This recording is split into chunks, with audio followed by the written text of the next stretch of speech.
FBI.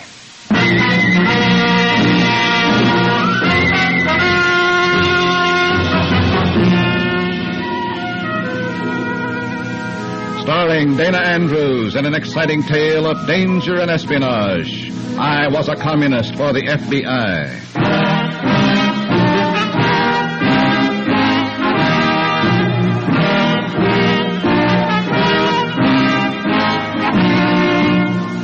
You're about to hear a strange story. Names, dates, and places are, for obvious reasons, fictional. But many of these incidents are based on the actual experiences of Matt Cvetic, who for 9 fantastic years lived as a communist for the FBI. Here is our star, Dana Andrews, as Matt Cvetic. I've heard people call them crackpots, harmless crackpots. They were speaking of the members of the Communist Party in this country. I was one of those communists for 9 years. I reported their conspiracy against the United States from within. Crackpots? Like spiders spinning webs. Harmless? Like tigers stalking their prey. Here's just part of the story. In a moment, listen to Dana Andrews as Matt Cvetic, undercover man.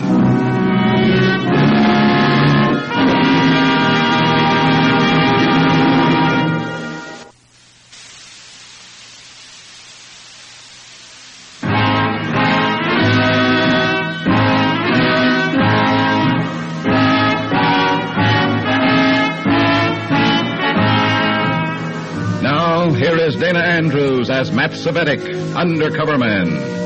This story from his confidential file is marked, A Riot Made to Order.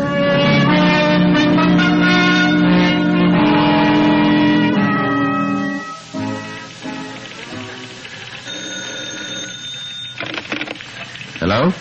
Matt Cvetic. Speaking. Anton Drexel. Yes? You sound surprised. You were told that I would contact you. Well, that's right. It's just that here at work this time of day, I'm at the Regent Hotel, room 406. I have matters to discuss with you. When? Right now.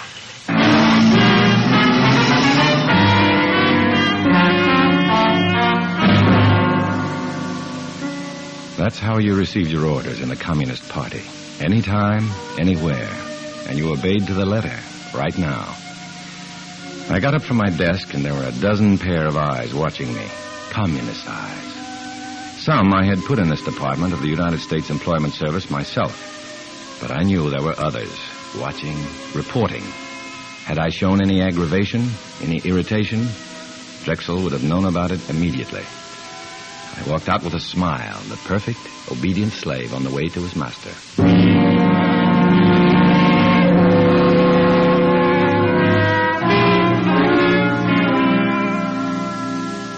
Anton Drexel, small but muscular, intelligent, dark-featured. He had come from New York, a high party functionary. He didn't bother shaking hands. He came right to the point. Comrade Cvetic. Comrade Drexel. You are satisfied that I am Drexel? I'm satisfied. You've never seen me before. You are too easily satisfied. Comrade Adams told me you would contact me. You did. That's good enough for me. The party isn't in the habit of making mistakes like that. Neither is the FBI. What do you want me to do, comrade? Throw you on the floor? Search you? Check your fingerprints? Wait for word from Moscow? What do you want? You have a temper, Comrade Cvetic. I don't like talk about the FBI. You agree that we must be as careful as they are? Any party member knows that. What mistake did I make? You made none. I didn't accuse you of any. I'm sorry. I was wrong. Sit down, Comrade Cvetic. Thanks. What I have to say is greatest importance. Go ahead. Our leaders feel it's time for us to have publicity. Sympathetic publicity in the capitalistic newspapers of this country. Is that clear? Yes, comrade. A large meeting of the party members will be held in the hall 2 nights from now. It will be attended by the rank and file. Comrade Adams has the responsibility of filling the hall. I see. At a signal, the meeting will be raided by the pickets outside. There will be a riot. Comrade Grotzinov and a sound truck will set off the riot. A question, comrade. Yes. We've had many such meetings before, and none was ever picketed. Where will they come from this time? The Cargus Manufacturing Company nearby. Our comrades in the plant have done their work well. They cry, "Stop the commie rats before they take over the country." Those stupid workers are filled with patriotism. They'll turn out by the hundreds. The riot cannot fail. And after the riot, we blame the fascist police, the citizen Gestapo who interfered with our rights of free speech and free assembly. Exactly. Our comrades become martyrs. Others will rally to our cause in sympathy. Why do you tell me this, comrade? Everything is arranged. There's nothing for me. Oh, on the contrary. Everything depends upon you. You are responsible for the boys of the Control Commission, Comrade Cvetic. They will mingle with the pickets, inciting them. At the signal, they will lead them into the hall. This riot cannot fail. But our own comrades in the hall, unarmed, they might be killed. Should anything so unfortunate occur, it will be to their glory to die serving the party. You are under orders, Comrade Cvetic. I shall execute my orders, Comrade Drexel. Anything more? You'll have help in your assignment. Comrade Franz will assist you. I don't need any help for this. I've done it before by myself, and besides, I don't... Do you object, Comrade? I'm sorry, comrade. The party knows best. Will that be all? I shall be at that meeting.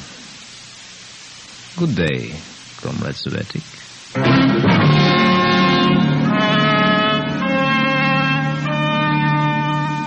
That was all. Just arranged for several hundred human beings to have their skulls cracked, their teeth knocked out. It was like sending invitations for a banquet of death. I walked down the hotel corridor from Drexel's room to the elevator. I had to get to a phone, call my FBI contact. Hello, Comrade Cvetic. Remember me? He seemed to come out of the woodwork, like a termite. Otto Franz, my assistant. Had I protested too much at the meeting with Drexel? Then it hit me. Otto Franz had been arranged for before the meeting. Why? I didn't need any help on this job, and they knew it. But what else did they know? And what was Otto Franz? A tail or a hatchet man?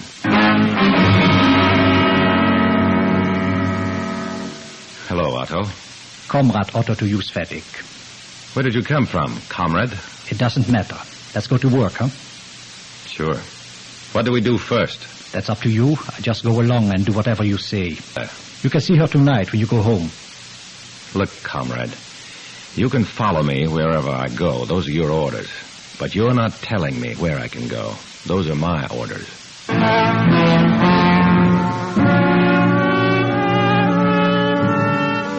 Otto Franz, party liner, faithful hound. The crack of the whip was all he understood. Nothing would pry him from my side. He had his orders, and so had I. We took a cab, and I gave the driver an address. Did you move to a new place, comrade? I'm going to see my doctor first. Something wrong? My stomach's been upset lately. Maybe you're nervous. Maybe. I got some powders I take for my stomach. Got them right with me. How about some? I'm paying the doctor. I'll do what he says. Just wanted to save you some money, that's all. Thanks.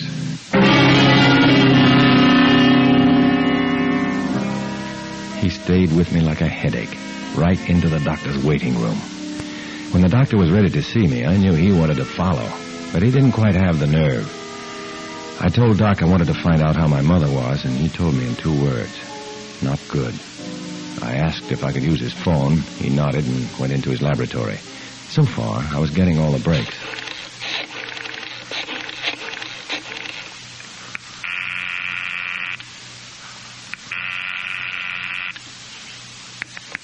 Miller speaking.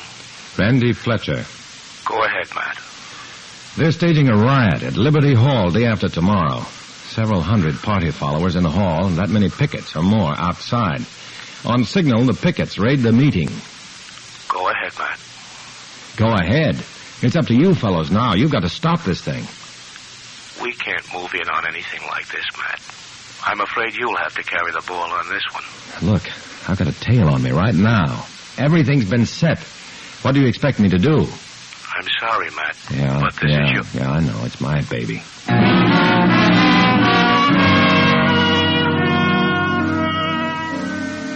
From the doctor's office, we went to my home. My mother's condition had me worried. Her heart had been weak for a long time. There was always the chance that she might die, still believing that I was a real communist. If my brother Tip was home, there would be real trouble, especially when he saw Otto. He hated me, but he hated my commie friends even worse.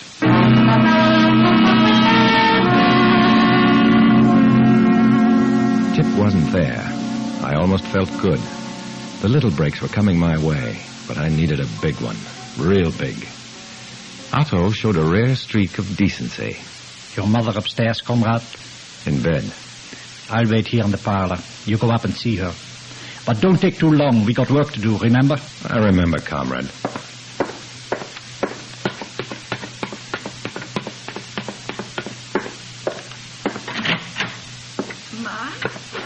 Mom. Oh, Matt, you all right? Sure, Mom, I'm great. But what's this I hear about you? Oh, with me is nothing. Just a little tired. You the one I worry about, Matt. There's nothing to worry about. I'm doing fine. Just look at me. Oh, you are in trouble, Matt. The government, Matt. Those men from Washington. The FBI. Yes? They're after you, I know. Oh, Mom, you're all wrong. Won't you listen to me? Oh, all the time I pray for you, my boy. That God should make you give up what you are doing against the government of America. But, Mom, can't you see... Promise me, Matt. So little I ever ask from you. I can't, Mom. What? Are you all right? It don't matter no more. How can I be all right when against the United States one of my boys is working? Look, Mom, I got to run along now. Next time, I want to see you up and around and baking a cake. You hear? Still, I pray for you, Matt, that God should take care of you. You are still my boy, and the mother can't forget.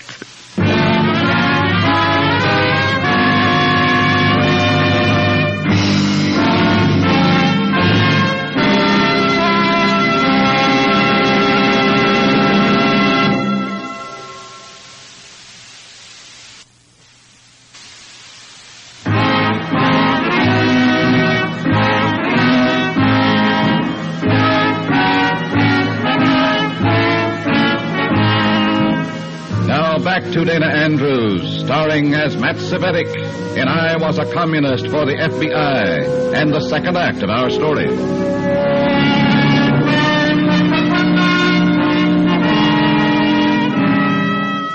Otto stayed with me the next 2 days. He never let me out of his sight. We took a hotel room because I told him my mother was too ill and I didn't want to bother her at home. Why was I given this insignificant job and a guard? Did they suspect I might sabotage their riot if I had a chance? In 2 days, I hadn't been able to think of a single plan. And then the phone rang. That's the phone, comrade. It's for you. You amaze me, Comrade Franz. You must be psychic. Answer it. Yes? Comrade Cvetic. Speaking, Comrade Drexel. The meeting is tonight. I know. You have done your work? There was nothing to be done until this afternoon. You will see to it? Certainly. Let me talk to Comrade Franz. One moment. He wants to talk to you, Comrade. Hello? Yes. Yes. No, nothing like that. Yes.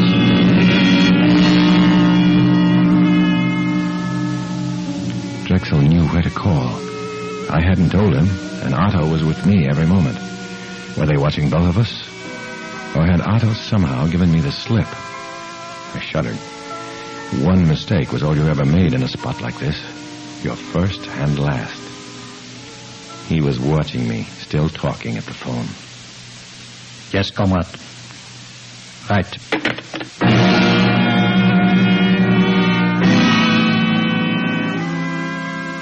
He sat there, staring at me, his face a complete blank. Other comrades had been pushed from hotel windows. The papers called it suicide, and the public believed the papers. I started toward the door.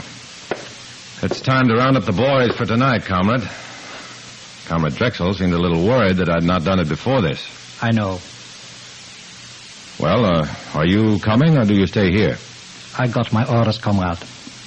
I go with you.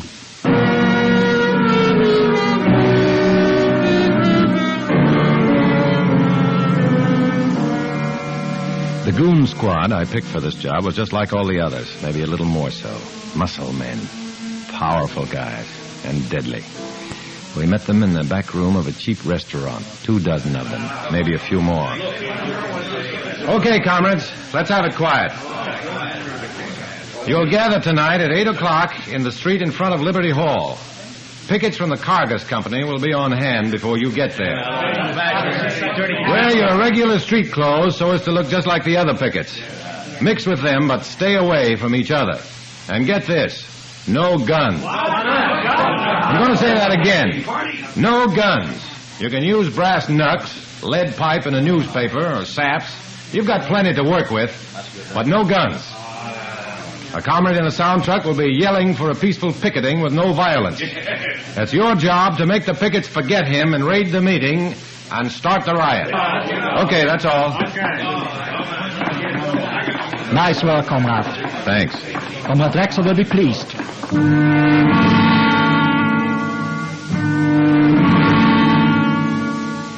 Everything that night went according to schedule. It always does when the commies are behind it. They're thorough. They don't miss a trick. The plans are laid days ahead. You hope for a slip-up, but you never get your wish. When we got to Liberty Hall, the street out front was alive with pickets. They were angry, but not looking for trouble yet. Everything goes well, Comrade Cvetic. Yeah, everything's great. There are plenty here to cause serious trouble. That was the idea, wasn't it? Of course. You should be happy, comrade. I'm happy. Remember, boys, this is a peaceful picketing. We want law and order. Let's have no violence. This is a protest against those commies inside. This is the United States, where we do everything by ballot. Keep it peaceful, boys. Keep walking around. Let's make it legal. Comrade Gratzinov is doing his work well. Yeah. Have you seen any of our goon squad around? Several. There's one. Talking to that picket. Yeah, I see him. Well, there's another one buttonholing a couple of guys. They're here and they're working. It is good, Comrade Cvetic. Yeah. Let's go in the hall. Why? There's nothing more to do here. It's just a question of time. Maybe we can help in there. As you say, comrade.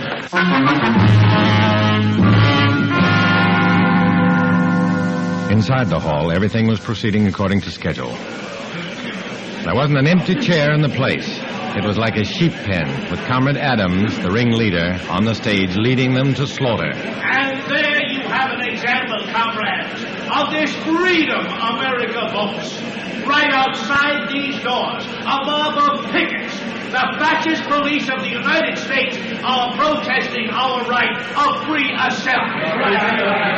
That's why we are here tonight, to protest this wanton usurpation of our rights, to demand what our forefathers... The party line, the same old hogwash. And they believed every word of it. Then I heard the crowd outside getting nastier. It was almost time for my goons to lead them in. I began to sweat. There must be something I could do. There must. And then a wild idea hit me. I turned to Otto. Comrade France, lock the front doors. Are you crazy? Do what I say. But why? You sap. If a mob walks in through an open door, they're liable to start talking things over. Make them break down a door and there's no talk, just violence. That's a smart idea, comrade. I'll do it. Locking the doors was just a stall for time. I wanted to get at the automatic sprinkling system, backstage. I got there just in time to meet Drexel and Adams and the rest of the big shots on their way out the back door. They weren't risking their skins. Congratulations, Comrade Cvetic. You've done your work well. We shall meet in my hotel room as soon as this is over. Comrade Adams and I go now. Come along, Cvetic. We've set the fuse, now let her blow. I'll wait for Comrade France. He's out front. Good. Make it so.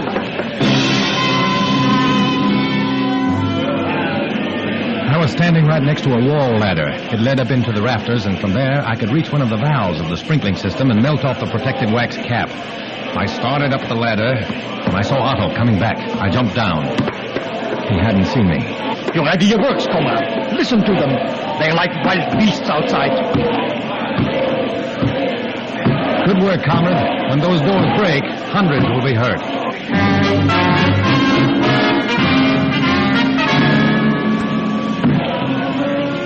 He turned and looked out at the hall. I gave him the heel of my hand at the base of his neck. He went down in a heap and stayed there. I shinned up the ladder and held my lighter under the valve. No one saw me. The commies inside were panicked. They didn't know what to do next. The pickets were stopped at the door, but it wouldn't be for long. I heard the door go. I heard the pickets crash through. I had to stop this somehow. Lives depended on it. I broke out into a sweat. Would that valve never melt? I held the flame closer. And then the valve melted. The water rushed through the pipes and it rained all over the hall. A hard, cooling, steady rain that could put out fires. A rain that could put out a riot. I came down the ladder. Otto was still on the floor. The commies had found the back exit. They were pouring out like drowned rats. The pickets were backing out the front door. They didn't want any part of that flood. The riot had come a cropper.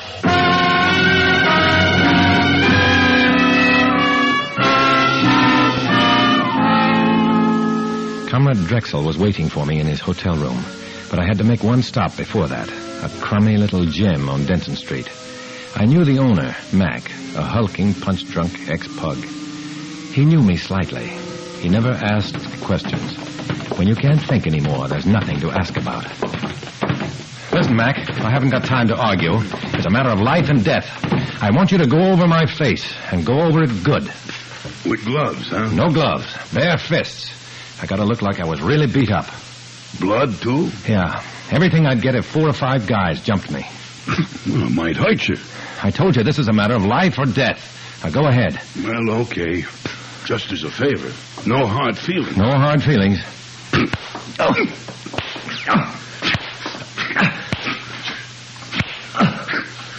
When Mac began to blur, I knew I had enough.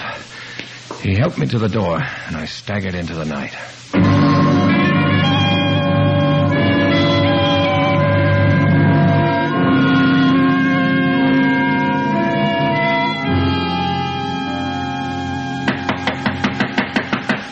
Come in. Cvetic. There he is. He slugged me and turned on the water. Silence. What happened, comrade? Well, they slugged Franz first, and they jumped me. I fought them until I passed out. Who were they? 5 of them. I never saw them before. Pickets? Maybe. None of ours, though. They turned on the water? I don't know. I guess so. I was out cold. I tell you, the only guy around me when I got slugged was Cvetic. He turned on the water. And then beat myself to a pulp? Is that it, comrade? Unfortunately, Comrade Cvetic, suspicion points to you. Okay, so I slugged Otto. I turned on the water, then I beat myself unconscious. If that's the way you want it, that's the way it is. You're acting as a control commission. Okay. I confess everything. Let's get this over with. I've remarked before, Cvetic, your violent temper. Why not? I've done everything I could to make this job a success. And then I'm questioned like a dirty, double-crossing traitor. In the name of the party. What more do you want from me? Take it easy, Cvetic. Sure, I'll take it easy. You need a doctor's care, Comrade Cvetic. I suggest that you go immediately. The story seems true. Your face is proof of that. But we shall investigate further. Is that all, comrade? That is all. For now.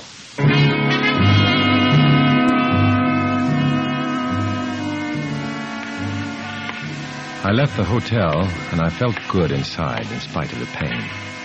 I had stopped a riot. They'd investigate further, but they wouldn't find anything. I was sure of that.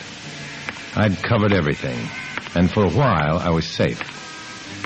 I was safe to continue the double life, safe to tread the dim line between darkness and light, safe to walk alone.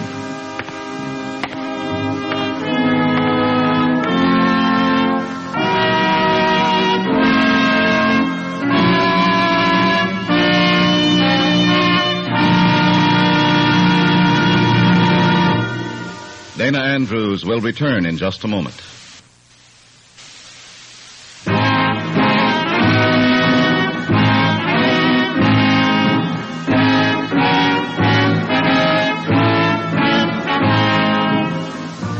This is Dana Andrews. These stories, many of them based upon actual events and happenings in the real-life experiences of Matt Cvetic, are brought to you in order that you may be aware of the insidious working from within of the Communist Party. Our greatest danger lies in being unaware. Our greatest safety in a knowledge of what we are fighting against. For this reason, I urge you to listen again next week when we will dramatize another exciting adventure from the official records of Matt Cvetic. Join us then, won't you?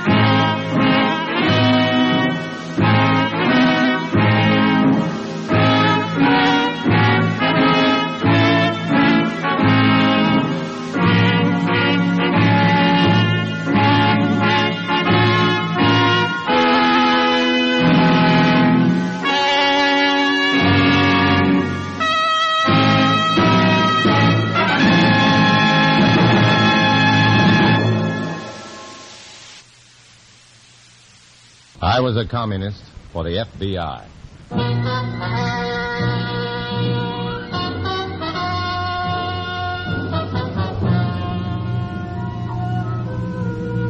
Starring Dana Andrews in an exciting tale of danger and espionage. I was a communist for the FBI.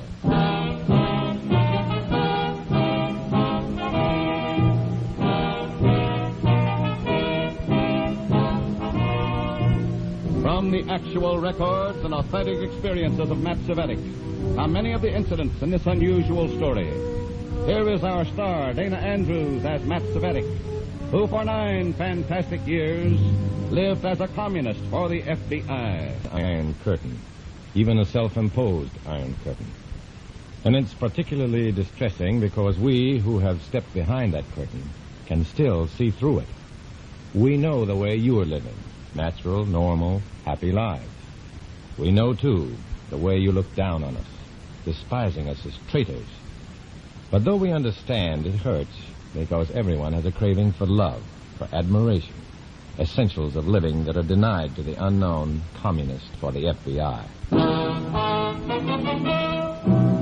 In a moment, listen to Dana Andrews as Matt Cvetic, Undercover Man.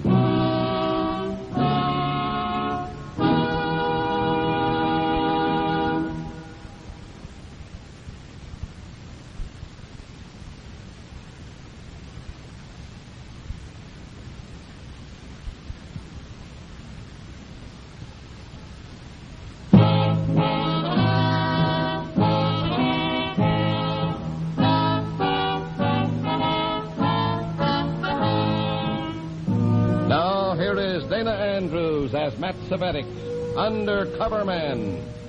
This story from the confidential file is marked A Study in Oils.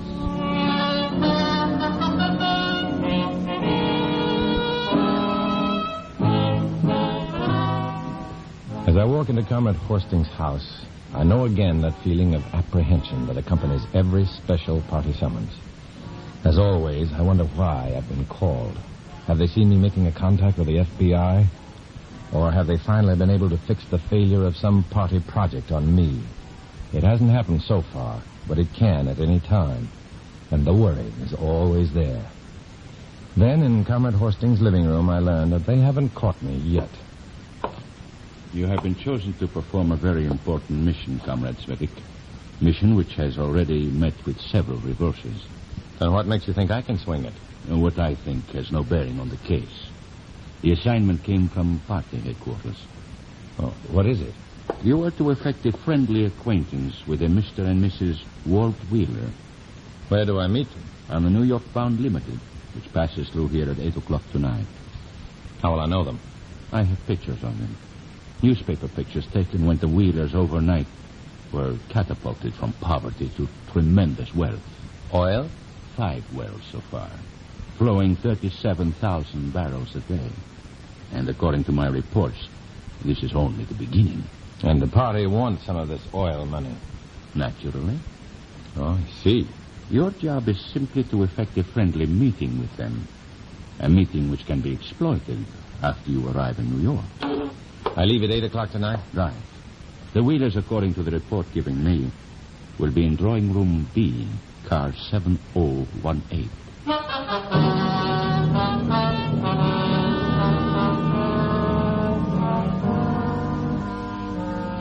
After leaving Comrade Horsting to go home and pack for my trip to New York, I step into a phone booth and call the FBI. I report to the agent in charge and ask for instructions. But he can't give me any until we know more about the project. Instead, he tells me to contact the bureau office in New York as soon as I learn something definite. I've only been in my room a few minutes, packing for my trip, when events began to catch up with me.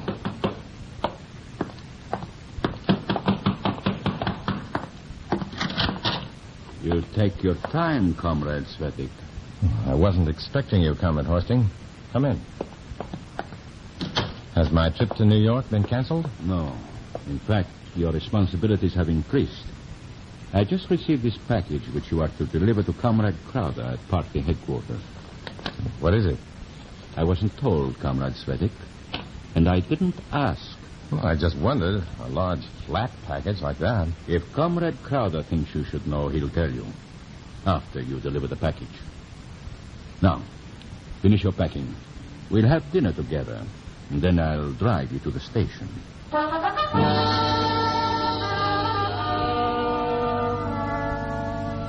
I'm curious to know what's in the package Comrade Horsting has given me, but I can't look at it while he's around, and he doesn't leave me alone for a second. During dinner, he gives me his newspaper pictures of the Wheelers, and I memorize them. After dinner, he drives me to the station, where I pick up a copy of Petroleum News, the trade paper of the oil industry, before boarding my train. The first thing I do after the train leaves the station is to open the package I'm to deliver to Comrade Crowder at party headquarters. I'm not prepared for what I see. It's an oil painting of a boy dressed in the period known as the Renaissance, and it's signed Rembrandt. Communists and Rembrandt don't go together, naturally, so I decide to phone from the first scheduled stop to ask the FBI to inspect the painting at Grand Central Station in New York. Then I take my Petroleum News and walk toward the club car, where a man I recognize as the man in my newspaper pictures, Walt Wheeler, is staring out the window. I sit down beside him and begin reading my oil industry paper. It's Batewell Cast, and Wheeler opens the conversation. You in oil business, mister? No, not really. I'd just like to read about it and hope that the leases I hold on government land may be worth something someday. It could happen. Sure, but not to me. It happened to me, mister. You're joking. Not a smidgen, mister. I was stuck with 250 of the most worthless, no-account acres a man ever broke a plow point on. That's where they struck the oil? Yes, sir. Well, imagine that. What's your name? Wheeler. Walt Wheeler. Wheeler? Mm-hmm. Well, I think I read something about you in this magazine a month or so back. You might have. We sure had a flock of people after us, taking pictures and writing articles, trying to sell us things we never even heard of. I'll bet. I didn't catch your name. Oh, it's Smith, Matt Smith. Oh, glad to know you, Mr. Smith. Well, I'm certainly glad to know you, Mr. Wheeler. You just call me Walt. Thanks, Walt. You know, I haven't dared say that to anybody since we struck the darned oil. Found too many people ready to take advantage. There are those people. Yes, sir, and Min and me met most of them. Min's my wife. I'd like to meet her. I'd like to have you meet her. Right now, she's back in the drawing room primping. Just like a woman, huh? She's entitled to it. If Min wants to spend the rest of her life primping, it's all right with me. She's had it tough enough before. Things were pretty bad before you struck the oil, huh? It couldn't have been much worse. I suppose that's why the communists tried to move in on us. What was that about communists? Well, sir, as soon as we struck oil, we was approached to join the Communist Party, and, well, can you imagine me having anything to do with a Red? An oil millionaire like you. No, Walt, I can't. Oil millionaire be darned. Even when we was poor, I was an American. I never believed that there was any place in America for Red communism. I'm glad to hear you say that, Walt. I hate 'em, too. Well, men ought to be through with their fixing by now, so let's go back and see. Well, I'll be glad to after we leave this next stop. I have to get off the train and make a call to New York. It must be pretty important business if you can't wait till you get there. Yeah, it is important. Well, I'll wait here till you get back on the train. Then we'll go see men.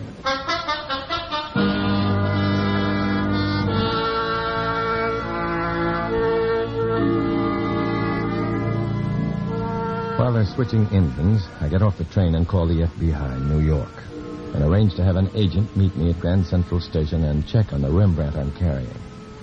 Then I meet Walt Wheeler's wife, Min. She's about 50, and the years of poverty have left their marks. Marks that their newfound fortune can dim, but never erase. This trip to New York's the first real shopping trip I've ever taken in my whole life, Mr. Smith. I'm going to make it a good one. What are you going to buy first, Mrs. Wheeler? I don't know exactly. I only know it's going to be the most expensive thing I can carry. Walt promised me that.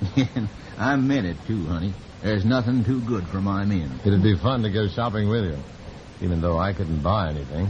Well, why don't you come on with us? Why, well, I'd like to. You've been around a lot more than we have. We could sort of lean on you for advice. I have a little business I have to take care of first. We got all the time in the world, Mr. Smith. Then we'll get together in New York sometime tomorrow. Where'll you be staying? Well, we got reservations at the Towers. You're really living like oil millionaires, aren't you? The sky's the limit this trip, Mr. Smith. I'm not sure that I can stand the altitude, but I'll certainly enjoy the ride.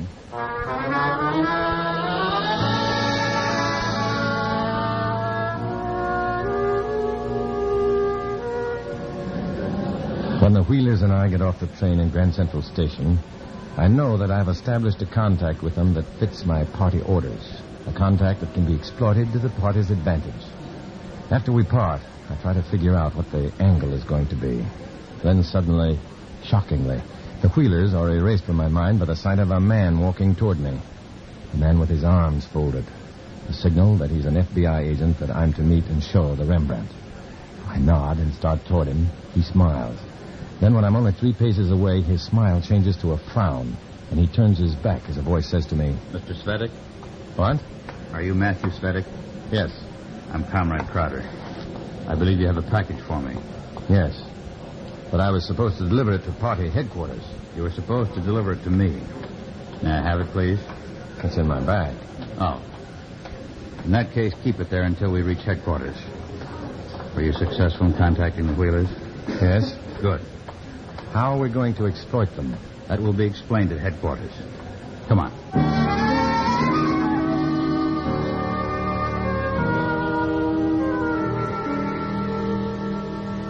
I didn't want to talk in the station or the cab, Comrade Cvetic, but the party is going to sell the Wheelers the contents of the package you brought to me.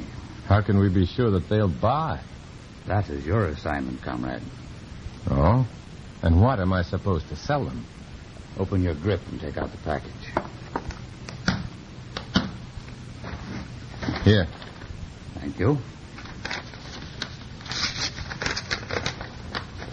There you are. An oil painting. Signed by Rembrandt. Do you think that you can sell that to the Wheelers? Possibly. Though I doubt that they've ever heard of him. That doesn't matter. We have to sell it to them. But why to the Wheelers? The Rembrandts would be worth a lot of anybody's money. There are several advantages in selling to the Wheelers, Comrade. In the first place, they have almost unlimited financial resources, newly acquired. Is that a particular advantage? Certainly. Once we have their money, their check for this picture, we'll have the check photostated on both sides. And the endorsement will be made in the name of the Communist Party. Then we'll claim that the money was intended as a contribution to the party and can blackmail them indefinitely. Exactly. With your help, Comrade Cvetic, we'll convert the Wheelers' money to the party.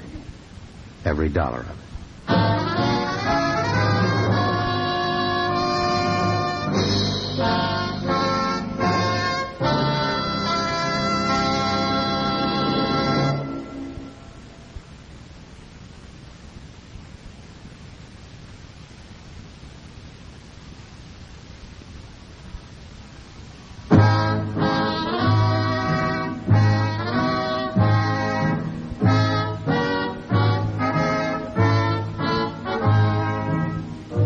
Back to Dana Andrews, starring as Matt Cvetic in I Was a Communist for the FBI, and the second act of our story.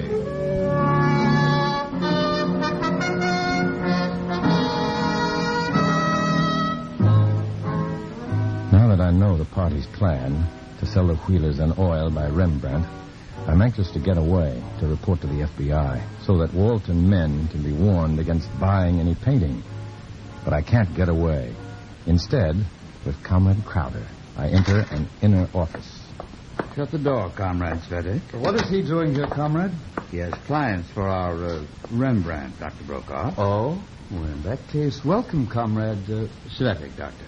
Comrade Cvetic? This is Dr. Sergei Brokaw, Comrade. Dr. Brokaw is an art dealer, critic, and expert. And party member? But of course, Comrade. My Avant art gallery is simply a necessary front.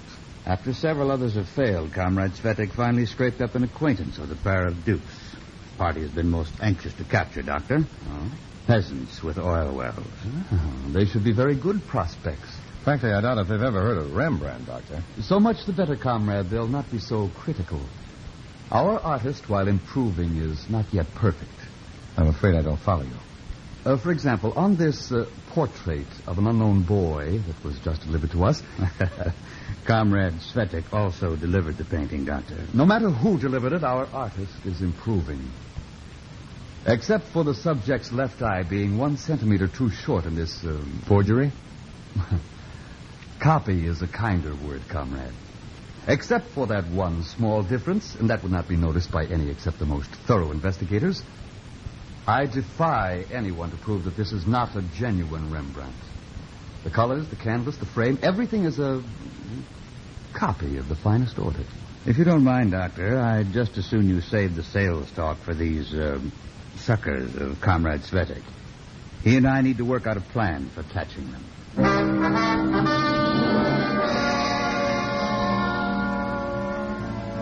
Crowder has a plan all worked out without any help from me. A con game that would catch people a lot more sophisticated than the Wheelers. And there's nothing I can do to warn them. But I do get one break. While Crowder's checking in at the Wheelers' hotel as part of the trap, I get a chance to get to a phone booth and call the FBI.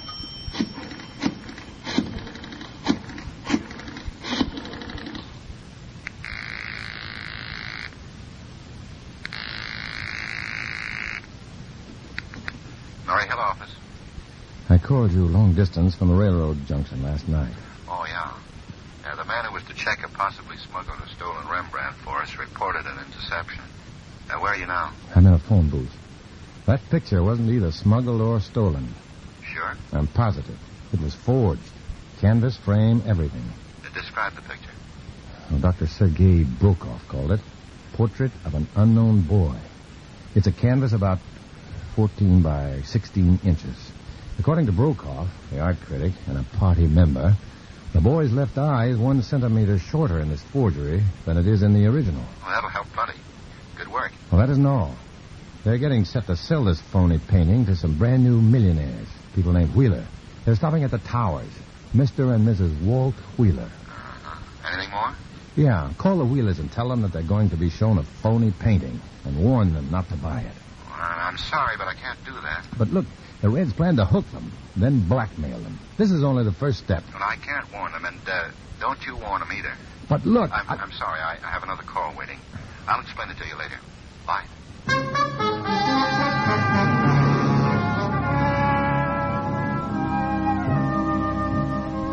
I can't understand the agent's attitude. I'm risking my neck to make this report, to keep the Reds from getting their hands on the Wheelers' money, and I'm told to forget it. My hands are tied. I know we're fighting a war against communism, and in any war, people get hurt. But I still feel like a traitor when I go to Comrade Crowder's room at the hotel, call the Wheelers, and get them to come down to see the Rembrandt. Oh, come in, man. Paul. I want you to meet a friend of mine. Yeah. Any friend of yours is a friend of ours, Matt. Thank you all. Oh, Mrs. Wheeler, I'd like you to meet Mr. Crowder. Mr. Wheeler, Mr. Crowder. Hi. Nice to know you. What's this picture you were talking about, Matt? It belongs to Mr. Crowder. It's called Portrait of an Unknown Boy. It's a painting by Rembrandt.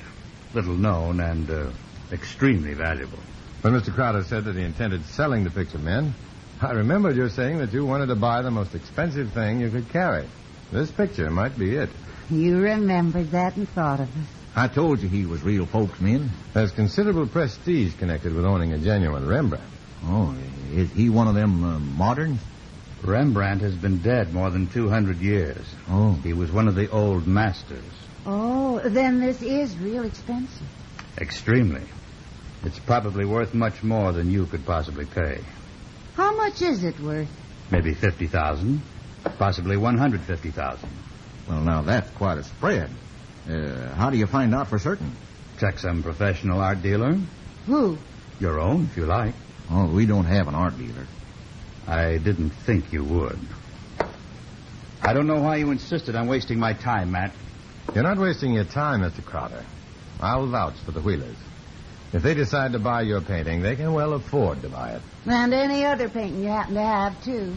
Why don't we take this picture to an art gallery and get an unbiased appraisal of it? Well, anything you say, Matt. Where's a good one? I'll pick one out of the phone book.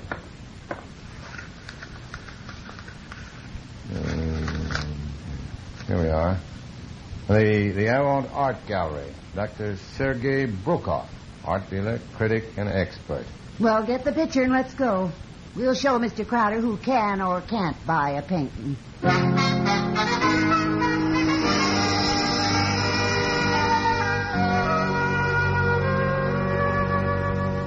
I am terribly busy at the moment, Mr. Smith. I have an appraisal to do at the Metropolitan Museum. Showing to Mr. Rockingham a restoration of an early Goya. Yeah, if he's that busy, Matt, let's try somebody else. Just a second, Mr. Wheeler. Walt Wheeler. I didn't refuse to look at your painting. Well, it isn't ours yet. May not be. I was simply reminding myself of the number of important tasks confronting me. Will you appraise this picture, Dr. Brokoff, or won't you? I'll be very happy to, Mr. Smith. Please, bring it into this next room and set it up on the easel. Thank you. You sure know how to handle these big shots, Matt. There's no point in wasting time if he doesn't want the job. Well, excuse me while I help Mr. Crowder with the picture and the easel. Well, what do you think, men? It'd sure make their eyes pop out back home. Yeah, that's for sure, but maybe $150,000. I would never pay that, Walt. Mr. and Mrs. Wheeler. Coming. I want to thank you for bringing this work to me. Well, I thought you had more than you could handle. I was referring to the painting. You've permitted me to make a discovery which will be remembered long after I'm forgotten. Yeah? You're to be congratulated, Mr. Wheeler. Is the painting for sale? Well, I don't own it. It belongs to Mr. Crowder there. Oh? Oh, well, pardon me. Is the painting for sale, Mr. Crowder? It is, if the price is right. Would you accept $100,000? Cash? Well, it would take me a little time to get in touch with my principal. Hey, now, we brought that picture in here. You don't own it, Mr. Wheeler.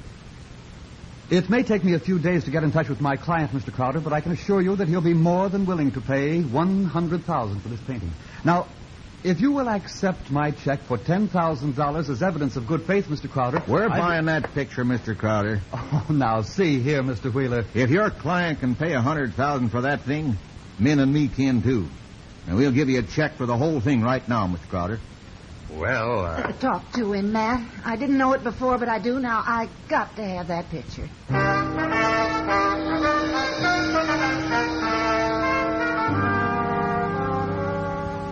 I know now why gamblers say only suckers can't wait. Min and Walt Wheeler were so afraid that Brokoff's non-existent client would buy the phony Rembrandt, they couldn't take time to think it over. And Brokoff and Crowder played them that way. And the Wheelers actually thanked them when they took the check.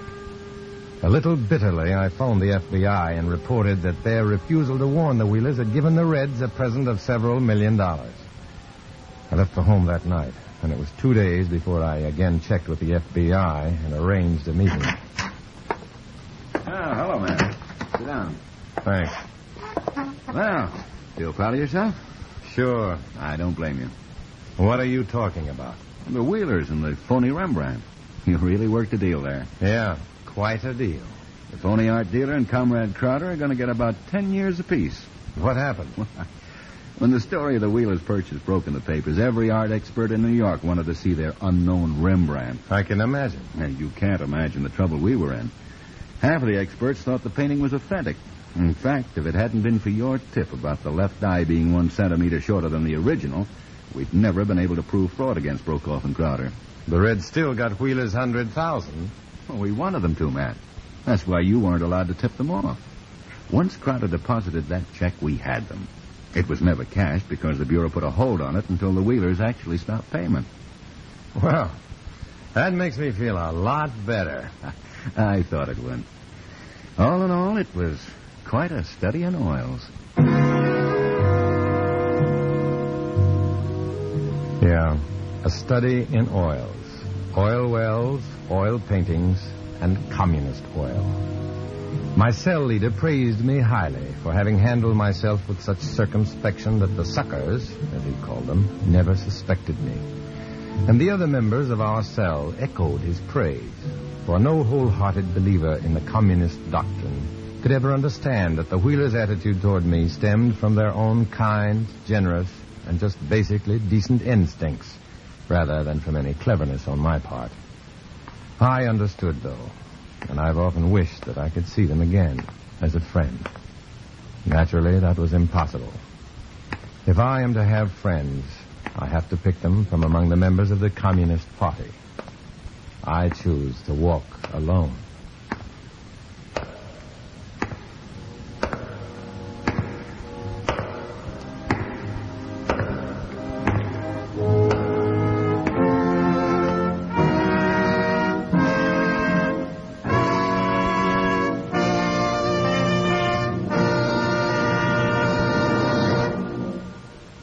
Dana Andrews will return in just a moment.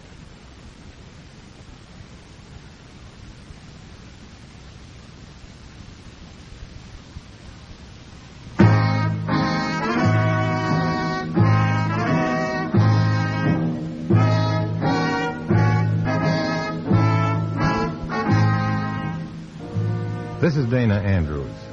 All over America and in all walks of life, men and women are belatedly learning that they've been duped by the Communist Party, tricked into contributing their names or their time or their money to a group whose only aim is their enslavement. Although to protect innocent persons, names, dates, and places are fictitious, the danger they warn against is very real. Many of these stories are based on the fantastic experiences of Matt Cvetic. Next week, we'll bring you another strange adventure. Join us then, won't you?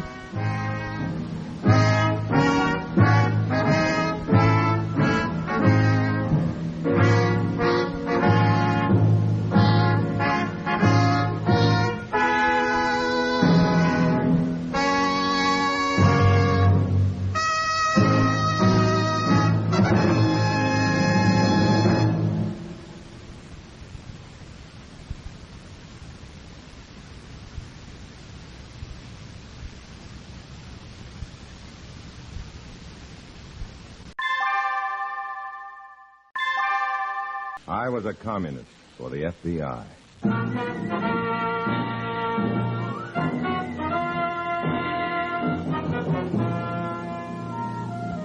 Starring Dana Andrews in an exciting tale of danger and espionage. I was a communist for the FBI.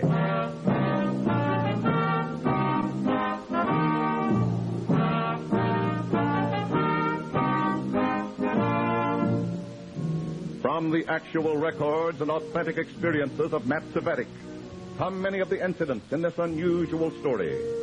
Here is our star, Dana Andrews, as Matt Cvetic, who for 9 fantastic years lived as a communist for the FBI.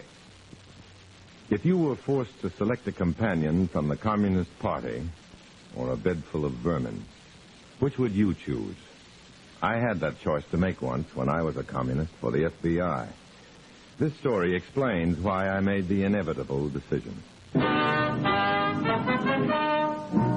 In a moment, listen to Dana Andrews as Matt Cvetic, Undercover Man.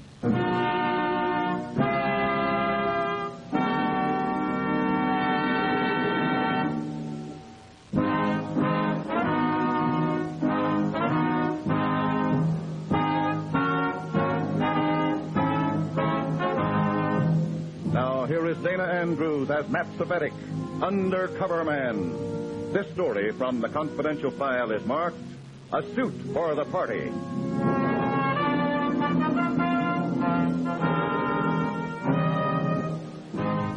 Comrade Roger Grennan was an important man among the local commies. He was district committee chairman, in charge of Red infiltration into civic welfare groups. But this work accounted for only a portion of his importance. Comrade Grennan attained his true stature as a Red in another, more unique manner. A manner to be recommended to all party members like him. On his way to a cell meeting one night, Comrade Grennan simply dropped dead.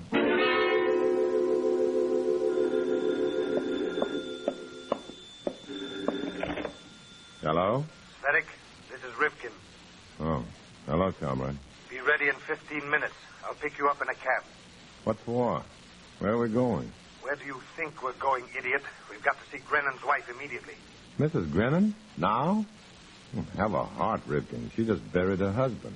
Give her a chance Never mind the sentimental pap. Be ready in 15 minutes. Look, comrade, I think 15 minutes, Cvetic.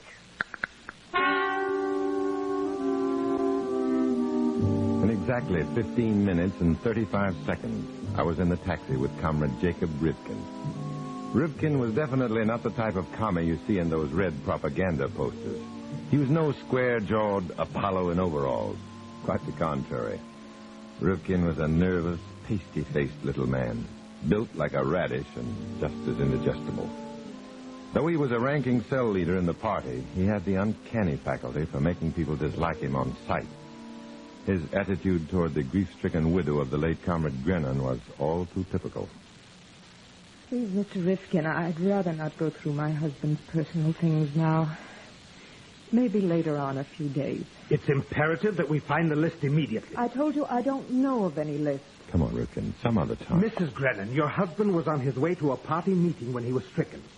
Yes, I know that. He was bringing a list to our committee. He must have had it in his pocket, somewhere on his person. I want you to find that list for us. Please, not now.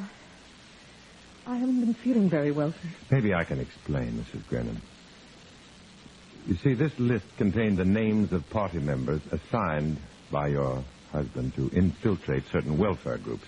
Really, Mr. Cvetic, I don't care. Not now. Can't you understand that? I know it's difficult for you, Mrs. Grennan, but if those names should get out of party hands... The FBI, for instance. If the FBI, or any enemy agency for that matter, learns the names of those comrades, it would mean disaster for our cause. We need that list, Mrs. Grennan. I don't remember seeing any lists or anything like that, really. What about the suit your husband was wearing? Did you go through the pockets? No, of course not. I couldn't. Then, with your permission, I'll do it now. Which suit was it? It was brown herringbone. It was just a bit too large for him. He's lost so much weight. I presume the suit is upstairs? Oh, come on, comrade. Not tonight. Yes, please, some other time. Please go now. We have no intention of leaving until you tell... For pity's sake, go away. Let Where me is alone. that suit, Mrs. Grennan? We need the list. You need the list. You need the list. You need the list. Then find the list. Find it. Find anything you want. Just let me alone. Let me alone. Let me alone. Now then, are his clothes upstairs? His clothes, Mrs. Brennan, his clothes, where are they? They're gone. Gone? Where? What happened to them? Take it easy, Rivkin. Did you give them away, Mrs. Grennan, to some relatives or friends? Yes, I gave them away. All Roger's clothes. Where? To whom? After the funeral, I didn't want to be reminded I gave everything away. Will you please make sense, Mrs. Grennan? Where are your husband's clothes? That list must be in the suit, the brown suit. All his suits, I gave them to charity. If we've lost that list, Mrs. Grennan, we will hold you fully responsible. The party will launch a campaign of character assassination that will ruin Shut up, you. Ripken. Do you know which charity it was, Mrs. Grennan? The Salvation Army, I guess. That must be it. The Salvation Army. Are you sure? I mean, are you sure it's the Salvation Army? Charity. You'll have to go to charity for Roger's list. The communists have to go to charity.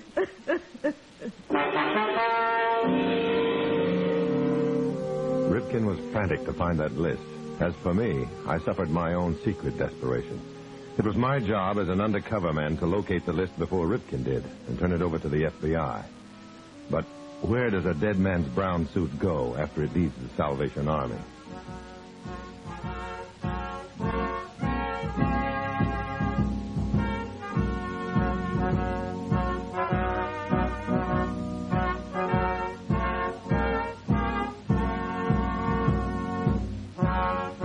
Ripken and I went to the Salvation Army's main depot in that district to find out.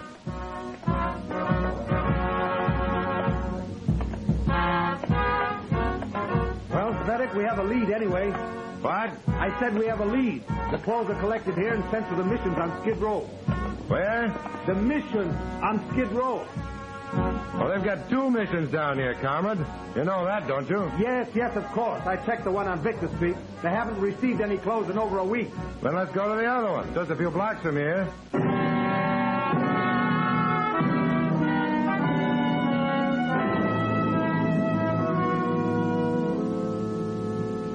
Now, I know you're tired, brethren. I know you're worn and discouraged. But a song, brethren, a song will lift your spirit. Amen, brother. A song will send your souls aloft. A song will reach the ears of the Almighty so that He might send the angel of good fortune down to you. You've been accosted by the devil, you men. He has befouled your bodies with hunger and fatigue. But he cannot touch your souls, brethren. Now sing, then. Sing with me to the glory of the unblemished Spirit. Everybody, sing! Come to the church in the wildwood. Come to the church in the dell. No place is so dear to my childhood as the little brown church in the dell. Oh, come to the church in the wildwood.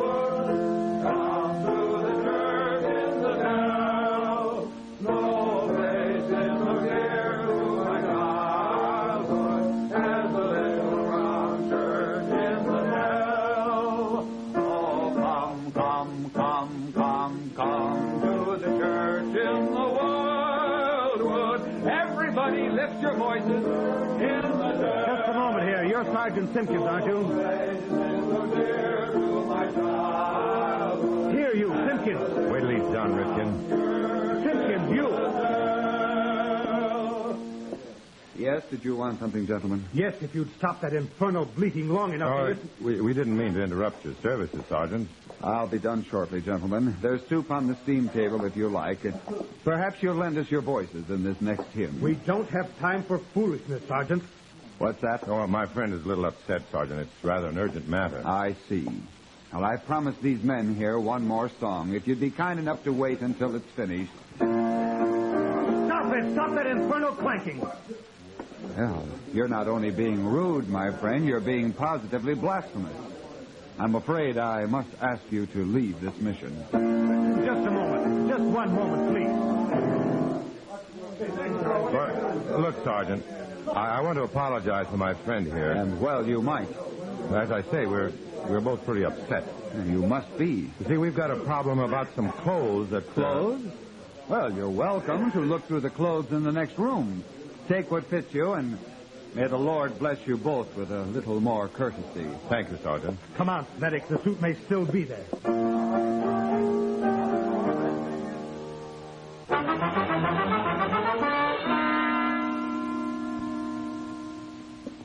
Find anything, comrade? No, nothing at all. Cvetic, if I don't find that list, the Control Commission will... Hey, wait a minute. Those trousers there. Where? Yeah, down near the bottom of the park. Where? Yeah, right there. Here. Hold these. Here we are. Brown herringbone. In good condition. That's it. That's Grennan's. I've seen him wearing it. Quickly, the pockets. Anything? Anything there? Nothing in this one. No, not in here either. Hurry, Cvetic. Check them all of them. Not here. No, not in any of the pockets, comrade. Here, give them to me. Hey, wait, don't do that. It may be in the lining somewhere. Hey, you're ruining the trousers. No, nothing anywhere. It's gone.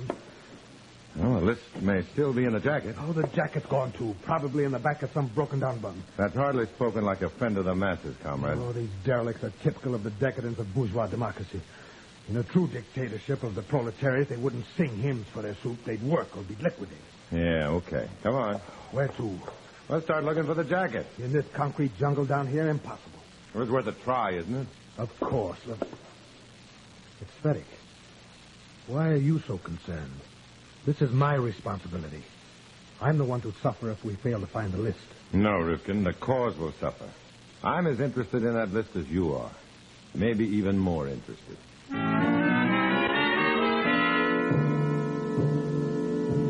We explored the concrete jungle of Skid Row night and day.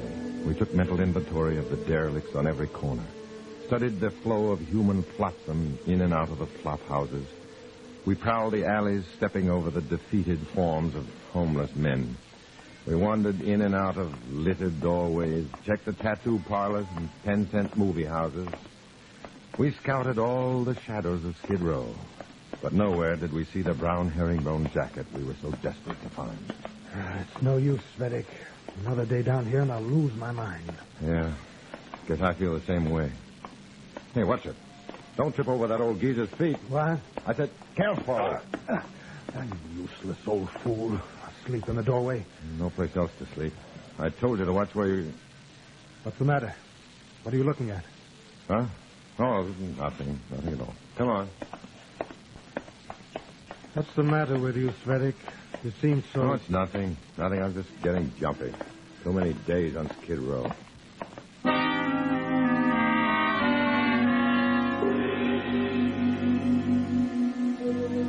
I couldn't let Rifkin know I'd seen it, but there it was. Grennan's brown herringbone jacket, worn by an old derelict dozing in a doorway. I had to get back to that man alone. But how? How long would he stay asleep in that doorway? And how could I get rid of Rifkin without arousing his communist-trained suspicions?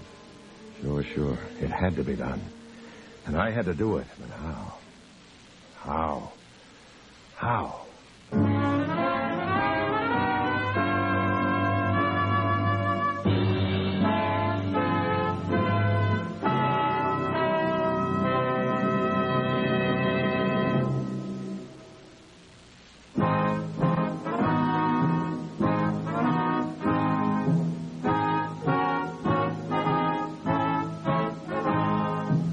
Now back to Dana Andrews, starring as Matt Cvetic in I Was a Communist for the FBI, and the second act of our story.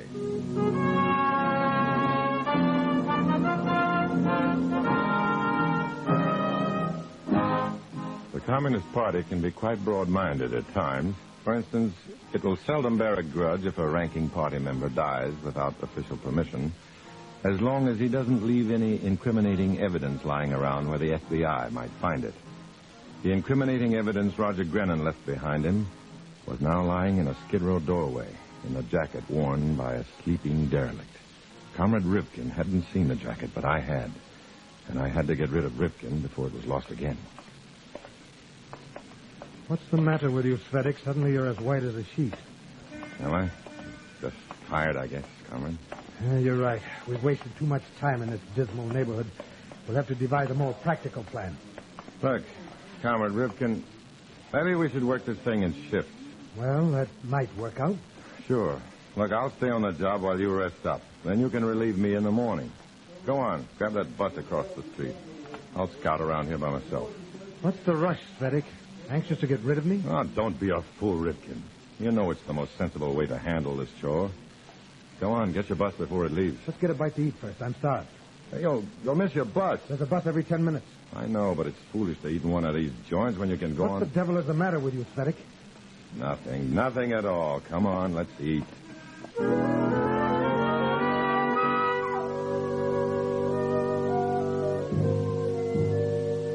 We went into the first Greasy Spoon cafeteria we came to. Just around the corner, the old man in Grennan's brown jacket lay asleep in a doorway. But how long would he stay there? Every tick of time was like a trip hammer on an exposed nerve. But my good comrade, Jacob Ripken, wanted to relax over his food. I led him to a table near the window where I could keep an eye on the people who turned the corner, just in case the old man should wake up and take a walk. The meal was miserable and seemed to last for eternities. From time to time, I noticed Ripken studying me carefully. I tried to appear casual, but I guess I wasn't very successful. You're not eating much, Cvetic. Oh, no. This food isn't exactly the best in town, you know. How would you know? You spend more time looking out the window than eating. I didn't come here to eat this slop, comrade. I came to look for something vital to the welfare of the party, and that's just what I'm doing. Yes, Cvetic. Your vigilance is commendable. Perhaps you'd like to tell me what you're staring at now. I couldn't help staring, in spite of Ripken. The old derelict in Grennan's brown jacket had just turned the corner. He was shuffling up the street directly toward us.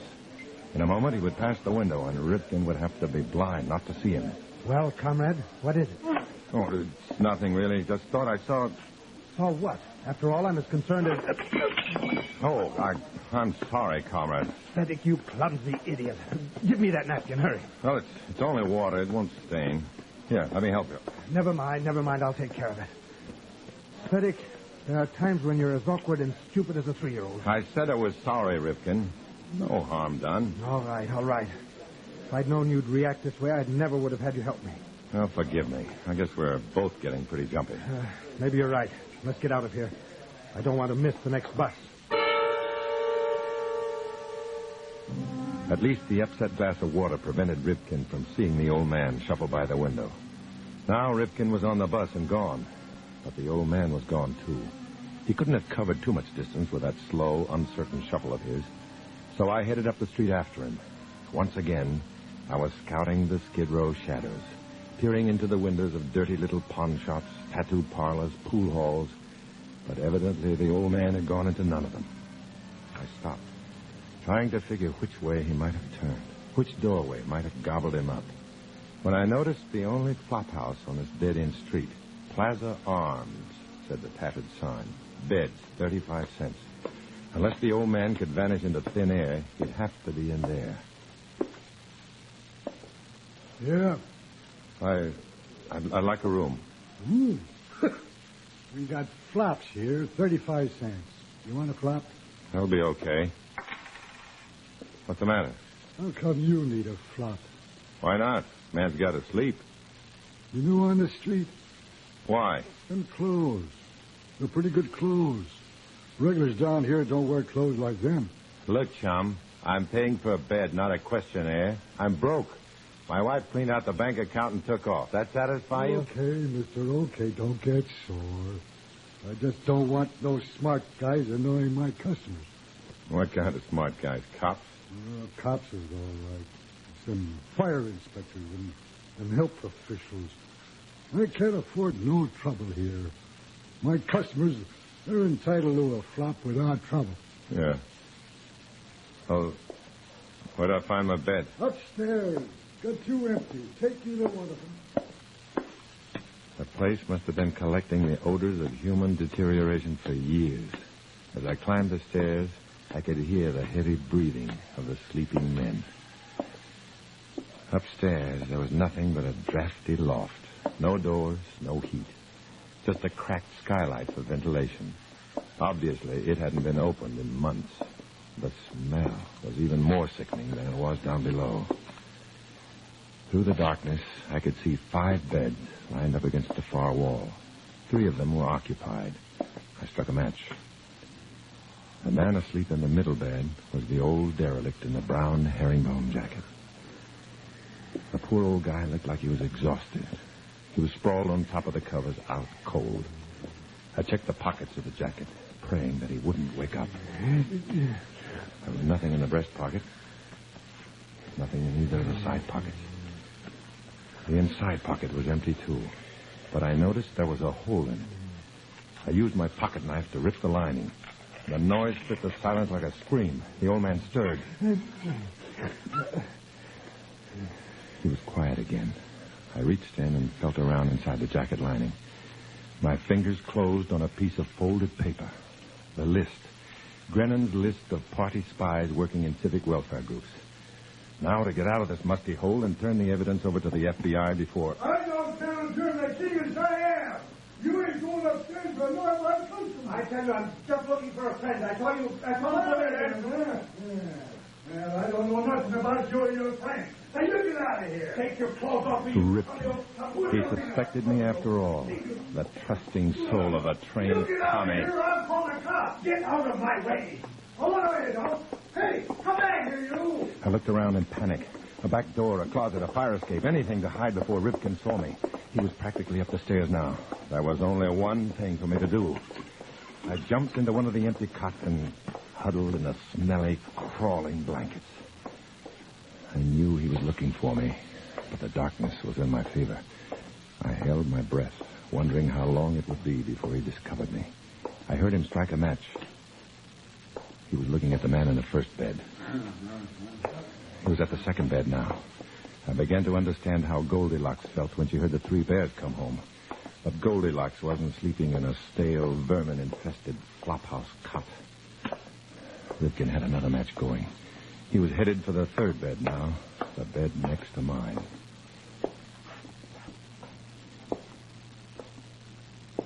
No wonder. He'd seen the old man in Grennan's brown jacket. I peeked out from under the covers and saw Ripken drop to his knees and start rifling the sleeping man's pockets. There's that guy over there. Look at him. All right, you on your feet. What? Now, just a minute. There's a mistake here. I can He punched explain. in here, forced his way upstairs, and now we catch him picking the customer's pocket while he sleeps. Come on, buddy. Come on. There's a mistake, I tell you. Look, officer, I haven't taken anything from anyone. I was... Come on, you're waking everybody up. Hey, here, officer, look. This old guy's jacket. He's like to mine him even. He's out of his mind, officer. I didn't. I had no idea that... You had no idea. Well, I got ideas. I got some pretty crummy ideas about you. Now, come on. This is an outrage. This old fool is trying to... Shut up. Move. Apologies of the management, gents. Go back to sleep. Okay. Better learn that guy not to go barging in where he ain't wanted.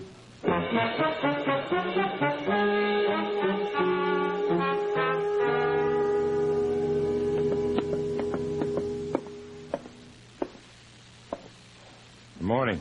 Huh? Oh. You get up early, don't you? It ain't hardly light yet. Yeah. Say, have you got an envelope I can use? I got to mail something to a friend. Let's see. Here, this okay? That's fine. Thanks. Say, I'm sorry about that rumpus. I didn't want to disturb nobody. Don't worry about it. Guess he had it coming to him. Yeah. So you know something? Hannigan was a cop. He come back later. And you know what he told me? What? That guy's not only a pickpocket, he's a big shot communist. I bet you the Reds will take care of him. Yeah, they probably will. Can you imagine? Them Reds. They're liable to turn up anywhere. That's right, chum. Anywhere.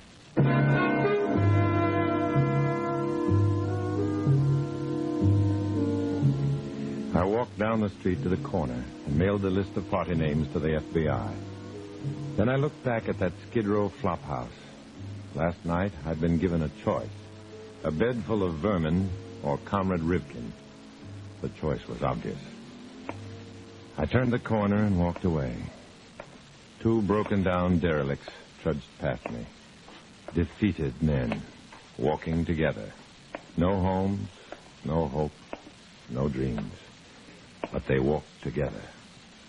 While I walk alone.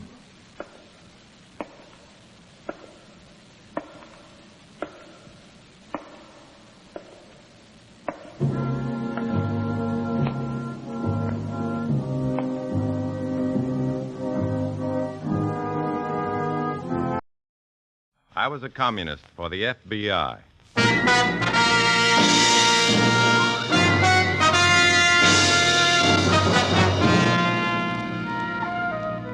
Starring Dana Andrews in an exciting tale of danger and espionage. I was a communist for the FBI.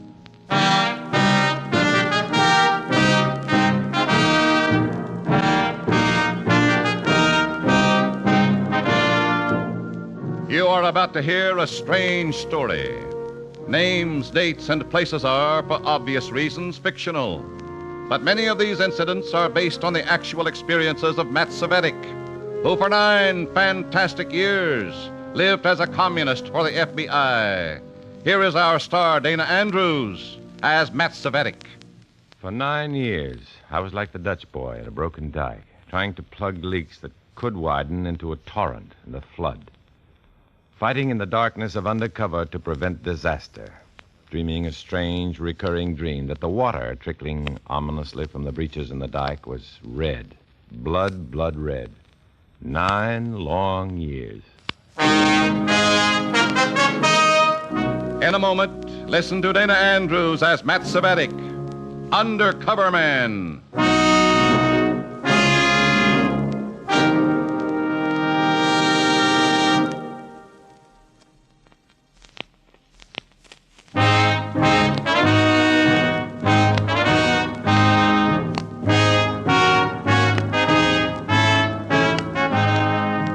Now, here is Dana Andrews as Matt Cvetic, Undercover Man.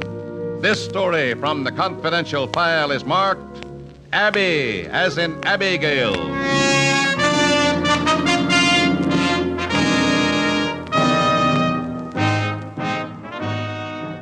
Sometimes I have days like this. Days when I want to crawl into a deep hole and just sulk. Or do some hard physical work to sweat the venom and self-hate out of my system. Days like this, I hate the words communism, cell, Trotskyite, common form, agitprop, party line. Hate 'em. But there's Comrade Revchenko fronting for Moscow. And he's got party work for me again, like it or not. And I hate it. Days like today.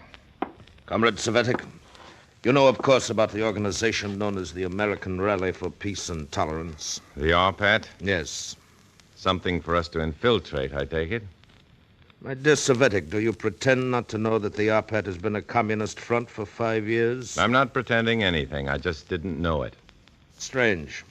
The FBI knows it. The FBI? At least the RPAT is suspected of being a party front. Oh, that's something else again. Nothing I can do about it, is there? You will think of something to reestablish confidence in the American Rally for Peace and Tolerance before it's too late. That's a pretty big order, coming cold like this. 280 local members of RPAT will cooperate in any workable plan to whitewash them. Hasn't the Kremlin a plan? Why are we the patsies? 5 o'clock, Comrade Cvetic. What about 5 o'clock? I will be waiting here for you to discuss your plan.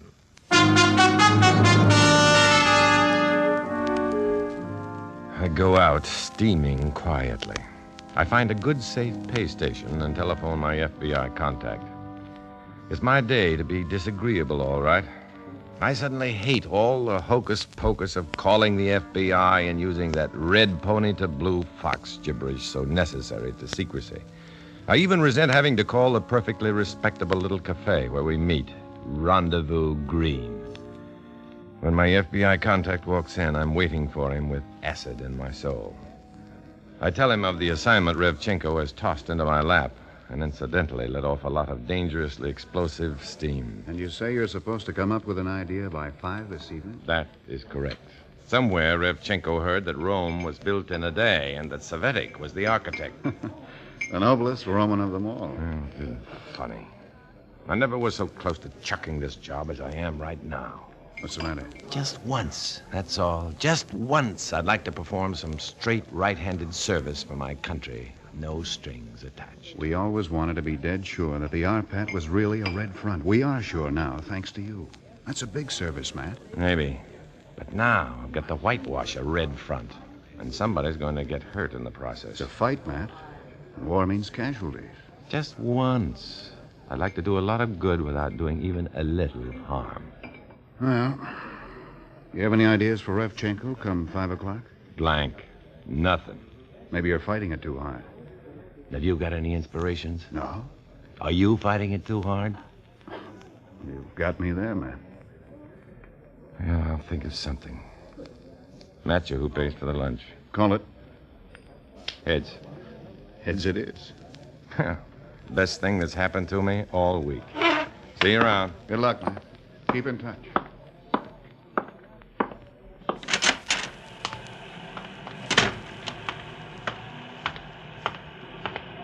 Look out! Watch it! Yeah. Nice going, gal. Are you hurt? Did I hit you at all? No. Oh, I did. No, just grazed my knee with your bumper. Is that all? It's funny. Getting nicked by a Red Cross station wagon. Oh, I'm just a volunteer in the Red Cross blood donor service. You're sure you're all right now? Yeah, I'm fine. You better come with me. Where to? The hospital. I tell you, I'm perfectly okay. No, take my arm. And don't argue, please. All right, nurse. I'm not a nurse. I'm just doing this to humor you, not draw a crowd. You get in first, can you? Now, go on. Slide in. All right, but... Now, can you get in alone? With my dying effort. Like so. I don't want to quarrel, but you really stepped right out in front of me. Sorry, I can't discuss it. Why? See my lawyer. Really? No, I was off in a cloud. Polyclinic, Polly. Oh, you had me worried.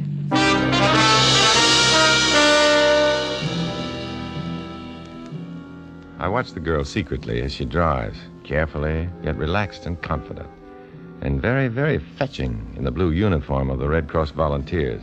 I say girl. She isn't quite. 30, maybe, with a look of kindliness and patience maturing her eyes and mouth. It's a firm, good face, tempered, it seems to me, in sadness and experience. I like it, and I like her. I make conversation to hear her voice and to find out what I can about her, while I can. Your time is short with decent people when you're a communist for the FBI. Blood donor service, you said? Yes. Nice jobs, these station wagons. Well, this one's fairly new. Expensive? Oh, well, I'd rather not say. You see, they're often donated to us. Oh, I see. You don't want to put a price on generosity. Yes. This car donated? It says on the door panel. Oh, I didn't notice. In memory of Major Robert Quinton. Oh. How's the leg? Oh, nary a pang. Well, we'd better exchange cards anyhow, just in case. I'm just plain Matt Cvetic. No steel engraved cards. I'm Mrs. Robert Quinton.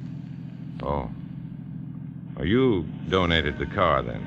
You can reach me through the Red Cross. Well, I'm sure it won't be necessary. You must be pretty busy anyhow.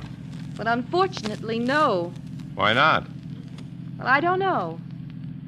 People don't quite realize the importance of the blood donor program. The urgent need for blood plasma and whole blood, war or peace. Maybe it takes you to tell them. All right. When did you last give blood? Yeah. I won't pursue the point. Well, I wish I could explain, especially to somebody like you. Well, I mean, somebody who's lost somebody. No, never mind. I'm sorry. It was a training flight. He was an instructor.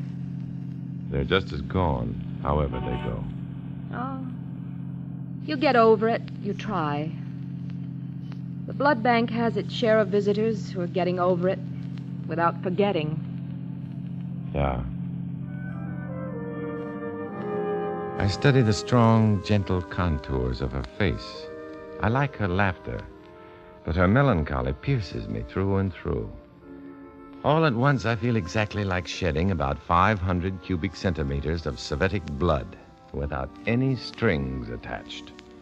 I want to do something for somebody, whether my red comrades like it or not, and they won't. I haven't an idea in my head for Revchenko and Arpat, the Communist Front crowd, right now. I'm in business for myself, personally. Look, how about this? Yes? I'm not hurt, see? Well, we'll let the doctor decide that. All right, we'll let the doctor decide it. Drive me around the block to the blood bank and let the doctor there decide if I'm okay. And if I am, I'd like to donate a pint of blood. What's the matter? Well, are you... You're not just doing this for me. Let's say I'm doing it for me. Blood bank, Polly. And I better make a right turn here. And the name is Abby. Abby as in Westminster? Abby as in Abigail. Matt as in Cvetic. How do you do? Fine. I'm feeling strangely exhilarated, lightheaded. I feel great. Inside of 20 minutes, I'm lying on a cot in the blood donor center with a dozen other donors. I watch a half-liter flask fill up with 500 cubic centimeters of Matthew Cvetic. I don't feel a thing except that strange exhilaration. Then, it's over. The nurse helps me off the cot, and here comes Abby, as in Abigail, to usher me into the commissary for refreshments. How do you feel, Mr. Cvetic? Oh, I feel fine. Keep that bandage on your arm until tomorrow. The nurse told me. And drink lots of fluids. As if I ever drink anything but fluids. Well, it's good we met, isn't it? I think so. Come back soon? I'll check directly with you. That's all right with you. That would be all right, yes. Well, fun's fun, but I gotta be going. Goodbye, Mr. Cvetic. Yeah. And thank you. I'm still feeling pretty good. I nod and grin inanely at other donors waiting their turn in the foyer. Walk outside. Pretty soon I come down to earth again and remember it's time for my regular telephone check with Revchenko. Cvetic, Yes? I must see you at once. You said you wanted to see me at 5 o'clock. I'm telling you now that I want to see you now. I haven't given the Arpad situation enough thought yet. Now, Cvetic. Okay. I head for headquarters. The exhilaration of the blood bank all evaporated. I'm worried whenever Revchenko takes that blunt attitude. When I walk into his office, I know right off the heat is on, and hot. Tell me about your morning, Comrade Cvetic. What do you mean, after I left you this morning? After you left me this morning, yes. Well, first Well, why? Just tell me, that's all. I'm interested in your day. Well, nothing much. I walked around, had lunch. Where? Where did I walk? Where did you have lunch? What's the difference? Some little joint? Near the blood donor center, perhaps? Could be. In the blood donor center, perhaps? I don't get you. You do know, however, that it is sharply forbidden for party members to cooperate in any way with the American Red Cross? Certainly I do. Why? Comrade Cvetic, roll up your sleeve.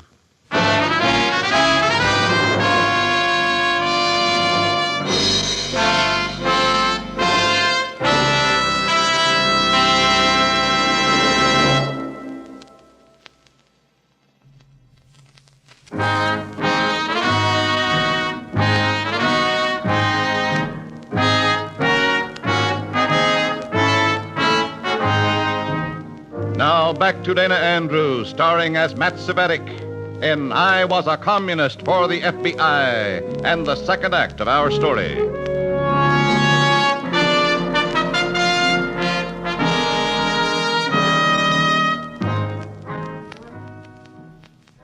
I've got to think fast. If Revchenko learns I actually gave blood at the blood bank, I'm in serious trouble. The bandage is in the crook of my left arm. I fumble at the cuff of my right sleeve, stalling for time, thinking hard and fast, fighting down panic. If Revchenko learns the truth, I'm through in the Communist Party, and useless, therefore, to the FBI. And then, with a kind of a little shock of discovery, I get my inspiration. Idea. A great idea. Why were you seen coming out of the Blythe Street Blood Donor Center? Huh? Who saw me?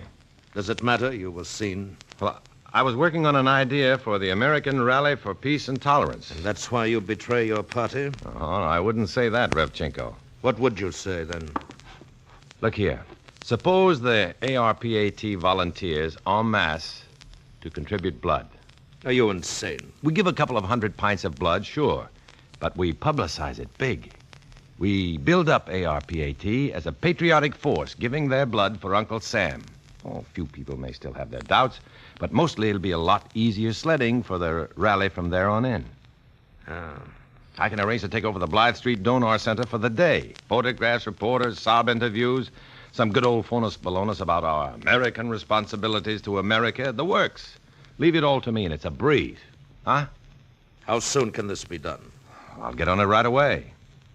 Not bad, Cvetic. Get on with it.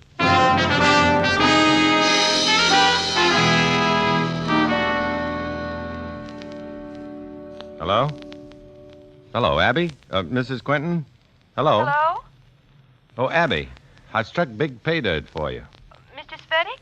I think I've talked 280 members of the American Rally for Peace and Tolerance into coming down and giving blood. Oh, how wonderful. The question is, can you handle it all in one day? Well, name the day, that's all. Tomorrow? Oh. Well, that would mean some cancellations, and we don't want to lose a single donor. The next day, then. Fine. What time? Early. Dawn to dusk. That's a contract, girl. I'll call you about exact arrangements later. So long for now. Matt. Yeah? Thank you, Matt. So much. Matt, she called me. Matt.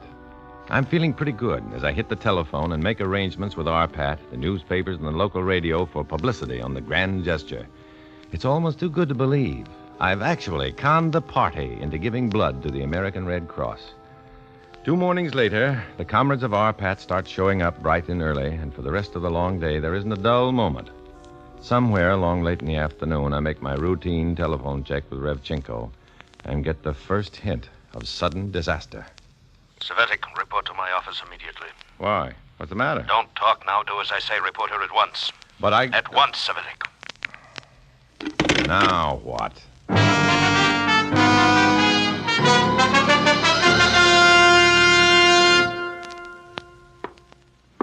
News of your scheme has reached the highest echelons of our apparatus in America. It simply will not do to give blood to a culture we despise. But don't they understand? We've gotten great value for it. Our Pat will be in the clear again. I tell you it will not do, Cvetic. And I tell you it's done. Then undo it. How? Destroy the blood flasks somehow.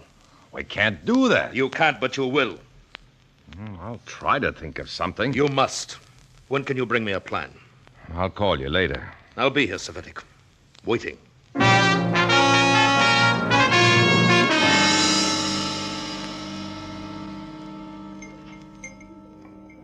Tough situation, Matt. I didn't want to drag the FBI into this more than I had to, but I need help. I hate to be this negative about it, Matt, but you have no choice. Let the comrades get back their blood. I won't do it. No other choice, Matt. So what is there to do?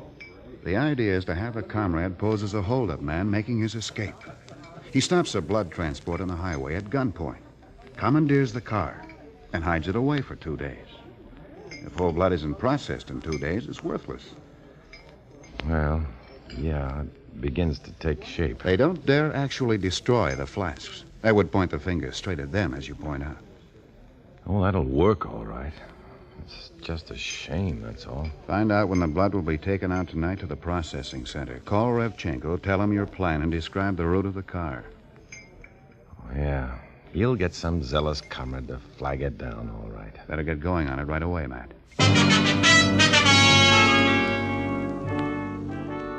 I call Abby, find out the time she's leaving with the unprocessed blood, learn the route, and make a date to ride down with her to the processing lab.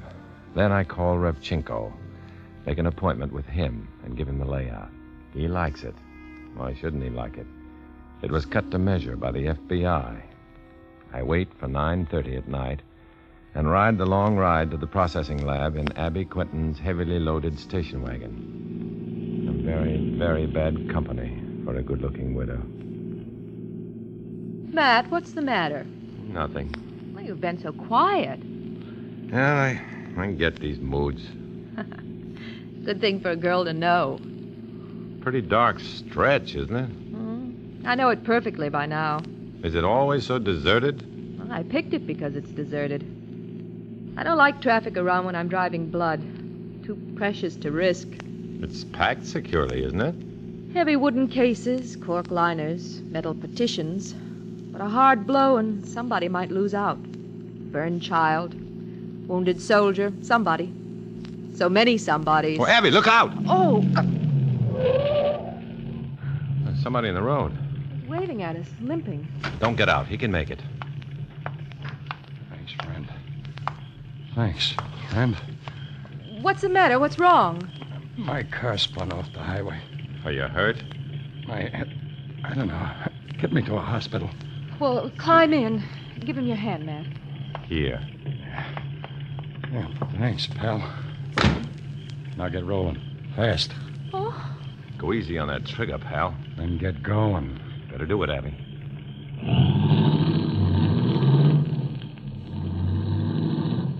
Sorry, friends. That's all right. It's a pleasure. Little job went wrong in a gas station. I had to blast the attendant. Cops put an APB on this short wave with a description of my car. Had to change transportation. Understand? Perfectly. Oh. Red Cross car, huh? Couldn't have picked better. Take a left at the next interchange or I'm not responsible. You hear me? I hear you. Watch it, girl. He killed one man. I won't let him kill 50. There are 300 pints of whole blood in this car. All with the necessary tests made at the center. Emergency. Emergency? There's been an urgent call for whole blood to be flown overseas. I thought we were going to the processing center. We branch off on the airport road. You take the next interchange, lady. No airport. Don't miss it, lady. I wouldn't count on it if I were you. She means it. I know she's telling the truth. There are 300 pints of life stowed away behind us in those blue cases. And I don't much care what might happen to me if I try to help and get those cases delivered to that plane. I want to look real good come Judgment Day. I want to look good to the Abby Quintons of this world. And to this special Abby Quinton in particular. Only how? Wreck the station wagon and hope to reload on a passing truck or car? What if we burn? Suppose the flasks are all smashed? Suppose we're hurt and helpless to explain the situation to any passerby? Suppose she's killed. Think, Cvetic. Think and act. Do something. Watch it now. The interchange is dead ahead. What's that? I don't know, but I can guess. We've been going over 80. Cops? Yeah. They're flashing us now. Step on it, you. Get moving. I can't go any faster. Do you want her to wreck the car, you lunatic? Yeah, I want to wreck the car. Yeah. Yeah. You're crazy. That's right, lady. You're so right, lady. Yell at him. Tell him Red Cross. Tell him emergency. Tell him, go on. That's all right, officers. Emergency. Red Cross to airport. Emergency. No! Stop! No! Yeah, too late, lady. They're going places. No. No. They want us to follow. Oh, this is funny. They're giving us a police escort to the airport. Oh, no, they're not. Isn't it funny, though? It's wonderful. Well, let me get that wheel. What are you... Stop. Yeah. You fool. No, don't. You wrecked it, you fool. You...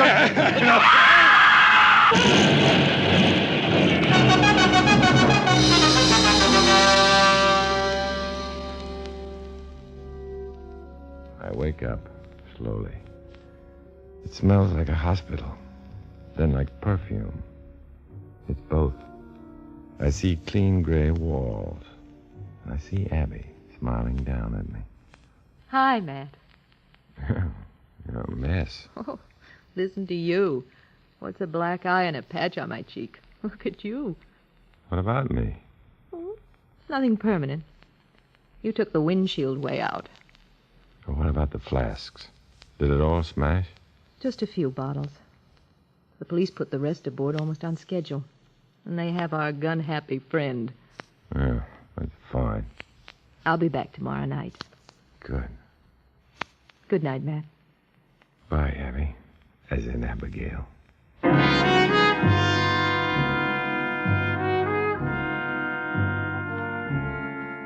She's back the next night, and the next, and the next. She's probably back the following night, too. I wouldn't know. Because I'm gone by then. Because I don't think I can face her evening after evening without losing my nerve and my job with the FBI. I'd go soft. I'd chicken. So, I'm out of there before visiting hour, the fourth night around. The comrades can't say I didn't try, so I'm in the clear. They won't wreck another blood transport car. Twice might rub the whitewash off the American rally for peace and tolerance.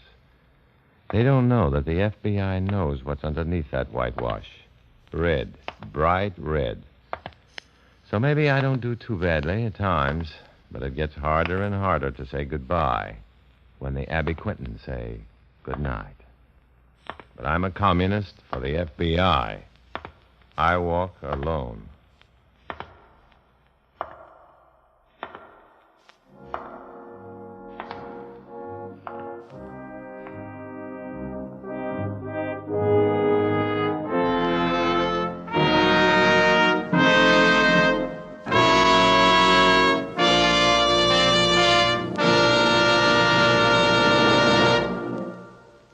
Dana Andrews will return in just a moment.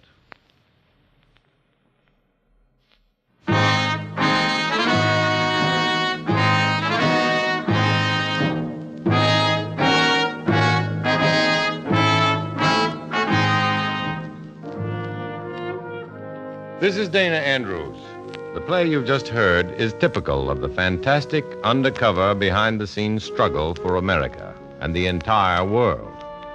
It was another story stemming from the real experiences of Matt Cvetic, who worked undercover for the FBI. Next week, another exciting and compelling adventure. So be with us, won't you? See you.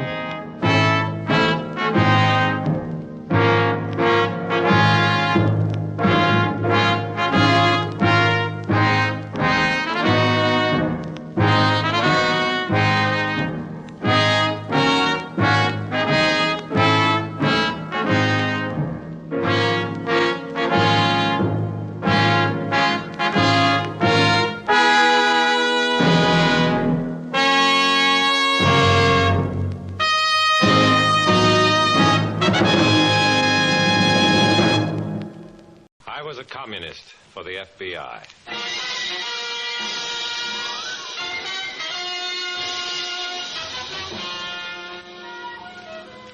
Starring Dana Andrews in an exciting tale of danger and espionage. I was a communist for the FBI.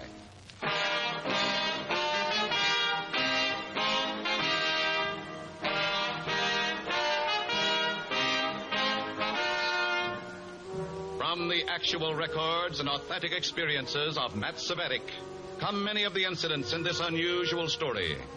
Here is our star, Dana Andrews, as Matt Cvetic, who for 9 fantastic years lived as a communist for the FBI. In all these fantastic years, fear was my worst enemy. The average man in the normal course of events comes face to face with fear only a few times in his life. But I faced the terror of fear almost constantly for 9 years as a communist for the FBI. In a moment, listen to Dana Andrews as Matt Cvetic, undercover man.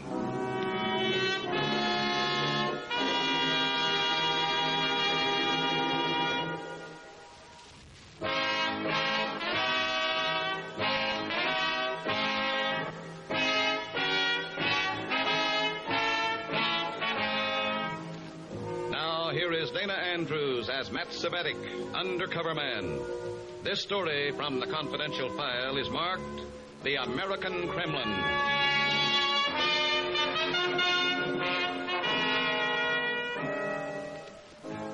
An early spring afternoon in a large Midwestern city.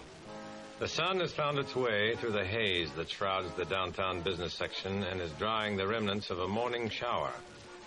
I decide to walk from my rooming house to the meeting at party headquarters, an unobtrusive address on an undistinguished side street. Yeah, mister?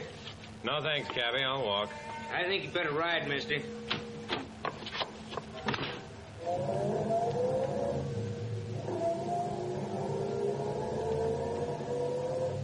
Pin 4-7. 7 is a lucky number. You're clear. No one following. Why the emergency contact? 2 top agents the MVT have been smuggled into the country. Their job to close any loopholes in party machinery.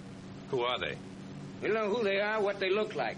But so far they've been efficient. Too efficient. 2 of our New York contacts disappeared. There's a chance these agents are here right now. You see them, we want them.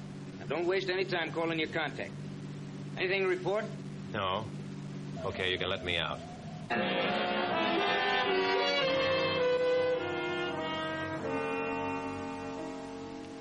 2 top agents of the MVD here to check on their own party members.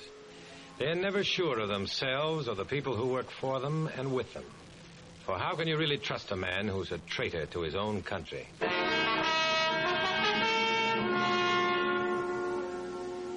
It's still rather early for my meeting, but there before me is the party headquarters. Outwardly, it resembles some of the other faded and forlorn buildings on the street. But there the resemblance ends. For this building is the nerve center of the entire communist network in this section of the country. This is the American Kremlin.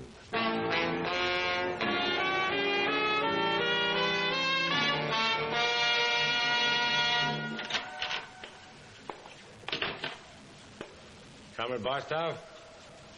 Comrade Barstow! The door to Barstow's office is open. I walk in. Barstow? Not here.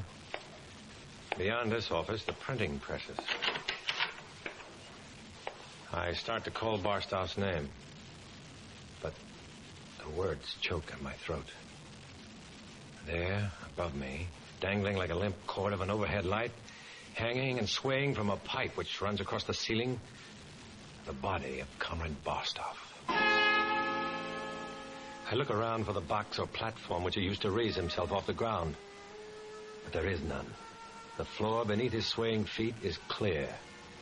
This isn't suicide. This is murder.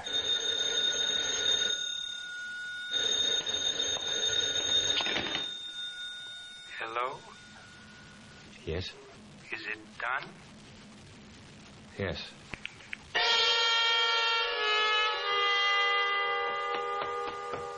I stagger wildly out of the building, gasping for air. Sure, I'm scared.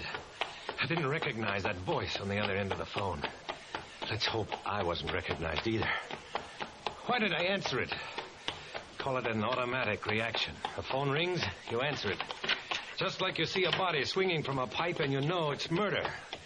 Except in this case, there's a frame attached to it, and I could be the picture inside. I can't understand why the building is empty.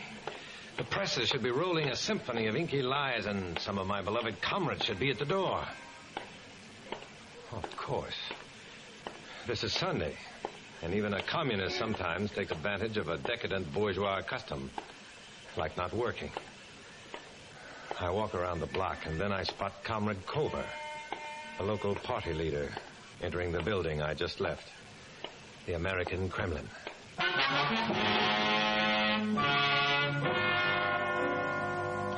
I wait about 2 minutes, and then I walk back in. Who is there? Well, it's me, Comrade Cvetic. Quickly, lock the door and come back here.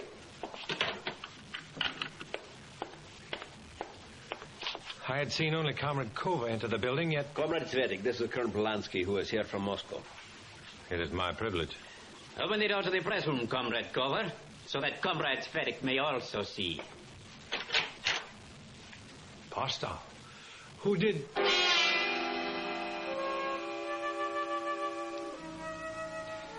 Either my eyes are playing tricks on me, or else I didn't get a good look the first time. For there, under the swaying feet of Comrade Barstow, is a box. Yes, Comrade Cvetic. Barstow realized that any weakness in our party structure is dangerous to the entire cause. You may close the door, Comrade Kova.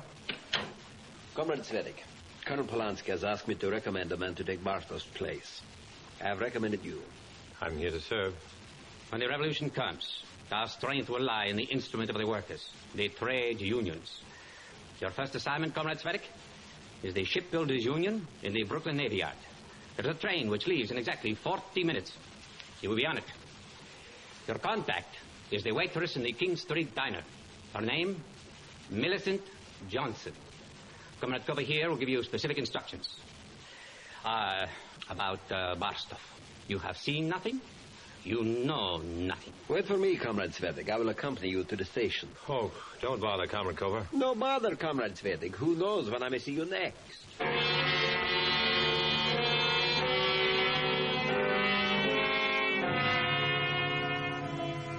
He helps me pack. He helps me find a cab.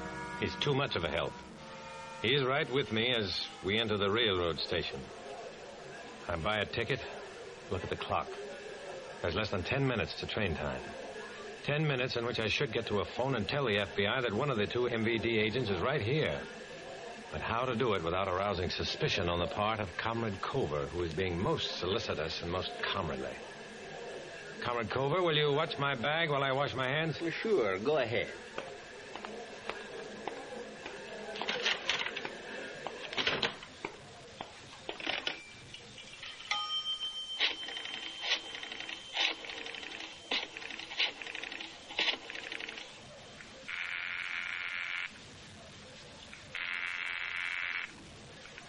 Hello?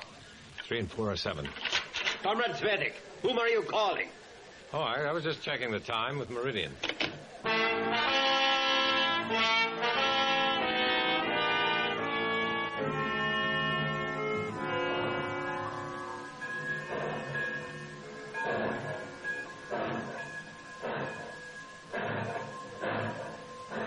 The last thing I see as the train picks up momentum and speeds out of the station is Comrade Cover standing on the platform and smiling goodbye. I've been cornered, boxed and shipped. 8 hours before the train arrives in New York. 8 hours before I can get to a phone, contact the FBI, and tell them the MVD agents have arrived. 8 hours in which Colonel Polanski and the hatchet woman on the phone could be in Dallas, Chicago, Los Angeles. You pick the spot.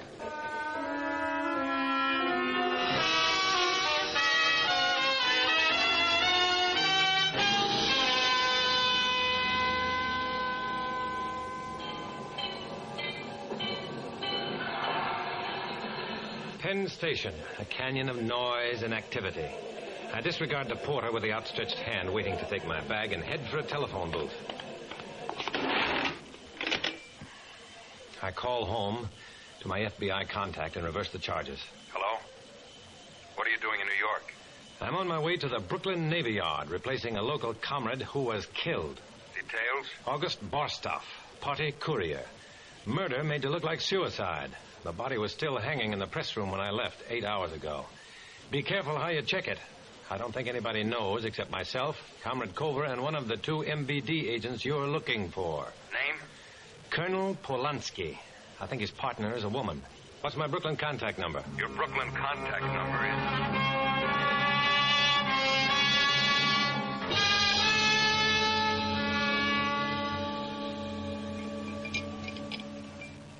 What'll it be, mister? Hello, Millicent. Hello yourself. Brooklyn isn't near Pittsburgh. Pittsburgh isn't near Brooklyn. We've been expecting you. The meeting starts in 30 minutes. I finish here in 10. I'll get you a cup of coffee while you're waiting for me. What about a place to sleep? We have a room for you. Hey, Millie, how about some cybers?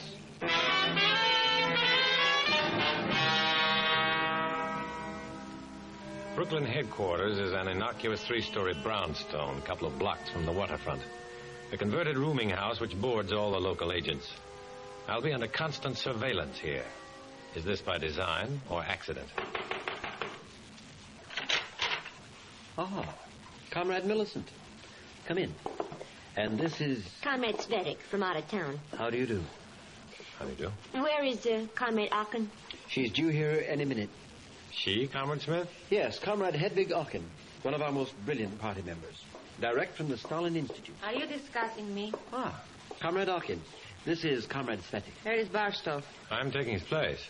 Comrade Smith, how did he get here? Comrade Millicent brought him. How do we know he's not an FBI spy? He identified himself correctly. Oh, but how do we know? Well, this is childish. You can check me whenever you please.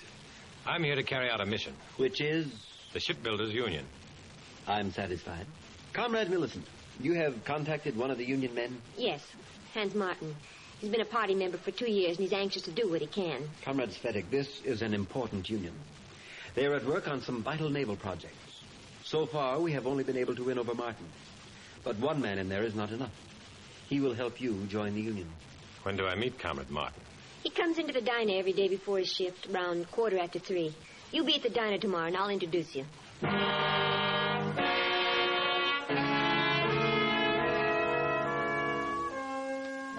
There are other items on the agenda, so I just sit back and listen. I listen and look and catalog their faces. What is the connection between Hedwig Aachen and Comrade Barstow? Was she the voice on the phone? There being no further business to discuss, the meeting is adjourned. Comrade Cvetic, may I speak with you alone? What about? Alone. Come into the hall.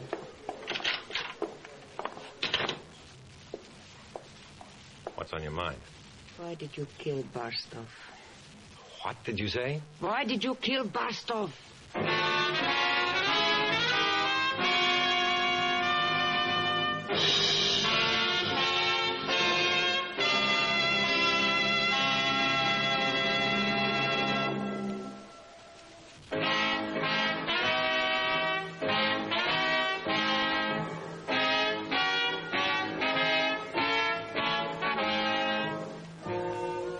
Back to Dana Andrews, starring as Matt Cvetic in I Was a Communist for the FBI, and the second act of our story.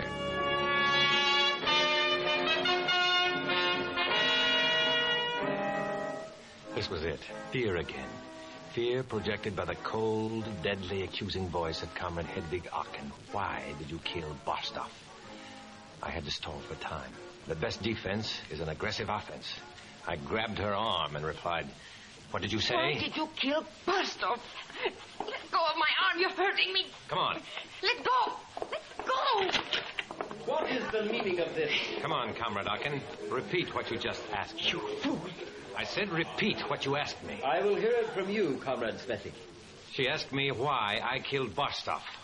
Comrade Aachen, you place yourself in a very bad position with such a question.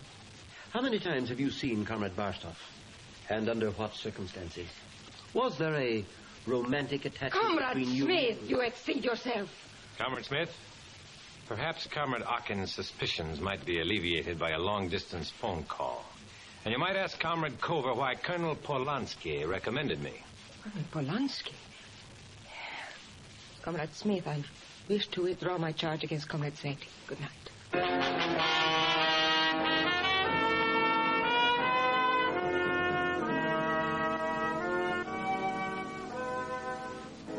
The next morning, I use an empty cigarette pack as an excuse to get out of the house and call my Brooklyn contact. Hello? 3 and 4 are 7. 7 is a lucky number.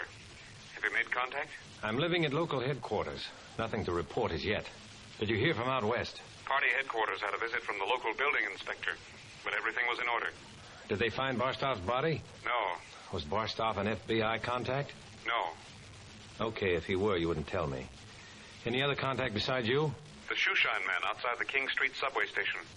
Tell him you prefer a red polish. A deep red polish.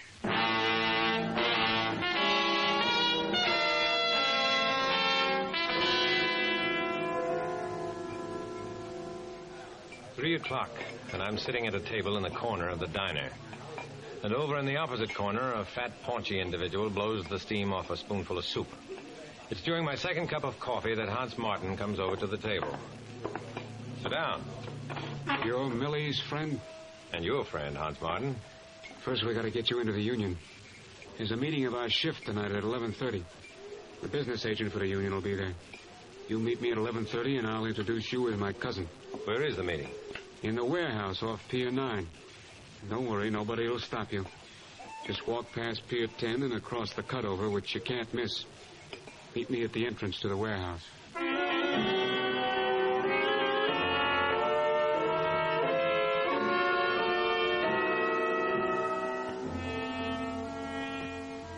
I walk out of the diner with Hans Martin, walk him partway back to the pier. As we pass the King Street subway station, I say goodbye to him. Shine, mister? I start to say yes, but as I look up, I see Colonel Polanski coming out of the subway. He looks straight at me, through me, and around me, and walks on.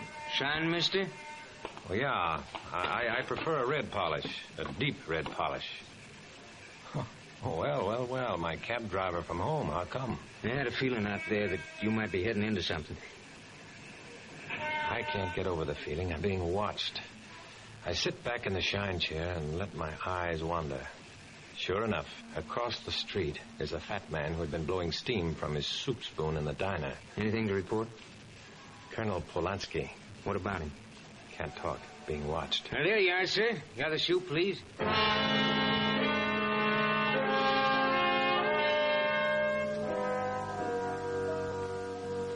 As I walk away from the shoe shine stand, I notice that the fat man has disappeared from the doorway. Rather than walk the 4 blocks back to the party headquarters, I take the trolley. Was the fat man really watching me? Did I do anything to give myself away? Oh, nuts. I'm falling for the old commie trick. But the guilty man will always worry. The innocent man will only be confused. As I start up the stairs to the 3-story brownstone, I turn around and freeze. There, across the street, is the fat man. I shut the door behind me and run up the stairs into the meeting room. Ah, Comrade Cvetic. Colonel Polanski. What is it, Comrade Cvetic? You look perturbed. I think I've been followed. He's right across the street. Who? The man who's been following me. Look. Polanski and Smith cautiously move across the room and through a parting, and the drapes get a good look at the fat man standing on the other side of the street. Comrade Smith, will you leave us alone? Yes, Colonel. Well, this is no laughing matter. Easy, Comrade Cvetic, easy.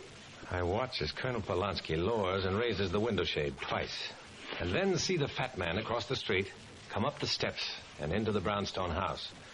A minute later, the door to the room opens again, and he waddles into the room and smiles at me with the lower part of his face. His eyes can never smile. Commissar Turin, this is Comrade Cvetic. Commissar, I'm honored. So, it is you who have taken Comrade Bastov's place.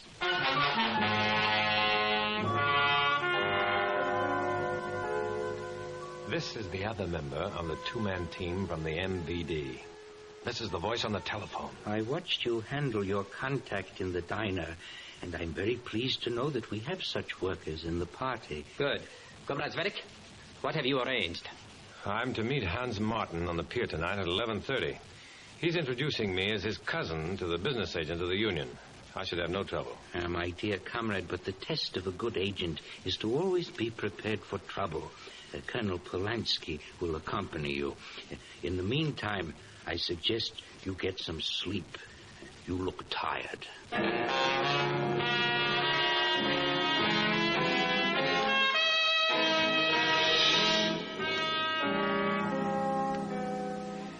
At exactly 11, Colonel Polanski knocks on the door of my room and takes me down to the car he has rented especially for the occasion. He opens the back door for me, and there is Commissar Turin. Oh, come in quickly, Comrade Cvetic. The night air is a bit cold.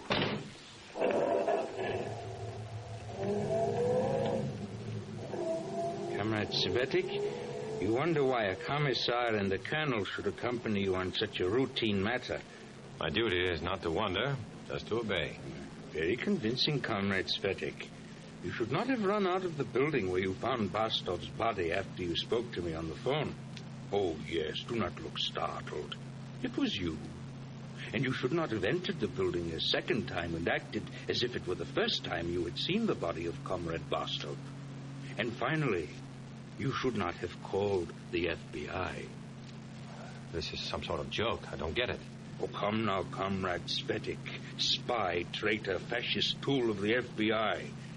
Let us put an end to pretenses.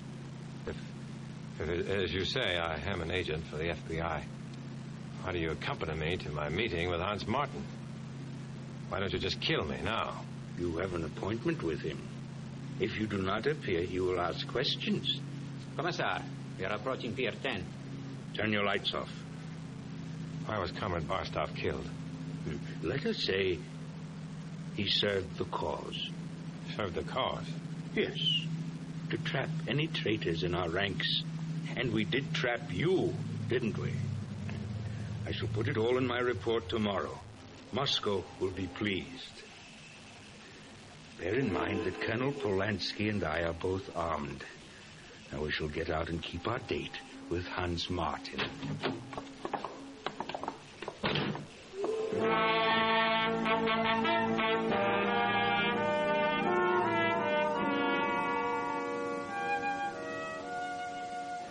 The shrill whistle of the tugs, a basso boom of the larger vessels are playing a funeral dirge across the night winds of the Brooklyn waterfront, carrying the coffin to its final resting place. You'd think you get accustomed to staring death in the face, only...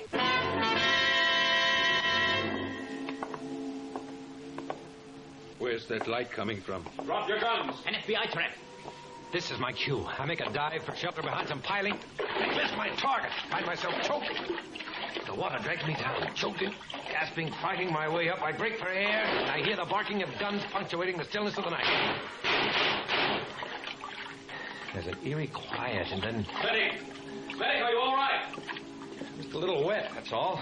Here, grab this rope and I'll pull you out. Thanks.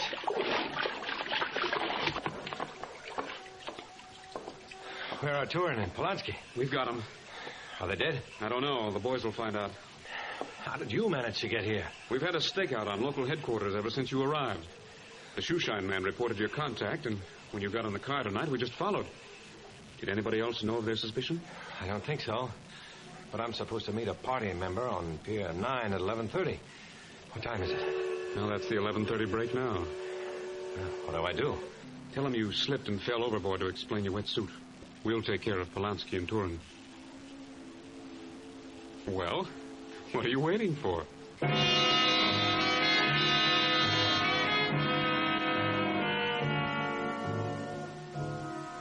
As I make my way to Pier 9, the calm of the waterfront is as before. As if those gunshots had never been. As if Polanski and Turin had never been. But there will always be more Polanskis and more Turins. For this fight I'm in is a lonely fight.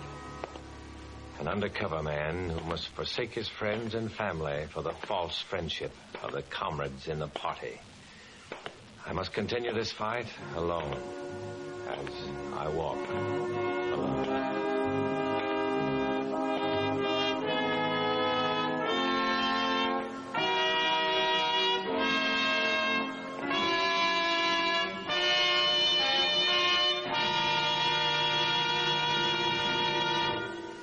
Dana Andrews will return in just a moment.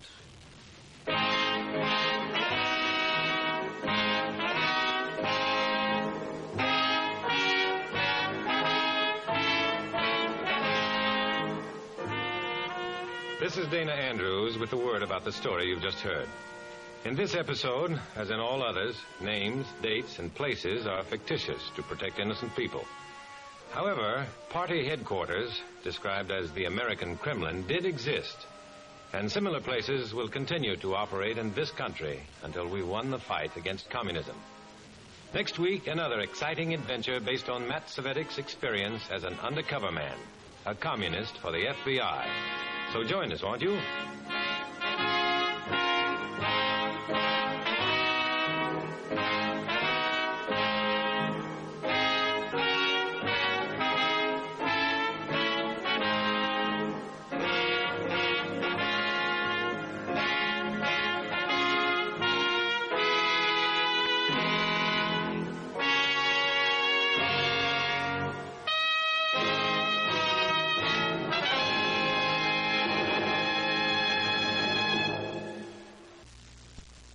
I was a communist for the FBI.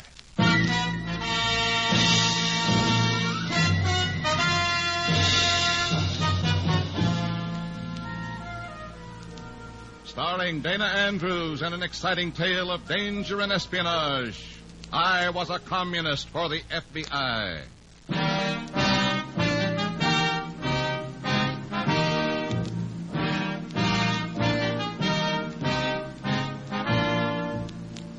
Many of the incidents in the story you are about to hear are based on the actual records and authentic experiences of Matt Cvetic, who for 9 fantastic years lived as a communist for the FBI.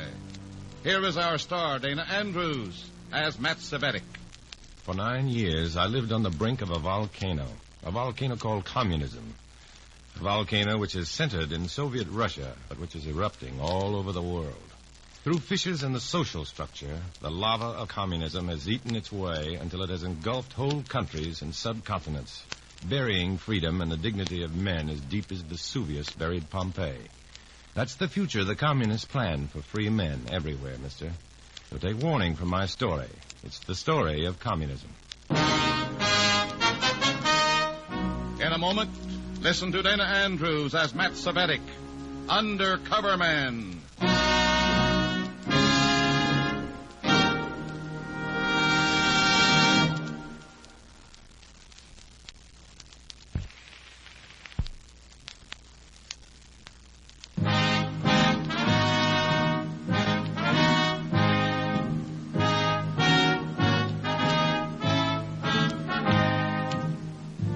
Here is Dana Andrews as Matt Cvetic, Undercover Man. This story from the confidential file is marked an un-American activity.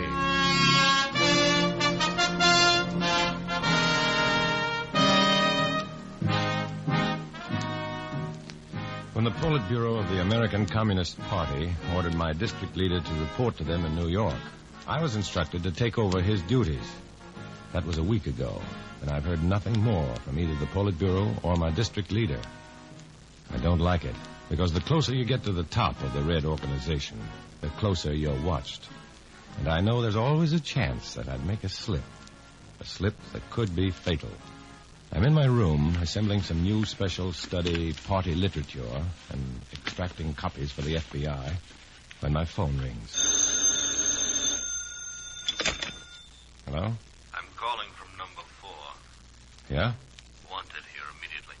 Well, I'm putting together some packages at the moment. I'll be over in an hour. A car will be calling for you immediately. Don't keep the driver waiting. But look, I've got to... No.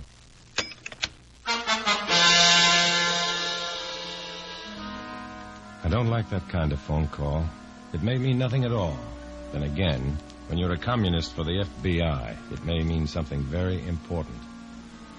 Number 4 is a red meeting place used only in party emergencies. And this, obviously, is an emergency. I put back the copies of red literature that I'd held out for the FBI, just in case my room is searched while I'm gone. And go out to wait for the car that's to call for me. But there's no waiting. The car's at the curb when I walk out of the building.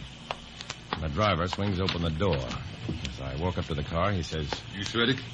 Yes? Get in. What's up? We're late. Hang on.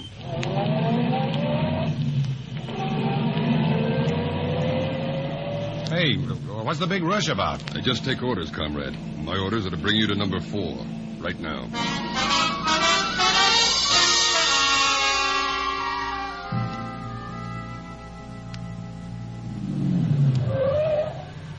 This is number 4. I've been here. Well, get out. They're waiting for you. And I have another job to do. Thanks. You're certainly never going to get into trouble for talking too much. All of our comrades had that driver's discretion. This meeting would not be necessary.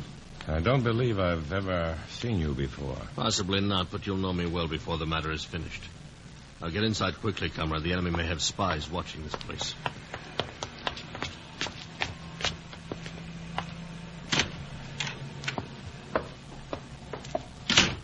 Go right up those stairs, Comrade Cvetic. I know the way. Well? Before I take any more orders, I want to know who's giving them. You can call me Comrade Walters. I'm a member of the party security committee. Now, please walk up the stairs. There are others waiting for us. As we climb the long, dimly lit flight of stairs that rises to the party's dingy office, the fear that never leaves me rises too. There's a red security officer at my back, and I don't know what's ahead. Then we reach the top of the stairs, and I open the office door.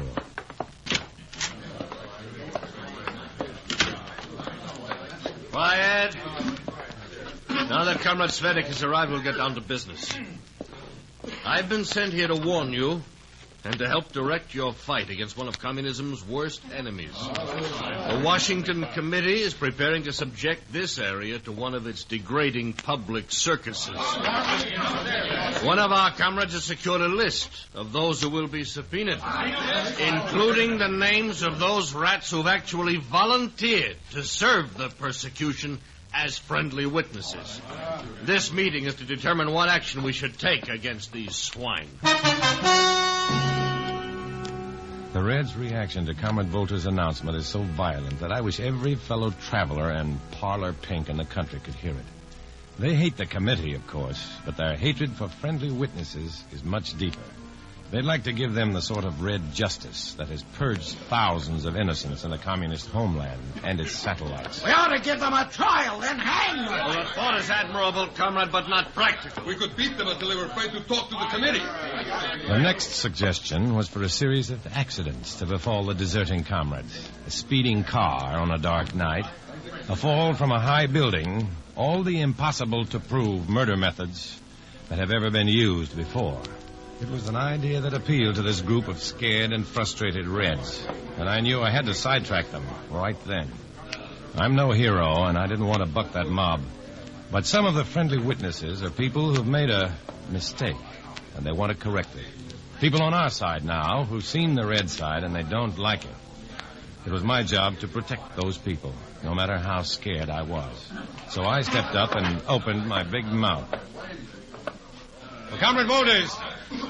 Comrade Volters. Yes, Comrade Cvetic. I'd like the floor for a minute. You have it. Okay. In the first place, I want all the comrades to know that I hate these rats who are willing to become friendly witnesses. However, any action against these people before they testify would reveal that we have a source of information close to the committee. Quiet. Just what would you do about these traitors, Comrade Cvetic?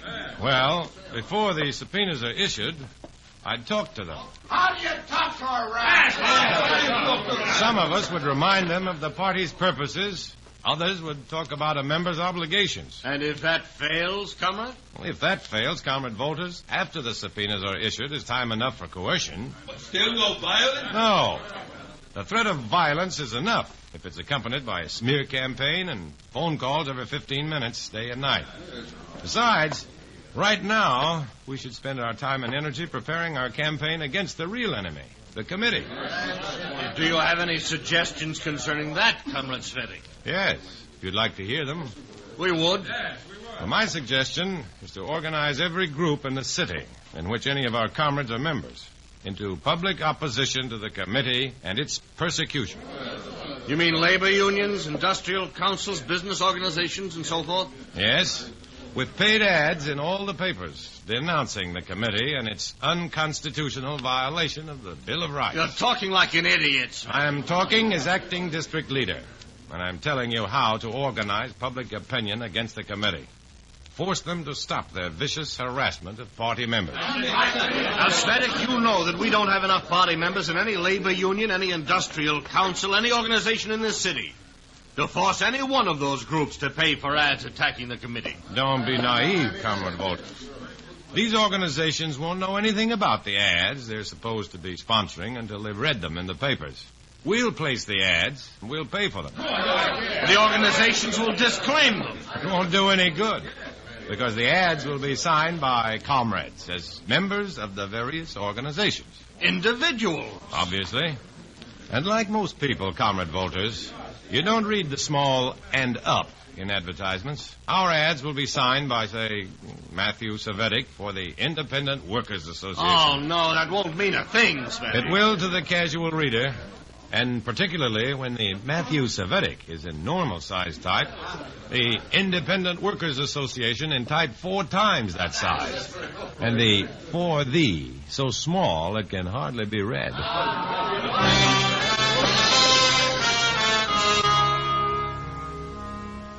With the Reds' enthusiastic acceptance of my plan for attacking the committee, I was also able to wangle an agreement to try my suggestion for dealing with the friendly witnesses. Then the meeting broke up, and I hurried to make my report to the FBI. This is important and startling news, Matt. The Washington Bureau is going to be greatly disturbed at learning that the commies have a pipeline from the committee. What about the friendly witnesses? We can't do a thing for them officially at this time without taking a chance on exposing you. We're not supposed to know that the Reds have a list of those being subpoenaed. But these particular people are genuinely on our side now. They're trying to help us. We have to protect them. I don't mean to sound heartless, Matt, but there are bound to be casualties in any war, even a Cold War. Till the subpoenas are issued, any protection these people get will have to be given obliquely by you. I see. Don't take any unnecessary chances, Matt. What you've told me, it's obvious that the Reds are frightened. And frightened men are always the most dangerous. Yeah. Now, if Washington wants any more details, we'll contact you. Good luck, Matt. Strictly unofficially, I wish you hadn't stuck your neck out quite so far. During the next few days, I was on quite a merry-go-round, organizing the Reds' campaign against the committee, and at the same time planting evidence that I hoped the FBI could use to frustrate the campaign. I almost forgot the problem of the friendly witnesses. Then the subpoenas were issued, and Comrade Bolters paid me a visit. The hierarchy is quite unhappy with you, Comrade Cvetic. What do you mean? About the handling of the friendly witnesses. Although in my reports I've stressed the seeming excellence of your proposed campaign against the committee, I've been forced also to report the failure of your plan for handling our traitors. Mere talking to them has done nothing to change their minds. Then our comrades can't have done a very good job of talking. You think you could do better? Certainly. If I hadn't been so busy with this other matter... In that case, forget the other matter for a day or two. Yeah? Yes. You talk with these white-livered weaklings. Show them the error of their ways. Okay.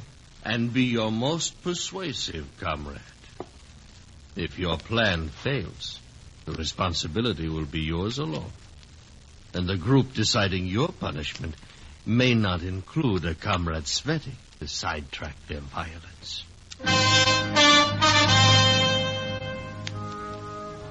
The responsibility will be yours alone. Bolters is right. No matter what happens, the responsibility is mine alone. If the friendly witnesses wilt under pressure, I'll feel responsible to the American people. If they don't wilt, if they testify against the communists, I'll be the guy held responsible. I'll be the guy who pays.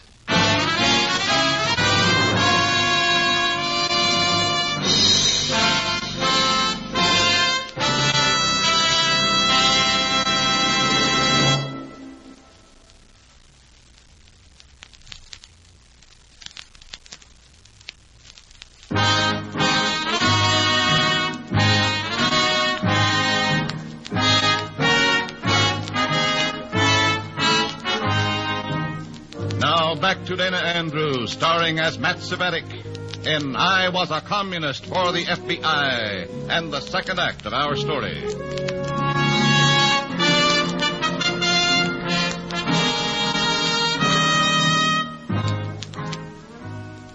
Or else, there's no other interpretation of Comrade Volter's orders for me to talk to the deserting comrades and dissuade them from appearing before the committee as friendly witnesses.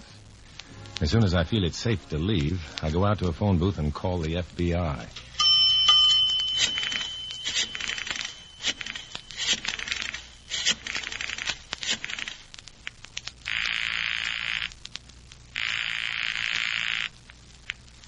Hello, Warren speaking. I'm calling from a phone booth. I recognize your voice. Go ahead.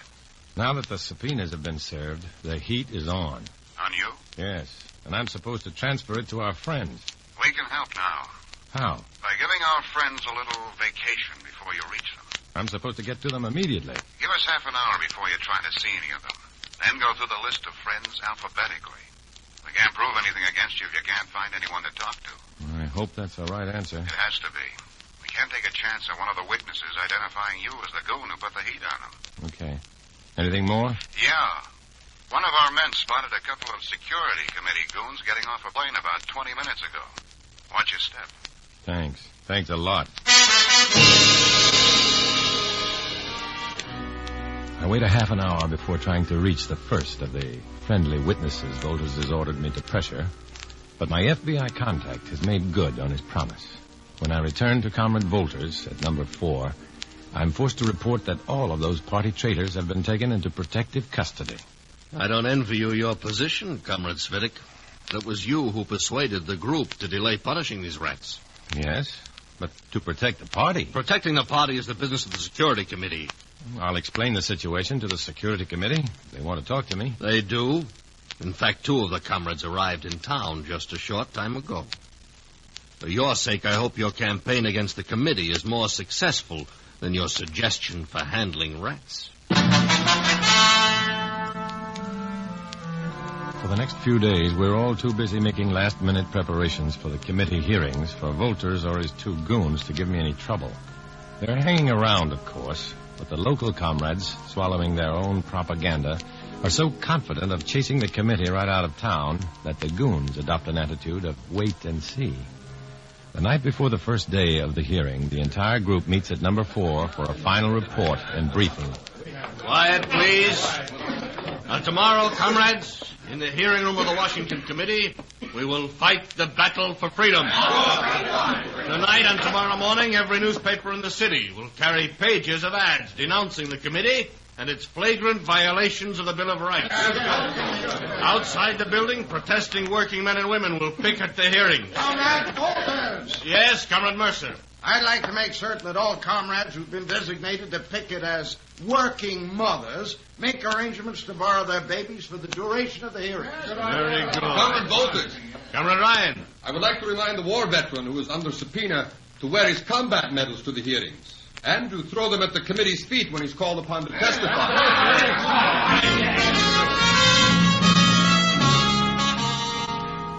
The Reds' attitude has done a complete about-face since the night of the first meeting in number 4.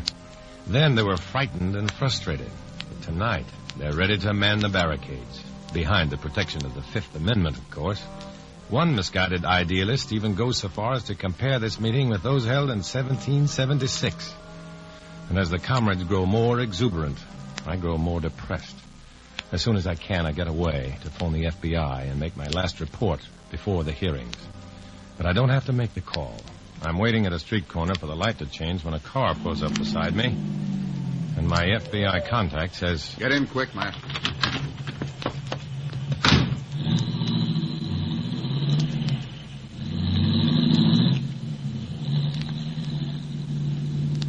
Okay, Matt. We ought to be safe now. Let's have the final rundown. It doesn't look good. For our side or for you? For either. Well, let's have it. The Reds are really organized this time. Everything from babes in arms among the pickets to veterans with war medals among the witnesses. What's their attitude? Confident. Those scheduled to appear before the committee tomorrow are going through last-minute rehearsals with their lawyers. The picket chairmen are making a final check of their groups. Wolters and a goon squad are still at number 4. Are they anticipating any violence? Haven't heard of it if they are. Say, drive me back near number 4 and drop me. Okay, why? I want to have a talk with Wolters about violence. I have an idea that may save my neck.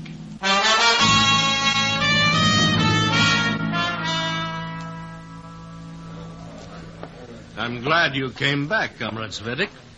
I was just discussing you with Comrades Mercer and Ryan. A thought came to me while I was on my way home that seemed so important that I came right back. You're full of thoughts and ideas, aren't you, comrade? Well, I try to give the party the benefit of any idea I may have, Comrade Mercer. Such as don't use violence against rats. Yes. I still feel that any violence would have engendered serious reactions against the party. What was this new great thought of yours? I wanted to warn you against any violence on the picket lines tomorrow. We weren't anticipating any. What made you think of it? Nothing really. It just occurred to me that reactionary members of some of the unions or industrial councils whose names we're using in tomorrow's ads might come to the hearings and try to stir up trouble. Oh, I see. And you want to urge us against using violence? I'll go further than that. As acting district leader, I absolutely forbid it. What? You are forbidding me to use my own judgment? The party cannot... The party is no place for anyone with a yellow streak up his back, Comrade Cvetic. If anyone gives us trouble tomorrow, we're going to fight back. Maybe if we crack a few heads, we'll make some red-blooded converts.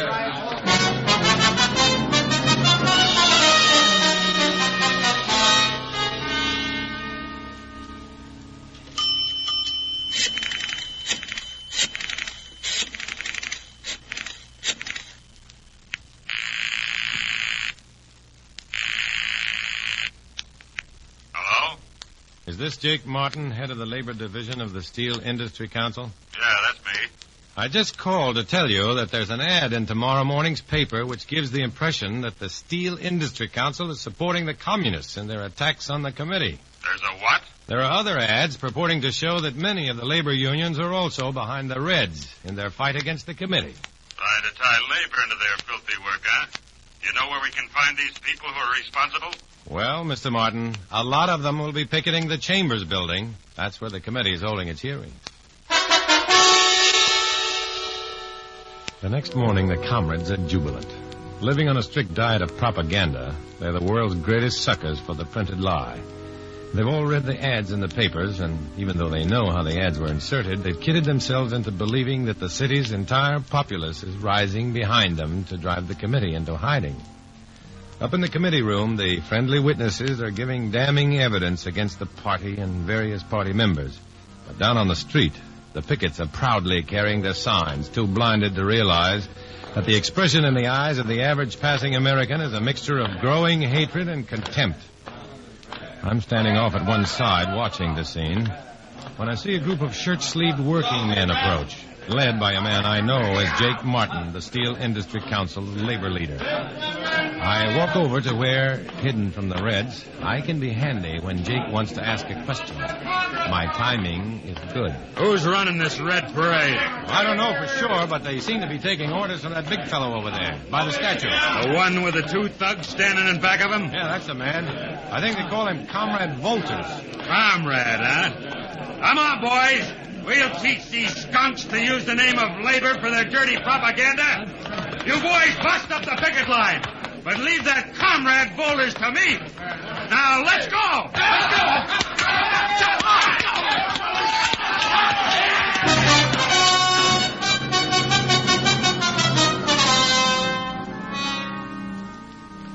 As soon as the two lines crash into each other, the police move in, and I get out of the area.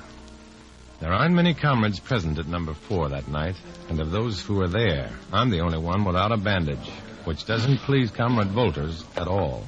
Where were you when the fighting was going on, Comrade Cvetic? Phoning headquarters in New York. Phoning? To report that despite my warnings, despite my absolute order, you had deliberately engaged in street fighting. You reported that? Direct to headquarters. Oh, you sniv... I'll teach you to run to headquarters. Sit down before I knock you down. It won't hurt the party any if I get violent with you. Now listen. You listen. Now look. I didn't start anything. First I knew about a street fight was when that guy came up and hung one of my jaw. You threatened to use violence last night, Comrade Volters. I reported that, too, together with the fact that you played right into the hands of the committee, giving them valuable propaganda to use against the party. Well, You're to report to the Central Committee in New York tomorrow morning. No, I'm not going back. It'll be suicide. I wouldn't be surprised, comrade. It's a pity, too. It's such an un-American activity.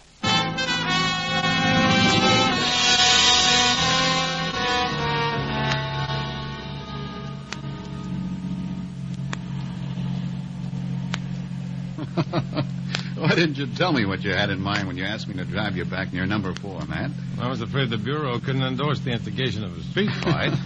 I didn't see any other way to save my neck. Well, you were right on both counts.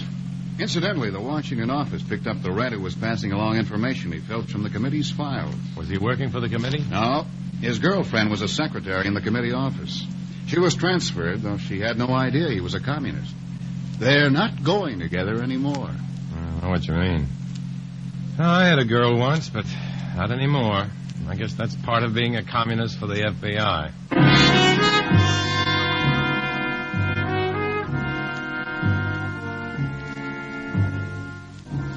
The committee and Comrade Volters have left our city, but the scars they left on the party will be a long time in healing. Because I was right and Volters was wrong, the local comrades are working overtime and trying to make me forget that they were against me. I have a lot of invitations these days, but I'm not accepting any. The people I'd like to be with, plain, average, everyday Americans, want no part of me. And I want no part of the Reds, except as a communist for the FBI. So, I choose to walk alone.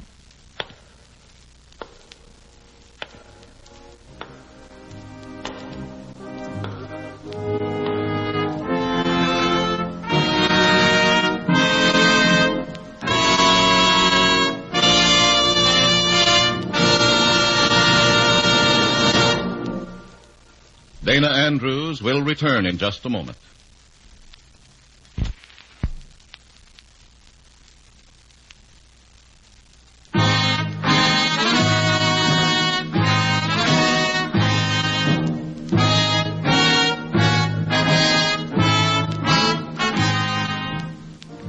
This is Dana Andrews.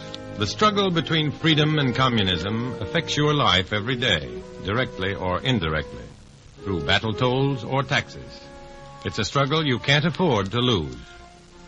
Although to protect innocent persons, the names, dates, and places are fictitious, the danger they warn against is very real. Next week, we'll bring you another strange adventure based on the fantastic experiences of Matt Cvetic. Join us, won't you?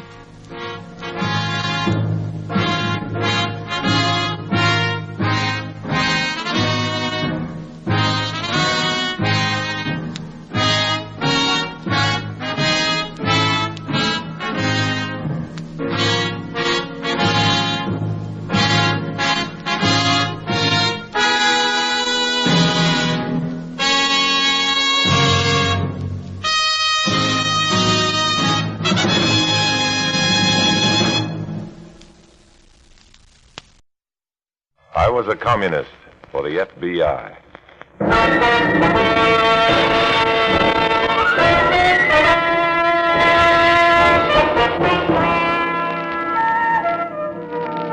Starring Dana Andrews in an exciting tale of danger and espionage. I was a communist for the FBI.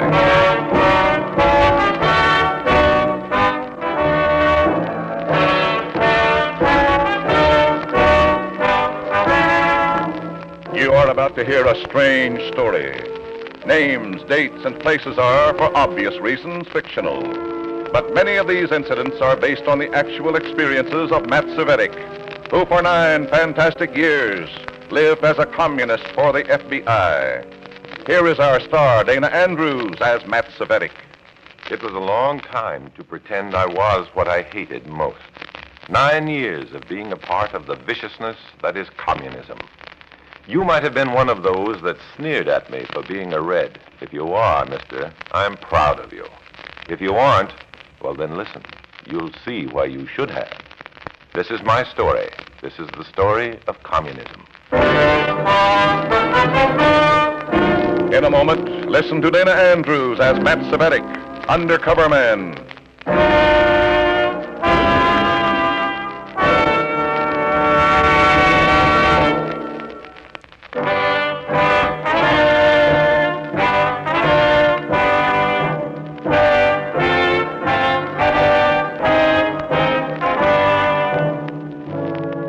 Here is Dana Andrews, starring as Matt Cvetic in I Was a Communist for the FBI. This story from the confidential file is marked Canadian Crossfire.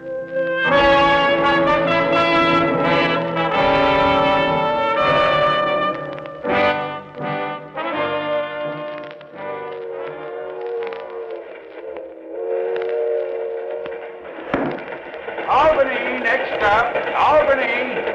Albany, 5-minute stop. 5 minutes. I think I'll get off and buy a magazine, Comrade Millhigh. Good, I'll come with you, Comrade Cvetic. I'll only be a minute. We should stay together, comrade, for our own protection. You don't want to live dangerously, do you?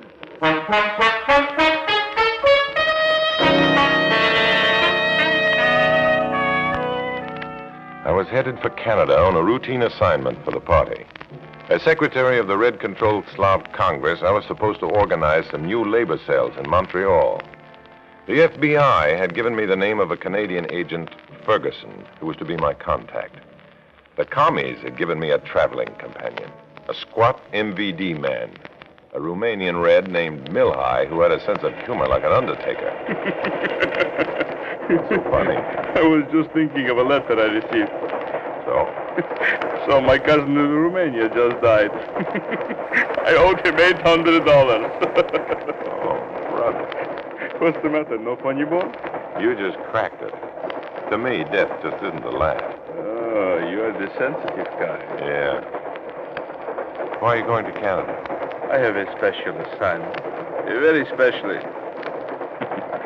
But now. My mission is too vital to tell to an agent of the FBI. What did you say? Don't be offended, comrade. We of the secret police are trained to regard everyone as enemy agents. That way we stay out of trouble, no? Oh. I like you, comrade. You must visit me at party headquarters. Perhaps we will entertain a few pretty girls, eh? Sure. And discuss the miseries of the world. Comrade Cvetic, what a sense of humor. You kill me.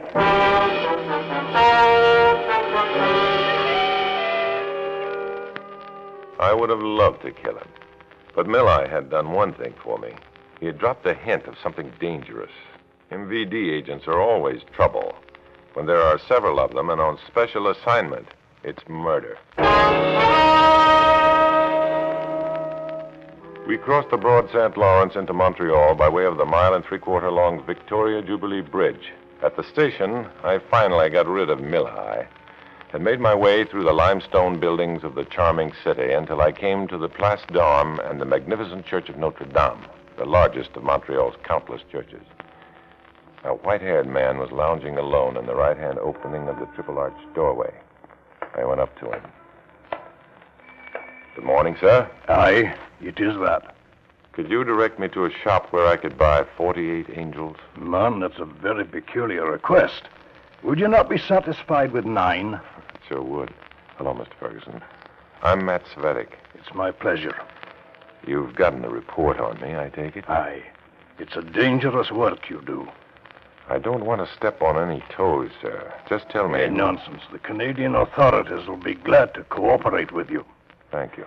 We'll be grateful to have a look inside the party, such as your work will give us. Well, my work here will consist mostly in organizing a bunch of red workers. You'll get a complete rundown on who they are, where they are, and so forth. Good. But there's one thing else. Something bigger and a lot more dangerous. What's that? An MVD agent arrived from the States with me. He's on special assignment. You know what that means. Aye. His name is Milhai. 5'4", about 150, dark hair and eyes. Laughs a lot, but his jokes aren't funny. I have it. Okay, then I'd better be off. Before you go, you'd better know what it is this secret police agent Milhai is working on. You know? I'm pretty sure that he will be having something to do with a certain bit of espionage. Oh, espionage. Have you heard of the Owl's Head project? No. It's a combined Canadian-American development of a new type-guided missile. The plant is near here on Owl's Head Mountain. And there's a leak? Aye, a bad one. Try and see me tonight. I'll show you what we've done on the case so far. All right, sir. Be careful, lad. Be very careful. Be very careful. Careful, lad. Be very careful.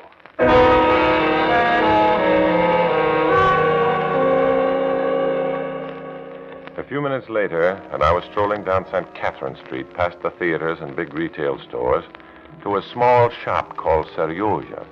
Inside the back room, I met a dozen burly workers and got right down to business. Quiet! That's it, comrades. As you know, I've been sent here to organize you into cells so that you may work efficiently for the party. You are all skilled workers. You will soon find employment in factories and mills. And until they find jobs, Comrade Cvetic? I brought a small fund with me, Comrade Seryoja. As leader of this district, you will use it to help these new comrades until they can help themselves. I understand. Of course, you new comrades realize that once you have employment, you will pay your dues regularly and contribute as much as possible to the work in this area. Comrade Seryoja's shop will be your weekly meeting place. He will collect your dues and contributions. Comrade, when shall we meet? Set comrades' rights at 10 o'clock. Call it a social club. And fine any member not attending. Of course. A few general comments. First, join. Join everything. Churches, clubs, movements. Get into every group you can. Spread our beliefs carefully and slowly until you have control and are able to subvert the group into working for us. Remember, you're in a hostile country. You will need front organizations behind which you can work toward our historic mission.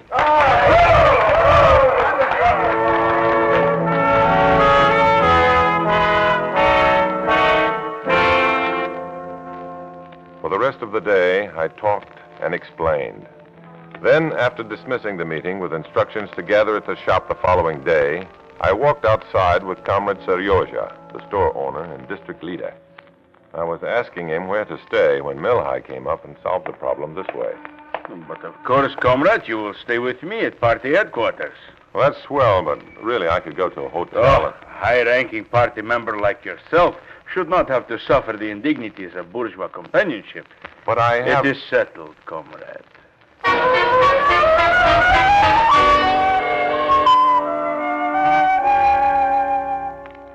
That was that. I knew my chances of getting away to see Ferguson were pretty slim for a while. Party headquarters turned out to be a church, at least on the outside.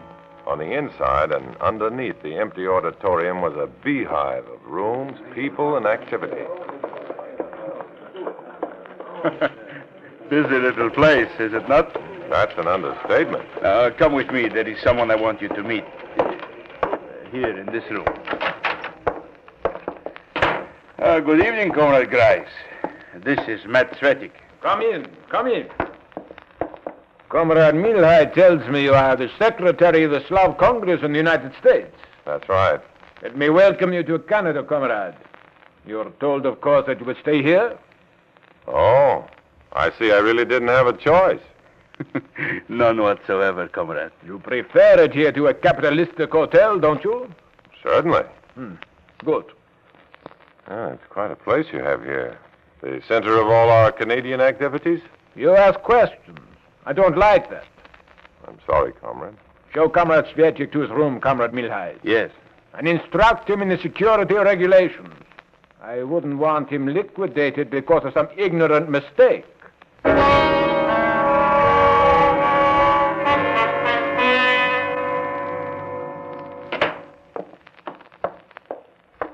Nice room.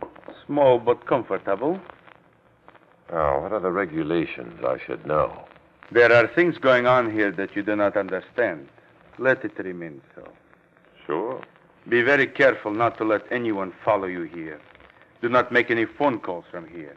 Do not ask questions of anyone you meet here. Do not go into any of the other rooms. All right. Good. Now let us go out and get some supper and some entertainment. Eh, comrade? Wow. Who does that belong to? Oh. I want to see Mr. Grice. Is he in his room? Mister? Yes, miss. Go right ahead. He's expecting you. Well, since when do we call comrades mister? She is not exactly a comrade. Not a comrade? But she's here in our secret headquarters. Please, Comrade Matt, this is something you would do better to forget. Completely.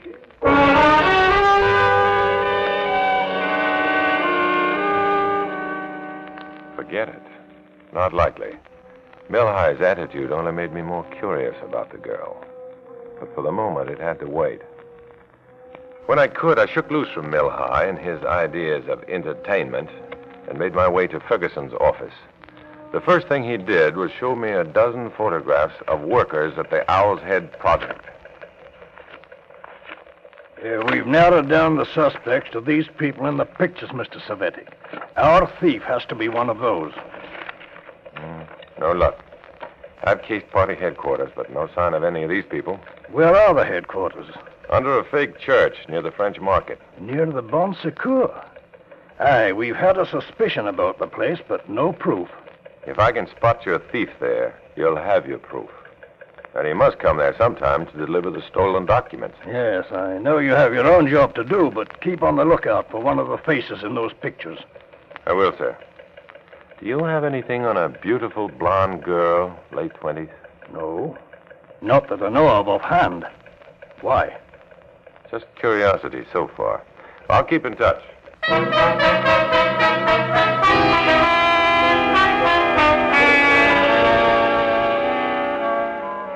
For the next few days, I was busy with my organizing of the Red Workers, meeting with them every day. At nights, Comrade Milhai saw to it that I was well occupied. But not so well occupied, I didn't see the mysterious blonde girl coming and going on 2 more occasions. By now, I was really curious about her. The next time I saw her in the hall, I took a chance and intercepted her. Oh, miss. Yes? May I speak to you a moment? Why? Curiosity, maybe? About what? You're a girl. I've been curious about them ever since I was a small boy. Very amusing. Now may I pass? Wait. What's all the rush to see Comrade Grice? I'm taking something to him, as if you didn't know. Now get out of my way. In a second. What is it you're taking? Mr. Grice said to report anyone asking questions. If I were you, mister, I'd worry for the next few minutes.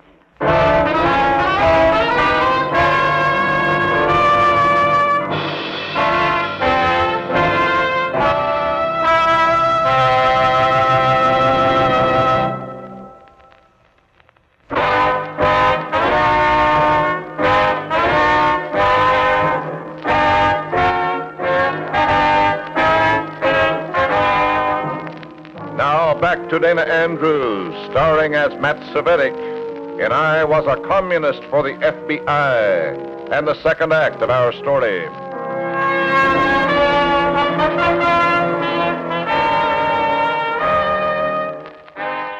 I was in Canada on a routine assignment for the party. My Canadian contact for the police was a man named Ferguson. He handed me a tip on a not-so-routine spy ring working in Montreal. I kept my eyes open in the Commie Party headquarters, and now had come up with what seemed to be a dangerous red secret. The secret was blonde and pretty, and very likely to get me killed. At least my fate was in her hands as she went into the room of Comrade Grice in the underground party headquarters. I waited in the hall until she came out. Well, you can stop shaking. I didn't tell him. Oh, sure, thank you. Forget it. I'd rather not. Let me take you home instead. No. Please. Look, the only reason I didn't turn you in was so I wouldn't have you on my conscience.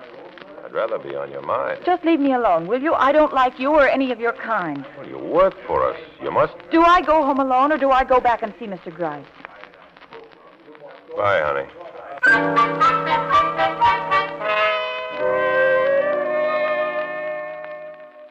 She left alone, but as she took a devious, twisting route through town, she had me right behind her. Near the Lachine Canal, the blonde turned into a side street and entered a small cottage. I moved to the lighted and open parlor window in time to get a big shock. The blonde was talking to a young towhead whose face was plenty familiar. He was one of Ferguson's suspects in the thefts at Owl's Head Project. What I heard made it all clear. Joe, you're a fool. How many times have I told you never to come here? No one followed me, Paul, so stop being afraid. Besides, I only came to tell you I'm through. Through? But you can't, Joni. They'll kill me. You know they will. Turn yourself in. The authorities will protect you. Law, are you crazy? No, I'm just fed up with working for Reds. Meeting them, talking to them. Talking? What do you mean? Oh, one of them questioned me tonight. I tell you, Paul, you have to do something. I won't go to that place again. I can't stop now. You can, but you're a coward. Haven't you got any courage at all? Well, now, that's a fine way for a sister to talk. Why don't you tell on me? You'd like to see me dead. Go on, tell on me. You can identify my body at the morgue in the morning. There was more, but I'd heard enough. It was time to get my information to the Canadian agent Ferguson. I got 2 blocks when the darkly grinning shape of the MVD man, Milhigh, stepped into my path. Nice night for walking, eh, comrade? Well, yeah. Yeah, it's swell. Nicer night for a beautiful blonde. What night isn't? You picked the wrong neighborhood. Yeah. That was a mistake. Comrade Milhigh, I don't know why you say that, but I guess I have the right to pick any... The devil's so funny. You, comrade, you are so obviously a man who needs the companionship of a pretty girl, but who has failed in his search. Huh? Your pride is hurt, but you will get over it. Come with me. I have been looking for you anyway to fill out the foursome. Well, you mean you have... Of course. I have 2 girls waiting for us. Oh, well, I didn't understand. Yes, they are at the Regal Cafe, but we had better hurry. Well, comrade, I can't join you. What? But you must. No, I can't, honestly. But what will I do with an extra girl? It will ruin everything. You have to Well, pick up another man someplace. It's just too late for me. I've got to be at Comrade Saryozha's store in the morning at 9. Well, can't you at least come along for a few minutes, long enough for me I'm sorry. I need to get some sleep. I don't understand you, comrade. You seem to lack something. Makes me wonder. Good night, Comrade Milhai.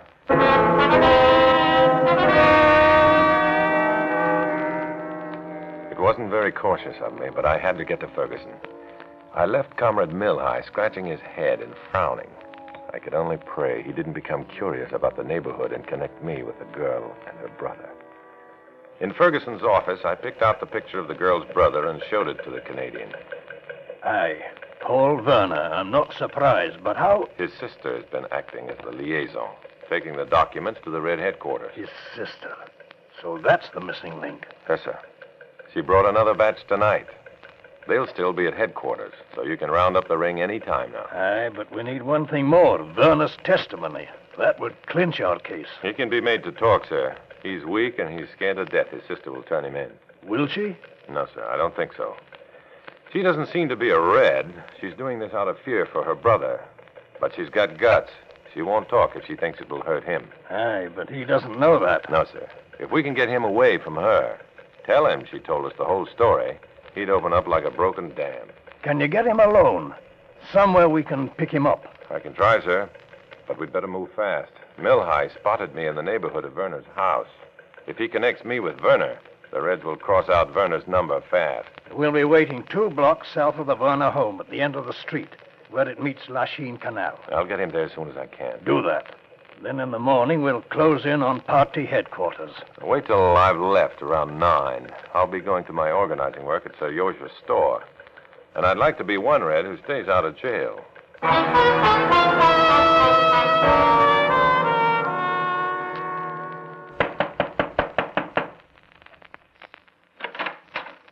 Yes, what? You? Me. Inside, honey. What do you mean by this? It's late. Yeah. Where's your brother? None of your business. Now you get out of here. Get him. I'll do no such thing. Then I'll do it. What's all the rumpus? Who's this? Party business, comrade. Get your coat. At this hour? Are you insane? I said it was party business. Look, I don't know you. How do I know you with a party? Would you prefer that Comrade Grice send a goon squad? I can arrange it. No. Wait. Look, I'm sorry, comrade. I was just... Sure. Now, how about that coat? But why? What have I done? I've been a good member. I've sold you everything I could steal. If you were a good comrade, you'd give it to the party, not sell it. Get your coat. Yes, of course. Yes. What are you going to do to him? Nothing. Don't worry. Don't... Don't worry. That's all I've done since Paul joined the party. Quiet. I won't be quiet. You've made me a liar and a traitor to my country. All the goodness inside of me's been squeezed into nothing by you filthy Red. Why not tell it to the authorities? And see you butchers murder my brother? Oh, no, you're safe. I love my brother. I'll do anything to keep him from harm. Very touching. Well, touching or not, if he's hurt by anyone, tonight or any other night, I'll... Now, what's all this? Huh?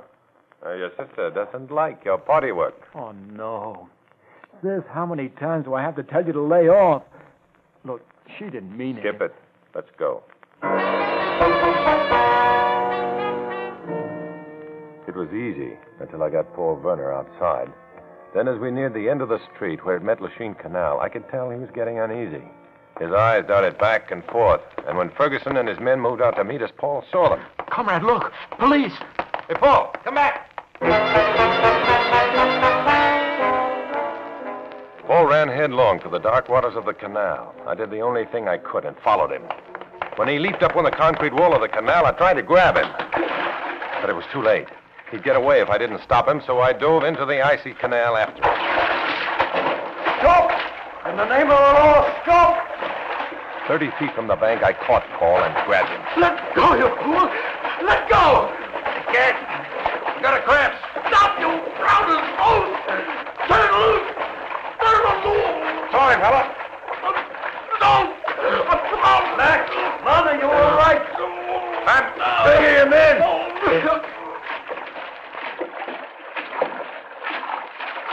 Need any help? Not now.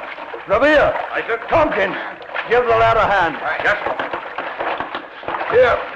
Put him out. Is he? No. I only held him under till he was unconscious. Guess I'll need some help, too. Getting out. Scene to be done in.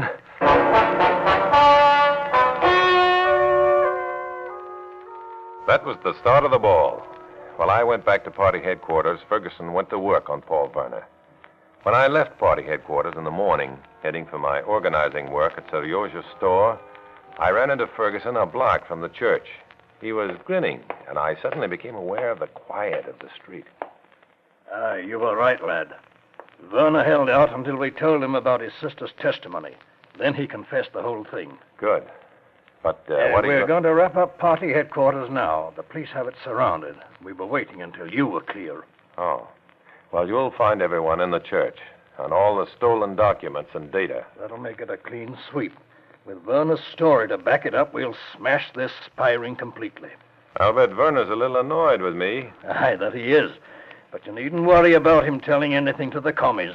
No, I guess after testifying against them, he won't be doing much chit-chatting with the Reds. I'm going to signal my men to move in now. Want to stay and watch the fun? No, the Red workers are waiting for me at Serioja's store. So if you'll excuse me, I'll get on with my business of being a communist.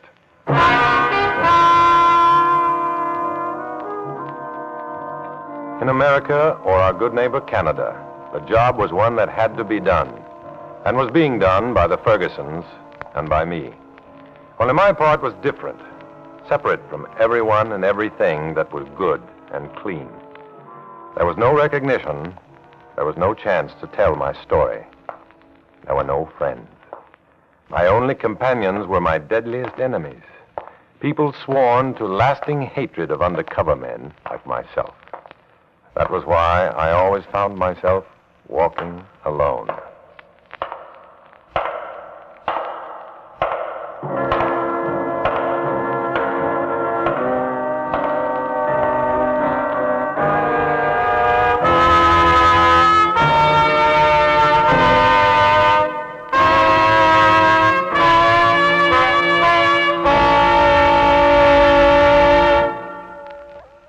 Dana Andrews will return in just a moment.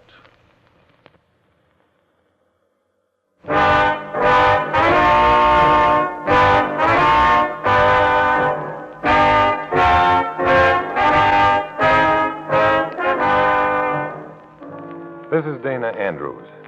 The war against communism is a strange one with many twists and turns calculated to make you think it's not a war at all. But it is a war. A deadly war against a group whose flaunted historic mission is their final goal. That mission is revolution by force, a revolution designed in blood. So whether you like it or not, the war includes you. Yes, you, mister, and your wife and kids, too. It's a war we must win together.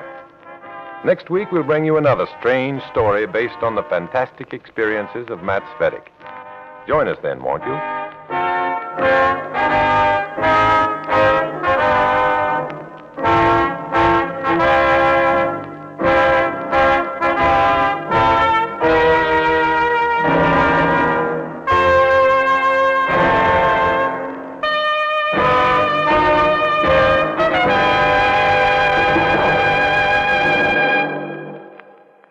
I was a communist for the FBI.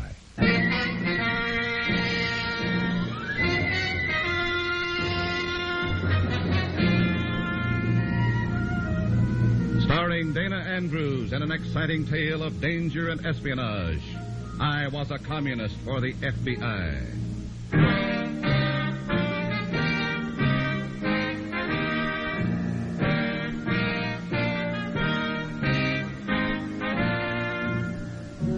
Many of the incidents in the story you're about to hear are based on the actual records and authentic experiences of Matt Cvetic, who for 9 fantastic years lived as a communist for the FBI.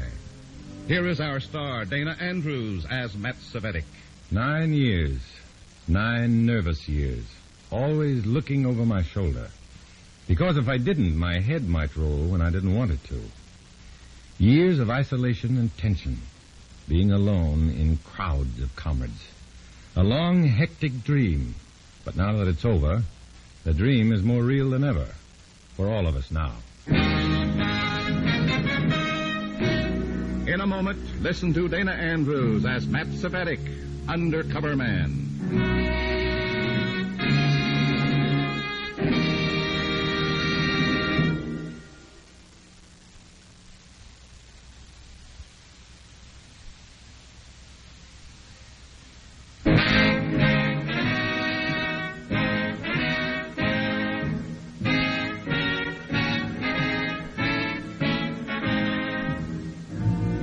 Here is Dana Andrews as Matt Cvetic, undercover man. This story from the confidential file is marked Card Game in the Clouds.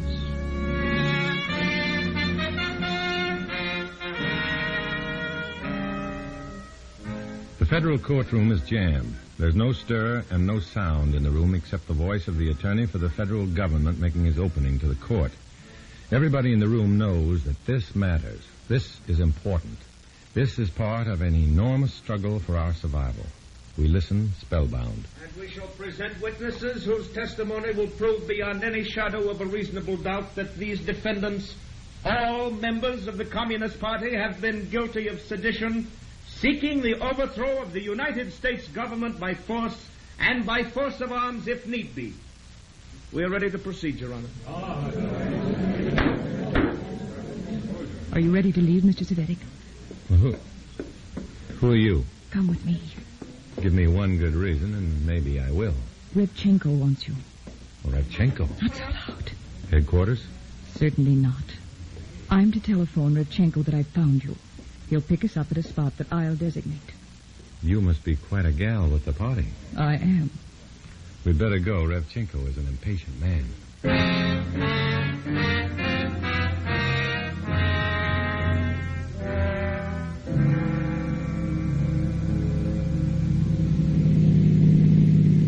Comrade Cvetic, you know that we wish to know at all times where our comrades are and what they're doing.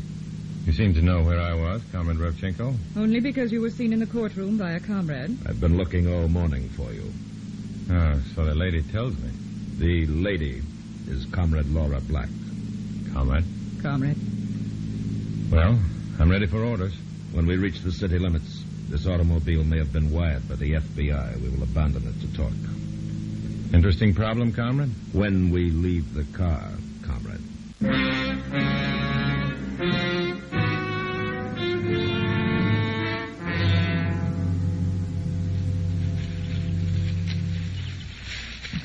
Here, this will do. I'm about tired of walking in fields. Well, Comrade? Comrade Laura, I'm out of breath. Begin for me, if you will, and be direct. Comrade Cvetic, you and I will meet a plane at Municipal Airport tonight. The plane is from Washington, D.C. Oh. I will meet a man coming off the plane. What about me? You will stay in the background. The man will give me a portfolio, which we will deliver to a comrade in New York City. The Park Lowell Hotel. You will take the night train. Does it take two? If one of you is detained, shall we say, the other must get through with the briefcase at all costs. Should I know the contents of the briefcase? No. Simply follow orders and to the letter. And the letter is? Exactly. You are to report to a Mr. Penrose at the Park Lowell Hotel tomorrow night, no later. Mr. Penrose has made elaborate and delicate plans for leaving the country Friday night. With the briefcase? Of course. Suppose Laura and I become separated and she has the briefcase. Do I report to Mr. Penrose anyhow? Yes. Empty-handed? Yes. Okay. Good stroke, huh, comrade? Our executing this audacious move during the communist trials when the FBI expects us all to scurry into hiding. Oh, yeah. It's a good time for us to move. You have a revolver, Cvetic? Yes. Take it with you. Take all orders from Comrade Laura. Is that all? See to it that one of you succeeds in getting the information in that briefcase to New York. That is all.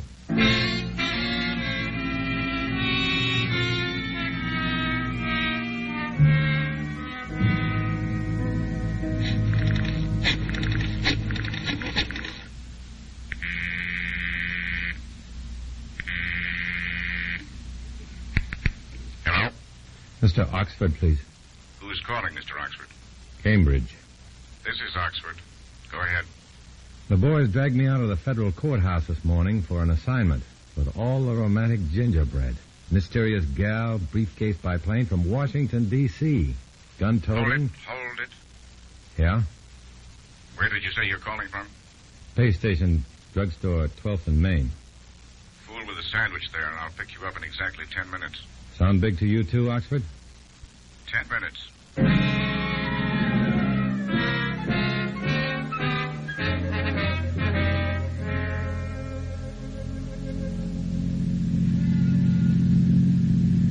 The FBI has been waiting for this chance for a long time, Matt. This looks like it. It felt important the second that gal tagged me. Vital information leaks have been occurring in Washington a lot too frequently. We've wanted to know how the commies do it. This looks like a look-in on one of their methods. This could be my big moment. It's peculiar. Why do they want you to report to this Mr. Penrose Friday night, even if you don't have the briefcase with you? For discipline, I suppose. That's what worries me. Matt, we want you to deliver that briefcase. Believe me, I want to deliver it, too. If only as a personal health measure. Keep in touch all the way, Matt. Stay with me, boy, huh? We will. We'll be with you at the train. Sort of.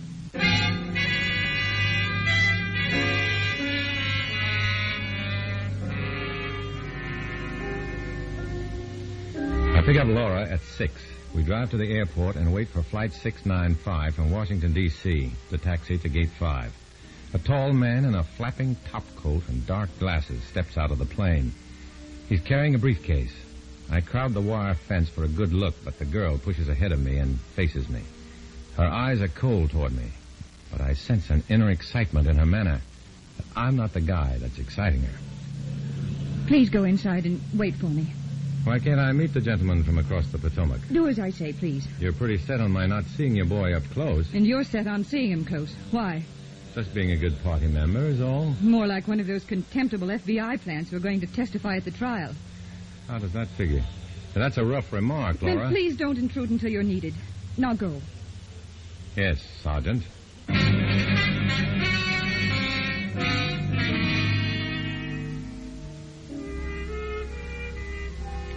I go inside and wait, doing a slow burn and starting to worry a little. 5 minutes later, another plane is announced departing for Washington, and Laura comes into the waiting room with the briefcase. She also has a smudge of lipstick on her cheek. Thank you for waiting. Where's the watch on the Potomac? He's on the way back to Washington. I'd be glad to carry your school books for you. Thank you, but I'll carry the briefcase. Wait here. Again? I'll pick up our plane reservations. I thought you said we were taking the train. We were. Now we're not.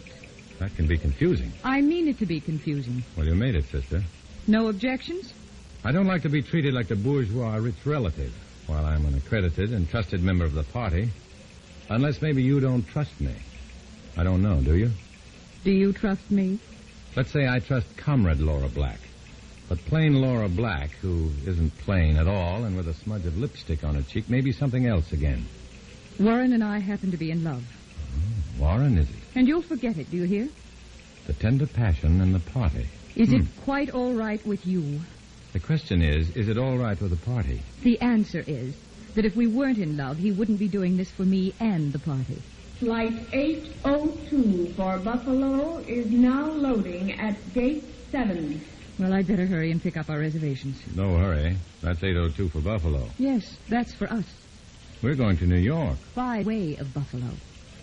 Why? You'll see. Passengers for Flight 802 for Buffalo, please board your plane at You Gate wait here. 7. I'll get the tickets.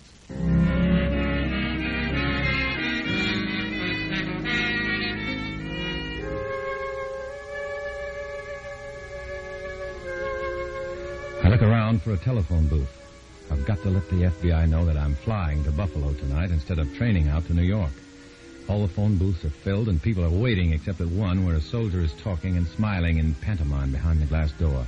Come on, soldier. I'm next. Ring off. Hang up. Because if that briefcase that Laura Black carries under her arm gets to Moscow, it may wipe that smile off your face for good and for a lot of other guys like you. keeps on talking. There's the telegraph counter.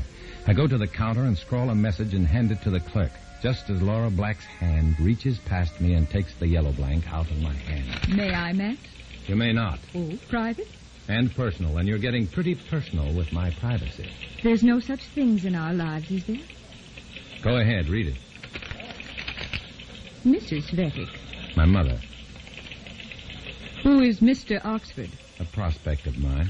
What kind of prospect? Insurance. I sell insurance as a front as well as a livelihood. I've got to live while I'm serving the party. You tell your mother to phone this Mr. Oxford at Crest 2211 and tell him you're flying to Buffalo tonight. Right. Why? Mother expected Mr. Oxford and me for dinner tonight before I took the train. I want him to know my plans have changed, and we can't dine together tonight. Crest 2211. That's right. Why not telephone him? The booths are full. No, they aren't. They were a minute ago.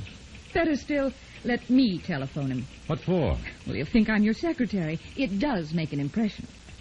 Oh, no, not with smaller investors. They feel somehow it runs up the cost to them. I'll know how to talk to Mr. Oxford. You wait here. No, Laura, no. Wait there. Oh, no. I'll wait, if it kills me. And if Laura makes that call and they tell her there's no such person there, I'll wait. I've got to. I've got nothing to lose but everything.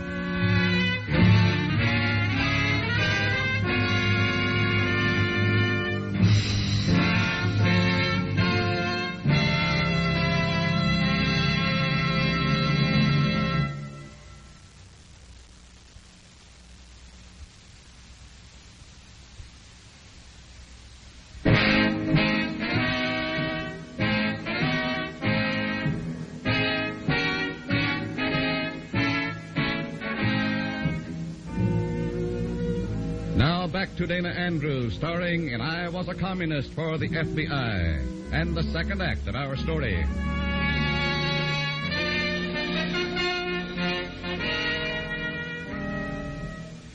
Laura Black goes to the telephone booth and stops there, fumbling for a coin. I shove the telegraph blank at the clerk again and hand her $2 and start after Laura. If she phones Crest 2211, the unlisted FBI number, there won't be a Mr. Oxford there, not for her. If Laura Black calls and doesn't get Oxford, she'll be more suspicious than ever. I'll be in trouble then. I reach her side just as she finds a coin in her purse. I thought I told you to wait for me. Well, I saw you needed some change. I have it now, thank you. Excuse me. Well, Laura, This is the last call for Wait. passengers for Flight 802 to Buffalo, now ready to depart. Oh, dear. Oh, never mind. It's all right. Oxford will understand. Well, we'd better hurry. We mustn't miss connections with our man in Buffalo. Come on.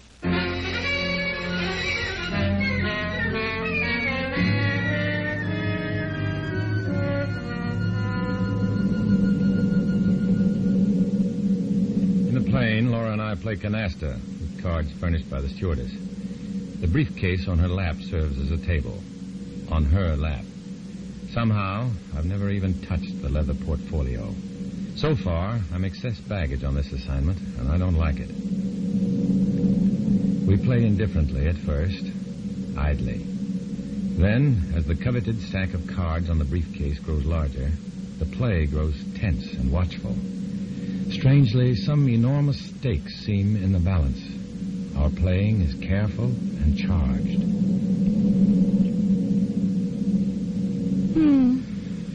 Stuck? All out of wild cards? Well, I may have a throwaway or two left. Sure. Flatten a pile for me to take. You don't want the pile, do you? You're ready to go out. Okay, I'm ready to go out. Agreeable monster, aren't you? Play. I just can't help it. I gotta give you the deck. There. I don't know.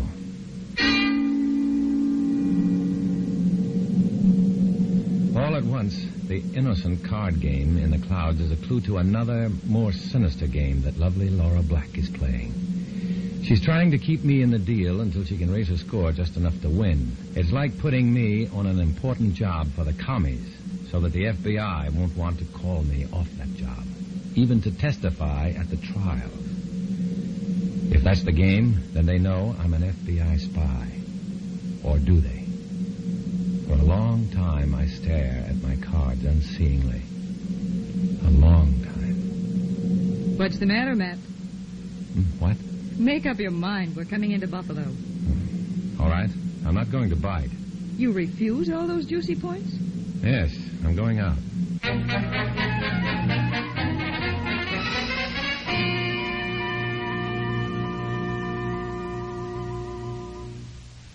Operator. Oh, operator, I was connected with my party long distance. There's no time to... Hello? Oxford? We were cut off. You say you were calling from Buffalo Airport? Yes, and I want to know if you heard from my mother. I wired her to call you. She called. I recognized her voice and got your message. I wanted to be covered here in Buffalo. Don't worry. Where's the girl? Getting plane reservations for New York now. Go ahead, then. Look, does this make sense, or am I getting in an uproar? I just got a brainwave that the Reds know I'm FBI and are letting me string along here so they won't call me to testify. Or am I screwy? No, you're not. It makes sense, Matt. What do I do? Play the game out to the finish, that's all. Stay with me, fellas. Stay with me, huh? On that, you can depend. I've got to ring off. Here comes the gal. So long. So long.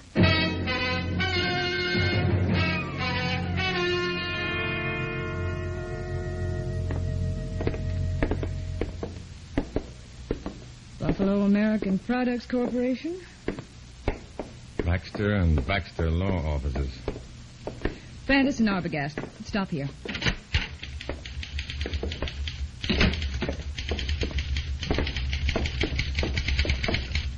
May I help you? Yes. Will you tell Mr. Arbogast that Miss Black is here?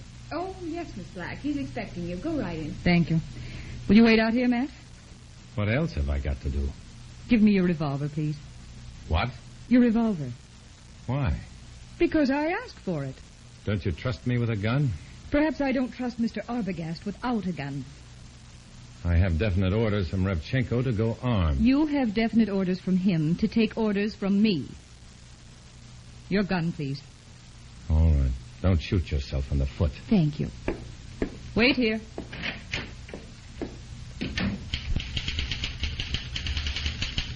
I sit in the small waiting room of Fantis and Arbogast advertising, waiting. The typewriter thumps louder. My heart begins to stumble crazily. Needling perspiration chills my whole body. Panic takes charge. I stand up. Get out of here. Run for it. If I did, would that crisp piqué blouse reach for a gun and start shooting? Nonsense. That best girlfriend of the bride wouldn't shoot anybody. But I don't try to go out.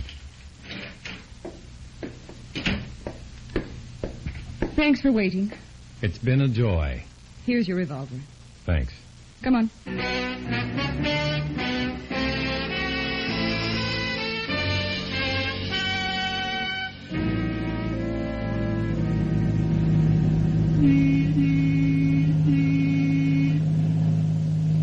I thought you were making plane reservations to New York. How come the bus? The object is to deceive. Deceive who? The FBI. Yeah? Just for example. Good example. Well, you know they have stool pigeons among us. Yes?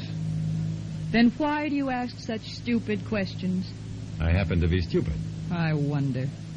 I'm especially stupid about that gun in the waiting room. We won't discuss it. All right. You do all the talking. I want to go to sleep now. I'll take care of that briefcase for you if you I'll like. take care of it, thank you. Good night, Mr. Cvetic.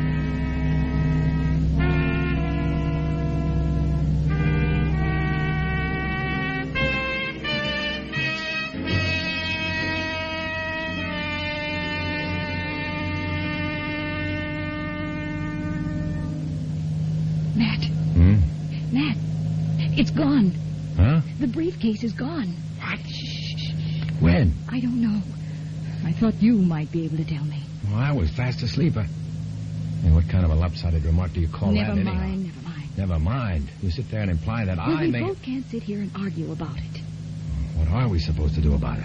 Well, I'll have to go back and report to Revchenko, and then call Washington. See if you can get a new set of data? Yes. You go on to New York. Without the briefcase? We haven't got it, have we? What happens to me, arriving empty-handed? It'll be worse if you disobey orders. Hold the door, driver. I'm getting off here.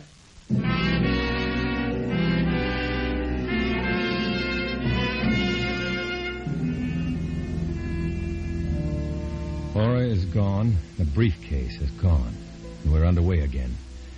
In the gloom of the bus, I check the chambers of my gun. The gun is still loaded. That's something. And another thing is that I'm still safe.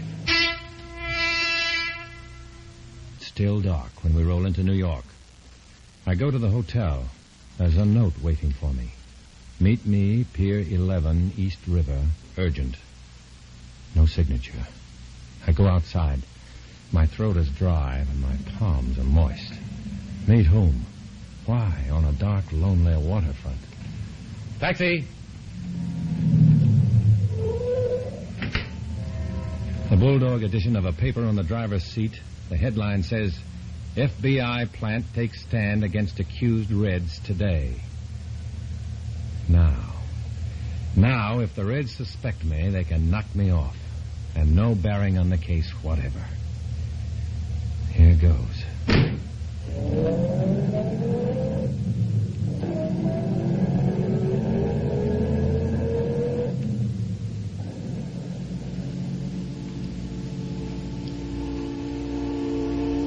Pier 11. The darkest hour before dawn. Waiting behind a stack of packing cases. Waiting. Steps. I slip my revolver from my shoulder holster, slip the safety catch, and wait.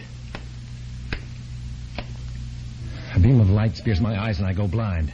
Blind and wild, and my finger tugs at the trigger. Nothing happens. The gun won't fire. Hold it, Cvetic. Who is it? One of the cartridges might be good. Oh, Oxford. Yeah, I'll take the gun now. You left that note in my box. Sure, I didn't know if you or your comrade contact would check in first. In fact, I couldn't be sure it was you until just now. You can get killed that way. Not with your gun. It's full of blanks. Blanks? Well, that's why Laura took my gun away. Now I'll take it, Matt. They do suspect me, then? If they did, they wouldn't have loaded your gun with blanks. I don't get it. I give up. Our agents checked all landings at Buffalo until they latched onto you and Comrade Laura.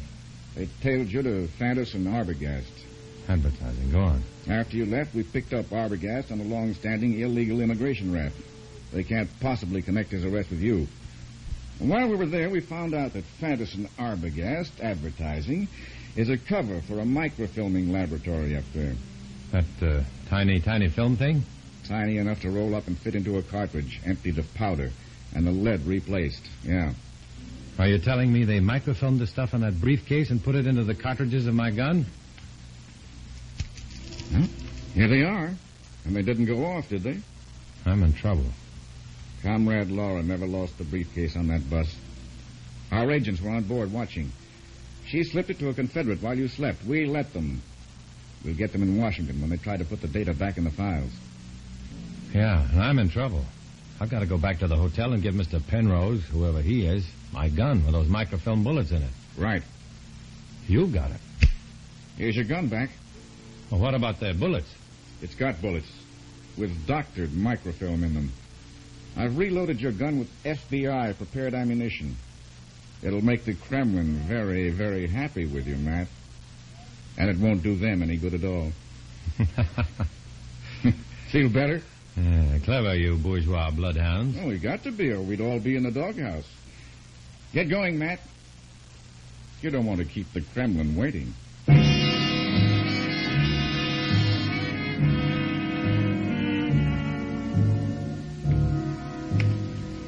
I leave Pier 11 feeling great, exhilarated.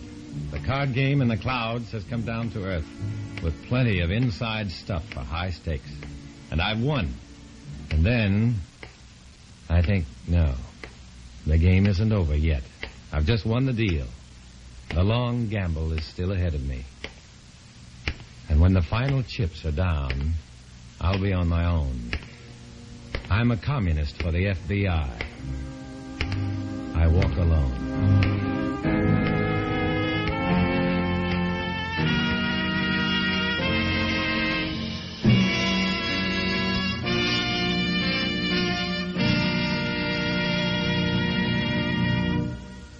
Our star, Dana Andrews, will return in a moment.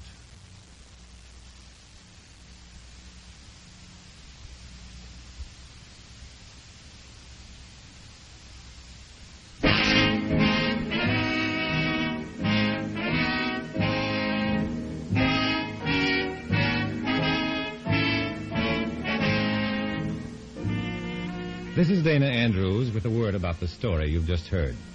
In this story, as in all others, names, dates, and places are fictitious to protect innocent persons. Many of these stories are based on incidents in the life of Matt Cvetic, who worked undercover for the FBI. Next week, another fantastic adventure. Join us, won't you?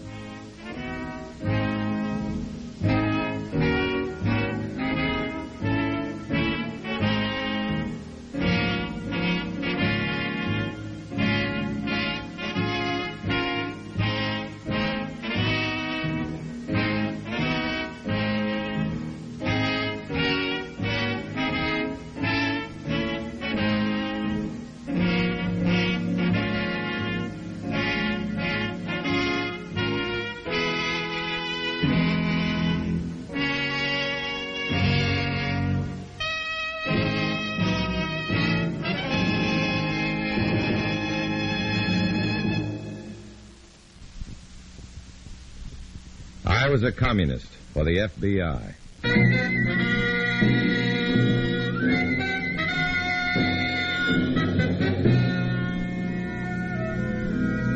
Starring Dana Andrews in an exciting tale of danger and espionage.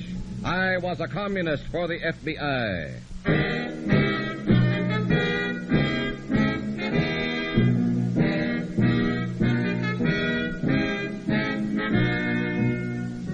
You are about to hear a strange story.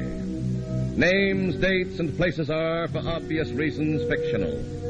But many of these incidents are based on the actual experiences of Matt Cvetic, who for 9 fantastic years lived as a communist for the FBI.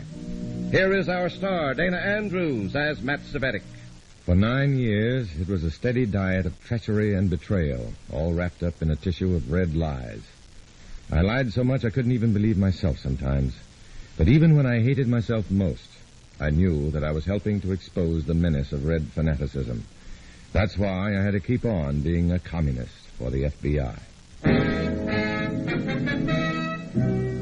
In a moment, listen to Dana Andrews as Matt Cvetic, Undercover Man.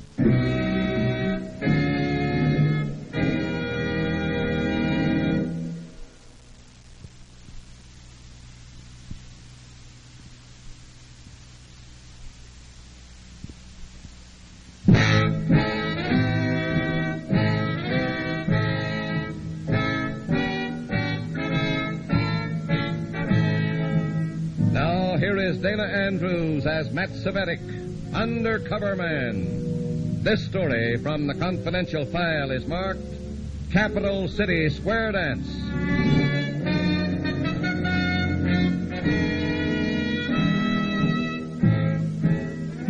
The bus was bringing me into Capital City, the state capital where my job was to influence the legislature toward communist-slanted laws. At the Hotel Sheldon, I found a room reserved for me. In that room was a tall, thin, skull-faced man with deep-set black eyes that made me shiver. My appearance frightens you, comrade. No, not at all. Don't lie.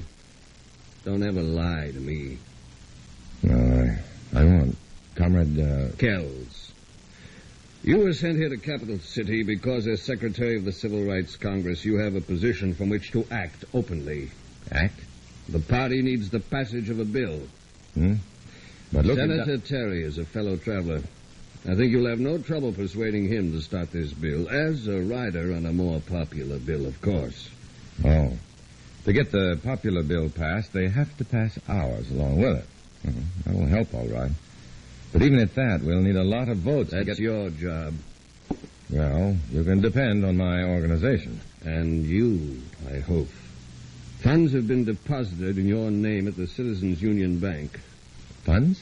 Well, no matter how much pressure we can arrange to be put on the congressman, there is a danger of failure. You will purchase us some additional measure of assurance that the bill will pass. Of course. Do we meet here? I prefer to remain undercover when possible. I run a penny arcade at 3rd and Franklin. In the recording booth, you'll find a switch marked tone control. Turn this switch on and off 3 times. Then twice. 3 times and twice. A panel will open beneath the table. Inside, you'll find a tape recorder. At 10 o'clock each night, you'll record your messages to me and listen to whatever instructions I might have for you. I understand. We will never meet in person except when absolutely necessary. A fact I'm sure you appreciate.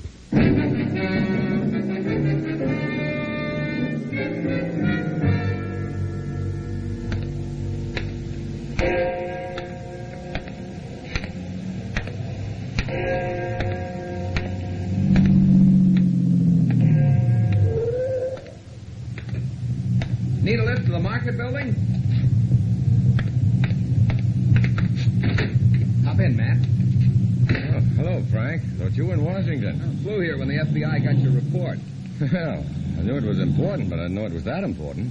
When the Reds start monkeying in our legislatures, it's top priority danger, Matt.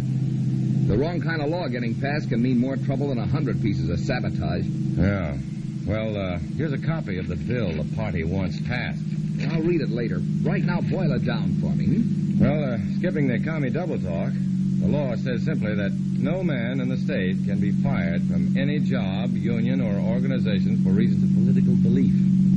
Oh, that's all the protection the commies need. Could that cause trouble? Orders? For a while, play along with it, Matt. It'll give you a chance to spot all the red activity here and give us their setup. But what if the bill looks like it'll get passed? See that it doesn't.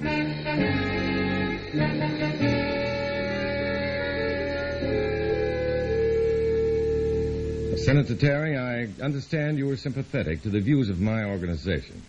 This is a copy of the bill. We'd like to get started. Uh-huh. Well, to a degree, I am sympathetic. I'll see what I can do, Mr. Cvetic. Good.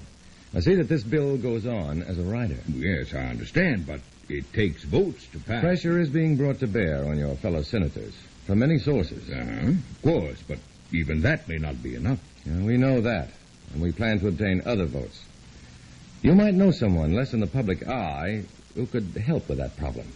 Well, there is one person I know. A girl. Girl? A very extraordinary girl. Irene Stannard. And she can deliver the votes I'll need? If she can't, I'm sure she'll know who can. Irene is a very, talented girl. Where do I find her? Try the Sheldon Grill later tonight. It's the focal point of Capital City's political social life. She's usually around. And how will I know her? Look for the most beautiful woman in the room.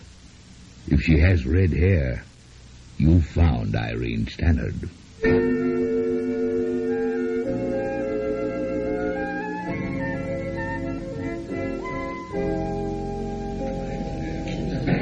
You say Senator Terry mentioned my name? Well, yes, Miss Stannard, and I confess I like his taste. Why, thank you. That earns you the right to call me Irene. Mine is Matt. Obviously, there's something you want me to do for you. I'll bet you don't have much money. The nice-looking ones never do. You put it right on the line, don't you, Irene? Saves time and just lots of trouble. Tell me what you want, Matt. I'll tell you what it costs. Votes. On a bill Terry is going to start. How many votes will you need? A lot. Oh, I'm afraid that's out of my league. I could get you a few, but... No, sorry I wasted your time. Hey, wait. Sit down. My, you do act impulsively. Yeah? I could tell you who could get those votes for you. I thought you could. There's a lovely blue mink stole in a store window down the street. I'm a dream in blue mink. If I had to pay for it, it'd be a nightmare to me. 5 to 1, it's not your own money. And 10 to 1, I could find this vote-getter myself without your help. Okay. Can't blame a girl for trying. Make your deal. Introduce me to this man with the votes. Tonight. Now. Help me get this bill passed. And when it is, you'll be wearing that stole. All right, Matt. I'll take you to him now. There was no effort to follow the beautiful red-headed Irene as she led me to a pink stucco palace sprawling over an acre of Capital City's most exclusive suburbs. In contrast to the quiet taste of Senator Terry's home, This one was furnished in the gaudy splendor of an Oriental sybarite. And the monstrous, balding owner was all of that and more. Seated behind his desk in a brocaded silk robe, he looked like a great Easter egg. Come in, Irene. No ceremonies between dear friends like you and me. I brought someone to see you, Volman. Matt Cvetic, Jason Volman, capital city's leading citizen and most successful lobbyist. Uh-huh. Delighted, sir. And I. You came here for votes in the legislature because that's all I have to give. Votes on a bill being started. That's right, and frankly, one without much chance. Of course. Why else come to me? Well, there's no guarantee, of course, but within reason I can deliver what you need. For a fee. A man after my own heart. Yes, sir. I do love a man who doesn't shilly-shally. Yeah, I love you, too. How much? 25,000 as a retainer for my services. Another 25 when the bill passes. More if there's trouble. And expenses, of course. Wow. Well, I'll have to let you know, Volman. Very well. But before any deal can be considered, I must be sure your bill is a proper one, understand? Now, your organization is... I'm Secretary of the Civil Rights Congress. Ah. There are rumors that your organization is a front for the communists, Mr. Cvetic. Well, it's... but of course, you can assure me that such is not the case. Oh, yeah, sure. Fine. You take my word on it? No questions asked? Of course, my dear fellow. I trust you. Mm-hmm. Then I understand, Volman. I sure do.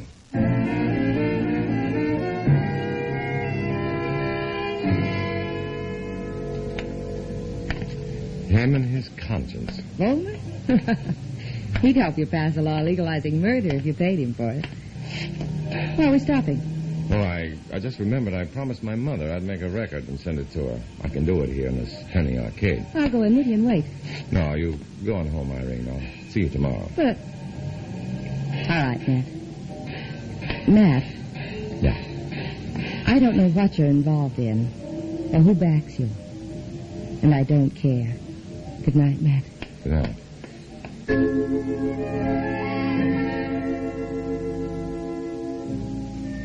Between the punching bag and peep shows, I found the recording booth. 25 cents a play. Inside, I switched on the tone control 3 times, then twice. Beneath the recording table, a small panel slid open to reveal a compact tape recorder. I turned on the playback to see if Comrade Kells had left any message for me. Comrade Cvetic, you have made progress. No doubt your visit with the lobbyist Volman ended in his demand for a large sum of money. This was expected. The party feels the passage of this bill worth the expense. Pay him. I turned the machine on again and picked up the microphone. Cvetic reporting. Volman has 25,000 retainer and 25 more for the job. I must ask you to reconsider paying him, Comrade Kells. I believe Volman untrustworthy and a serious danger to the party's plans. I'm holding up payment until your reply tomorrow night.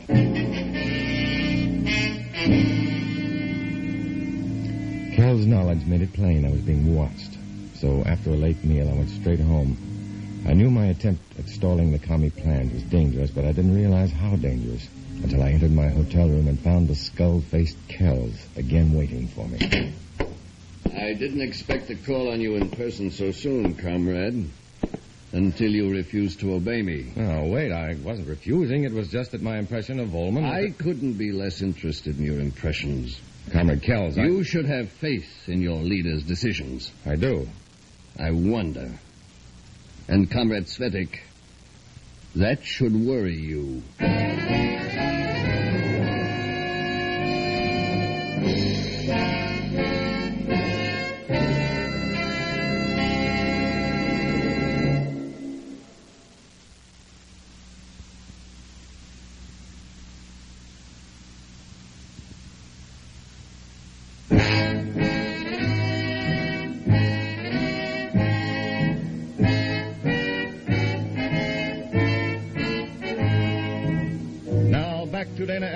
Andrews, starring as Matt Cvetic in I Was a Communist for the FBI, and the second act of our story.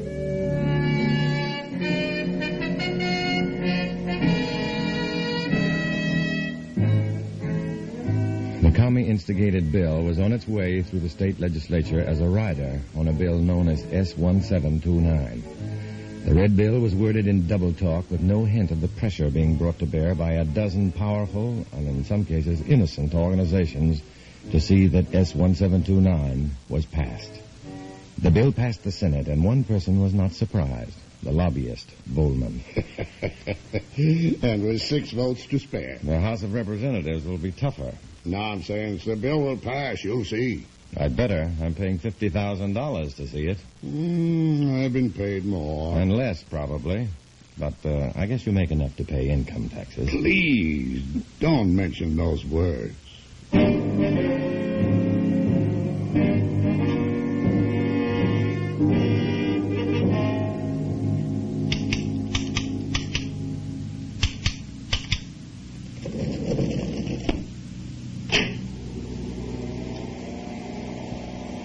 Matt Cvetic, $25,000 has been placed in your account to cover final payment to Volman.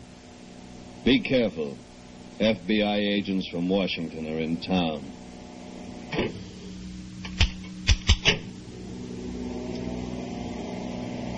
Cvetic reporting. House of Representatives will vote on Bill S-1729 Monday. Your orders heard and understood. Don't worry about the FBI. I'll be very careful.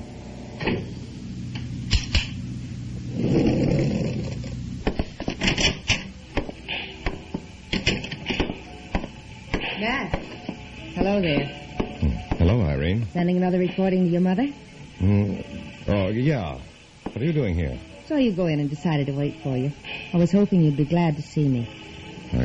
Sure. Sure I am. Glad enough to have a late dinner with me? I know of a wonderful place. Not far from here. No, I'm sorry, but I've got something that I have to do. Say, on second thought, I will go if we can stop by your apartment first. What? What's so funny? My apartment. That was the place I was going to take you for dinner.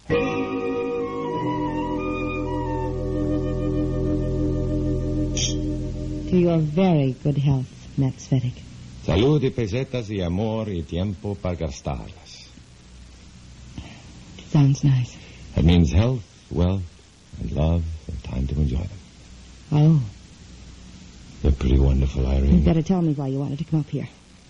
I need to use a phone without being seen, preferably a private line. And one you can be sure isn't tapped.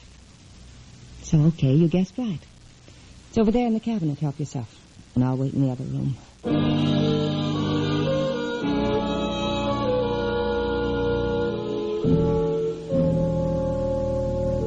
The call was to the FBI, and even on the private line, I used code to arrange a meeting.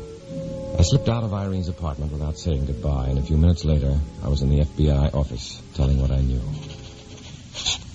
Okay, Matt. Anything else? Well, you'd better keep an eye on Senator Terry.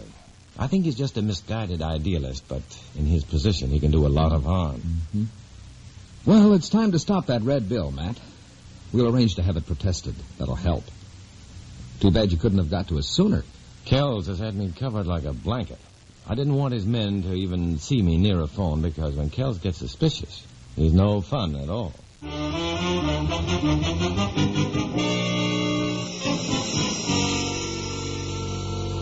So, S-1729 and its rider has been protested, eh?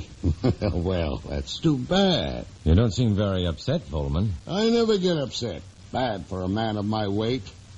Besides, the bill can still be passed. After the protest? The representatives will be sure to read our bill carefully now. That will finish it. They'll never pass it. Of course they will. I shall see to it. In fact, I have already made arrangements for the necessary majority. Well, if you succeed, I have the last $25,000. The amount is slightly incorrect. What? Trouble causes my price to rise, as I told you. Cash in advance this time. $40,000. $40,000? Tomorrow night will do. Good day, Mr. Cvetic.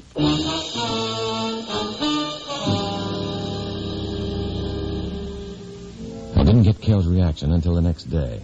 Then, at 2 o'clock, a crisp 10-word phone call instructed me to withdraw the money in my account at the Citizen Union Bank and bring it with me that night.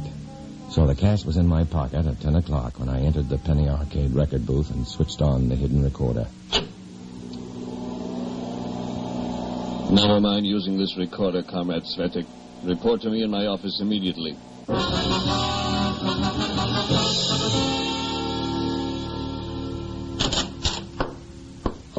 You have the money? Oh, yes, comrade. Here. 27. Yes, I can just make it. With what I had, there's 39, 40,000. Yes, comrade.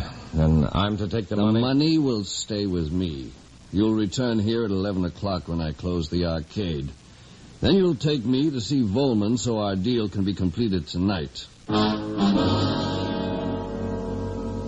As Kells talked, he stuffed the money in a long manila envelope and dropped it into the inside pocket of his coat hanging over the back of his chair. Watching him gave me an idea. And outside, I ducked the men following me and found a drugstore where I could buy a duplicate envelope. I filled the envelope with cut newspaper and took up a vigil in the alley behind Kells' office. Through an open window, I watched Kells preparing to close the arcade, then got my break when he stepped into his tiny washroom for the moment out of sight of his coat, still hanging over his chair. I had to be quick, quiet, and lucky. I was all three. When Kells came from the washroom, the envelopes had been switched, and I was outside, complete with $40,000 and a bad case of shakes.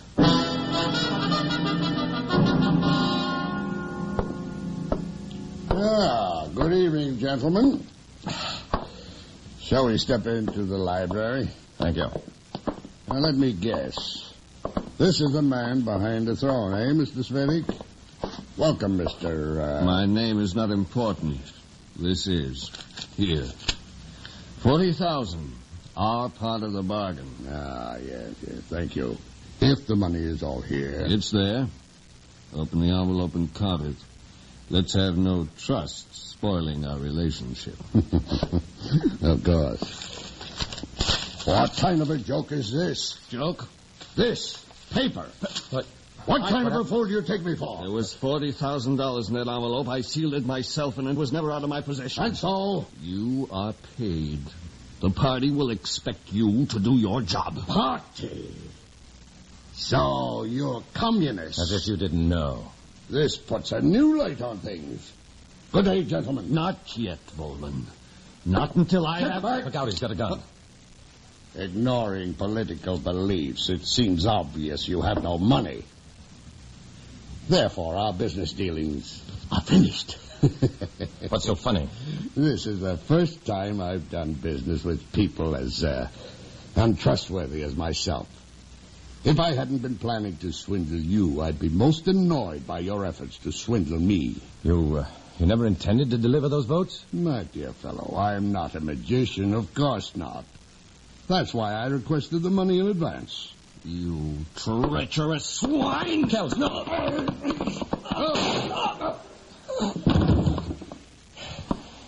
Stay back, Cvetic.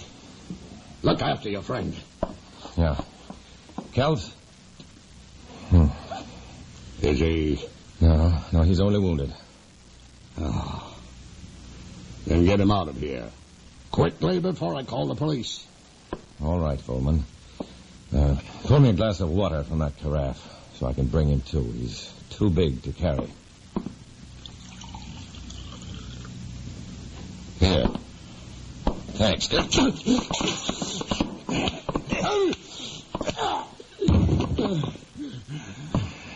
You're not out, Volman. But I'd stay on the floor if I were you.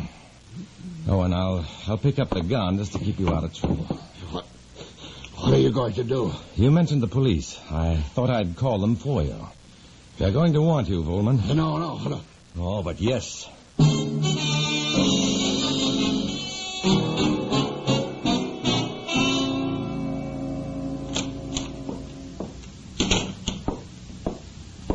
Heard you finished your testimony in the Volman trial, Matt.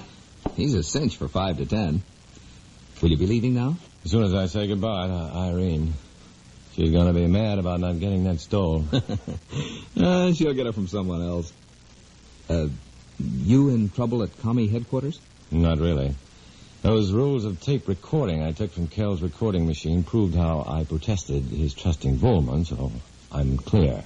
And, Kells? The party's sending him to the Soviet for the cure. I don't like Kells, but I can't help feeling sorry for what he's facing. I can imagine the party's plenty sore about his failing to get the bill passed. Plenty. And Kells losing that money I turned into you made it worse. But it all goes to show that communism, like crime, just doesn't pay.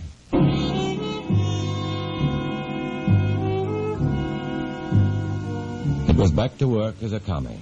A brief moment with my FBI contact when I could feel like a decent human being.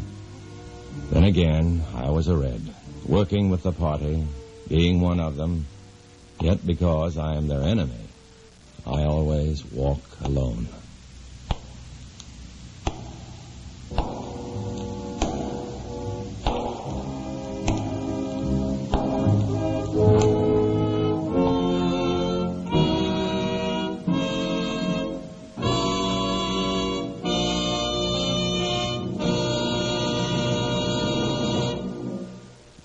Dana Andrews will return in just a moment.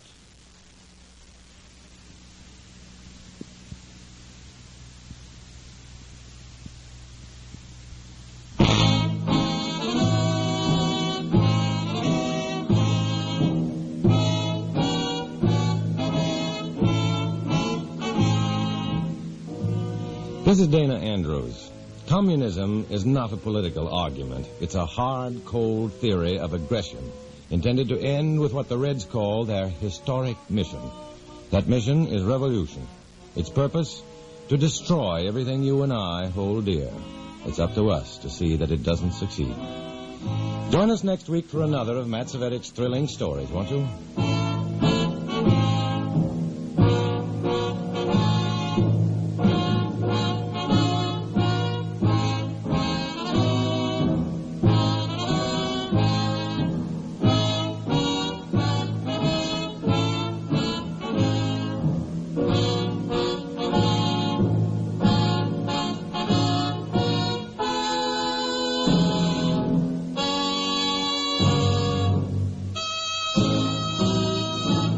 I was a communist for the FBI.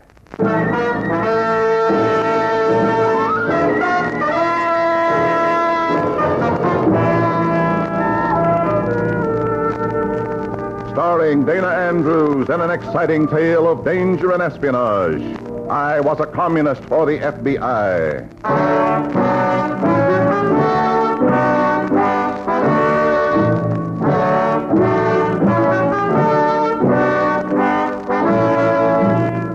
From the actual records and authentic experiences of Matt Cvetic come many of the incidents in this unusual story. Here is our star, Dana Andrews, as Matt Cvetic, who for 9 fantastic years lived as a communist for the FBI. 9 years of walking a narrow, tortuous path with sheer drops to oblivion on both sides. 9 years of quiet, desperate fear that somewhere, sometime, I will take a false step and go plunging to disaster. 9 bitter, lonely years with my own life a cheap pawn in a great international chess game between the forces of freedom and the forces of enslavement. In a moment, listen to Dana Andrews as Matt Cvetic, Undercover Man.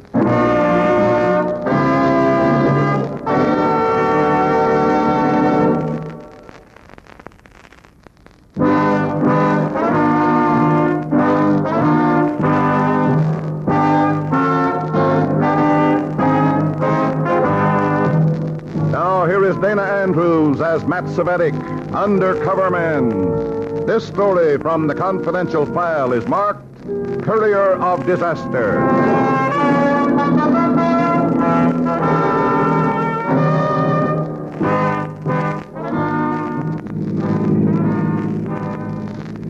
Speeding along U.S. Highway number 1, 100 miles out of Washington, D.C. Speeding toward New York City and disaster. Beside me in the car, Comrade Smith watches my every move.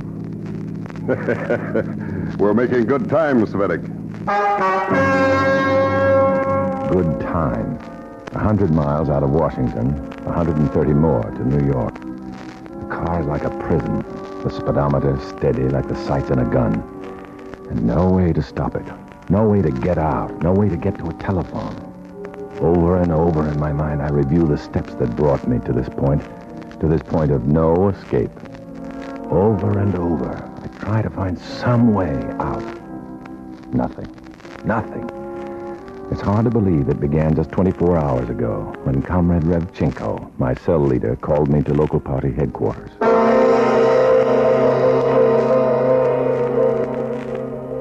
You have it memorized, Comrade Cvetic? The name of the girl? Yes, Gladys Fluring. The hotel in Washington? The Belmont, room 616. The time? 8:30. Good. Any questions? Yes. This is courier work. We have specialists trained for this work. Why take me? This job requires the single talent of being able to give the impression that you're anything but a courier. And since you've never done it before, you've been chosen. All right. I board the plane here and go to Washington. I arrive tonight. Contact Gladys Fluring, and she will give me further instructions. Instructions and a package. What is this package, Comrade Revchenko? Must be something pretty important, huh? Important enough, Cvetic, so that even I don't know what it is. Important enough so that our regular courier system is being bypassed. Well, then, I'll just have to pack a few things. You won't have time. I've got to take some clothes. You've got to do nothing but go to the airport now with me.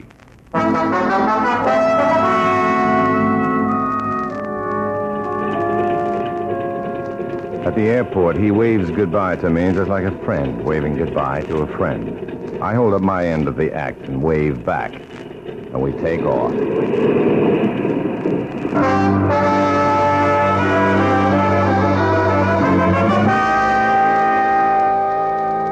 In Washington, after making sure I'm not being watched or followed, I duck into a phone booth and dial my FBI contact.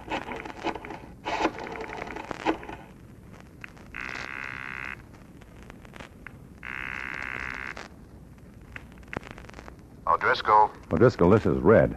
Hi, Red. How are things? Things are looking up. Matt, how are you? Yeah, I'm not sure, Johnny. Where are you calling from? I'm right here in Washington. What are you doing here? Courier work. Oh, Matt, that's great. Where are you going? I don't know. Well, maybe I do. But we'd better not discuss this on the phone, Matt. Can you meet me in Don's lunchroom at the corner of 6th and East Street? It'll have to be quick. In 10 minutes. The last booth on the left. Right.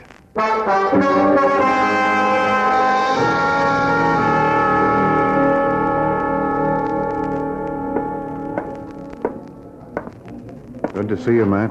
Sit down. What did you mean on the phone, O'Driscoll, when you said maybe you know where I'm going? Who's your contact here in Washington? The girl by the name of Gladys Fluring. Oh? Then you're going to New York. You know her? Sure. She's a sitting duck for us, but we let her operate like a decoy so we can bag the rest of the flock. We've been trying to bust open their courier system for a long time. A few nibbles around the edges is the best we've been able to do. What we want is a lead to the top man in New York. This may be it. You know a lot more than I do, Johnny. I've got an appointment with this Gladys Fluring at 8:30. She's got some microfilm, Matt. Important. Yeah, so I thought. Carry through. You'll be able to lead us to the New York contact. I hope.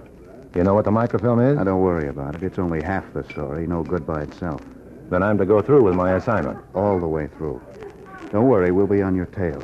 The microfilm is important, but only with the other half. And we don't know where it is, or if they have it. Whatever happens, go through with your mission. Look, if something comes up and I can't reach Don't you... worry about it. We'll have a man at the railroad station, another one at the bus depot, and a third at the airport. All right, Johnny. Luck, Matt. And remember, no matter what happens, follow through with your part. No improvising. Got it? Got it.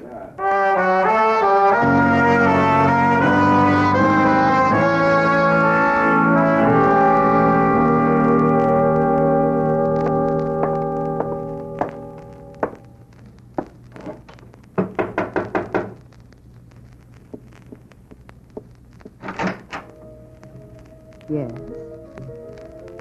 Oh, pardon me, You were looking for a room 616? Yes, Miss Gladys Fluring? Yes. You're Gladys Floring? You disappointed? No. Oh, no. And are you Philip? George? Charles? No. Not Tom, Dick, or Harry either. Oh, then who are you, friend? Your slave, Miss Floring. Matt Cvetic. Come in, comrade. You're on time, precisely. You have my instructions? Oh, of course. Business first. I have something to deliver to you.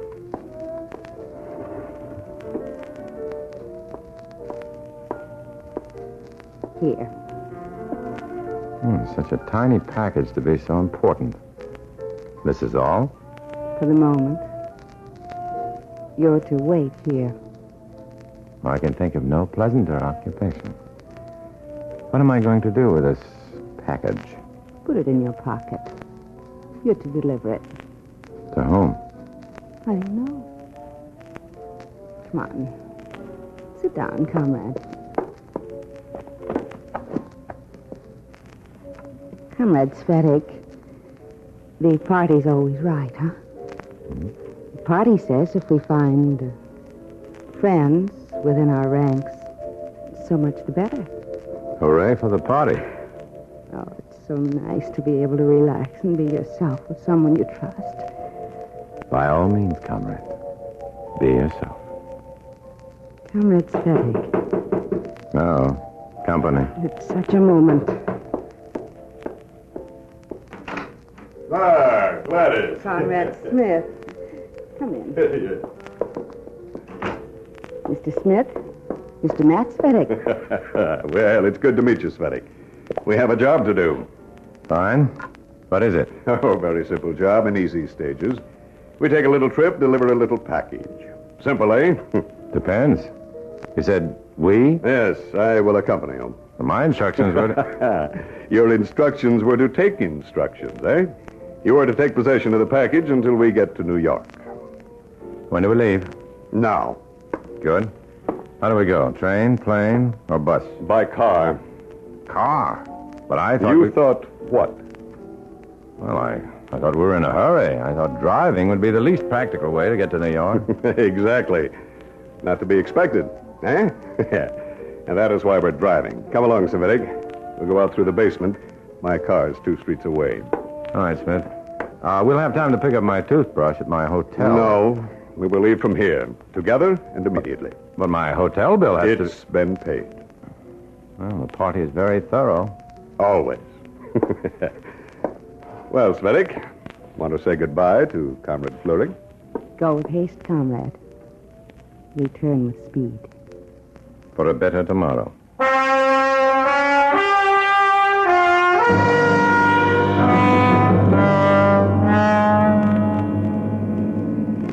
Not one stop.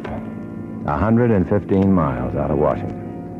The FBI is probably still waiting at the airport, the railroad station, or the bus depot. There's no way on earth for them to know that we're traveling by car. I've been watching through the rearview mirror ever since we left Washington. No luck. No one is following. In this prison of a car, and that package burning a hole in my pocket. Beside me, driving, is Comrade Smith. And I've got to get to a phone. Our gauge is a little low, Cvetic. We'd better pull into this gas station. Won't be another for 20 miles. I'll be glad to stretch my legs.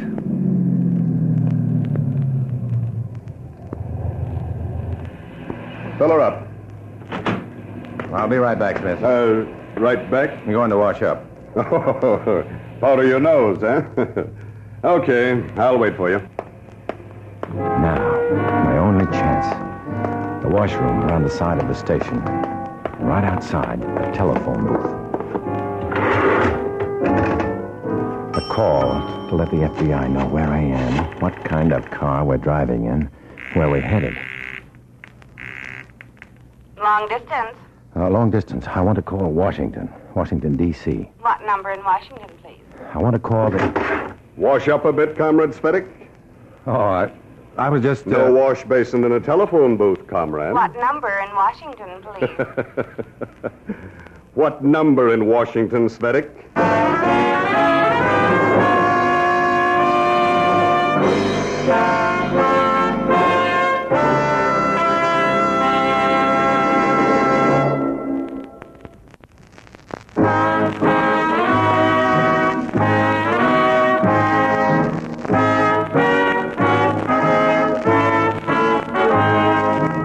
Now back to Dana Andrews, starring as Matt Cvetic in I Was a Communist for the FBI, and the second act of our story.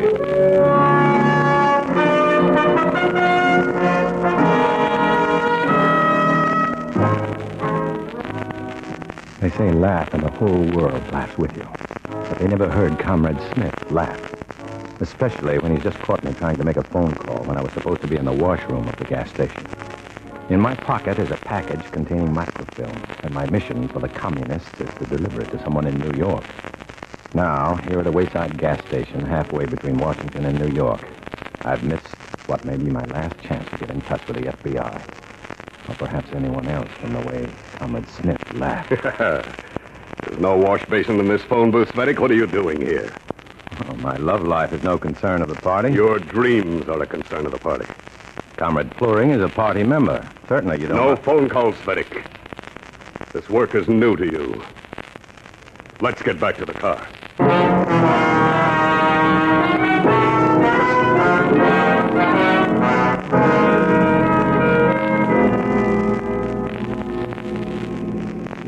There isn't much traffic, Smith. Why don't you let it out a little? We can't afford to get a ticket. Delayed. Yeah, we can't afford... What's that sign say? You are now entering the city of Millersville, New Jersey. Population 17,000. Uh-huh. Look for a park on the right. A park? Yes. We're to meet someone at an evening band concert. Oh. Another chance. Maybe. Another chance to get to a phone. I've got to try. I've got to get the FBI back on our trail or they'll... there it is. Now, if we follow this road through the park... Do you hear anything? No. Now there it is. Through those trees, see? Now, let's go. Look, you can take care of this without me. I'm going to grab a bite at that refreshment stand over there, and I'll meet you. No telephones here to call Comrade Fluring, Cvetic. Come along. I'll need you. All right, Smith. Who's got contact here? The fellow who plays the tuba in the band. We're on this side. Musicians are taking a break. Do we have a code word? Some identification? One word. Levchenko. Oh, here. Behind the bandstand. Man will be waiting. What is that instrument, sir? A tuba? That's right. It's an instrument that has always fascinated me. Can I offer you a cigarette? Thanks. Got a light? No. But Revchenko has. Oh? Well, we'd better go over behind that tree, out of the wind. You, have the package? Where's yours? Cvetic has it. Show him, comrade. Look like two peas out of a pod, don't they? Give it to him. Oh, thanks. What do I do with them? Your instructions are, when you arrive in New York, go directly to the Newsreel Theater on Broadway near 42nd Street. You'll find 2 seats on the aisle in a third from the last row. Third from the last. You'll keep an empty seat between you. And someone will ask, is there an empty seat for me? You will sit between you. You'll have both packages in your left-hand jacket pocket. The empty seat will be on my left then. Right. The man will sit down. All you will have to do is wait until he removes the package from your pocket. That's all? That's all. Your assignment will be finished. Simple, eh? Yeah. Well, the break is over. I got upon my lip again. Thanks for the smoke. Let's go, Cvetic. Look, Smith, we'll get to New York too late for me to call Gladys. I'll give her a buzz from here, then... No phone calls. Remember, Cvetic? Yeah, I can't understand your single-minded desire to telephone Comrade Fluring. Well, when you've done your duty... Yes? You think of rewards, don't you? Let's do our duty first.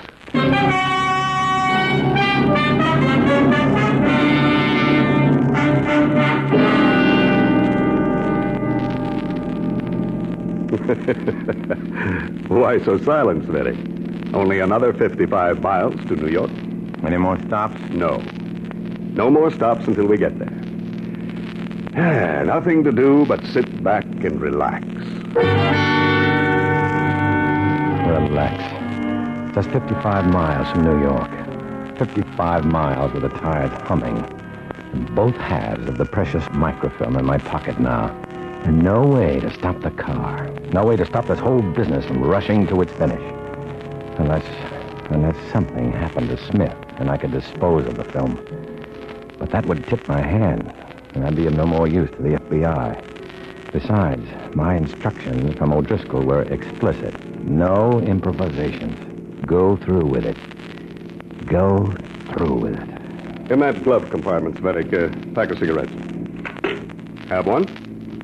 No, thanks. You were angry, Cvetic. Yeah, I'm angry. You need a little discipline, eh? Now, the first time I met Gladys Floring, I, too, didn't pay any attention to what I was doing. She's beautiful, isn't she? She's a party member. Makes your head spin, doesn't she? Shut up. Shut up?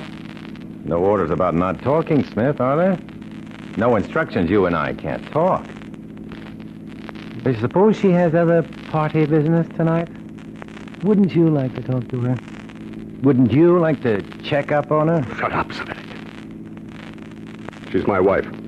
Ah, I thought so. The party uses her talents well. You dog. Looking at her with your filthy eyes. Why don't you go back to her, Smith? Go back to her now. I'll keep on. I'll deliver the packages. Now, you listen to me. Listen to me, Cvetic. I am a communist like you. You can't trap me. You can't make me break my orders. I know you don't want to call Gladys for yourself. You only want to try to break me down, but you can't do it. You can't do it, do you hear? All right, Smith. Well, then we can go on. Now, no more, eh? No more stops. No more needling. Nothing, eh? Nothing. Yeah. Good. Now we understand each other. I think I have my problems. I think this is a problem. When the man who laughs sitting next to me, driving, has a problem every day of his life. A problem that eats into him and destroys his soul. Now we're through the Holland Tunnel, and still we keep on. There's nothing I can do. No way now to prevent the accomplishment of my communist mission. There's something about New York City, Cvetic, that stirs my blood. Its hugeness, its greatness. It will be ours someday.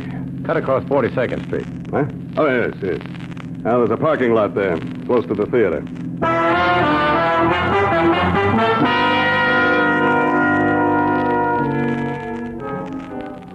We buy tickets and go into the theater, and my head spins. How to stop it? How to stop it? What to do? We sit down in the third from the last row, near the aisle, and keep a seat vacant. And I don't see the newsreels, don't hear the sounds, just the pounding in my heart. No matter what comes, should I destroy the microfilm, say I lost it, get up and run from the theater? What does it contain, this microfilm? Blueprints, specifications? I cast around and... Is there an empty seat for me?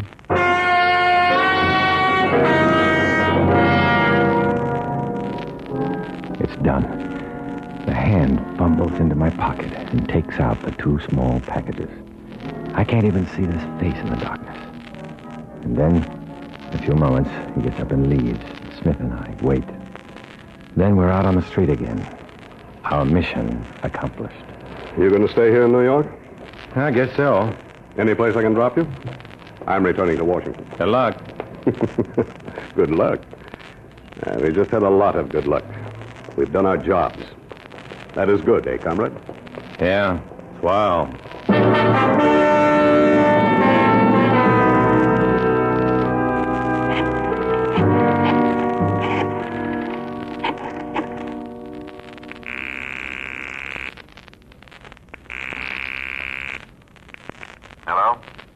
Hello. This is Red. I'd like to speak to Hi, Red. How are things? Driscoll. What are you doing in New York? Matt, get on your bicycle. Where to? There's a tobacco store on the corner of 53rd and 8th. How long before you can get there? By taxi, 10 minutes? See you.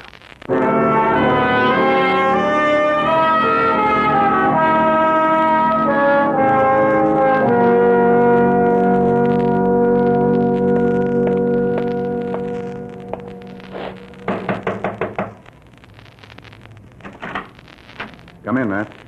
There were no lights, so I didn't know. Come in. Through here. The back.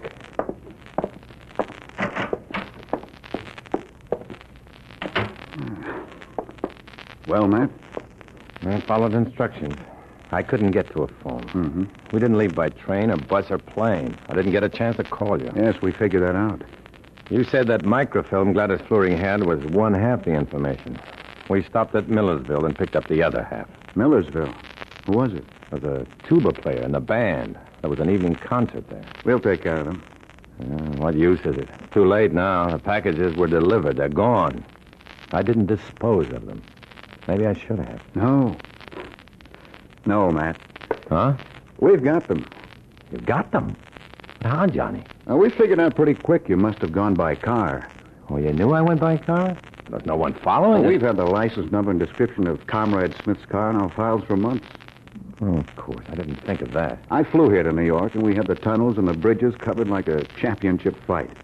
We spotted you when you stopped to pay your toll. And you followed from there? Sure. And you followed us into the theater? Well, you were on your own after that. We followed the guy who took the seat between you. Oh. And he led us right to the spot we wanted to get to. They're down at FBI headquarters right now. You look sort of beat. Maybe a little relaxation tonight. A date. No, thanks, Johnny. She might be somebody's wife.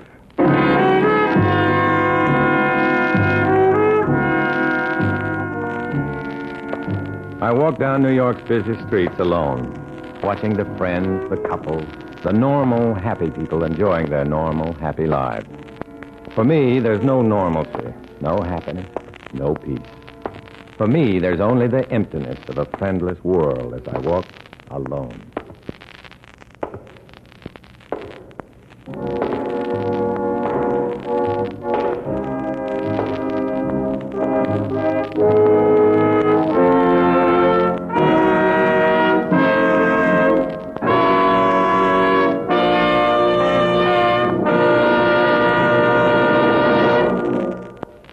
Dana Andrews will return in just a moment.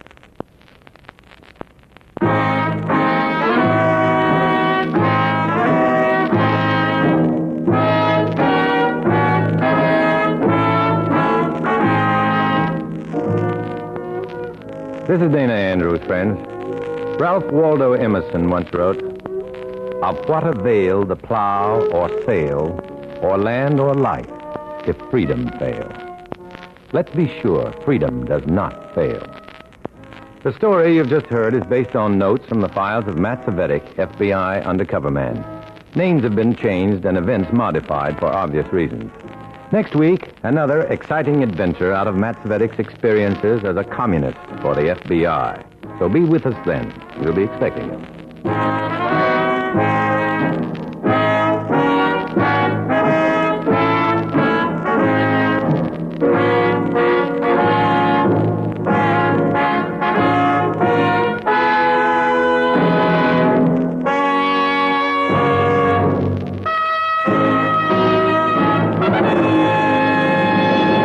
I was a communist for the FBI.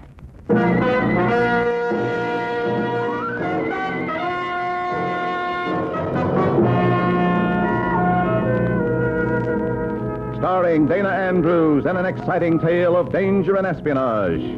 I was a communist for the FBI.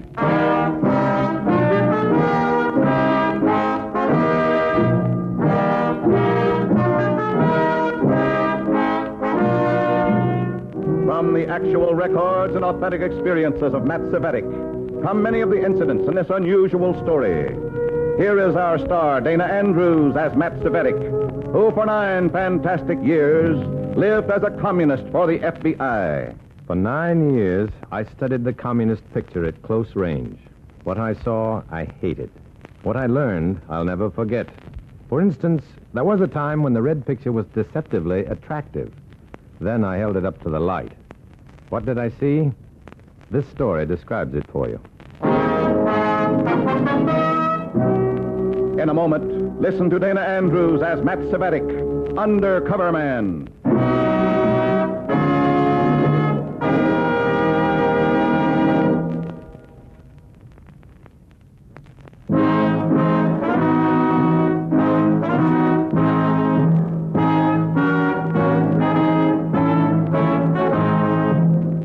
Now here is Dana Andrews as Matt Cvetic, Undercover Man.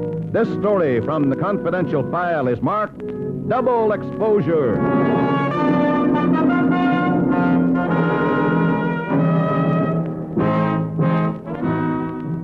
Listen to this from your daily paper, page 2, news item. The Russian government stunned the world today with its latest goodwill gesture. 4 American journalists traveling across Europe applied for permission to visit Moscow. This morning, that permission was granted. The Iron Curtain was lifted to admit the quartet of Americans to a limited guided tour of the communist capital. Sure, you read it, and you wondered why. The whole free world wondered why, but the commies understood. Even the commies 6,000 miles away from the Kremlin understood. A masterstroke, comrades, eh? A touch of genius. I'll match our red propaganda experts against those misguided American truth seekers any time. Any time at all, eh, Cvetic? Cvetic. Oh, sure, Comrade Adair. Any time. You don't seem overly amused by all this, Cvetic. No, I'm not. Pleased, then? I think it's self-defeating. Ah, an interesting viewpoint, eh, comrade?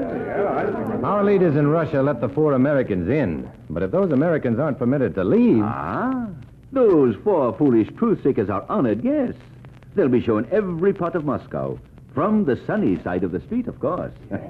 And they'll be sent home to tell the world how Russia welcomes inspection by its severest critics. Oh, I guess I had the wrong idea. You did indeed, comrade. All right, you are. Our guests will see only the big red welcome mat, not what lies under it.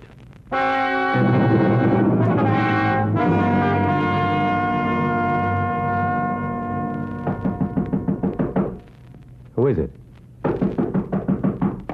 All right.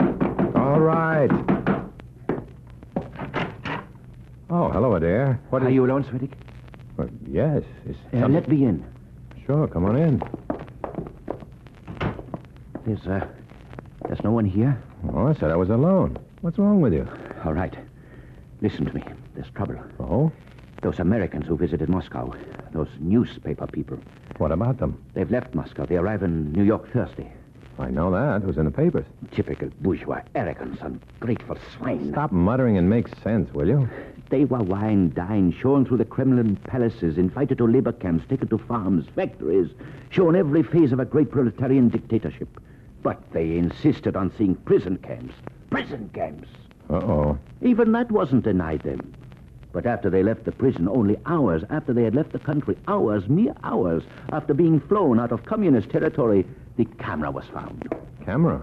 Were they permitted to take a camera? The miniature American camera, obviously used by one of those newspaper people, hidden under clothes or something, to take pictures of the prison. And the prisoners? I see. Some of those inmates are citizens of the democracy, Cvetic. If those pictures reach the American press, if those prisoners can be identified, there'll be an international incident that... Now, steady, comrade. Take it easy. If they've got the film, it's too late for us to do anything. We've got to. How? The National Board has ordered it. One of those Americans must have a roll of film hidden somewhere. We've got to find it. Sure. Nothing to it. We are sending you to New York, Cvetic. Me? Why? Here. You'll use the name Matson, Charles Matson. You'll pose as a special officer of the Customs Department. You'll meet the plane at the airport. Wait a minute. Hold on a minute. It's got to be done, Cvetic. How can I convince the Customs Office that These papers. Oh, I see. Pretty impressive. Forged but complete. Thorough. All the credentials you'll need. Other details will be handled by our comrades in New York. But I don't know anything about customs. You have one job, Cvetic, one. Find out which of the 4 journalists has the film. And if I can't get the film? Find out which one has it. If you do that much and can do no more, the party will see that proper action is taken from there.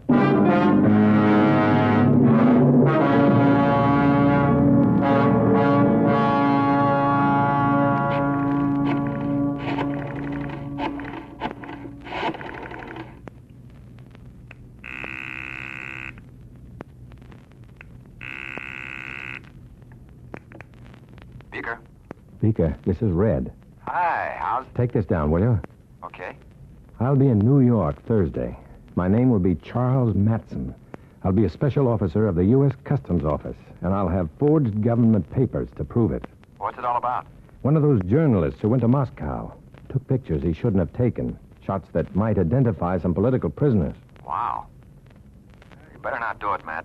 We can send an agent to meet the plane and claim the film. If the Reds find out the FBI knows about it, they'll suspect a leak. Then we'll get it another way. So will the Reds. They've got goon squads polishing up their brass knuckles for the occasion. Matt, stay out of it. That phony credential stuff is too tricky. I wouldn't be able to cover for you. Well, I have no choice. It's party orders. Oh, play sick. Disappear. Leave town. New York, Thursday morning, International Airport.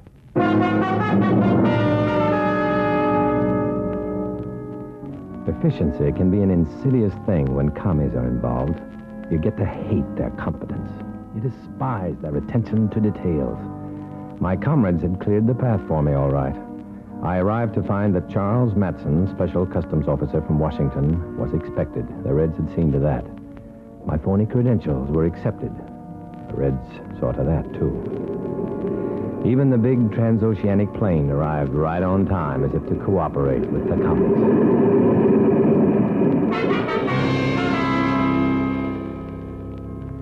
The 4 passengers were escorted directly to the customs office, despite the moans and groans of the waiting reporters. I interviewed them one at a time. First, Mr. H.J. McKenzie, a wealthy publisher of a large chain of newspapers. Of the 4, the most influential and the most indignant. What do you think we are, Matson? Smugglers, jewel thieves, opium dealers? My apologies, Mr. McKenzie. We have to pass on all photographs. Photographs?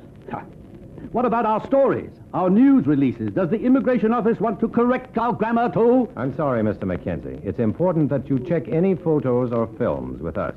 If you took any pictures during your visit in Moscow, I suggest that you... Oh, you suggest to him. Young man, as far as I'm concerned, your presence here, your very attitude, suggests an infringement of my rights as a citizen. This idiotic rigmarole is a blatant violation of freedom of the press. Okay. Now, if you'll give me any photos or undeveloped film... You've already ransacked my suitcases, poked and picked at everything in my trunks, intruded upon my privacy, frisked me like a common pool hall hoodlum. You found no film, and still you're not satisfied. Would you like me to open my pores for your inspection? No, Mr. McKenzie. You may shut your pores and go now. Number 2 was Walter Wilson, veteran foreign correspondent for the Atlantic News Service. Now, what's this peek and poke routine all about, Matson? Who's hiding what? Just checking for photos or undeveloped film, Wilson. Here, sit down. Yeah. What happened to your foot? Broken ankle. Only way I could get my editor to bring me home is to break an ankle. My first look at the USA in 3 years, and I got to waste it on you. Sorry. I'm more interested in your first look at Moscow. So is my editor. I'd like to file my story before those other 3 characters do. No photographs? No film? Yep, plenty. Try and find it. I did. I checked everything you own. No luck? No. You're overpaid. I got 3,000 feet of home movies tucked in the lining of my Snuggies. Okay, Wilson. Goodbye. If you'd let me out that back door, I could file my story before the others... Nothing doing. I'm handicapped. Bum foot. I walk slow. Just walk out the door you came in, nice and slow. Numbers 3 and 4 in the group were Anita and John Dwight, owners and publishers of a small Midwestern weekly. I'm sorry my husband can't be more cooperative, Mr. Matson. Yes. They took John right to the dispensary, you know. Yes, I'd hoped you'd be feeling better by now. Oh, that food poisoning is so disagreeable. The trip didn't help it a bit. Poor John has such a sensitive stomach, you know. Your luggage has been checked, Mrs. Dwight. Mm-hmm. And John? It's being examined right now. Tell me, did you take any photographs while you were in Russia? Oh, no, they wouldn't permit cameras. Any unauthorized photographs? We're looking for any undeveloped film you might have taken while... Film? Yes. I see. You know, Mr. Matson, if John and I did take any pictures, we took them as working reporters, not as tourists. I realize that. If you were to confiscate them, you'd be depriving us of our livelihood. I can't emphasize that enough. If I don't confiscate them, a comic goon squad will deprive you of a lot more than your livelihood, Mrs. Dwight. If you or your husband do have any film... Trying to frighten me, Mr. Matson? Yes, you have good reason to be frightened. If I have the film, that is. Now, let's not be coy, Mrs. Dwight. The FBI and the State Department can perform a much more constructive mission with those pictures than you can. It's not a matter of free press. It involves the freedom of prisoners being held illegally by the Reds. No, I see. I didn't... That film may cut away a lot of barbed wire. It may cause an international incident. Or it may make you a victim of commie violence. Really? I had no idea that... Now, if you have the film, Mrs. Dwight, Right over there, officer. What do you... Mrs. Dwight, would you mind leaving the room a moment? Just what do you think you're doing, Mackenzie? Mrs. Dwight? Well, If you please, madam. Thank you. There now. Mr. Mackenzie, this office happens Matson, to be... I just had the most interesting telephone conversation with your boss. My boss? Yes, the director of the customs office downtown. Strange thing, Matson. Your boss never heard of you. My boss is in Washington, Mackenzie. The customs office has no officer here or in Washington named Matson. They and I have good reason to consider you a fraud, Matson, an imposter. It had better be a very good reason, Mackenzie. The customs office is checking with the FBI now. This officer is to hold you here until the FBI agent arrives. A matter of national security, Matson. You understand, of course. Security.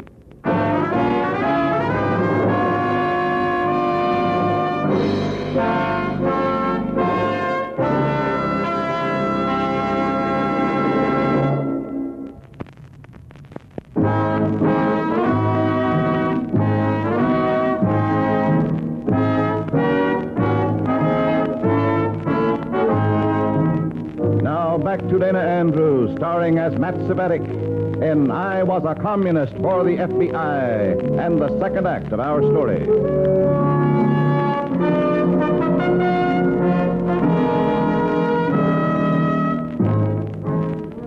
Forged credentials, false name, phony job. The Reds had rigged it all so I could serve the party like a good little comrade.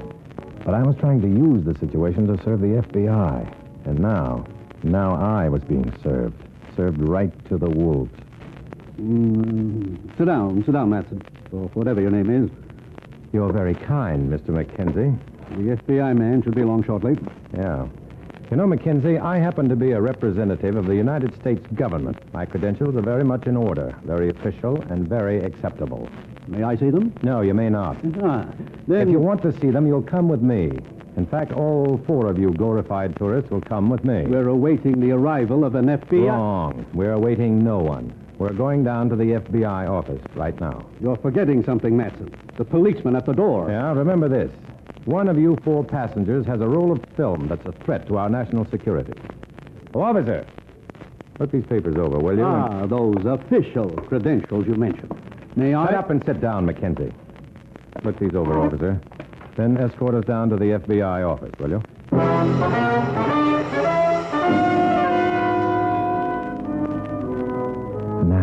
Now, right now. It was big talk, sure, big and hollow under the circumstances. But maybe it would get us out of there in a hurry. Maybe it would get us down to the FBI office just a little faster. I was about to be exposed as a phony. Not much I could do about that. But that roll of film, it hadn't been found yet. One of these four people still had it. At least in the FBI office, it would be safe from the hands of commies. If we could get out of the airport. I'm sorry, gentlemen. What do you say? Our friends have been detained on official business. Mr. Matson, just a minute. I'm sorry, we haven't much time. My name is Barry. I'm foreign editor of the Atlantic News Service. You'll have to excuse us, Mr. Barry. We have to... Hank Barry. Wilson, I've been looking all over for you. Hiya, Hank, boy. Been 3 years since I've seen you, you bug-eyed monster. Yeah, and all I ever get from you is an expense account statement to sign. I'm sorry, fellas, but we've got You look great, Wilson. You'll find. Say, what's that for? Huh? Oh, the cast. Busted the ankle. Iron curtain snapped shut on it. We'll have to break up this fraternity meeting, fellas. Well, what's it all about, anyway? Why all the official hocus-pocus? What? Say, there's Mackenzie. How about a statement, Mr. Mackenzie? My apologies, gentlemen, but I don't give statements to rival newspapers. Are any of my employees present? Forget it, Mackenzie. We're leaving. Now. Right now. Oh, Matson, these guys have been here since... Right now, Wilson. All of us. Now. We took a cab down to the FBI headquarters. A strange group, each suspicious of the other for different reasons. And I was scared stiff. About to be exposed as a fraud, a forger, a traitor perhaps, intent upon sabotaging government security measures. We waited in the reception room for a small eternity. At long last, we were told that the FBI officer would see us in a few minutes. He was still in conference with the director of the customs office. Subject, me. More waiting. The world ended and began a dozen times, and still we waited. Wilson dozed. Mrs. Dwight seemed overly interested in a 6-month-old magazine. Mackenzie drummed his fingers on the arm of his chair incessantly. I counted my heartbeats. They seemed to echo and thunder from every wall in the room.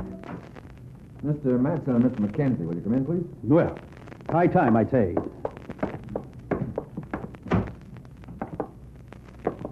Sit down, gentlemen. Oh, thanks. My name is Beaker, Mr. Matson. I've been transferred here recently. Temporary assignment. Oh, I see. Mr. Mackenzie, I'm sorry to have kept you waiting so long. That's perfectly all right, sir. It's for a good cause. I'd wait till the end of time if it helped expose a threat to our national security. Yes. I hear there's been some trouble about your official status, Mr. Matson.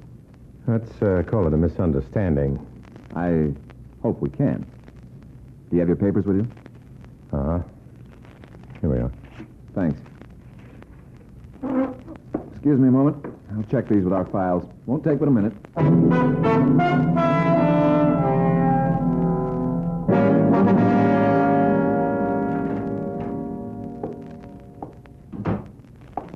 Well, Matson, I checked your papers against our files.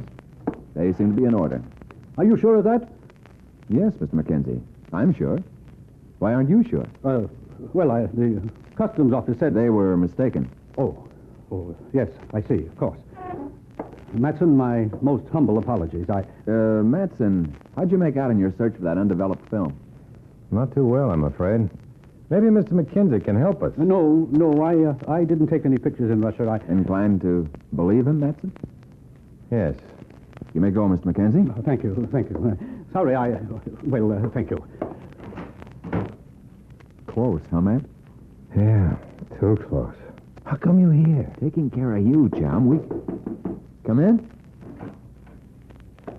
Pardon me, I'm awfully sorry to interrupt Mr. Matson and... Oh, Mrs. Dwight, this is Agent Beaker. How do you do, Mrs. Dwight? Mr. Beaker. Something we can do for you, Mrs. Dwight? Oh, yes, I wondered if I might run along. My husband, is still at the airport dispensary, and Sure. If it's all right with Agent Beaker, it's all right with me. Oh, thank you, Mr. Matson. Well, just a minute. We've been keeping you here to talk to you about some film that... Oh, the film. Well, really, Mr. Beaker, She hasn't got it. How do you know? Well, I know, that's all. Well, give my best to your husband, Mrs. Dwight. I hope his stomach settles down.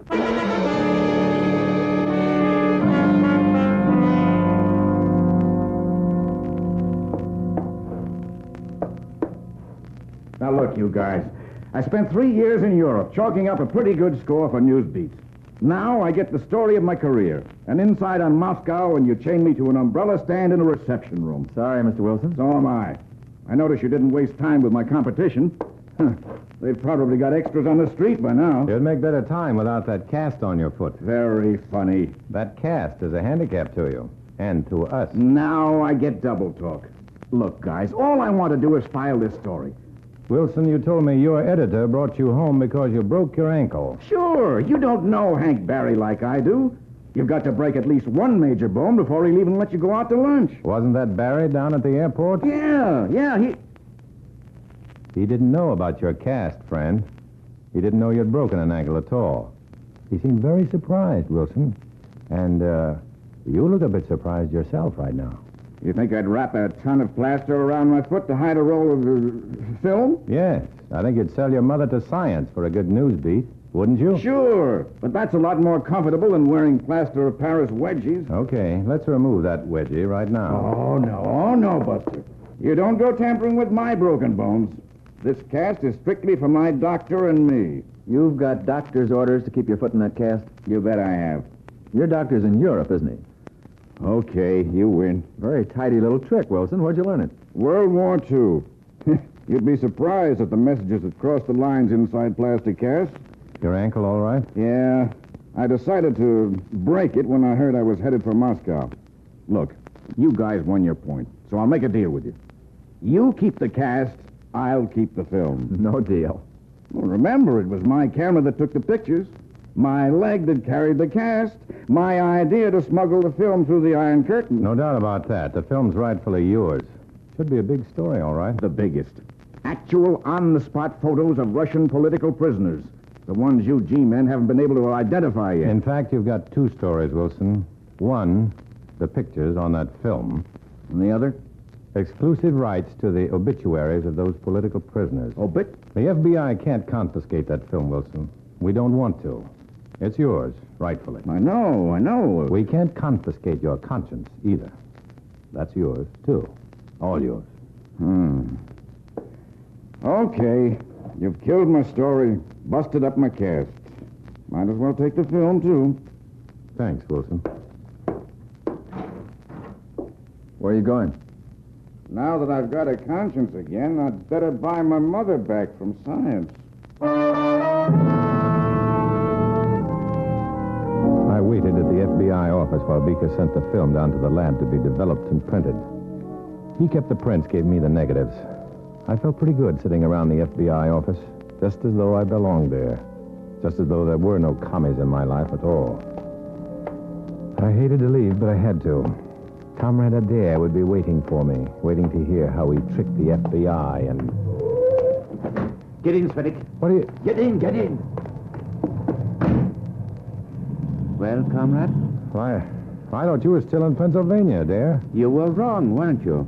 Yeah. Guess I was. I drove up to see how things were going for you. I missed you at the airport. I know. I didn't miss you as you left the FBI office, however. So I gather. You'd better explain, comrade. You may never have another chance. Nothing to explain. Those phony credentials were just a bit too convincing, that's all. Too convincing? Yeah. We government men, you know, have to work together. What? When the customs office fails and the FBI fails, we government men have to get together for strategy meetings. How else can we outsmart those stupid commies? You mean you actually had them asking you for advice? That's right. That's the funniest thing I have ever heard. Of course they needed advice. They couldn't find the negatives they wanted. They never will either. You've got them now. Here. Oh, Cvetic, you're remarkable. You're absolutely remarkable. Yeah. You better let me out here. That's my hotel.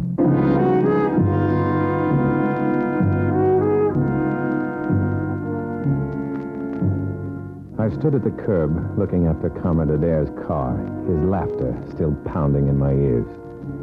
Then I turned and started walking. I couldn't stay at the hotel now. I was too restless. I just wanted to walk, to put distance between the commies and me, even for a little while. I had to walk away from the obscenity of communist laughter. And this time, one of the few times, it was good to walk alone.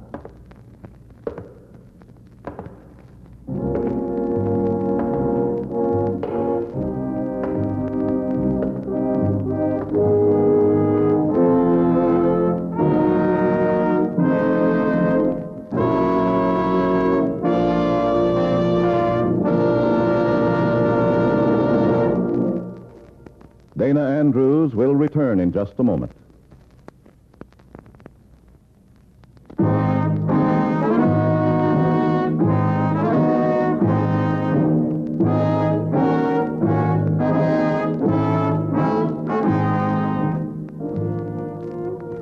This is Dana Andrews, friends.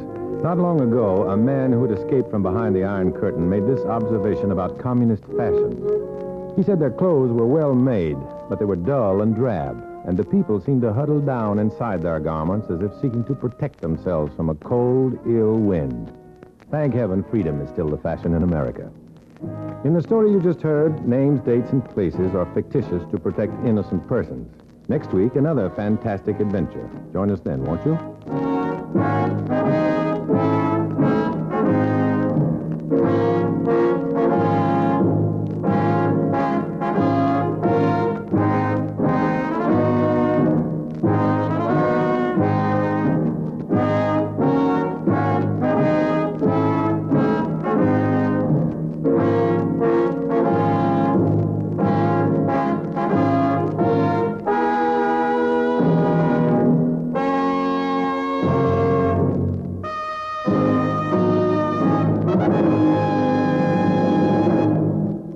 I was a communist for the FBI.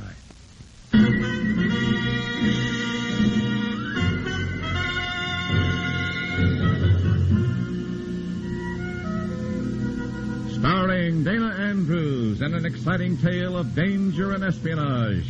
I was a communist for the FBI.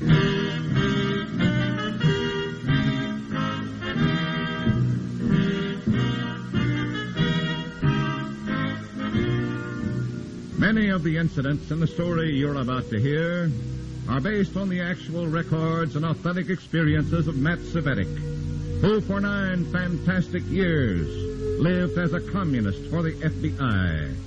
Here is our star, Dana Andrews, as Matt Cvetic. I was a part of the whole dirty mess. For 9 years, I lied.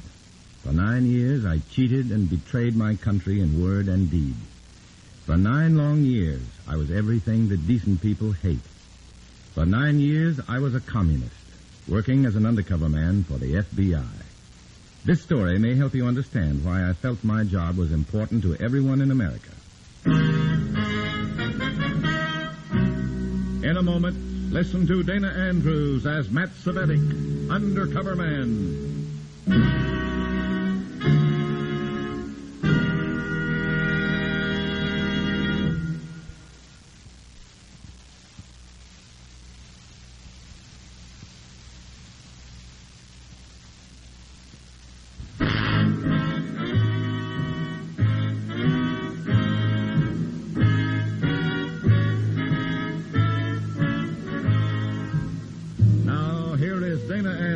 As Matt Cvetic, undercover man. This story from the confidential file is marked, Draw the Red Curtain.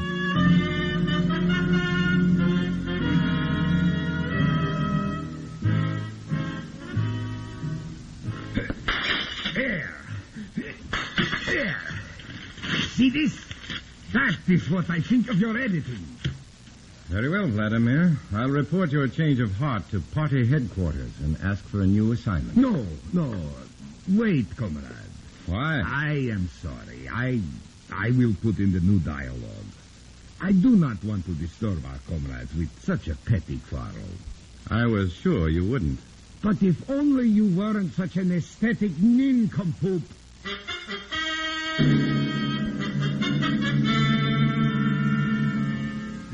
The party had me on an assignment that should have been easy. A soft job, with my only work consisting of editing a play to make sure it followed the party line. The job was a snap, with the one exception of the playwright, Comrade Vladimir Mashenko. Vladimir had a public, and to them he was a white Russian artiste. But I wasn't a part of his public. To me, he was strictly temperament, with a capital temper. Please, comrade, don't look over my shoulder. Just checking the new lines. Go away. You better be careful of the cop's speeches. It sounds a little like deviationism. Comrade, go away. You know I can't stand to have you look over my shoulder. Excuse me. It is a plague. Hello? Comrade Cvetic? Yes? Comrade Norris speaking. Report to me immediately.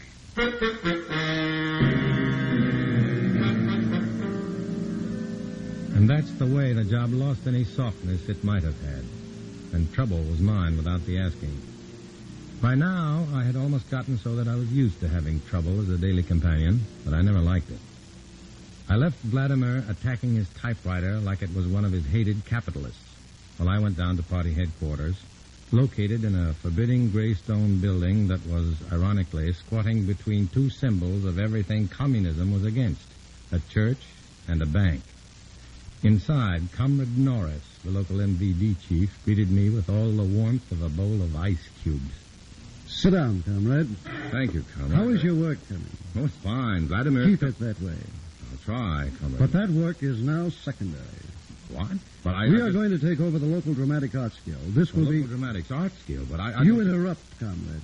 I'm sorry, but how... The exact methods you will learn from Evelyn Vickers Hall. Is she in town? Yes. You recognize her name, I see.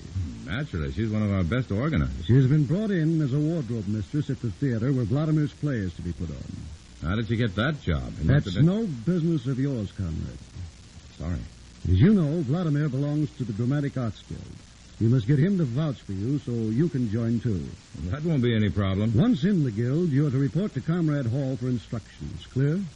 Clear.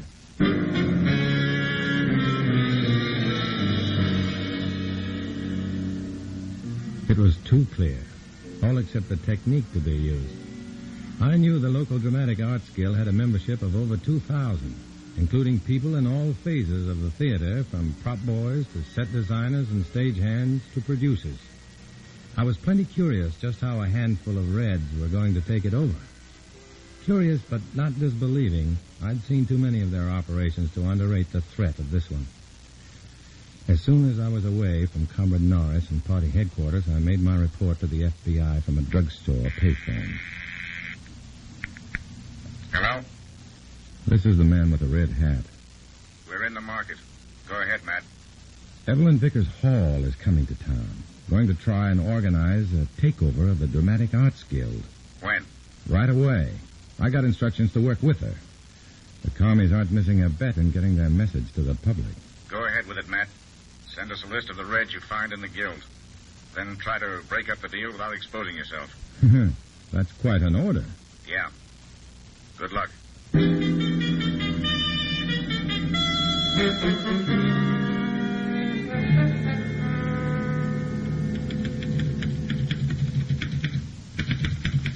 Comrade, you are looking over my shoulder again.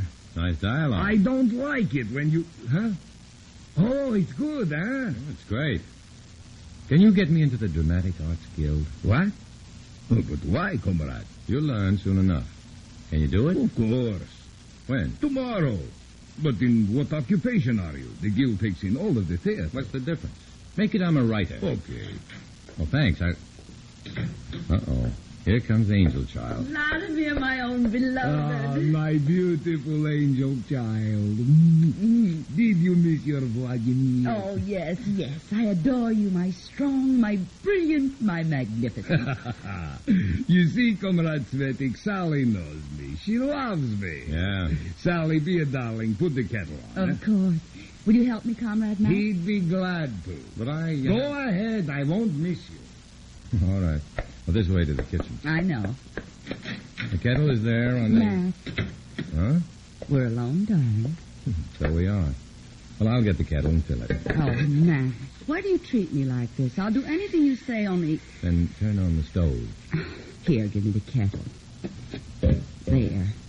Now, will you talk to me like a human? Sure. What do we talk about?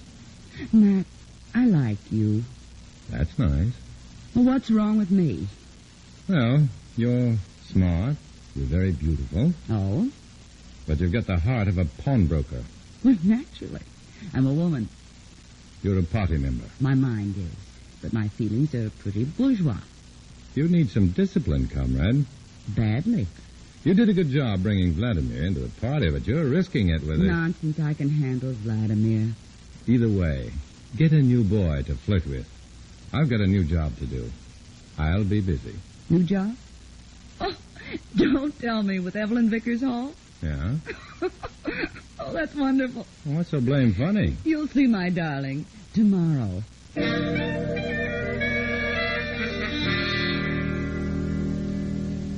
She was a sensation, Sally Northstand. No doubt about that. Blonde hair making a halo over a face that looked as though it deserved it. Only I knew how many lives had been wrecked, how many men Sally had ruined as a communist lure. The next day, I met with Evelyn Vickers Hall backstage of the Regal Theater. The commie organizer turned out to be a dumpy, gray-haired woman with a sweet face and a mouthful of pins. She talked around them as she worked on a costume. You know our objective, Comrade Cvetic? Yes, but not how we gain it. We only have a few party members in the guild. 28, to be exact. We will need another 100 or so fellow travelers who will vote the way we say. That all? There's 2,000 in the guild. 2,000 members, yes. How many attend meetings? I don't know. 300 or 400. That's our strength, Comrade. These stupid capitalists are not interested in their guild. For the most part, they don't attend meetings and pay less attention to what is done in the meetings. But that's vital to their work. Believe me, comrade, they are sheep. They do what the guild says and never question why, as long as their salary checks are good. In short, all we have to do is control the meetings. That's right. And we will do it. You will see. What's my job? Your first job is the same as my own and Comrade Norstand's. Sally? She's in on this? Vitally. She's in the guild as an actress. We three are the nucleus. Our first move is to become important and active in the guild. Secondly, to become members of the board of directors. That won't be easy. Most of the guild hates communists. From here on, we are not communists. You and Sally are socialists. I will be a reformed party member, now preaching a so-called new doctrine. I see. Same thing by a different name. Exactly. We will work only on those members who attend the guild meetings, and we will use 3 separate methods. Which are? Your method is to work on the intelligent. Use the progress theme. The world must move forward. World unity. No more prejudice. I know that line. And Comrade Norstand will work on those susceptible to her physical attractions. While I'm the motherly type, so I've been told. I drag in the stupid and the lonely and the confused. What'll we do? Begin some get-togethers, some coffee clutches? That's the idea. Play down our real beliefs. Play up our concern about the poor and the oppressed. I understand. I'll use Vladimir's place as a cover for some parties. Miss Hall, is that costume ready yet? In a few minutes, Mr. Tyne. Well, shake it up. Sally's waiting for it. Sally? Sally Norstand? Who else, Buster? She's going to be the star of this here drama. Well, who's that little bundle of vitamins? Nate Tyne, the director. Oh. Stay away from him. He hates the party, and he's the big wheel in the guild. Any chance for Sally to bring him around? None. Tyne's married and likes it that way. Be very careful with him. He's the guild president and is the one man who could block us at the elections. What elections? 2 months from now. The new board of directors for the guild will be elected. How many directors? 5, counting the chairman. And 3 of the new directors are going to be communists.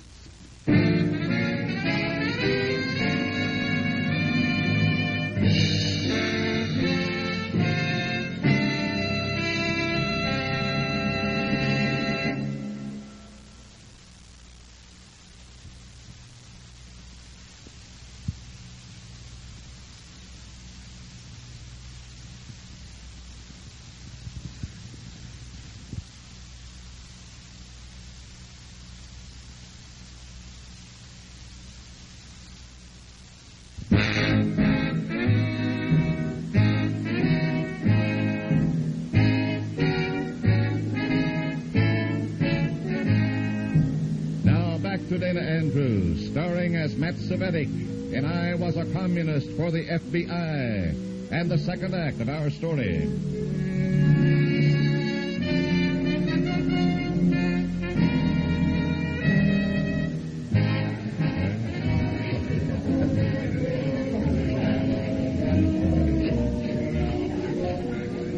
Matt, you dance with me?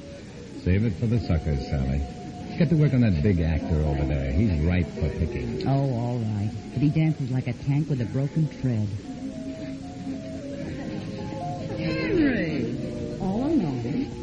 don't you ask me to dance, darling? Well, but of course, Sally. What a day. Oh, hello, Mrs. Walker. Matthew, what a lovely party. It's just too divine. Oh, thank you. I meant to tell you, I heard what you said to Nate Tyne last night. I certainly thought you put him in his place. You were brilliant. Oh, I was? Oh, my. Oh, but they really were your words I used. After you explained how backward we were growing, I woke up to a lot of things. Good. We certainly need some progressives. People like yourself to fight for the real human values. To tell the public about it. Oh, don't you worry. I'm going to spread the word. My plays are going to have meaning from here on, real social import. Atta girl. And about the elections next week, you can count on me to vote for you in Miss Hall. And Sally. She's one of us, too, you know. Oh, yes. Only, she seems... I suppose I'm just being a woman. I'll vote for her, too. Good. And get some of your friends, too, Mrs. Walker. We need people like you on our side. Oh, I will, Matt. Oh, my, I called you Matt. I hope you don't mind. No, certainly not. Would you like to dance? Me? I'd love to.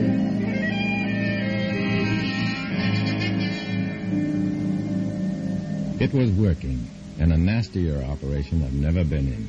Leading all the innocent and gullible for a red ride straight into trouble. We had nearly 100 fellow travelers with us now, and Comrade Hall told us how we were going to use them. The divide and conquer method, comrade. Tomorrow night is the last guild meeting before elections. We need a law passed making it mandatory that there be at least 3 candidates for each position on the board. One for us and the 2 other candidates to split the opposing vote. That's right. But we won't have a majority to get the law passed. Yes, we will. Tomorrow night we're going to filibuster.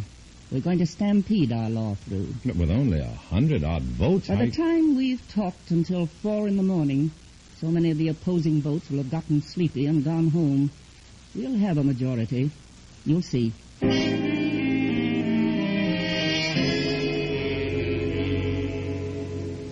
There it was. The simple way to control an entire guild with a handful of trained and organized Reds. Evelyn Vickers Hall knew her business, and even the stubborn fight of Nate Tyne, the guild president, couldn't stop us. We made sure of that beforehand.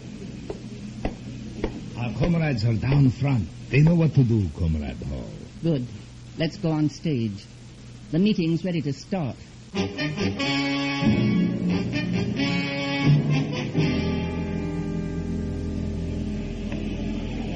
And I say that this new law to have 3 candidates is essential, fellow workers, if we are to have a truly democratic election. In the words of Thomas Jefferson, that great leader whom we all remember... All right, Miss Hall, all right. Make your point, please. We're waiting to vote. You were elected to the board under the 2-candidate system, Mr. Tyne. You know I was, but I can understand, then, how you would like to stop the passage of this new law. All I want to do, Miss Hall, is to get some sleep. It's after 11.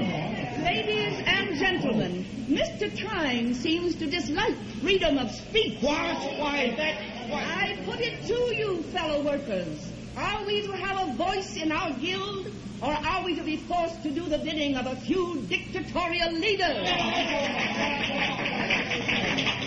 Thank you. Thank you. I will go on. As I was saying, in the words of that great leader, Thomas Jefferson, whom we all remember as one of the great... 10 speeches and 4 hours later, the midnight session was losing attendance rapidly, and Comrade Hall wore a grin of triumph. The vote told why. The commie-inspired resolution was passed 120 to 98. It was the big test of our strength, and from there on, the elections looked like a red cinch. All except for Nate Tyne. The sharp-eyed little director was smelling lots of rats, and he showed it. You did a lot of talking at the meeting, Cvetic. You too, Vladimir. What's your story? Story? We only said what we believed. Is there anything wrong with that? No. Only it had a bright pink color, just like a lot of your play, Vladimir. Pink? Me? You. If there's any more of it, you may have to get yourself a new director. Where's Sally? It's time for rehearsal. She's in the wings with one of the actors. I'll get her. Henry, you're really a very sweet boy, but I can't. But Sally, please. Oh, Matt. I hope you're looking for me. I am, and so is Tyne. He wants you on the stage. Henry, find something to do, will you? Of course, Sully. You train them well. Clods. I want you. No dice. You're holding up rehearsal. Phooey, I'm the star. They'll wait. How did that happen, anyway? Vladimir talked to Tyne. Tyne auditioned me. He thinks I'm a good actress. I'll buy that. Too bad you're not as good a party member. Party member? Is that all you think about? You make me sick. You'll be sicker after the Control Commission has you disciplined. Don't bet on it, darling. You won't report me. It's your word against mine. And I can lie like the devil. Goodbye, dearest.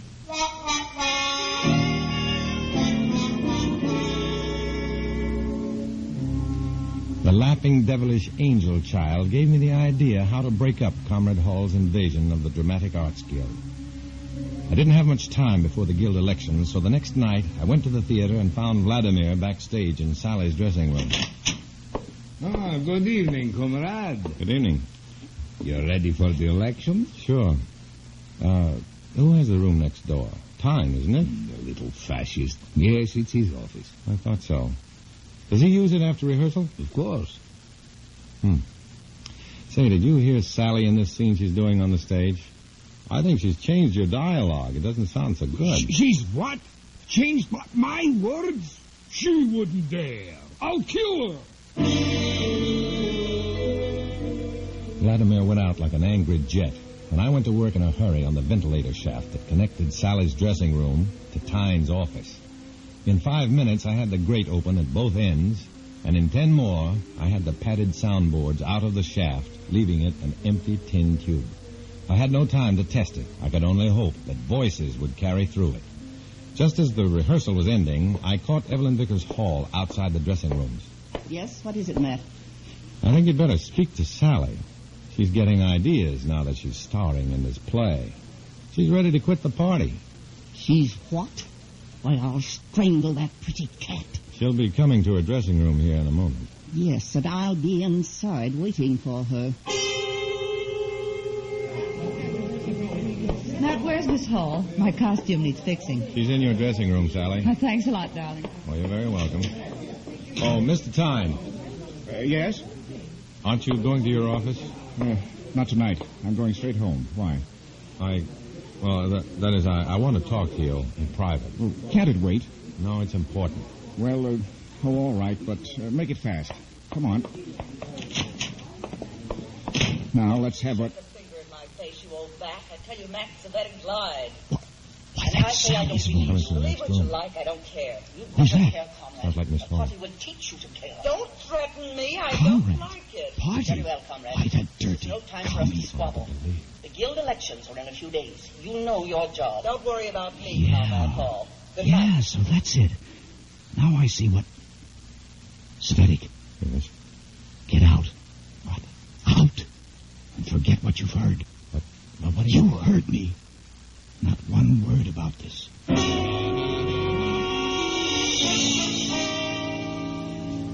Did it work? It was anyone's guess as Tyne hustled me out of his office. I waited in the hall. Then, to my surprise, Tyne came out in a few minutes and left without a word to anyone. For the next few days, I waited in tension for Tyne to go into action. Nothing. It was obvious as the day of elections came around that Comrade Hall had overrated Tyne's hate for Reds, or underrated his susceptibility to Sally. Either way, the election meeting began with no sign that Tyne knew anything was wrong. And I sat on the platform with the candidates, feeling pretty sick as I knew my plan had failed. Look, Comrade Cvetic, our comrades are all here in a solid block down front. We'll win without a struggle. Yeah. And when we control the board, the guild will do as the party says, as I say. Miss Hall, look! Look what's happening! It was beautiful. Through all the doors of the huge hall they came, by the dozens, by the hundreds. In 15 minutes, the hall was jammed with people. Practically the entire guild had shown up for the elections. It was easy to see who was responsible as the grinning Nate Tyne stepped up to the rostrum. Quiet, please. Thank you. Fellow members of the Dramatic Arts Guild, as you know, tonight is the night of our elections. The elections that some of our members were certain of winning under the guidance of Miss Hall. The very same Evelyn Vickers Hall who is at this moment sneaking from the platform, unwilling to face a guild united in its determination to get rid of communism.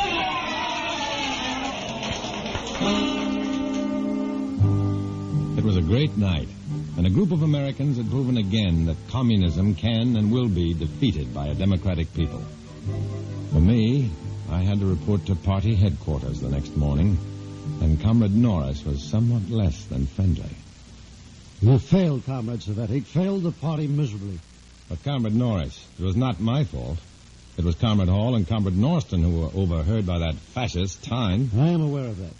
That you were part of the operation. Therefore, you must share the blame. Yes, Comrade. Consider yourself lucky. You're getting only a reprimand. Comrade Norston has been turned over to the Control Commission for proper discipline. And Comrade Hall? Her crime is greatest. Her punishment will be accordingly. Oh? Yes. It would be good if you kept in mind the penalty for failure. I think of nothing else, Comrade Norris, believe me. Good day. So there it was, another red plan gone wrong. But there were more plans, and behind them all, the deadly threat of their master plan, their historic mission. Until this threat was gone, I knew my work had to go on, and I would continue to be a man who walks alone.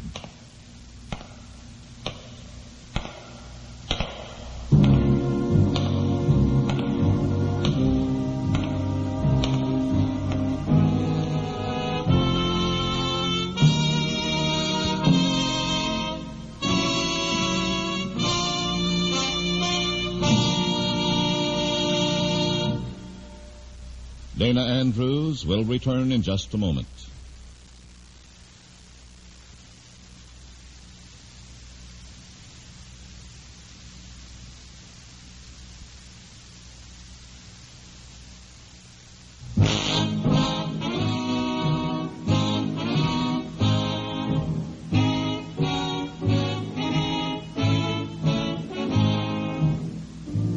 This is Dana Andrews. The names, places, and organization mentioned in this story were fictional. But the danger is a very real one, so be on your guard. Don't let your organizations fall into red hands. It can happen, and it has happened. But you can keep it from happening again. Next week, we bring you another exciting story based on the true life adventures of Matt Cvetic. Join us for it, won't you?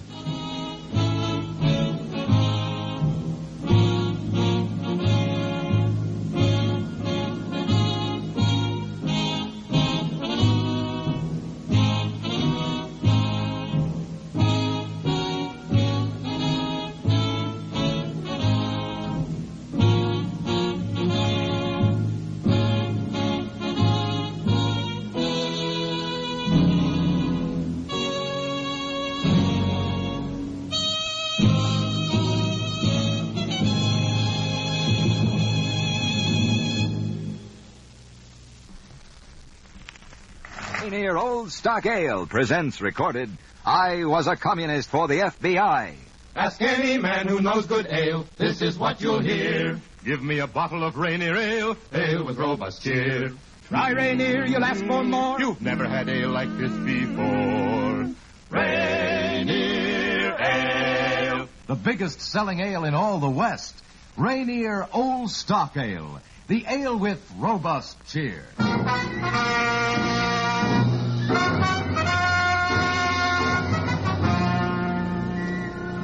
Starring Dana Andrews in an exciting tale of danger and espionage. I Was a Communist for the FBI.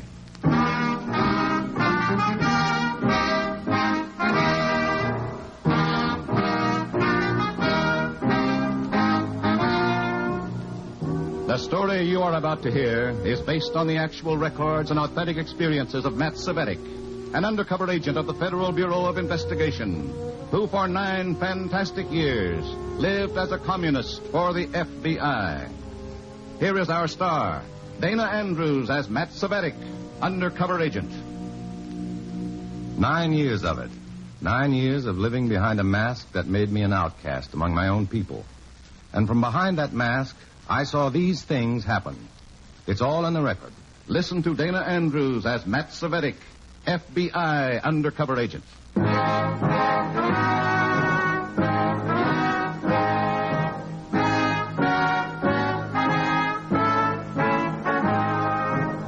Now, here is Dana Andrews as Matt Cvetic, undercover man. This story from the confidential file is marked Exit on the Left.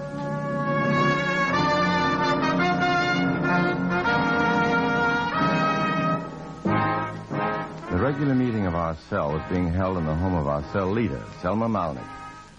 Selma's apartment was decorated in the cold, brittle manner of a sophisticated bachelor girl, but actually, Selma was a married woman. She was married to the Communist Party. And at this particular cell meeting, her marriage was being threatened. Just a moment. Please, be quiet, all of you. Comrade Lorenz, you're a fool, a stupid, short-sighted fool. Maybe yes, maybe no. You must forgive me, but I'm resigning from the Communist Party. Tonight, now. Quiet! Quiet, please. Comrade Malnick, What is it, Comrade Cvetic? it should be pointed out to Comrade Lorenz that if he does... Mr. Lorenz now. It should be pointed out to Comrade Lorenz that his resignation from the party will place all of us, our cell leader especially, in disfavor with our superiors. Perhaps that's what he has in mind. No. Now, wait. No, that's not so. You must understand. Truthfully, I want no one to suffer for the mistakes I've made. Sweet of you. Well, I want to start no trouble. You must believe that. I joined the party of my own accord in March 1937. Yes, 1937. I joined because the communists were fighting fascism, Hitlerism. I believed in the fight against fascism. I still do. But today, today the communist fight is different. Oh, I've tried, but I cannot believe in it. It can do our cause great harm, you know. Committees investigating our activities are looking for weaklings like you. From the bottom of my heart, I don't want trouble. For you, for me, for anyone. After tonight, I want you to forget me while I forget you. No, Comrade Lorenz. A member may give up the party, but the party never gives up a member.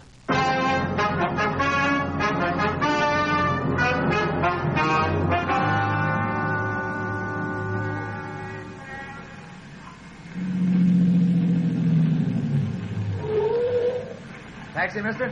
What? Oh. What's the meter say? Meter's red. Good, let's go.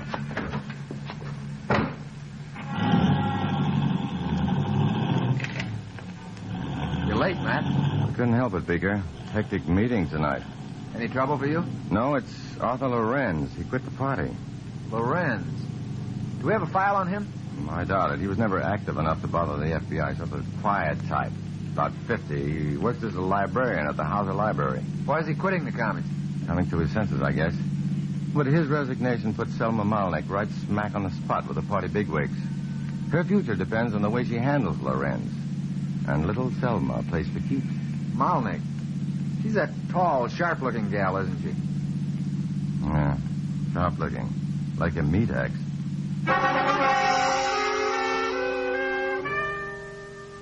One night later, the meat axe was ready to strike. And I had been chosen to hold the victim on the chopping block. This was revealed to me in a way I never expected. Selma invited me to her apartment for a late supper and conversation. The food was fine, the candlelight seductive, and for a while I was almost convinced that Selma was more woman than cell leader. Comfortable? Fine. Me too. Nice. I've got it all figured out at last. Psychology. A calculated plan. You listening? Work on the mind, that's the trick. Work on the mind. A letter or two at first, and then a few anonymous phone calls. No names, just cordial invitations to return to the party. A call every 15 minutes all night long. Every night. Hold still. Comrade Malnick. Fine time to call a girl comrade. Comrade Malnick, I think it would be wise to forget Lorenz. Relax, will you? Now, this is important. Well, naturally it's important, but you needn't be so rude about it. This isn't a cell meeting. Well, it's become one. The welfare of the party means more to me than petty common courtesies. Oh, for a while, I almost doubted that. Are you testing me, Comrade Malnick? Don't worry, you passed. Tell me, do you like my plan, Lorenz? Not at all. Then I'll intensify it until he begs to be reinstated. He's not worth the effort. Once a man turns from our exalted cause to bourgeois sentimentality, he can no longer be trusted. Oh, that's true, but as long as we can't control him, he's a threat. The party's well rid of him. Let him go. Read the papers, idiot. A committee's investigating Reds on the civil service payroll, and Lorenz is a librarian. He's too frightened to become a friendly witness. No, I can't take the chance. Our leaders hold me personally responsible for him. And you can't take the chance either. I see. When does this psychological treatment of yours begin? It started already.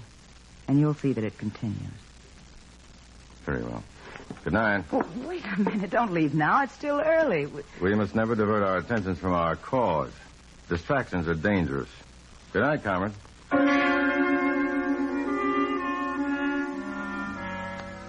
And believe me, Selma by candlelight was a surprisingly dangerous distraction. A strange combination of woman and devil, this cell leader of ours. Frozen fire dipped in red.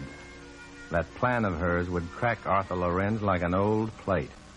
I'd seen what it had done to other well-meaning dissenters. The phone calls, calculated to scrape a nerve ending with every ring. Arthur, sorry to call so late. We miss you, Arthur. Does your wife know you're a communist? The comments muttered by complete strangers passing in the street. Sorry. Next time, the bump may be harder, comrade. Letters in the mail. A note tucked in a bag of groceries. A phrase scribbled across a streetcar transfer. All designed to make a man face the most ordinary, prosaic fragments of daily living with fear, suspicion, dread. A deliberate, pre-tested scheme to drive Arthur Lorenz back to the Communist Party or out of his mind.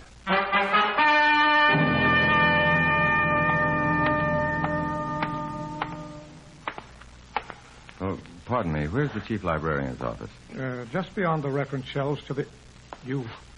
How are you, Comrade Lorenz? Please, Matt, go away. Let me alone. You look haggard, worn. Been working hard? Let me alone, for the love of heaven, Matt. I can't stand much more of this. Please, Matt, talk to Selma.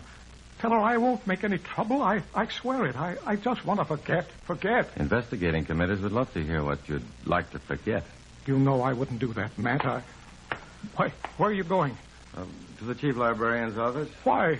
What for? Well, he called me this morning, said he wanted to talk to me about you. When Lorenz had been hired at the library years ago, he had listed me as character reference. That's why I had been called. The library received a letter, an unsigned letter, stating that Lorenz had been a communist since 1937. What could I do? What could I possibly do? The letter was as much of a shock to me as it was to Lorenz when he was called in to explain it. Lorenz admitted his red connections, even though it meant his job. But his honesty was no greater than his resentment toward me. He was convinced that I was responsible. As we left the chief librarian's office, the bitterness of defeat echoed in Lorenz's voice. I've always hated vindictive people, Cvetic. But now I hate you more. So help me if it takes the rest of my life. I'll even the score with you. Arthur, you have to believe me. I had nothing to do with that letter. Someday, Cvetic. Someday, very, very soon.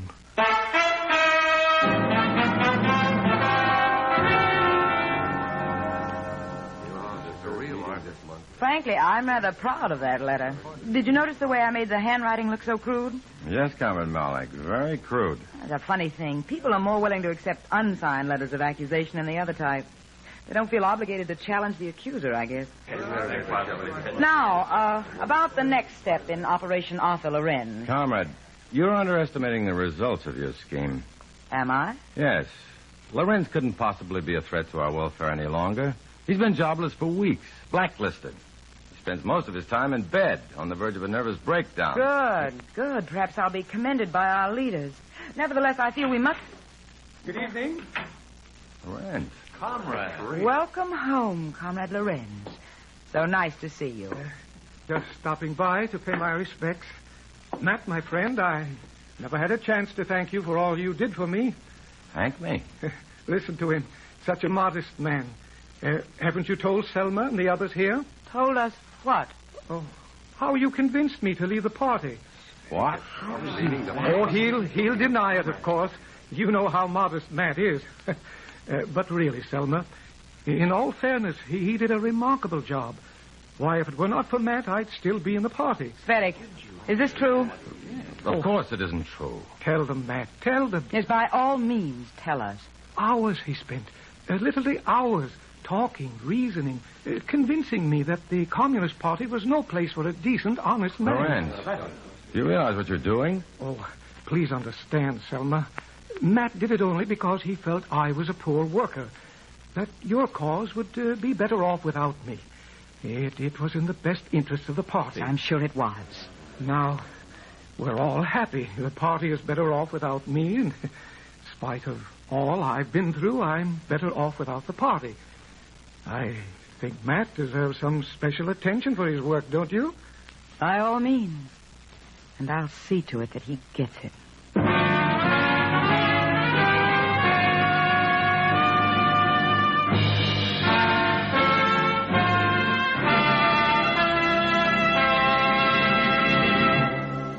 Friends, here's an ale that tastes so good, is so full of satisfying, robust cheer, you'll ask for it again and again. Yes, for real deep-down thirst-quenching pleasure. Remember to get Rainier Old Stock Ale, the biggest-selling ale in all the West. At the very first sip, you'll agree that here is ale at its most zestful, refreshing, all-time best. For Rainier Old Stock Ale has a smooth, creamy head, a lively nut-brown body, unmatched flavor, and robust cheer. Boy, what wonderful refreshment. So enjoy the ale that has everything. Rainier Old Stock Ale, the ale with robust cheer. Try Rainier, you'll ask for more. You've never had ale like this before. Rainier Ale. The biggest selling ale in all the West. Rainier Old Stock Ale, the ale with robust cheer.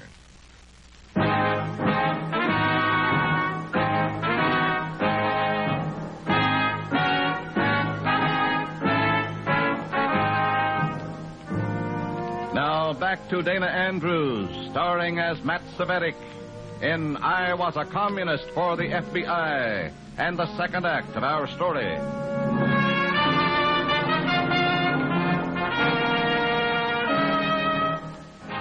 Arthur Lorenz had evened the score, just as he had threatened. Was I slated to go before the Red Control Commission and accept my fate? What was it to be? If only I could be sure. Or could I expect the same type of mental torture that had made a wreck of the quiet little librarian? A bitter part of that torture, I discovered, was the anticipation, waiting, wondering when it would begin. I found myself jumping at shadows, dreading the sight of every unfamiliar face, until I decided to get this treatment started myself.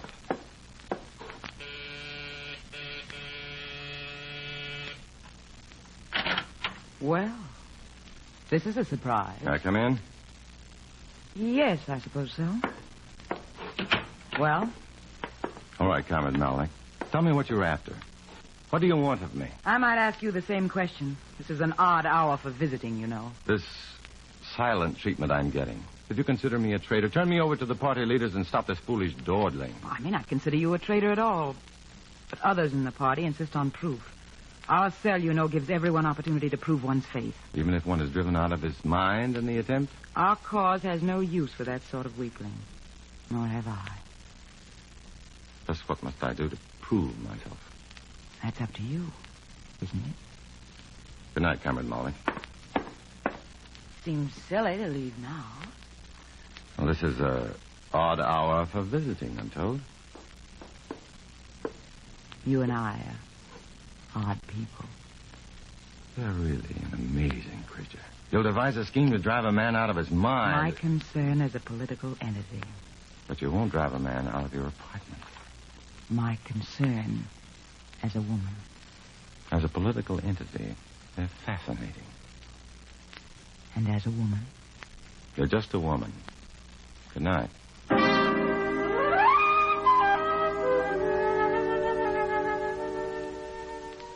As I left, I saw the frosty look in Selma's eyes, and I knew the waiting would soon be over. The bristling silence of anticipation was about to be shattered, but what would take its place? I walked the streets for hours and wondered, looking for signs, omens, symbols, feeling like a man who had just paid the bill for his own funeral. Hey, look out! I seen it. I seen the whole thing. That dame went right through the red light. You okay, mister? Yeah, I'm all right. You should walk more carefully. Selma. Lady, you could have killed this guy. He ought to turn you in. That's what he ought to do. No, it's all right. Forget it. Silly dame ought to lose her license. Any dame who can't see a traffic light ought to be in the clink. Man's right. I apologize. You've been following me, haven't you? Just for a few blocks, as a political entity, not as a woman. Naturally. May I drop you somewhere? No, thanks. I'll walk. Be careful, Comrade Cvetic. Don't walk against the red. And so it was officially launched by its guiding spirit, Selma Malnick. From now on, I could expect another kind of waiting. The waiting between incidents. When would the next one happen, and what was it to be?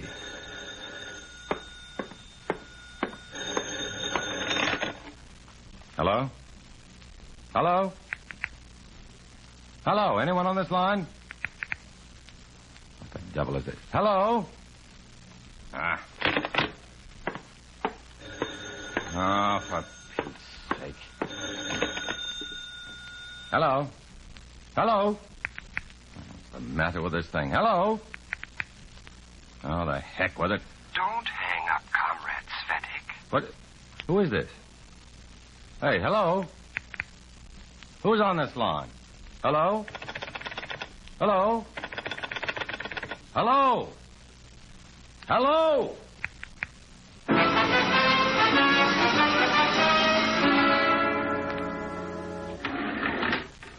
Going up, please.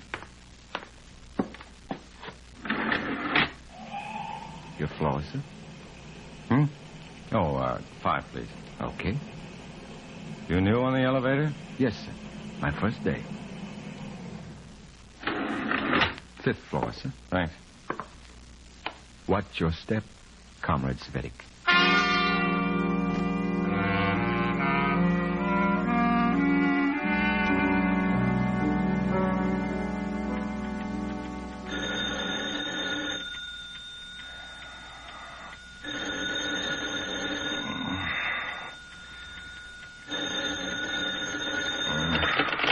Hello? Hello? Hello? Who is it? Clicking again. Hello? Anybody on this line? What? Jeepers, 3:30 in the morning. No, Comrade Cvetic. 3:35. Huh? What was it? Hello? Hello, who's this? Speak up, will you? Who is this?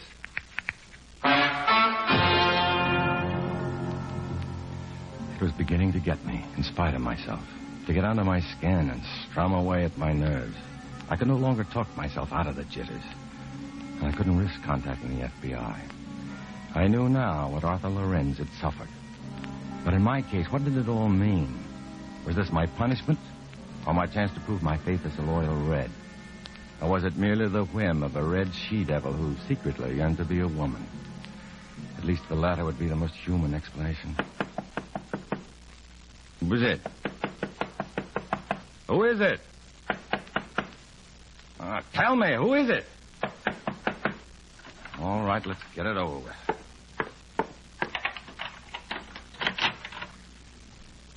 Well, look who's here. What do you want, Lorenz? May I come in? Sure, come in.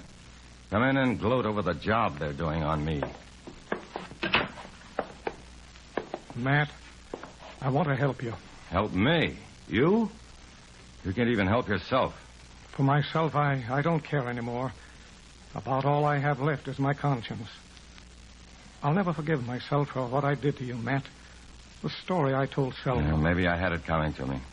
Who's to judge that? Communists? Just why this sudden concern for me? Not you, Matt. Not you. I don't have to live my life with you. I'm forced to live with myself. Same reason you left the party, no doubt. It took me a long time to do it, Matt. It frightened me, but it's done. And now that I have the courage to face my conscience, I can't let this business with you make me a coward again. You're still a coward. You won't recognize the strength of our cause because you're afraid of it. Even now you talk like this. Go on, get out of here. Be a hero. Run to the investigating committees and wallow in bourgeois slop. Go ahead. Then see how long you and your kind will last when we rule the world. Well, don't stand there looking like a cocker spaniel. Get out. Matt, you mouth all the words, but I still think there's hope for you. I can do without your hope. It's the other people. The Selma Malniks, the ones who sit in judgment and handle human beings like so many chessmen. They are the hateful ones. Will you get out of here?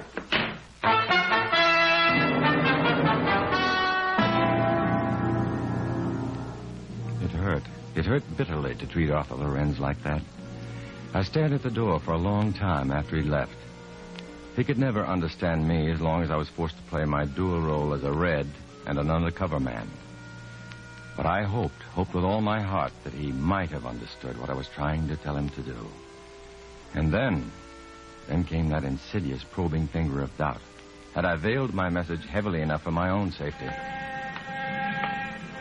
The next night, as I headed for a restaurant, I got the answer the hard way. You, Cvetic. What do you... Get in. Now, wait a minute. Don't argue, comrade. Get in. Oh, no, you don't. Do it. Hey. Oh. Okay, let's go. I'll get in.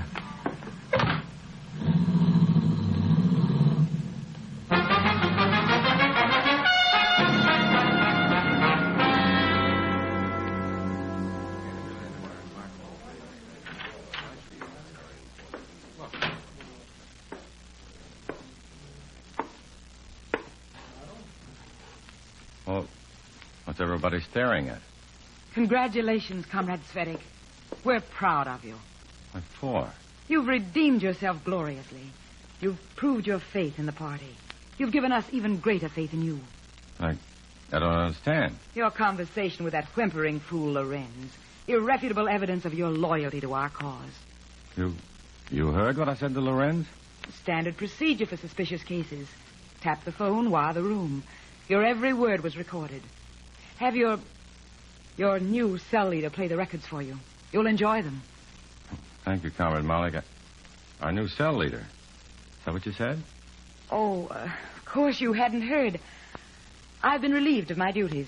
This morning, Arthur Lorenz testified before the committee investigating civil service affairs. His testimony has sealed my fate as a party worker. Oh, I see, but you seem so pleased. I'm to report to party headquarters right after this meeting. The penalty for my incompetence in handling Lorenz will be determined by our leaders. But aren't you worried? I am exalted, comrade. My case will serve as a warning to other cell leaders. Even in failure, I will serve the Communist Party. My dedication is complete.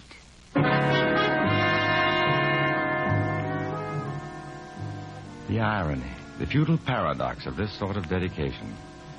The frozen fire of Selma Malnik snuffed out by the weak, ineffectual Arthur Lorenz when Lorenz stopped being a red and became a human being. Even among the communists, I found myself constantly seeking out human qualities among the comrades. But always in the final analysis, I had two choices.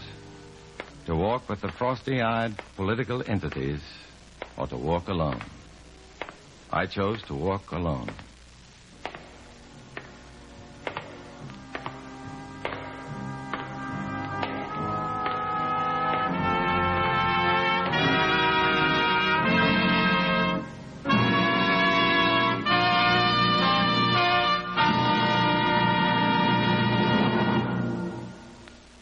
Dana Andrews will return in just a moment. Yes, there certainly is a difference in ale. That's just what you'll say when you enjoy your first rare, refreshing taste of Rainier Old Stock Ale, the ale with robust cheer. That's right, folks. Zestful, sparkling Rainier Ale is always satisfying, always refreshing, brimming with tangy, lip-smacking goodness. You know, Rainier Old Stock Ale is the biggest selling ale in all the West. And to be the biggest seller, it has to be the best. So remember, for cheerful relaxation, for real deep-down robust cheer, enjoy Rainier Old Stock Ale. Try Rainier, you'll ask for more. You've never had ale like this before. Rainier Ale. The biggest selling ale in all the West. Rainier Old Stock Ale. The ale with robust cheer.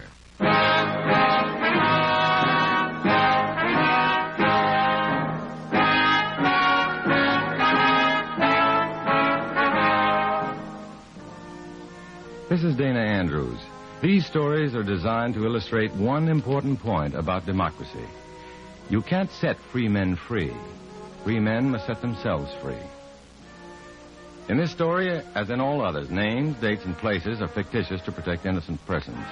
Many of these episodes are based on incidents in the life of Matt Cvetic, who worked for 9 years as an undercover man for the FBI. Next week, another fantastic adventure. Join us then, won't you?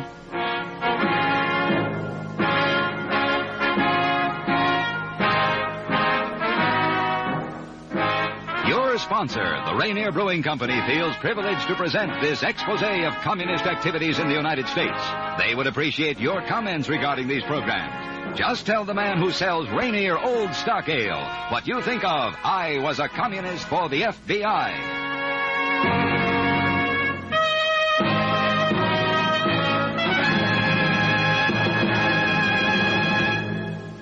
For another exciting real-life adventure in this thrilling expose of communism in the United States, be sure to tune in next week and every week to follow. The time, 9:30 p.m. The day, Saturday. The station, KNX.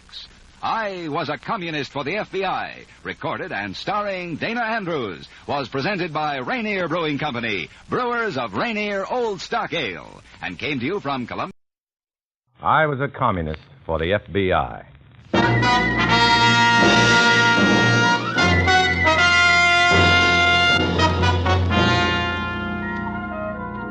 Starring Dana Andrews in an exciting tale of danger and espionage. I Was a Communist for the FBI.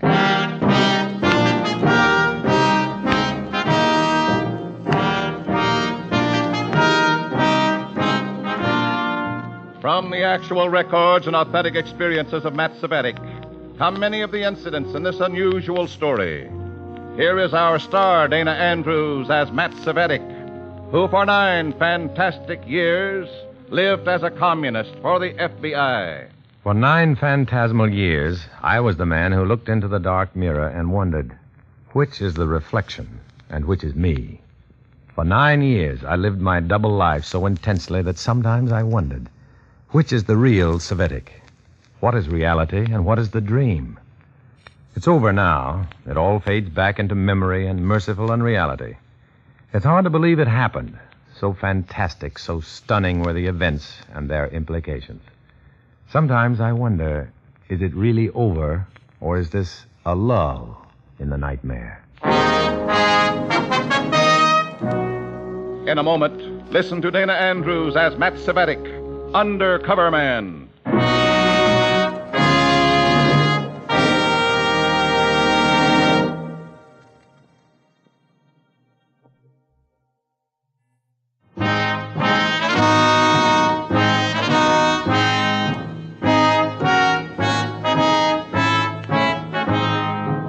Now, here is Dana Andrews as Matt Cvetic, Undercover Man.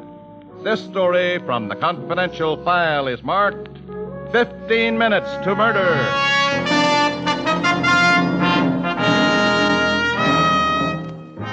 I've been out of sorts for weeks, and I know what it is. The steady, grinding burden of intrigue and vigilance and double-dealing, and just plain, raw, unvarnished fear are getting me down. I go to a doctor, and he tells me exactly what I want to hear. At last, I have a good, legitimate reason to be excused temporarily from party duty. I make my routine telephone check-in with my chief, Comrade Revchenko, from a pay telephone full of the glad news from my doctor. Nothing right now except continue with your routine duties until further notified. About those routine And be duties... a little more prompt in reporting. Well, I can explain that delay. I've been to my doctor. Why? It was nothing serious, routine checkup. He did say I ought to take a rest. I see. You wouldn't want me to go haywire in the middle of an assignment, would you? Did he find anything wrong with you? Well, nothing serious, really. No. Well, I could go back and have him pin a stiff cardiac wrap on me. That'll make you any happier. What did the doctor discover? A little high blood pressure, but that's only... Good enough. What? Report to headquarters at once. Look, I'm supposed to take it easy just Report for... to headquarters. The doctor At said... once. At once.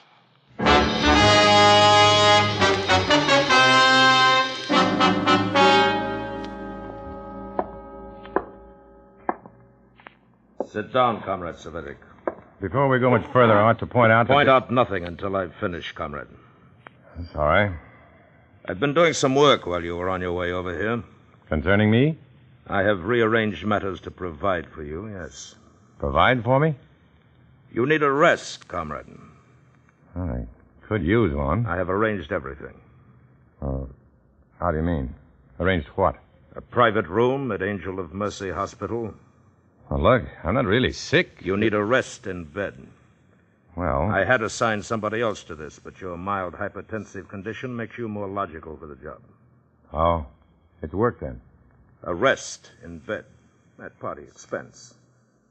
We expect some return for our generosity, and complete idleness would soon bore you. Good enough. What's the job?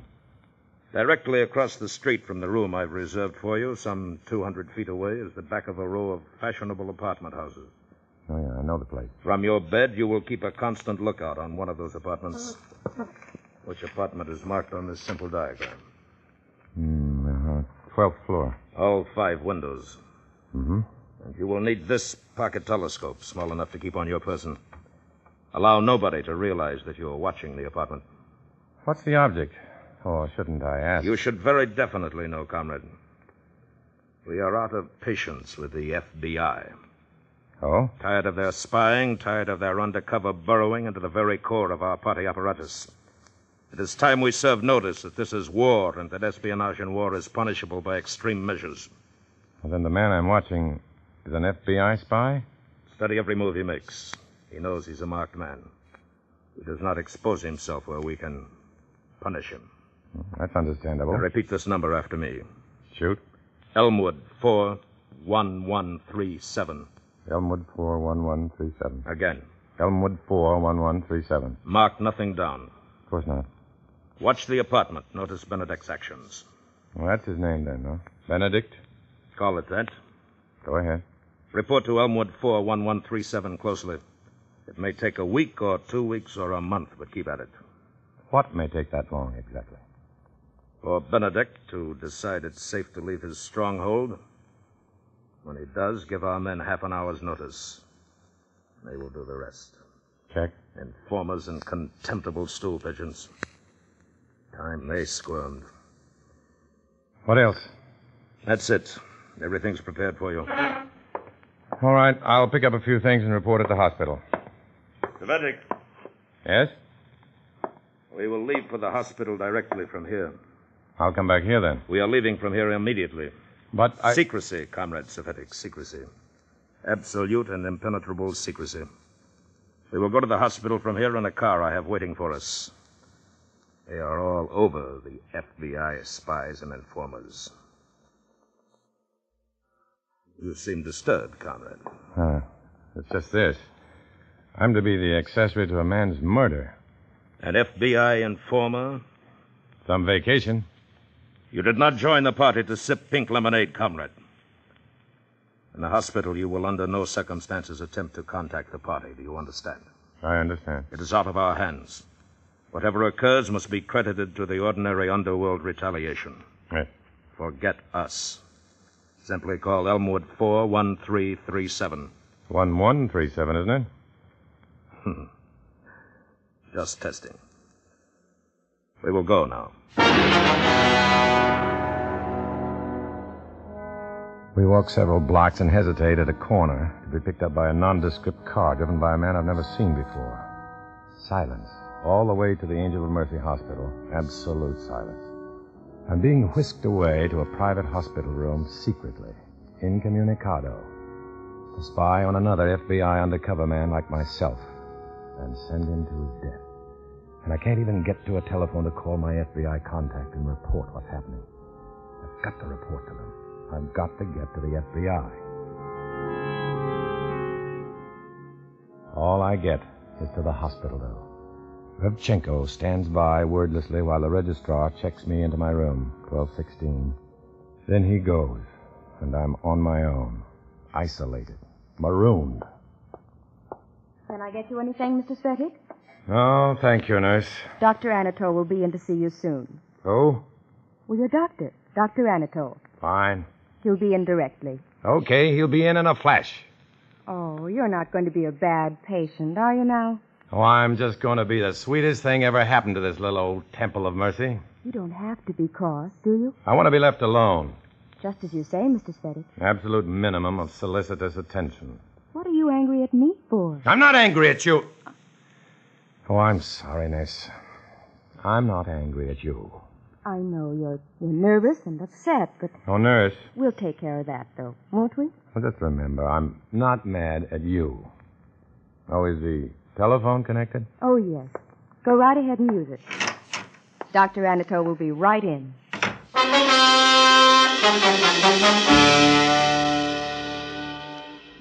The second I'm alone, I take the pocket scope from under my pillow and peer out the window.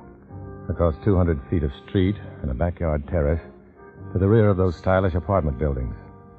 I pick out Benedict's suite. That's it, all right. A sportsman's apartment. Rifles on racks, hunting trophies on every wall, and other trophies on a mantelpiece. I reach for the telephone. Communique number 1. I feel sick. Your order, please. Elmwood 41137. Thank you. Never mind the opera.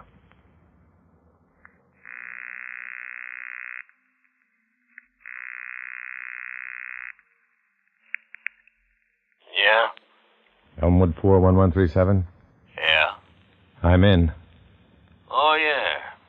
You know who's talking, don't you? Keep talking. You may have to move fast. Move fast is what we do best. Stay close to the phone now. I got a permanent poker game right in the room. That's all for now. Check. Now, Your order, please. Evergreen 65542. Thank you. The FBI. Somehow I've got to let them know where I am at least, and what I'm up to, and what one of their boys is in for. Driscoll, that's my contact's code name. I'm O'Neill. Driscoll. O'Neill. Driscoll. O'Neill. Driscoll. Oh, come on, answer. Get with it, boys. Get on the boat. Hello? Driscoll? Driscoll, please, right away. I beg your pardon? Driscoll. Driscoll, right away. Hurry. There's nobody by that name here. Yes, there is, I tell you. Who is this? O'Neill. Tell him I'm O'Neill. He'll know. Oh, yeah. This is Driscoll. Who? Go ahead. How's your mother? Fine. How's yours? I know that voice on the wire isn't Driscoll. Then who is it? I have to reach the FBI. I don't know what I've got on the line, but I've got to take a chance. Calculated risk. I've got to stay on the phone. If I am talking to the FBI, I've got to talk a gibberish that makes some kind of sense to them and sounds harmless enough to anybody who might be tapping my wire. Maybe this guy who says he's Driscoll is the wiretap. I don't know. I've got to play it cozy, but I've got to play. Hello? Hello, are you there, O'Neill? You know, I was just thinking, Driscoll. Yeah? Those mysterious telephone calls your wife's been getting, some crank or something. Yeah? The next time this bum calls, why doesn't she play up to him and have her sister run next door and have the cops trace the call? We had exactly the same idea. That's what we're going to do. Well, have her keep him on the line long enough, though. I know. Well, that way the cops can trace the call and close in on Mr. Mysterious. Sounds very conspiratorial. What? Oh. Hello? Somebody just walked in. I am Dr. Anatole. Who? I think you'd best ring off for now. Oh, I feel all right. Better hang up. Sure. So long, chum. I've got to ring off. Yeah? You should not have a telephone until a staff physician examines you and decides you may have one. I'm all right, Doctor. Then why are you here? Oh, just a little hypertension, that's all. You should not have a telephone until I have okayed it. I'm surprised. Now, if you'll cooperate, I shall examine you.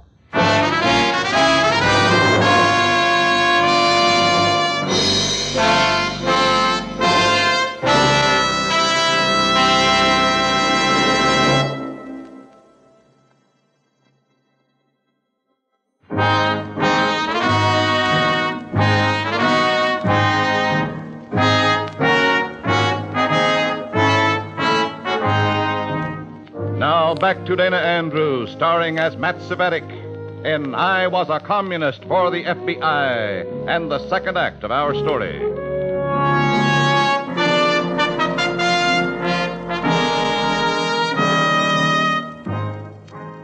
How much did Dr. Anatole hear? What does he know beside medicine? I'm afraid of that mucilaginous voice and that cold, nothing smile of his. Is he there to watch me?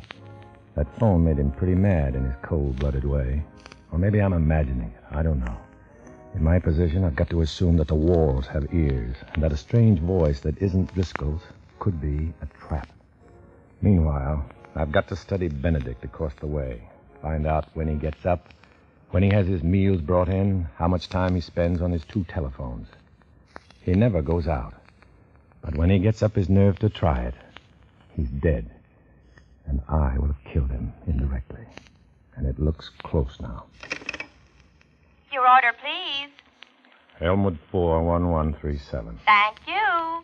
Yeah.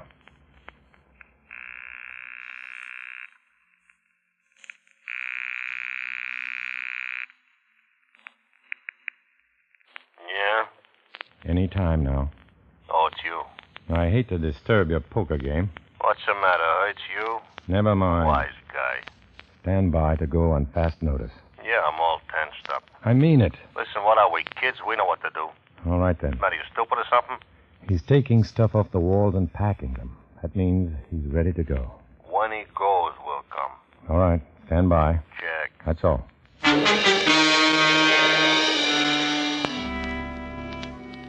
I keep watching Benedict. All the signs point to his making a break for it. I think of taking a chance on the pretty nurse, who looks too crisp and fresh to be a comrade. But how does one know? Send her with a sealed note to the FBI address? Or no, write a note and send it through the mails, maybe special delivery. That's it. Take a chance, that's all. Take a chance that whoever I give the letter to mail is on the level. Everybody can't be a spy. But it only takes one. I'll do it. Oh, nurse! Oh, nurse! Yes, Mrs. Cvetic. I might have a letter for you to mail. When do you go off duty? At 4 o'clock, Mrs. Cvetic. All right, I'll have it ready for you at, No. What? Never mind. Forget it. Never mind. Well, all right, Mrs. Cvetic. Just as you say. Too late. I waited too long, hesitating, being scared. Because I can see that Benedict across the street is getting ready to clear out.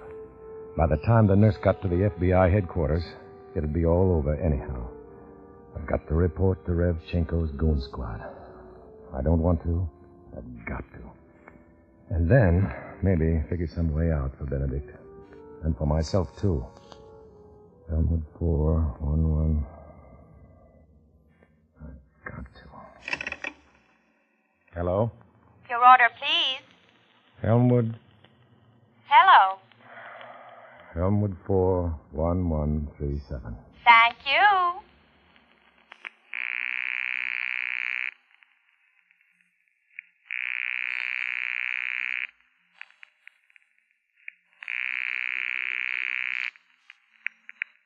No. can't do it. I won't. Good afternoon, Mr. Cvetic. Anatole. Or Dr. Anatole. I didn't hear you. Perhaps you were preoccupied. Miss Christopher says you seemed quite upset a moment ago. Who? Your nurse. Upset? Something about changing your mind about some letter. Oh, that. That's a small affair of the heart, you know. That's probably for me, Cvetic. Surgery. Yes. Do you? Thank you. Yes? I had your party for you when you hung up, Mr. Cvetic. Well, I don't think I... Go right ahead, Cvetic. Don't mind me. Oh, operator, I don't want... Hello? Oh, you again. Hold on just a second, will you? Thanks. Will you excuse me, Doctor? Oh, of course. I'll come back later. Hello? Talk up, Sport. Talk up. I can't. Somebody may be listening outside. Oh, what is it now? He's ready to leave. Oh, okay. Give it to me fast, then. He's wearing a light gray suit with a gray tweed topcoat and a pearl gray snap brim hat. I figure he'll be out any time now, so better to get there early than late. Gray suit, gray tweed topcoat, pearl gray snap brim hat. Check. The entrance to the apartment is on the other side, not facing the hospital. Yeah, check. Have you got enough? Oh, we can't miss. Is that all? That's all. Well, here we go. You're happy about it, aren't you? $1 is $1. How long will you be? 15 minutes tops. So long, mister. No time to kill. Yeah. No time to kill. For 15 minutes to murder. May I, Cvetic? Come in. Well, you're having a rather hectic time of it, aren't you? It's going all right. Let's just try your pulse. I'm fine. You don't want to excite yourself too much, Cvetic. I don't. Can't fool the pulse rate, you know. Oh, settle down. Oh, I'm sure of it. In fact, I've signed your discharge. Miss Christopher will be up in a moment with your clothing and effects. I'm discharged? You'll be out of here in 10 minutes. Fine. I won't see you again, so goodbye. Goodbye, Doctor. I lie in bed trying not to think, then trying to think of some way out for Benedict across the street. Fascinated, I stare at him across the way, preparing to clear out and walk right into those Tommy guns. Then I sit up sharply in bed. The man across the way is holding a pair of binoculars to his eyes, looking straight at me, it seems. I know they're binoculars, and I should have known he'd have binoculars with all that other sporting paraphernalia around. And then, all at once, I understand. I know. I'm not watching him. He's watching me. And if he is watching me, then my wire's probably been tapped, and they know all about that call to the FBI. They wanted me to try that call. And I bit. I fell for the whole tricky trap to make me show my hand. I'm the dirty stool pigeon, unquote, that Revchenko hoped would reveal himself. I'm the patsy. Tag. I'm it. Cvetic, you're dead. Because here comes the nurse with my clothes and effects. So I can walk out of here. To be mowed down by gunsels that I've called myself. Oh, beautiful. Here you are, Mrs. Cvetic, your things. You can be out of here in 10 minutes, we hope. Well, what's the rush? How about an hour? Oh, no, Dr. Anatole said 10 minutes. Can I have half an hour? I'm afraid not. Why not? Well, there's another patient coming in 10 minutes. All right. Okay. Get out. You can have a wheelchair to the curb if you like. I don't like. Will there be a car waiting for you? Yeah. A big black sedan. Oh, fine. Yeah, fine. Get out. I get dressed. I look across the street. Benedict is gone. I go over to the window and draw the shade. But it doesn't mean anything now. They know I'm coming out and that I'm FBI. I try to think of how I can get out by other exits. Not that it matters. If they don't get me now, they'll get me later. Now would be better for them. It would be an example of quick, bold vengeance for other informers to notice.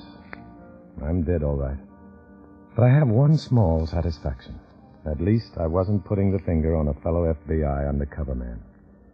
And then the door snaps open, and the big man who wasn't there is there. O'Neill. Matt.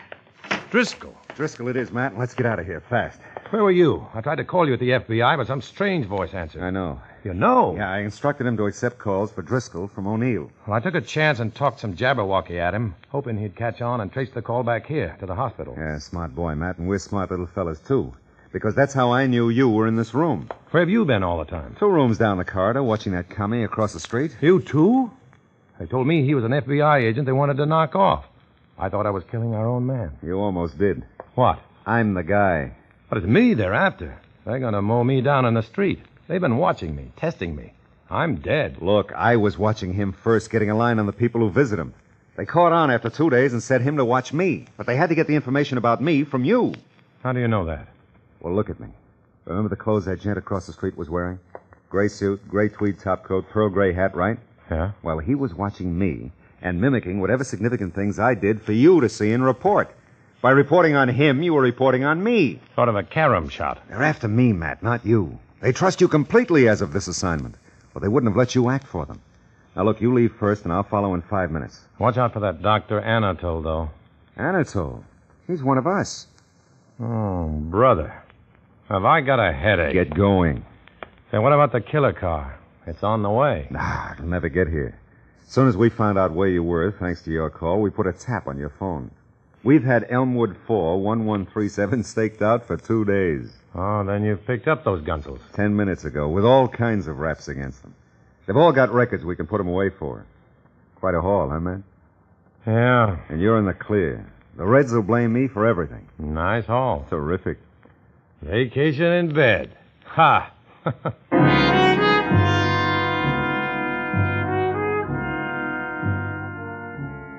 When I get downstairs, sure enough, no black sedan bristling with Tommy guns. My head is still whirling, and it isn't blood pressure. It's pressure, all right, but not blood pressure. I shake my head to a taxi driver at the curb. Walk it off, Cvetic. Walk it off. Rest cure. Oh, sure. I ought to be resigned to the pressure by now. Resigned? Maybe. But there's no rest, and there's no peace. Just resignation to being marooned among enemies, forbidden from acknowledging my friends. I'm a communist for the FBI. I walk alone.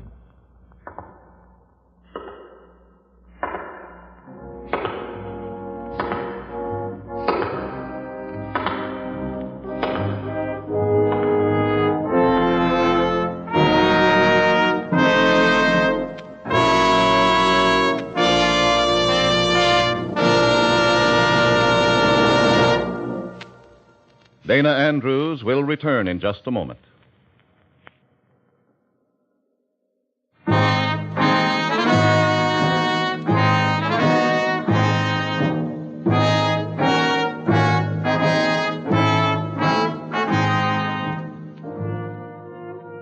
This is Dana Andrews.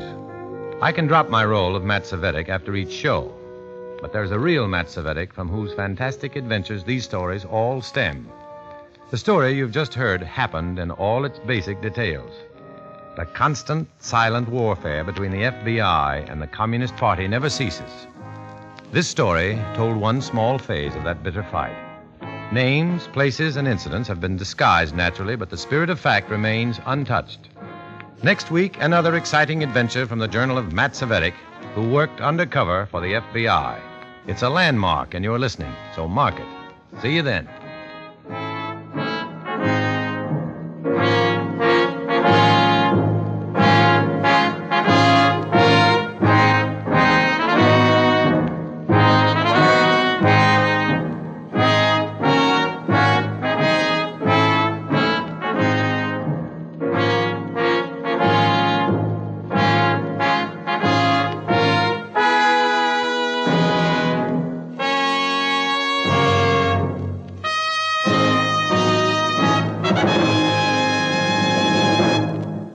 I was a communist for the FBI.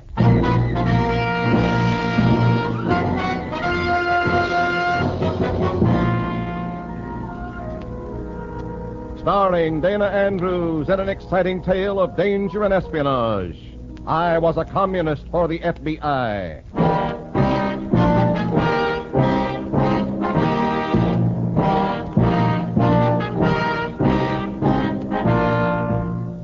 The story you are about to hear is based on the actual records and authentic experiences of Matt Cvetic, an undercover agent of the Federal Bureau of Investigation, who for 9 fantastic years lived as a communist for the FBI. Here is our star, Dana Andrews, as Matt Cvetic, undercover agent.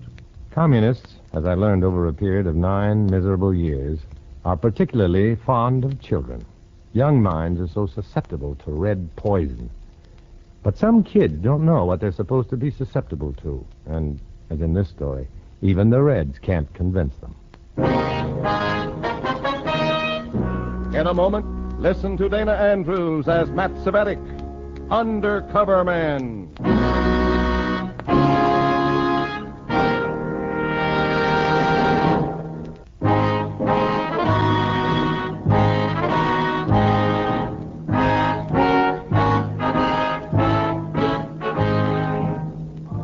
Here is Dana Andrews as Matt Cvetic, undercover man. This story from the confidential file is marked Hate Song.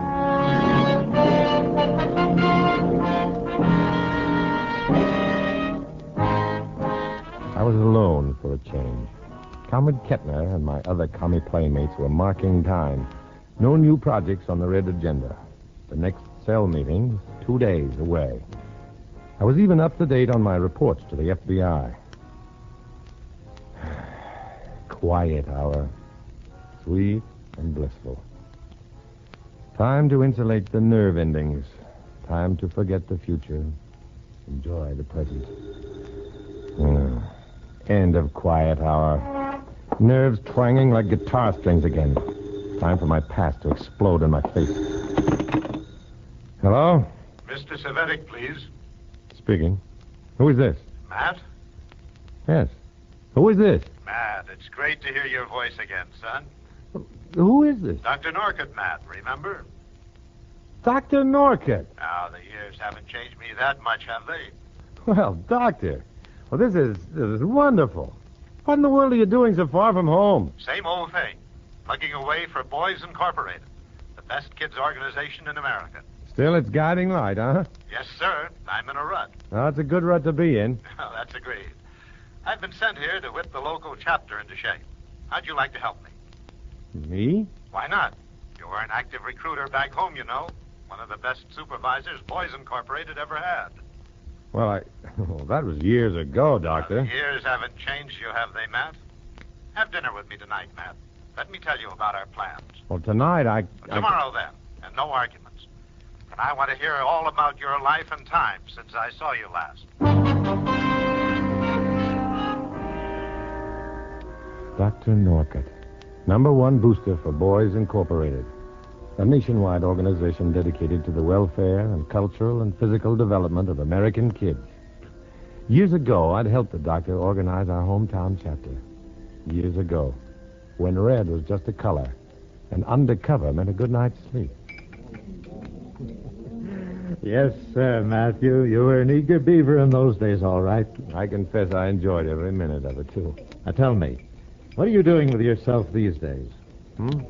Oh, same old thing. Well, never mind about me. Boys Incorporated is much more important. What are all these big plans of yours? Well, our chapter here has been rather slow in growing, Matt. We need more boys, more interest. And most important, we need more adults who'll be willing to work with the youngsters. Help the organization in general. We sure could use you, Matt. I'd love to do it, Doctor, but the way my time is split up now, Oh, nonsense. There's always some time. I'm afraid not, Doctor. Come on. Where? I'm going to convince you that it's worth your time. Well, Dr. Norcott... Come along and no arguments, Matthew.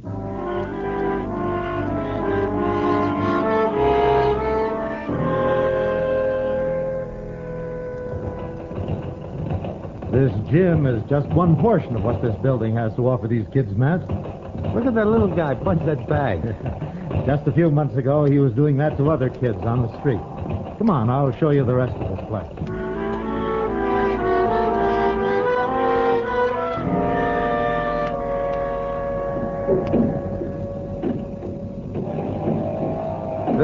wouldn't mind having a shop like this myself. And every bit of it's free to these youngsters. Those kids, by the way, are making furniture to be used in other rooms around the building.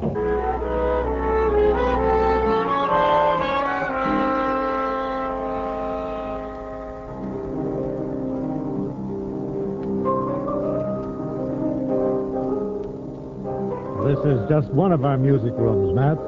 Who's the boy playing the piano? Pretty good, isn't he? He's tremendous. He'll be giving a recital for us one of these days.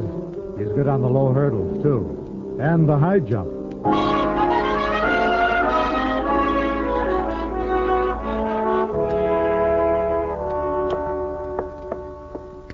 Art, music, athletics, outdoor activities.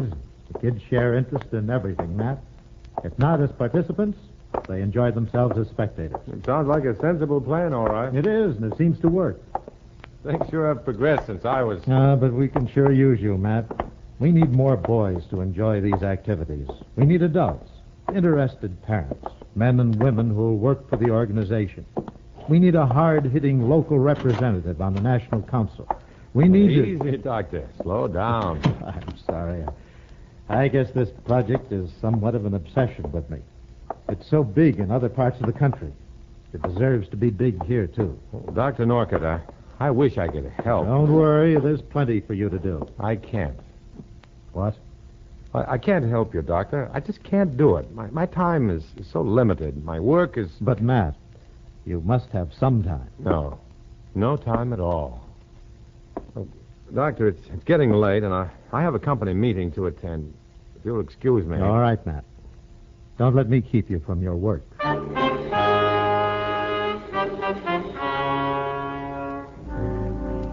Company meeting, of course, meant cell meeting. And that was still a day away. But how could I tell Dr. Norcutt that my business was treachery? My colleagues were commies. Only the FBI knew why I was doing it. But I couldn't tell Dr. Norcutt that. The next night, the Red Clan gathered at the home of our cell leader, Comrade Kettner. I was in for two surprises this evening, one of them almost pleasant. The other, true to commie form, unpleasant. Well, comrades, you think it's about time we got this meeting underway? I'd just as soon listen to that piano, Kettner. Who's playing? Oh, that nephew of mine. Leo! Leo! Don't stop it. It's fine. Leo, come in here. We haven't time to cater to your bourgeois taste for culture, Cvetic. What are you calling me, Uncle Jack? Yes, come in here. That was surprise number one. It had never occurred to me that Kettner's nephew would be the same boy I'd seen playing the piano in the music room at Boys Incorporated. He was a shy kid, about 15 years old, and he seemed to have very little taste for his uncle's friends. I'm not finished with my practicing. Oh, yes, you are. No, comrades, Leo is that rare form of human. A teenage boy who enjoys playing the piano. You play very well, Leo. Thank you. Yes, Leo. Perhaps you'll oblige my comrades by opening our meeting with a rendition of the Internationale. I don't know it. Of course you know it. Play it. I don't know all of it. Honest. Play it, I said. We can hear the piano in the next room. You see, comrades, discipline in musical tastes is as important as physical discipline, especially in the young mind. There we are. You know the words, I trust. Arise, ye victims of privation, rise up, all ye who are forlorn, for there's an end to degradation. Leo! What happened? Leo, what do you think you're doing? I know. That's all I know, I tell you. That's all I know.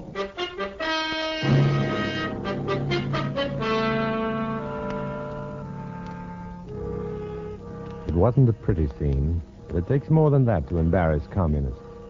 In a matter of moments, Leo was forgotten, and Comrade Kettner was setting the stage for surprise number two, the unpleasant one. Now then, Cvetic, would you mind telling us what you've been doing with yourself these last 2 days? What? I don't understand what that... Well, you were seen in the presence of one Dr. Norcutt yesterday. You had dinner with him. You went with him to the new headquarters of Boys Incorporated. Yes, that's right. I did. But Boys Incorporated, it's stands for everything alien to our exalted cause. I think an explanation is due. Dr. Norcott happens to be an old friend of mine, Comrade Kettner. I see. Mm-hmm. And you and he are old friends, eh? Yes. In fact, he even asked me to help him recruit for that decadent organization of his. Naturally, I refused. You refused? Yes. Of course I refused. Why? Cvetic, aren't you aware that the party's been trying to infiltrate that organization locally for some time?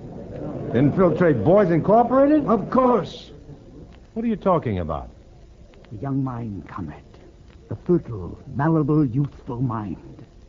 If we can place our comrades in key positions throughout that organization, we have access to those minds. Now, just a minute. How do you expect to infiltrate that type of... Simple, comrade, simple. Through your friendship with Dr. Norcott. Now, you say that he asked you to recruit for him. Good. You do just that. Every cell member here with an eligible child will see that that child becomes a member of Boys Incorporated. Now, look, Kettner. I've already told Dr. Norcott that I wouldn't be able to... changed your mind, Cvetic. You'll recruit us. I must confess my nephew is already a member of Boys Incorporated. His mother seems to approve of it.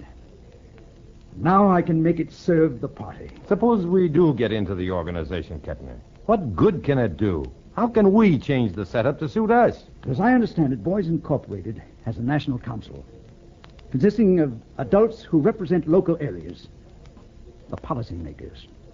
Now, with a little planning, comrades, we can spearhead a drive to get me elected to the National Council of Boys Incorporated. What's the matter, Cvetic? Don't you approve? I tell you, it's ridiculous. Dr. Norcott is your friend, Cvetic. He's asking you to help him. It's the least you can do for a friend.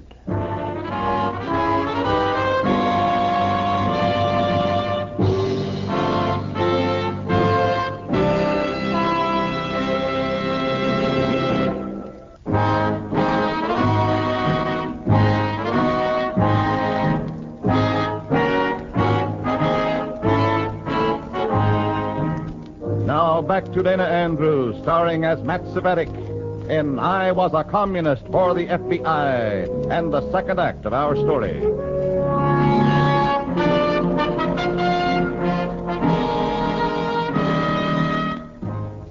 The commie parasites were at work now, determined to drain every drop of decency from a great organization. This time they were disguised as eager parents of eager kids, eager to turn the facilities of Boys Incorporated into a training ground for treachery.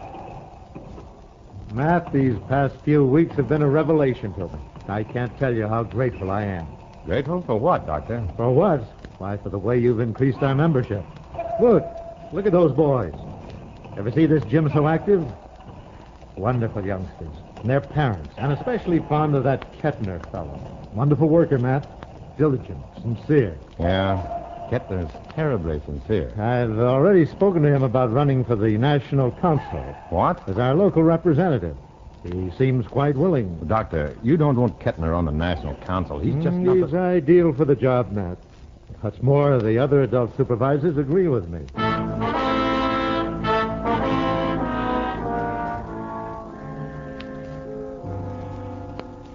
I couldn't tell Dr. Norcott about Kettner or the other diligent, sincere workers. Kettner knew how close I was with the doctor. He'd know instantly how Norcott learned the truth. And if that happened, the FBI would be out one undercover man. I left the doctor in the gym and wandered through the halls of the building, trying to figure some way to get the truth across to Norcott.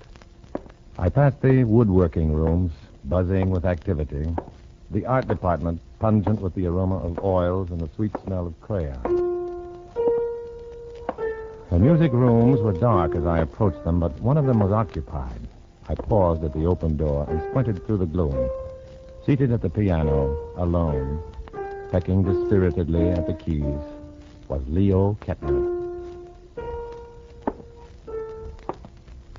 Well, it's all right, Leo. I was just wondering who was in here. I was just going home, Eddie. No, stay. It's all right. Wasn't that the Internationale you were playing? You ought to know. You're one of them. One of what? My uncle's comrades. All I'll see you later. Now, wait a minute. You don't like your uncle's comrades, do you? No. Mom doesn't either. There's nothing we can do about it. Uncle Jack is supporting us. I see. You haven't been very active around here lately. I haven't seen you working out on the track. Or on the piano either, for that matter. Why should I? Why shouldn't you? Here's why I shouldn't.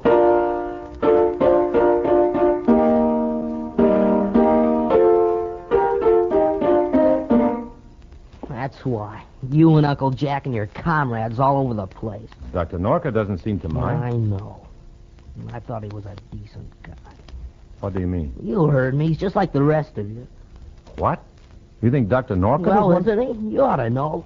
He even gets my uncle nominated to run for the National Council. And he wants me to play piano for the program on election night. It seems to me all you'd have to do is tell the other supervisors what you know about your uncle and... No, sure. Where would Mom and I go after that? Oh, excuse me, it's late. Mom will be home from work soon.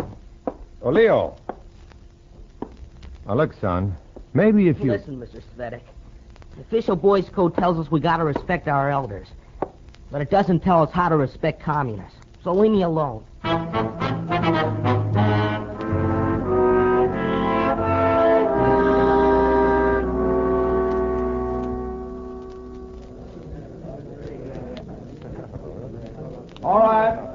All right, comrades.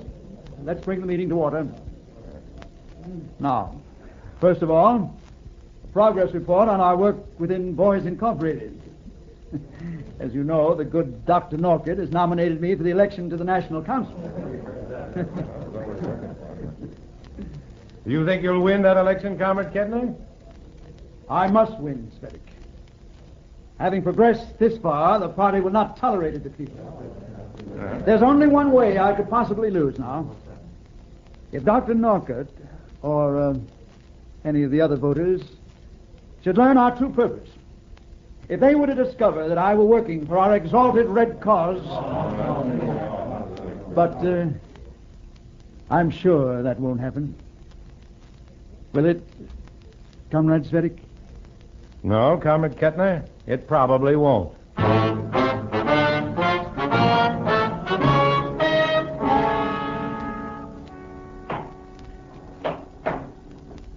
How does the stage look to you from here, Matt? That's very impressive, Doctor. Yes, sir. I hope this auditorium will be full tomorrow night, Matthew. You really expect that big a turnout? For our first election, I should say so. Got a great program lined up for entertainment. Parents are more excited than the kids. How excited are they about Kettner? They love him. May even be a unanimous vote. Incidentally, you know how sulky young Leo Kettner's been lately? Leo? Yes, he's been kind of upset. One of his adolescent moods, I guess. Took a lot of talking, but I finally convinced him to give a piano recital as the climax of the program. Oh? Well, that's fine. He didn't give you any clue to his moodiness, did he? Oh, he'll be all right. Between him and his uncle, it'll be an all-Kettner show. The Kettner steamroller was the red steamroller, but Norcott and the voters were colorblind. There had to be some way I could throw the commies off their course. Some way to prevent them from ramming their man into the policy-making body of Boys Incorporated. But the big night came too soon. The auditorium filled with beaming parents. The kids put on a wonderful show. Even as young Leo Kettner finished his first encore, I've not found a way to stop the race.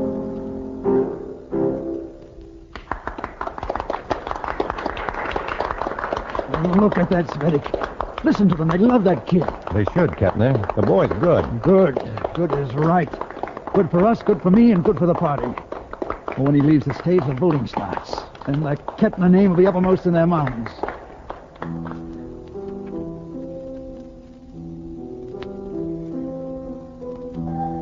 Well, that's his second encore. I didn't think he'd be willing to play this well, considering his attitude. Oh, he's not doing it for my benefit. Typical of his bourgeois training. He's playing to please that mother of his.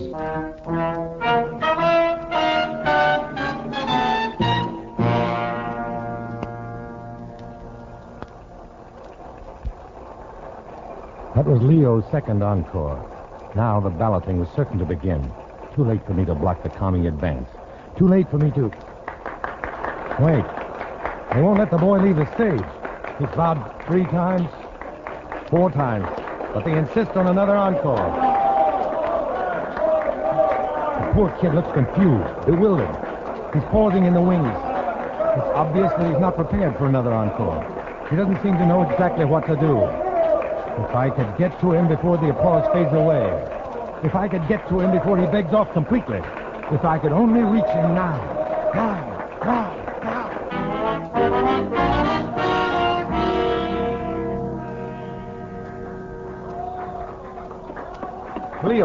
Leo, wait. Mr. Cvetic, listen to him. What do I do? I don't know what to play. Play a request, Leo. A request. Well, I haven't got anything else ready. Oh, yes, you have. Play a request, a special personal request from your uncle. My uncle? He's requested that you play the Internationale. Oh, no, I couldn't. Leo, don't you understand? That's his favorite song, and this is his big night. Play it. He deserves it, Leo. Don't you understand? He deserves it.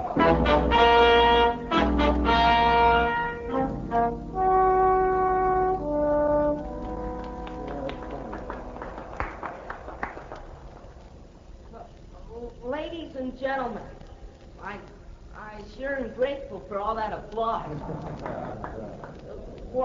For my final selection tonight, I'd like to play, well, it's a special request from my Uncle Jack. This number, it's Uncle Jack's own personal favorite. The song he likes best of all. I'm playing it for you and for him.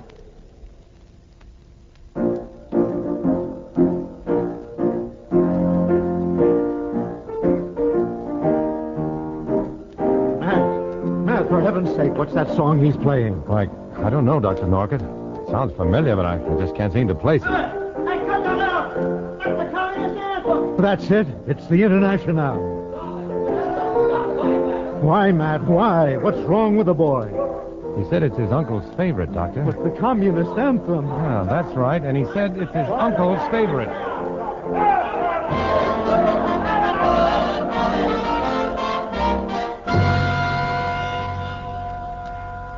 It worked all right. Young Leo took his cue and played it to the hilt. When the excitement died down, Comrade Kettner had vanished from the hall. Other seats were empty, too. Seats that had been occupied by other commies. The Reds didn't stay to witness their denouncement and defeat. But Leo didn't stay either. I found him outside the building, huddled on the steps of the fire exit, sobbing bitterly. I tried to comfort him, but I wasn't very good at it. What can I do now, Mr. Cvetic? I can't go back inside and there. I can't go back to my uncle's house. Where can I go? What can I do? Leo, listen to me. Dr. Norcott knew nothing about the Reds. Nothing. You're a Red. How can I believe you? Sure, I'm a Red. But the doctor isn't. You saw how he reacted to that scene inside. Leo, is that you? Oh, he's right here, Doctor. Come inside, son. There's an auditorium full of people waiting to thank you for what you've done. Thank me? Of course. Come on. You too? You want to thank me too? Attaboy, Leo. Coming, Matt? Oh, no, Doctor. I'll be in later. As you wish.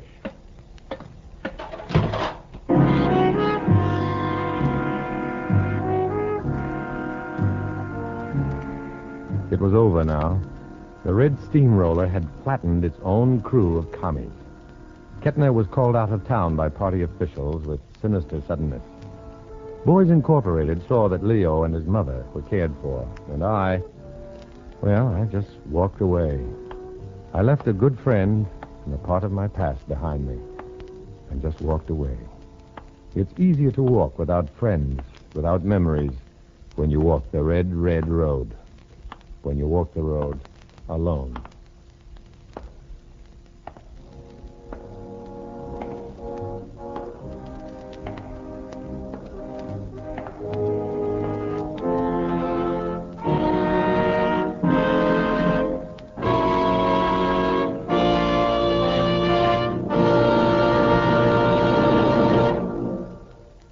Dana Andrews will return in just a moment.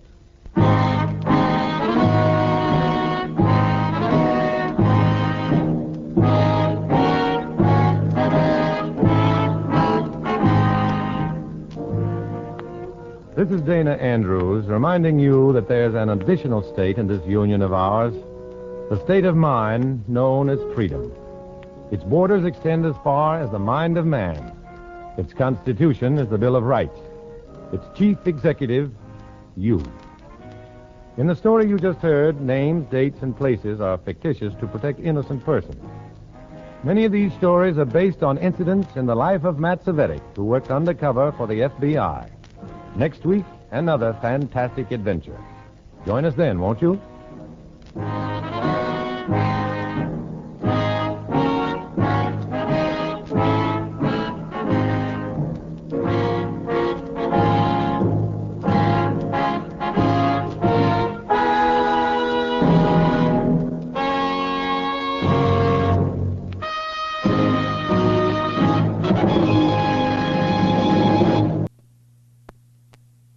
For the FBI.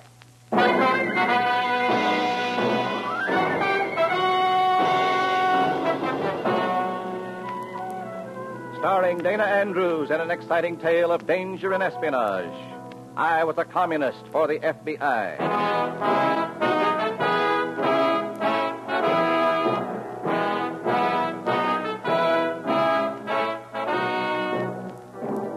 Many of the incidents in the story you are about to hear are based on the actual records and authentic experiences of Matt Cvetic, who for 9 fantastic years lived as a communist for the FBI. Here is our star, Dana Andrews, as Matt Cvetic. Burn a candle at both ends, and the candle lasts half as long. I did it for 9 years. For 9 years, I lived 2 lives, as opposite as day and night. Life and death. Sometimes living a double life brings death just twice as close and closer. It did for me many times, while I was a communist for the FBI. In a moment, listen to Dana Andrews as Matt Cvetic, undercover man.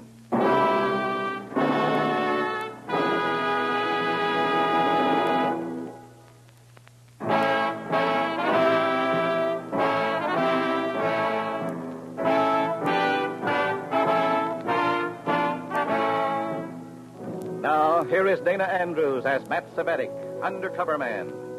This story from his confidential file is marked, I Can't Sleep.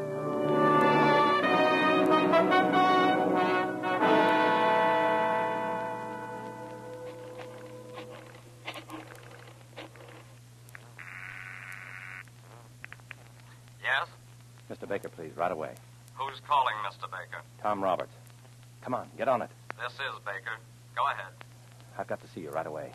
I'm heading for a conference with a big wheel, and if it's about what I think it is, I'd better talk to you. Where are you calling from? Drugstore phone booth. Then let me do the talking. Do you think the meeting might be about Otto Janus? They say it was suicide. I think it was murder. Never mind what you think. Let the comrades think you believe it was suicide. Was it? Look, Matt, go to that conference with Buchek, but watch yourself. You may be in a tough spot. I have a funny feeling I'm on the same spot Otto Janus was before he got his.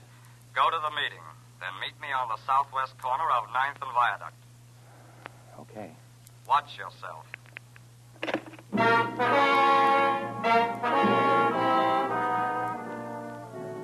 Watch yourself. I wonder as I walk toward Communist headquarters for my meeting with Joseph Buchek, was Otto Janus told to watch himself before they found him dead? My footsteps echo the cadence of a name familiar to Americans who read good books. Otto Janus. Otto Janus, author, critic. Otto Janus. Author Farewell Nero, author Citizen Slav, author Trumpet the Brave Country. History, immigrant, patriot, Communist Party member. Corpse. Found hanging pitifully in his hotel room in New York City.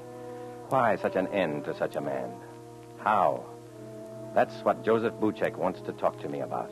Little Joe. Very close to Big Joe himself in the Kremlin. Watch yourself, Cvetic. Comrade Cvetic, I have work for you. Always ready, comrade, as you know. As you know. The party has just suffered a great loss in a tragic death at the head of our Slovene bureau in New York. We were all shocked to hear about Comrade Janis. Found hanging in his hotel room. No. Tragic. The papers say suicide. The capitalist press says suicide while it implies murder. They seem to implicate the party. As only they can. Well, the answer is to prove that it was suicide. As only we can. Your assignment, Comrade Cvetic, is to go to New York and establish that Comrade Janis hanged himself. After all, why should we murder one of our most trusted comrades? Yes, Cvetic? When do I leave? I asked you. Why, it's manifestly ridiculous to think we made away with Janis. As you say, why should we? Unless he was an FBI agent, which I am sure he was not. You leave tonight. I'd better wire for a hotel reservation. A reservation is ready for you. The Santa Braddock Hotel. May I ask, just how do I go about proving that Otto Janis killed himself, if the police are in doubt? You will receive instructions in New York. Very well. Where you will deliver 3 separate addresses to the meeting of the press committees on newspaper propaganda. I'm to stay 3 days in New York? Where you will also report to the Slovene Bureau as the new acting chief. Me? Replace Otto Janis? Why not? You knew him. You sometimes checked his manuscripts for political reliability. You're one of his nationality. What is more natural than that you should succeed our mourned comrade? Temporarily.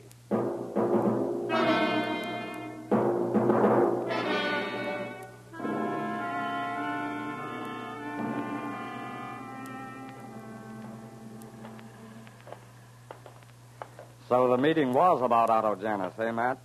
Yeah. Can the FBI answer a big question for me? I don't know, Cvetic. What's the question? Was Janis an undercover agent, like myself? I can't answer that. Why are they really sending me to New York? We want to know, too.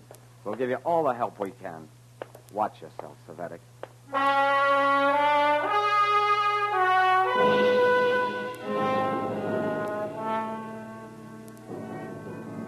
I tried to sleep, sitting up on the night coach to New York, thinking, did Otto Janis wear 2 faces like myself?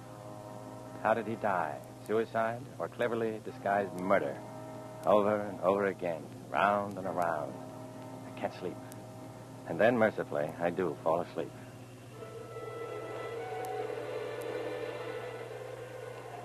Get over. Hey, how's that, stranger? Janis. Otto Janis. Yeah. Get off my shoulder, huh? Suicide. Hey. Suicide. Hey, fellow, wake up. Watch this. Hey, wake up, guy, will you? Huh? What? You always talk in your sleep. Talk. What did I say? I don't know. Butchers or something. What else? What else? I don't know. Just mumbling, I guess, and butchers. Oh. Hey, what's the matter? You got a beef against butchers? Not that I know of. Oh. Excuse me, will you? Don't leave me keep you awake. That's all right.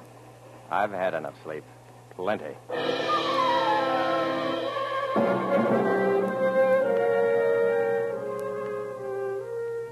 I sit up tensely all night. I never used to talk in my sleep. Maybe it's beginning to get me. In the morning, bleary-eyed and stubble-chinned, I check into the hotel in New York. It's a nice double room with twin beds, an unusual extravagance for the party. But I'm a big man now. I don't wait to unpack before I pick up the phone to check with Communist headquarters. Report in. Operator, will you give me Sheridan 371? Never mind that number, operator, thanks. Yeah, come in. Cvetic? Yes, who are you? Who am I?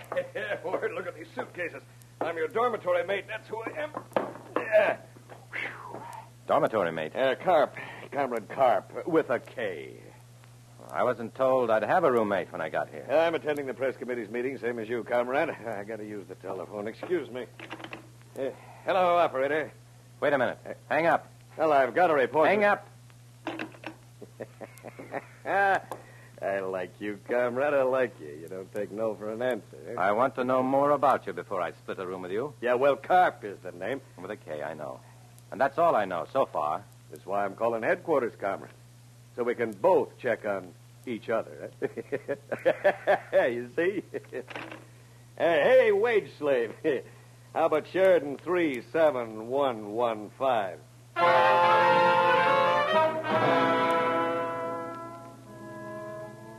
I sit on one of the beds as Carp with a K, talks to communist headquarters and establishes beyond question his right to be here. Then I report and get my orders for the day. While I talk, I size up Carp. I study his luggage. And all at once, the cold sweat starts all over my body. One piece of luggage is a battered suitcase, but the other is a big, powerful tape sound recorder. I finish my call and hang up frozenly. A sound recorder. Why? I'm going to spend 3 nights in this room with Comrade Carp, and I'm the undercover boy who's taken lately to talking in his sleep.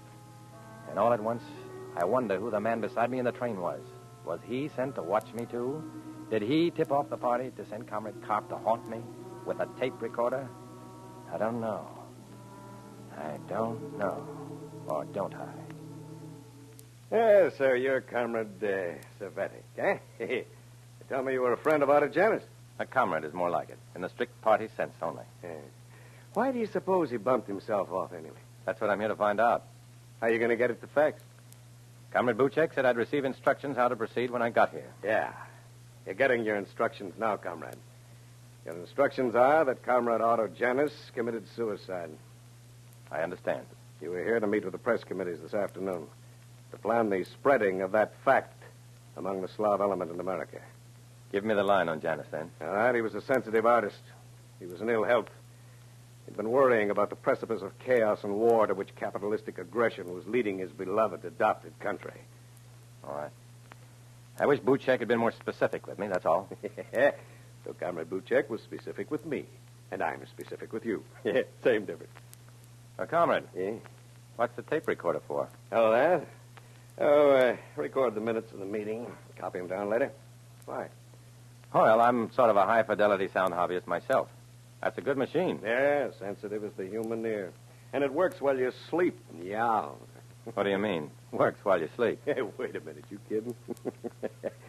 Think I'm going to stay awake during all that palaver if I can grab 40 winks while this machine listens in? Good idea. Yeah.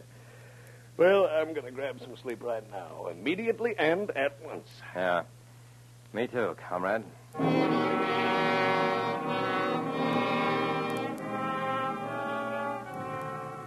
I'm tired, all right. Dead dog tired, and I'd love to sleep. But I can't. I've become an unstable character who wakes up screaming beside strangers in railroad coaches. I'm the man with 2 faces, a communist for the FBI, opening slightly at the seams. I've got 3 nights ahead of me in New York, with Comrade Carp in the same room with me, listening. And if he doesn't listen, that sensitive machine has ears. Oh, yeah.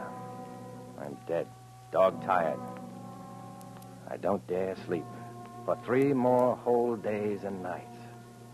Suppose I talk. I don't dare sleep.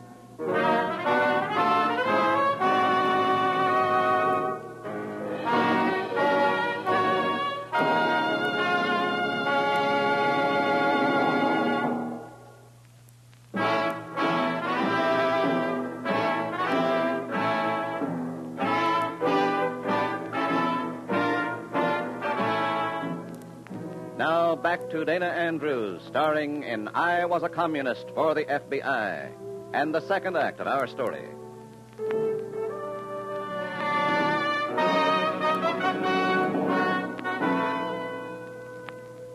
The war of nerves is on. One night up on the train, last night's sleeplessness. 2 more endless nights ahead of me, and never out of sight of the comrades so I can snatch a moment's sleep. I can't last through that. Nobody can. Only, I've got to. 2 in the morning. The second night. I'm fighting off sleep like some overpowering drug. Carp, jolly comrade, is sleeping lightly. But sleeping. He sleeps. When he gets too tired to sleep lightly, he'll plug in that tape recorder and sleep heavily. Sure. 3 o'clock. And I can't take this anymore. I can't stay awake. I've got to do something or go mad or kill myself. Something. Operator, give me room service. No, give me the drugstore. Yeah, thanks. Hello, drugstore. Look, I know there's a kind of tablet tablet they take when they want to stay awake on long drives, you know? I said there's a kind of tablet. I can't speak any louder. I might wake up my comrade, my partner. I said, have you got those stay-awake tablets they use when... Hey, Cvetic. Oh, never mind then. Thanks anyhow. Hey. Who are you talking to there, Cvetic? Drugstore, that's all. Yeah? What time is it? 4 o'clock. 4 o'clock. Yeah, I can't sleep. I asked him to send up some sleeping pills. Sleeping pills? Yeah. Sleeping pills? Yeah. Why? Why? Don't you know you can't buy those things without a doctor's prescription? Oh, yeah, sure. So the pharmacist told me. Relax. Take yourself a glass of lukewarm water. Let yourself go limp and relax. Okay, I'll try that. Hey, you'll sleep. Thanks, Calvin. You betcha. Night.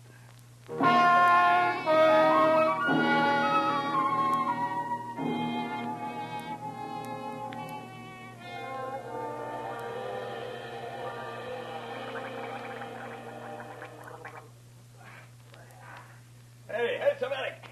Time to get up. Yeah. Arise and shine. One of those cheerful risers, aren't you? Trying to get some sleep, comrade? Oh, boy. Hell, I'll be out of here in 2 shakes.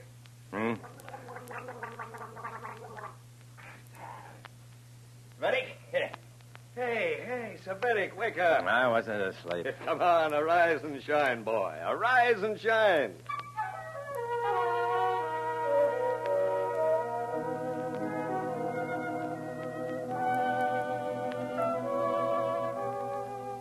Somehow, I managed to stumble and mumble through my work during the day. All day, into the evening, part of the night, finishing up our stay. Work, the party. Down with them and up with us. Up. I've been up. I've been up 3 days and 3 nights now. I can't see straight.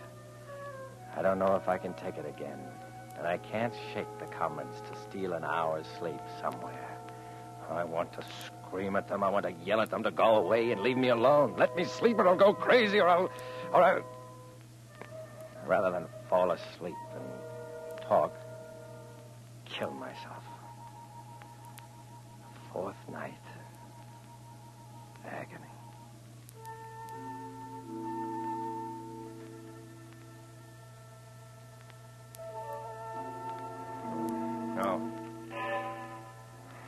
No. Okay. Let me go.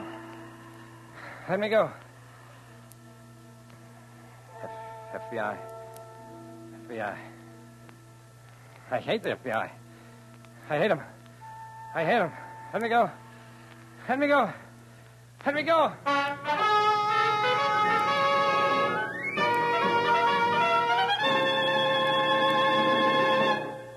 I sit up in bed. I've been asleep and I've talked. I know I've talked. I heard myself. I woke myself up with it. FBI, I said. I heard it. Did he? I looked over at Carp, a jolly comrade. He's asleep, but his mechanical stooge isn't. Carp's limp hand is wound round a toggle switch, and the wire leads under the bed to the sound recorder, with my sleep talking on the tape. There's only one thing to do. I do it. Creep out of bed, belly close to the floor. Slither under Carp's bed. Stop the recorder. Erase the sound from the tape magnetically. Wait an eternity for the reel to wind back and erase the tape. Carp tosses in his sleep. I freeze. Silence again. Then, carefully, I start the recorder normally again. Creep back into my bed. This time, Cvetic. This time, keep awake if it kills you. Because if you don't keep awake, it may kill you too.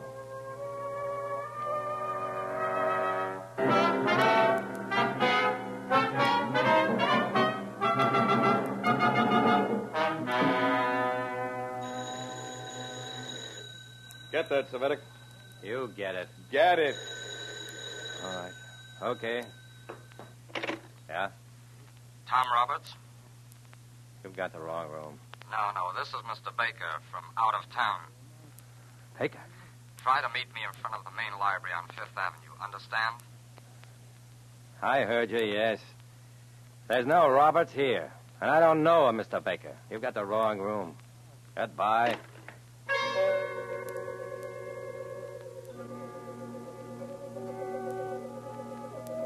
The party work is done by noon. Getting away to meet Baker is easy now. I find him sitting on the steps of the library near one of the marble lions. Hometown boy, am I glad to see you. We don't talk. We take a cab and go to an office in the West 40s. And there, Baker unlimbers a portable recorder of his own. Starts it rolling. That sound familiar to you? Just a lot of traffic noises far away. The FBI here knew about the meeting and which room you have. We wired the room the first night you arrived. What did you find out, if anything? Listen. Oh, well, I know that sound by now. No. Okay. Let me go. Let me go. That sounds like me. Yeah, that's you, all right. FBI. FBI. I hate the FBI. I hate them. I hate them. Let me go. Let me go. Let me go. Cut. You picked that up last night? You talked in your sleep. I know. I tried to stay awake, but I couldn't. It just so happens that you couldn't have said anything more in your favor if your roommate overheard you. He didn't. His tape recorder did. And to think I crawled into Carp's bed to erase that stuff. They'd have loved me in the Kremlin. You erased it? How did I know what I'd babbled in my sleep? And you started the machine again? Naturally. Cvetic, look alive. What's the matter? Carp knows when he started that machine. When he hears the clock on that tape striking 3 and 4, he'll know the tape was erased and started over again. He'll know who did it and why you did it, and suspect the worst. Fine. We all make mistakes. Yeah. We've taken the room next to yours. If anything happens, we'll try to help you. Thanks. I said we'll try. Thanks. So long, Baker.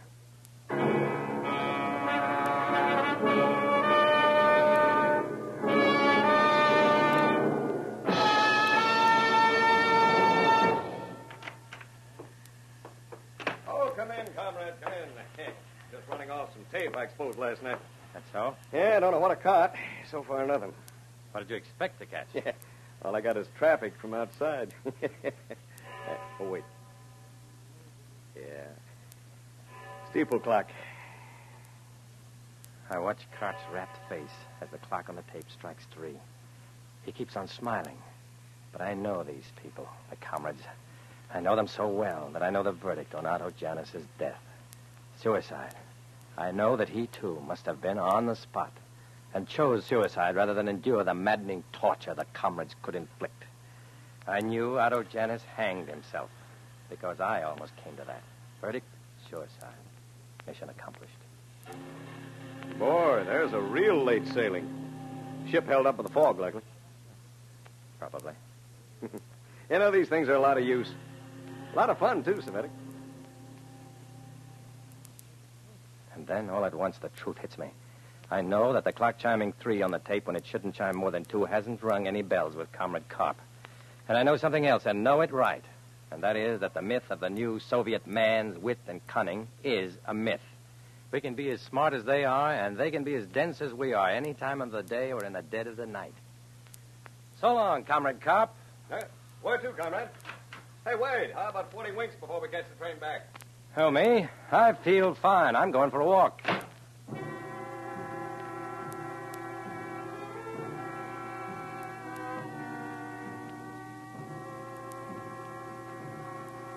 I don't know if Otto Janus was an FBI agent playing communist, like myself, or not. I think the comrades thought so and gave him some treatment like my own, and he killed himself rather than take it anymore. At least that's my conclusion. It makes me think. Walk carefully, Cvetic. Walk carefully and walk alone. It might have been you.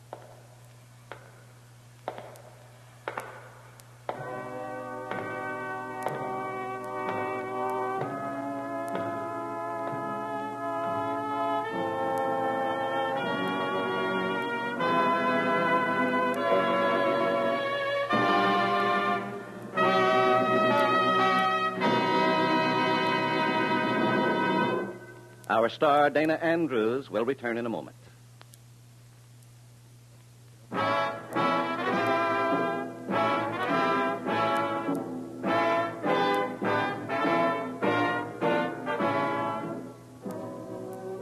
This is Dana Andrews. The story you've just heard is just one of many that make the life of an undercover agent exciting and adventurous from a nice, safe distance.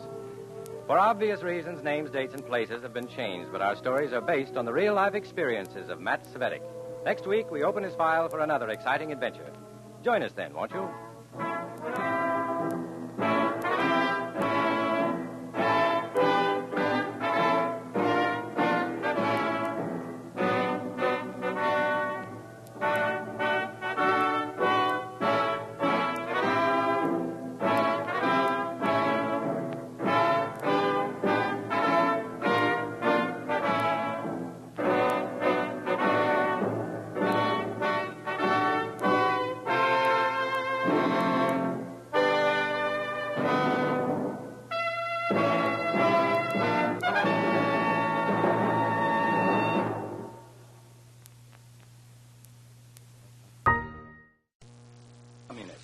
For the FBI.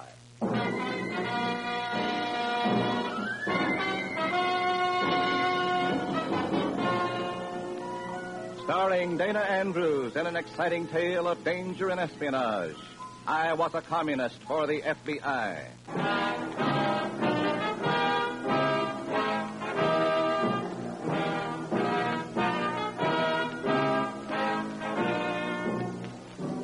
The story you are about to hear is based on the actual records and authentic experiences of Matt Cvetic, who for 9 fantastic years lived as a communist for the FBI. Here is our star, Dana Andrews as Matt Cvetic. 9 years of it. 9 years of living behind a mask that made me an outcast among my own people. And from behind that mask, I saw these things happen. It's all in the record. The story and testimony of my 9 years as a communist for the FBI. In a moment, listen to Dana Andrews as Matt Cvetic.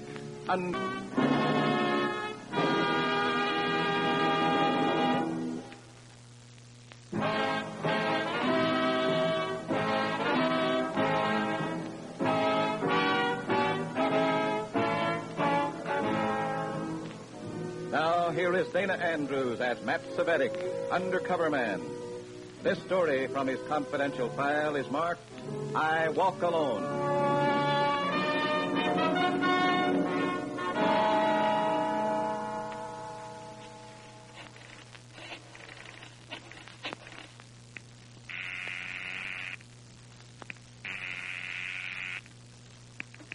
Hello?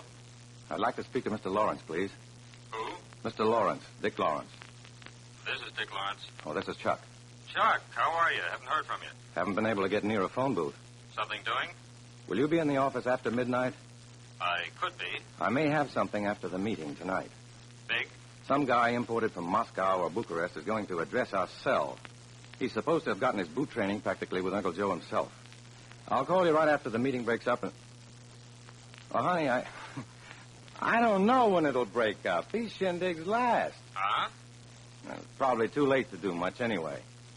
Well, how about dinner Monday night and a show or dancing or something? I get it. So long. Monday? Monday night, okay? Okay, honey. It's a date. Bye. Going someplace, Matty? Oh. Hiya, Simon. I was having a sandwich at the soda fountain. Saw you go into the phone booth. Yeah, just calling a girl. Yeah, I came over to ask you to join me for a bite, and I couldn't help catching the end of it. Go back and finish your sandwich. Oh, what's the matter, comrade? You saw her? You knew I was talking to my girl, and you stood there and tuned in. I have a private life, you know, Simon. Private life? After all these years in the party? Come on. I'll walk with you to the meeting, comrade. Go together.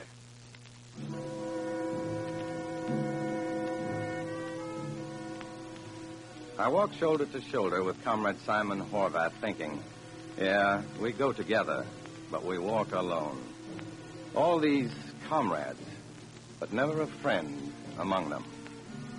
We go to a piano studio on Pine Street. We're the last to arrive. Besides the 5 members of our cell, there's a big man pacing the room. He looks at me and Comrade Horvath as though inspecting us for plague. He looked like real trouble to any decent, hard-working undercover man. Comrade Helen Worth makes the introductions, and the big man's name strikes some kind of chord with me. Comrade Rivchenko, Comrades Horvath and Cvetic. Comrades. Comrade Rivchenko. Comrade Rivchenko. Oh, weren't you assigned to the Cleveland problem? Was I? Plugging secret information leaks. Plugging them poorly, it would seem. Sit down, now. I have here 3 copies of a most important letter. Comrade Cvetic. Yes, Comrade? Secretary of the American Slav Congress. That's right. Take this copy of the letter. Commit its contents to memory. When you've done so, return the letter to me. Yes, I understand. Here. Do not read it while I'm speaking. Sorry. Copy for Comrade Helen Worth. Thank you. Comrade Wilson. Now, briefly first. Yes, Comrade Cvetic, I was assigned to the Cleveland problem. I'm sorry if I've been out of order, Comrade. There have been serious information leaks to the FBI. Only in Cleveland? Everywhere. However, my visit is not relative to that matter, at least not exclusively. Those letters contain the names and assignments of several highly trained comrades assigned to vital industries in this area. Memorize the names and everything about them to the last detail. You will be their contacts. Clear? Does that mean that we'll receive secret instructions to be channeled to these people? Memorize the names and everything about them to the last detail. I know you said that, Comrade, but I said that. And I said you will be their contacts. And that is all I said. Clear, Comrade Cvetic? Clear. Learn your men first. When we are prepared to issue orders for them, you'll receive those orders to pass on to them. Well, that's all I asked. That's all I wanted to know. That answers the questions. Why all the excitement? Well, I mean, couldn't he just have told me? Comrade Cvetic. I'm sorry. Comrade Cvetic, how long have you been with us? Oh, I can vouch for Comrade Rivchenko. He joined us back... Comrade Cvetic will answer. I joined the party in 1942. Did you join with any questions in your mind then? No. Any reservations? No. Doubts? No. Lack of belief in your leaders? No. Then why not keep that healthy state of acceptance? That will be all. Be available for sudden meetings. Go. Yeah?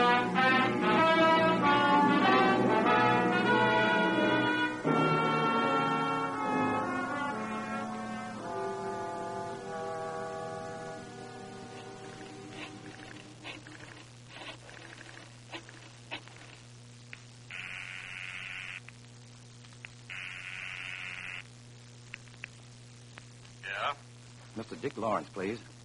Lawrence speaking. Chuck, Go ahead. I can't talk to you over the telephone. You want to meet me someplace? No, I've got to be on call. I'm mailing you a letter along with my report. What letter? I can't talk. It'll knock you on your face, that's all. Use the new mail drop. Yeah, I know. Only look. Read the letter, copy it, or photostat it, or whatever you want to do, and get it back to me quick. About a couple of days. As soon as you can. I've got to give it back in a hurry. I heard you. A gold mine of commie saboteurs. Nuggets of no good. Wait until you see this. They've got 3 of the boys in atom bomb installations. Commies and atom jobs? Don't say any more. Put your report in that letter in the drop as soon as possible. Any instructions? Yeah. Your new telephone designation is R-U-D-Y. Rudy. Got it. Your new contact name here is Mr. Fisher. Got it. Keep in touch. I'll try. Those guys suspect their own mothers. So long.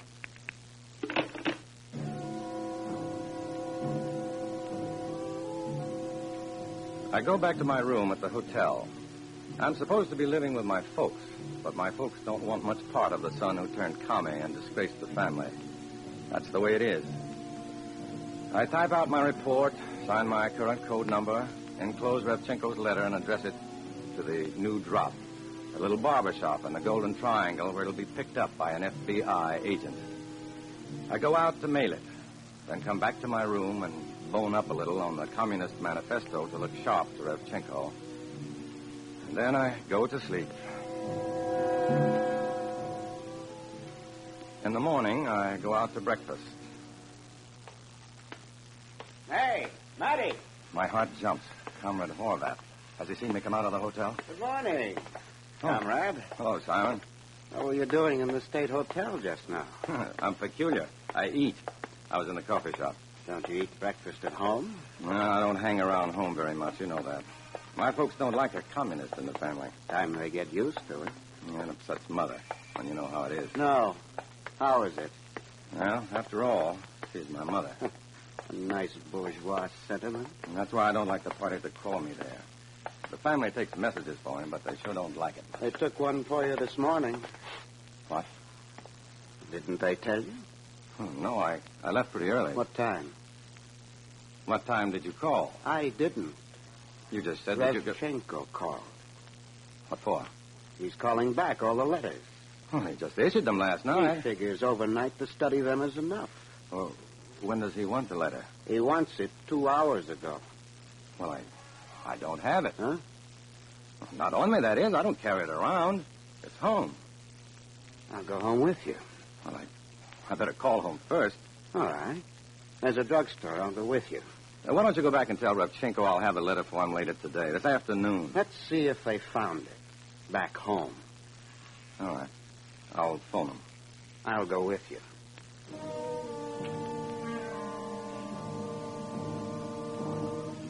How to call the FBI and not let Comrade Horvath at my elbow know who I'm talking to and what I'm trying to say. I get change from the cashier, stalling for time, trying to think of something. I dial, hoping that the comrade doesn't notice that the exchange I dial isn't in the Stanley Avenue area. Lawrence is my No, it's Fisher now. Fisher, worse luck. Lawrence could sound like my brother's first name, but Fisher... My hand is shaking. Hello? Hello? Hello? Fisher? Who? Oh, yes, I remember you. Aren't you the insurance man comes around once a month? Rudy? Yeah, that's right. Remember me? I said I didn't need insurance. I was going to live forever. Well, now I don't know. What's up? Is the mother there, Mr. Fisher? Go ahead. I had an important letter yesterday. Will you ask Mom if I left it on my desk or someplace around? I need it urgently. So soon? You said 2 days. Will you ask her now? We haven't got the letter anymore. What? We don't have the letter. Why? Well, what's wrong? You were right. It's big stuff. Stuff like that we have to send on to Washington and the original. Oh. A copy won't do. I'm sorry. Well, when do you think Mom will feel better? What? Oh, it won't be back until tomorrow at least. I see. I know this is a curve, but you take it from here. Well, I don't know if I can see her right away, Mr. Fisher. I'm with a friend, and Mom doesn't entirely approve of my political friends. Save it. I knew you were being tagged right away. Well, you'll stay with Mom until she feels a little better, won't you? I'd really appreciate it. Sorry, Rudy. Goodbye, Mr. Fisher.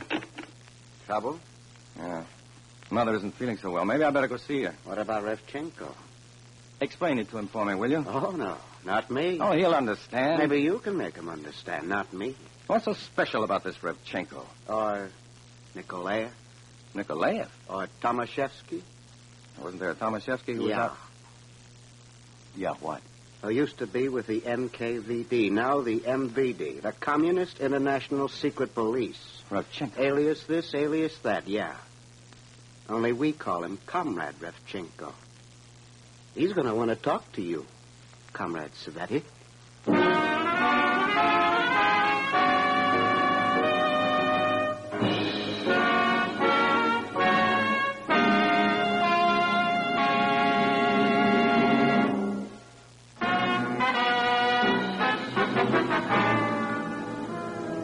Now back to Dana Andrews, starring in I Was a Communist for the FBI, and the second act of our story.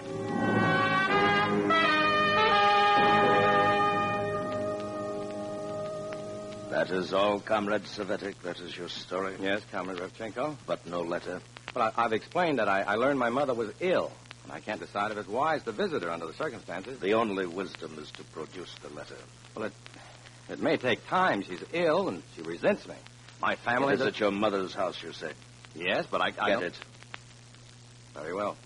Comrade Horvath, go with him.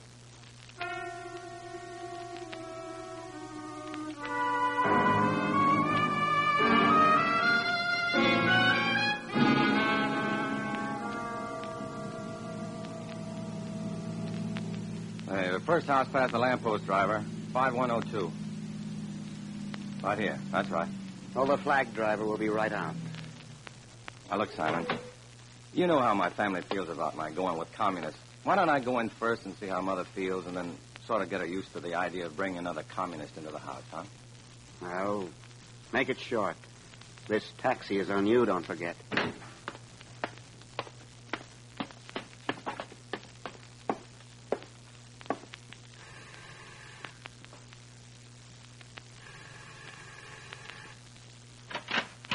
Oh. Hello, Mom. Oh. Come in, Matty. Who waits outside in the taxi? He's a friend of mine, Mom. Friend. Mom, I've come to ask a very big favor of you. Oh, you got some trouble, yeah. Pretty big trouble, yeah. What favor? You won't like this, and I hate to ask it. I want you to tell that man in the taxi that you think you burned a letter of mine you found around yesterday. I should lie for you. I said you wouldn't like it. You left the letter I found yesterday, and I burned it. And remember, it was in a yellow envelope. In yellow envelope. You didn't read any of it, naturally. This much at least is truth. He knows you don't like communists, so it'll look all right if you're unfriendly to him. Mom? Mom? Oh, that's Tip. Oh, hello, Mom. Who's that in the taxi outside? Hello, Tip. How have you been? Who's the guy in the taxi, Mom? I said hello, Tip. One of your crummy friends? He wants to talk to Mom. Mom doesn't want to talk to him. Yes, Tippy. Why? Now keep out of this, Tip. Why should I? Just keep out. Will you keep out of it? You don't know what's going on, so keep out. I don't know what's going on. No. Oh, boy, I don't know what's going on. I'll call Simon in. Stay where you are, Matt. Tippy, he's your brother. He's in trouble. If he's in trouble with his chums, he asked for it. If he's in bad with the cops or the FBI, let his chums get him out of it. Huh, Matt? Simple, elementary, wise guy? Tip, he's your brother. He's not my brother while he's their comrade. Look, Tip, we've had this out before. Comrade. I'm in a jam, all right. I want out of it, and I won't bother you again. Just this once, and I won't disgrace you anymore. Get out. Tip, he's older than you. And in the old country... In the old country? This is the new country. This is the country some of my buddies got hurt and killed for. And this here... This... Watch it, Tip, watch it. Boy. You have to start something every time, don't you? You're lucky the rest of the family's at work. You know Mom isn't well, and you start something. Mom isn't well? Oh, brother. Please. You're the one to holler Mom isn't well. Why isn't she well? No, that's a beauty, all right. You're the one to talk. No, Tip. I'm all through talking. Mom isn't well. Sure she isn't well. Oh. Sure, you're killing her. Now, get out! Get out before I hurt you. That's fine, Tip. Go on. All right, Tip. I wouldn't want my kid brother to hurt me. All right. Goodbye, Mom. If that's your comrade, tell him we aren't having any. All right, hothead. You're the big man today. Matty, tell your friend to come in. Thanks, Mom. You'll excuse me, won't you, comrade? He looks swell in that Navy uniform, doesn't he? Matty, answer the door.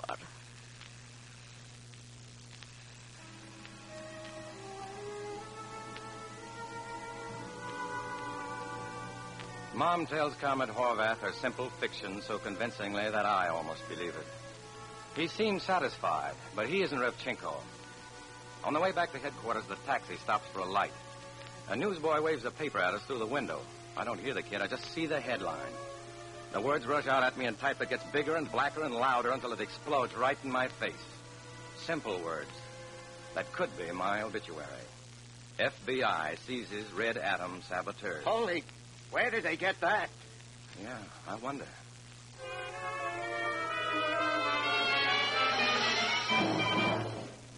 You still insist that the letter was burned, Comrade Cvetic? That's what I say, Comrade Revchenko. And that's what my mother told Comrade Horvath. Sure. She said it, and it sounds good. I wasn't at the cremation, however. How do you account for the story in the newspapers, Comrade Cvetic? I don't know. You don't know? We have leaks in the organization. He doesn't know, Comrade Horvath. Huh? Yes, Comrade Cvetic, we have leaks in the organization. We tried to plug them. best way we can. Copies of this letter went to 3 of us. Why aren't you grilling the other 2? One at a time, comrade. And one thing at a time, and first things first. Why do I rate top priority, comrade? The others returned their letters promptly when ordered. You did not. They had their letters overnight. Plenty of time to inform the press or the FBI. Comrade, do you suggest that some member of your cell has turned traitor? You're suggesting, aren't you? You're accusing me of treason, aren't you? Has either one of us used the word treason to you? No. Or betrayal? No. Turncoat, spy, has either of us cried undercover agent? FBI? No. Then why do you? The implication is certainly strong enough. It is your inference that is strong, Comrade Cvetic. And it makes me wonder why. Why do you feel accused when we are merely trying to search out an information leak? Then don't act as if you suspect me. We don't. No. A little discipline, comrade. Some respect, if you please. Respect. Sit down, comrade. Respect. You're excited. All right, I'm excited. I'm mad. Nerves? I've given years of my life to the party. I've pounded picket lines for the party and helped man your goon squads and gotten stolen and spat at for you. I've proved my loyalty to the 7th International in every possible way. I don't have a life of my own. My life belongs to the party. I hardly have a home. Where my own mother won't have me. Where my kid brother hates me because they think I've brought shame on the family and an early grave for my mother. Yeah. I can see it on her. I can't help it, though. I believe in what I'm doing, and that's all. Just so. Yeah. You're excused, Comrade Cvetic. I can go? For the time being. When does a decision come off on this? Don't worry. We've been working on it while we chatted here. Working on it? Excused, Tovarish. What do you mean, working? You may go, Comrade.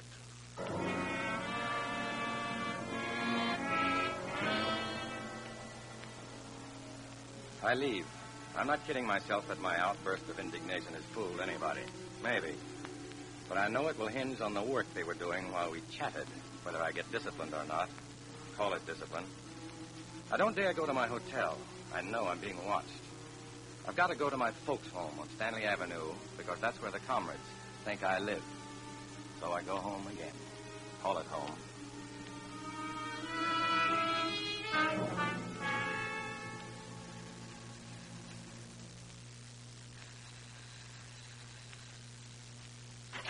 Marty. Well, I had to come back, Mom. Come in, son, quick. What's the matter? Marty, 2 men were here. Who? I don't know. They said FBI. FBI? Briefcases, yes. What do they want? Tell me. They said fine things about you, Marty. Well, what fine things? Tell me. Wonderful things. How you were not really a communist at all, but the FBI fella. They told you that? How you were showing them up, pretending to be one of them, risking dishonor and things. What fine thing you were doing for your country. Fine things, they said. Oh, Mom, don't, please. What did you say? Say the truth. They lied. But I told them the truth. I told them you were a communist.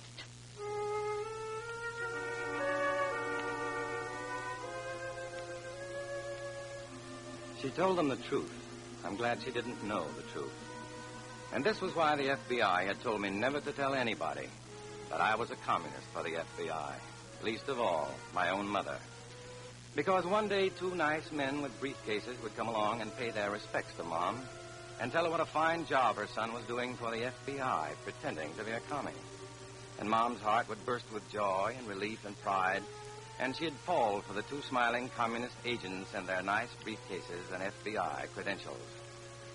And her son would die in the gutter or some stinking black waterfront, or just disappear. That's how it would be if Mom ever knew the truth about me. I told them the truth, but I wish, I pray to God that they were right. But they were wrong. I'm sorry, Mom. Wrong, those 2 communists. You knew. Who else would say such lies to me? I'm sorry, Mom. That's the way it is, though. Goodbye, Mom. Marty. Yeah? Call me up once in a while, son. Yeah.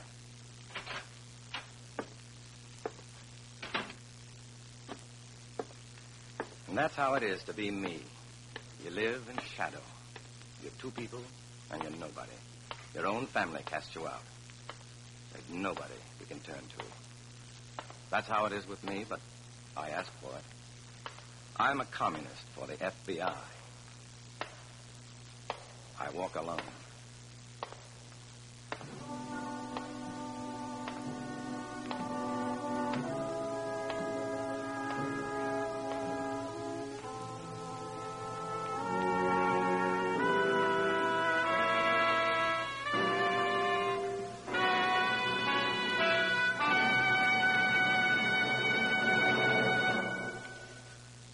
Our star, Dana Andrews, will return in a moment.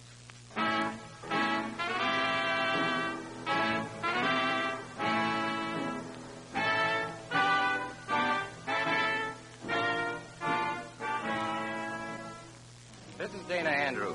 Some of these stories we bring you are so strange and fantastic, it's difficult to believe that they really happened. Of course, for obvious reasons, names, dates, and localities have been changed. But our stories are based on the real-life experiences of Matt Cvetic, and they did happen here. Next week, we'll go back to his file for another exciting adventure. We hope you will join us then.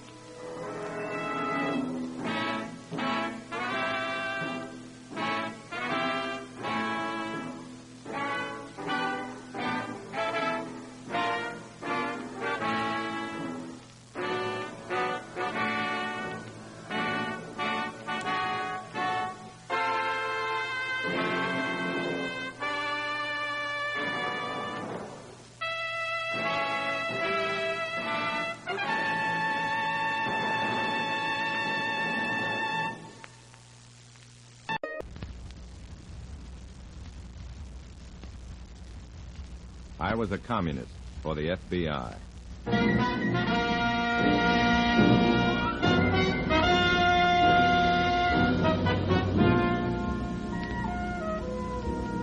Starring Dana Andrews in an exciting tale of danger and espionage. I was a communist for the FBI.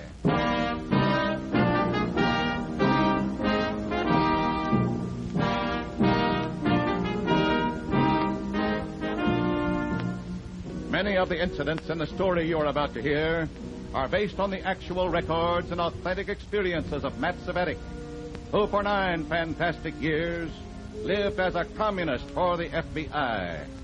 Here is our star, Dana Andrews, as Matt Cvetic. There is no peace, there is no security, there is no hope for those who live in the chains of communism. Those misguided fools who, for one reason or another, have chosen to sleep in the red bed don't realize, until too late, that they can know no rest. They're worshippers in a strange religion, a religion in which their savior, the Communist Party, crucifies humanity to save itself. In a moment, listen to Dana Andrews as Matt Cvetic, Undercover Man.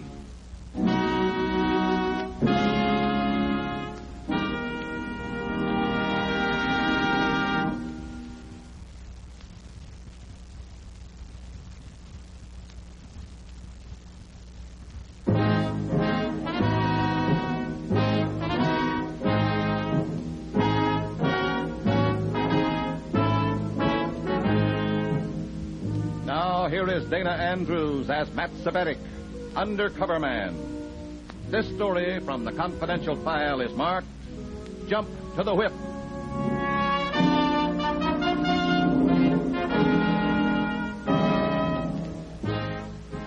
To most people living in a free country, being awakened at 3 o'clock in the morning by a pounding on the door is merely annoying. Unlike the citizens of Iron Curtain countries, you do not, as yet, live in constant fear of the MPD. But I was a member of the party, a communist for the FBI. And when I was awakened at 3 a.m. by a pounding on my door, I was afraid. Afraid that I'd been found out, and that the time had come for me, like others before me, to disappear without a trace. Yeah, coming. I can't find the light. Wait a second. Oh. Comrade Morgan. Get out of the doorway and let me in. Oh, I'm sorry. You kept me out there until I awakened everybody else up in the house. Are you so anxious to be seen going out? I hadn't intended going out. I was asleep. Well, wake up and get dressed. Party business, Comrade Morgan? MVD.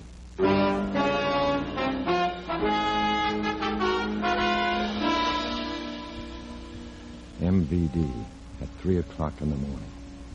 I dressed slowly, stalling for time, while I racked my brain for some means of escape. But there was none. I went with Morgan quietly, hopelessly, to meet the man from the MVD. He was waiting for us in cell leader Morgan's home, and as the door closed behind us, his opening remarks did nothing toward soothing my jumping nerves. Is this our man, Comrade Morgan? Yes, Comrade Cormac. Good. Bring him in the other room where he can sit down. This may take some time. Sit down. As Comrade Morgan already knows, Comrade Cvetic, I arrived in this country this morning to eliminate the traitorous actions of certain party members. The welfare of the party is my only interest, Comrade. That makes my mission less difficult. I'm taking you to Chicago within the hour. Chicago? A matter of discipline. It was decided to make an example of one man to discourage further crimes against the party. The man chosen is Woodruff Harper. Woodruff Harper, the Chicago millionaire? Through fear of the Un-American Activities Committee, he stopped his contributions to the party. Now, he's begging us to save him. From what? Criminal charges of arson in connection with the burning of a large, heavily insured tenement building he owns. How was that arranged? The two workers who set the fire have confessed to the police that they were hired by Harper to do the job. Well, that should make an example of Harper, all right. Precisely. But I can't see how it'll help the party's treasury. The party can reward as well as punish, Comrade Cvetic. That is why you and I are going to Chicago. To get the workers out of the jam? To get Harper out. When did you say we leave for Chicago, Comrade Cormac? Immediately.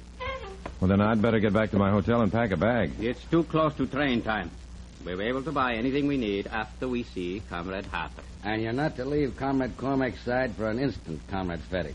He has no personal knowledge of this country and is to be guarded against unfortunate incidents at all times. I'll drive you to the station.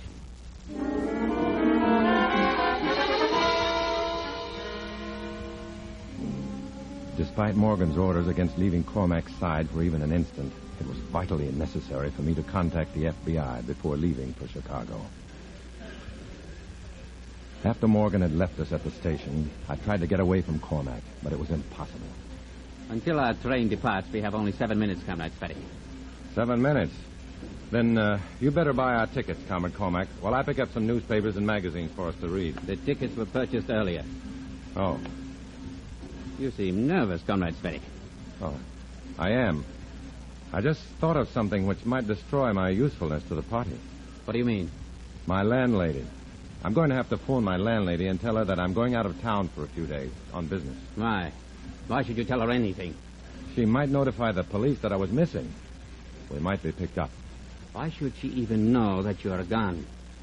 Oh, because yesterday was rent day. I came in late, didn't see her, and I didn't pay her. She'll be looking for her money, and for me. Why didn't you tell this to Comrade Morgan? Let him contact her. Well, I just didn't think of it. I was so impressed by the party's power in this Harper matter that I had no thoughts concerning myself. I see. But if I don't call her... No, we can take no chances. You will call her, and I will stand outside your booth to make certain that there are no eavesdroppers. With only minutes till train time, I couldn't stop to argue. While Comrade Cormac stood outside my phone booth to make certain there were no eavesdroppers, I phoned my FBI contact.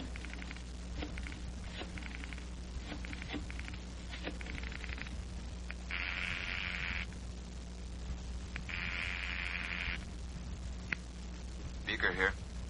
Oh, hello, Mrs. Carlson. This is Mr. Cvetic. I get it. I missed paying my rent today, and I didn't want you worrying. I'm forced to go out of town for a few days. Very important business. Oh, I'm sure I'll enjoy the change. The city's so windy at this time of year. Windy City, eh?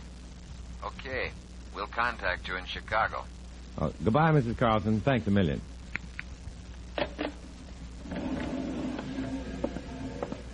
Took you long enough to say nothing. Mrs. Carlson did most of the talking. No, we'll discuss that later. Now hurry before we miss our train.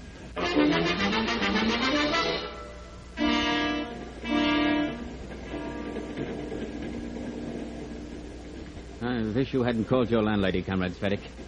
I had to. Did you have to tell her that you were going on very important business? It was the best way to avoid suspicion. To avoid it? Americans can forgive anything done in the name of business. Then they should certainly forgive our visits for the Comrade Harper and Judge Valchek. How long will we be in Chicago? Not long. This afternoon, we will call on Comrade Harper and secure a large contribution for the party. Tonight, we will see Judge Valchek and secure his promise to exonerate Comrade Harper. What happens if the judge refuses to cooperate? He won't refuse. He can't refuse. That is why it was arranged for Comrade Harper's case to be tried before Judge Valchek, without a jury. Well, where do I fit in? As Secretary of the Slav Congress, you will be able to arrange a meeting between Judge Valchek and me, without arousing the slightest suspicion. Should I mention that you have recently arrived from Czechoslovakia? By all means, and that I bring greetings to Judge Valchek from his wife. His wife is still in Czechoslovakia? Yes. She returned to settle her mother's estate. It was her presence that gave us the weapon for implementing our plan. In fact, it was her presence there that instigated the entire scheme. Someone had great foresight. Thank you, comrade. The hierarchy agrees with you. That is why I was permitted to make this trip. Congratulations. After I have successfully completed my mission of disciplining Comrade Harper and shattering the American workers' stupid faith in their judicial system, I will return to Czechoslovakia and join the hierarchy. What if you fail, Comrade Cormac? I will not fail, Comrade Cvetic. I will die first, and others will die with me. Is Judge Walchek a party member? He is a reactionary of the worst sort. Well, yet you think he will cooperate in exonerating Comrade Harper? I know he will cooperate, comrade. For a moment, hearing Cormac's statement and ghoulish chuckle, I almost forgot that I was an undercover man. I wanted to take his fat, greasy throat in my hands and choke the life out of him. And he seemed to sense my attitude. By the time our train reached Chicago, he was surly and uncommunicative, and suspicious of every move I made. You walk ahead of me, Comrade Cvetic. Slowly, so that we do not lose contact. You're the boss. I'm glad you understand that. Meaning what? It might be unpleasant if you were to forget. I never forget, comrade. My mind was filled with deep, dark thoughts as I walked the length of the noisy train shed, followed by Comrade Cormac. In fact, I was so preoccupied I almost missed the message when a man jostled against me and said, "Take a cab to the Colfax Hotel on North Dearborn Street. The hotel manager will contact you when you're alone." The man and the message threw me off stride, and I must have hesitated for just a second because Cormac noticed the incident. What did that man say to you, Comrade Cvetic? What man? The man who just bumped against you. Oh, I don't know, some sort of apology, I guess. Well, don't let it happen again. I can't keep people from apologizing for their clumsiness. You can avoid their clumsiness. Oh, I was thinking of something else. And apparently you can think of only one thing at a time. Where do we get a cab? Downstairs. Lead the way. That's what I'm doing. Just follow me. We'll stop at the Colfax Hotel. We'll not. I'll direct the driver after we enter the cab. Reservations have been made by the MVD.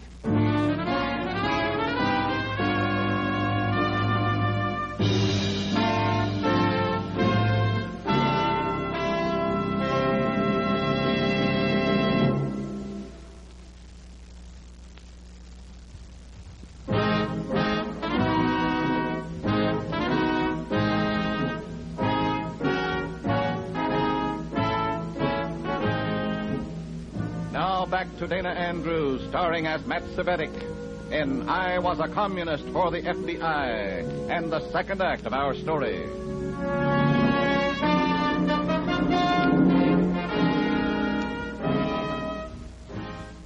When we got into a cab outside Chicago's LaSalle Street station, and Cormac, the Czechoslovakian MVD man, ordered the driver to take us to the Montfort Hotel on West Roosevelt Road, I knew I'd lost my contact with the FBI.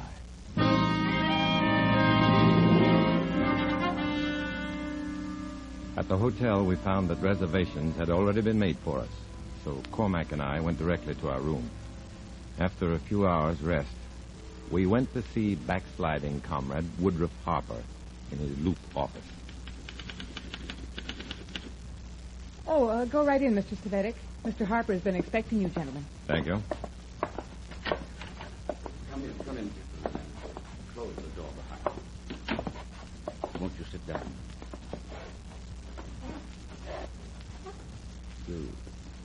You've come to help me, haven't you? I'll do anything you want. Give you anything you want. Within reason. Reason is an elastic word, Comrade. I will handle this, Comrade Cvetic. No, you're quite right. Thanks. Before we set a price on our help, Comrade Harper, let's first examine what help is needed. You are charged with... The charges were framed against me, and you know it. The party exercises discipline in varying ways, Comrade Harper. Discipline? Watch yourself, Comrade. I'm sorry. You are charged with hiring 2 men to burn a heavily insured tenement building you own. You know I didn't. How large a contribution would you make to the party in exchange for complete exoneration? Any amount, of course. $100,000? Certainly. The moment I walk out of that courtroom a free man. Would you give $50,000 now as evidence of good faith? It is you who must stand trial, Comrade Harper. Wait, I have no choice. You'll give us, the $50,000 now? To whom do I make the check payable? No check. This must be cash. Dollars. Check. It will take time to collect that much cash. How much time? I might possibly be able to raise it this afternoon. I'll be back. If you have the money, you will be a free man tomorrow. If you are short $1, you will face the consequences. With Harper safely on the hook, Cormac's attitude toward me underwent a change for the better. However, when it came time for us to meet Comrade Harper and collect the $50,000, Cormac insisted that I remain in the hotel room. You have earned this chance to rest, Comrade Cvetic. But you don't know the city, Comrade Cormac. You might get lost. In a taxi? Well, you might get robbed. $50,000 is a lot of money. I will be guarded. Not if I stay in a hotel room. Even if you should drop dead. V, you and I have been under the protection of the MVD ever since we arrived in Chicago. Just when I was rid of Cormac and had a chance to contact the FBI, I learned that both Cormac and I were being shadowed by the MVD. Cormac had left me alone, and I was supposed to be with him every second. Perhaps that was to give him an alibi, away from the scene when whatever was to happen to me happened. My tension made me jump almost 3 feet from my chair at a knock on my door. Reluctantly, I crossed the room and opened it. I wonder if you'd mind turning down your radio. It's awfully loud. Radio? I don't have a radio turned on. You mind if I step in while we discuss it? What? What color is your tie? Last night it was red. Come in. I couldn't get away to make a contact. How did you find me? Find a cab driver who drove you and your friend here from the station. What's the setup? Woodruff Harper stopped his contribution, so the party framed him on this arson charge as a matter of discipline. Pretty stiff discipline. He's paying off, and he'll be freed tomorrow by Judge Joseph Walczek, whose wife is in Czechoslovakia. Cormac has a recording she made. He's going to play it for Judge Walczek tonight. Quite a coincidence, having Harper come up for trial before the only judge whose wife is in red hands, Cvetic. Yeah, that's no coincidence. A party member employed in the courthouse made certain that the case was placed on Walczek's calendar. We'll take it off his calendar. It's condemning Walczek's wife to death. Well, what do you suggest? I don't know. Maybe Walczek will settle it for us. I'll turn in your report and get headquarters reaction. Contact will be made with you just as you leave Judge Walczek's. Be watching for it.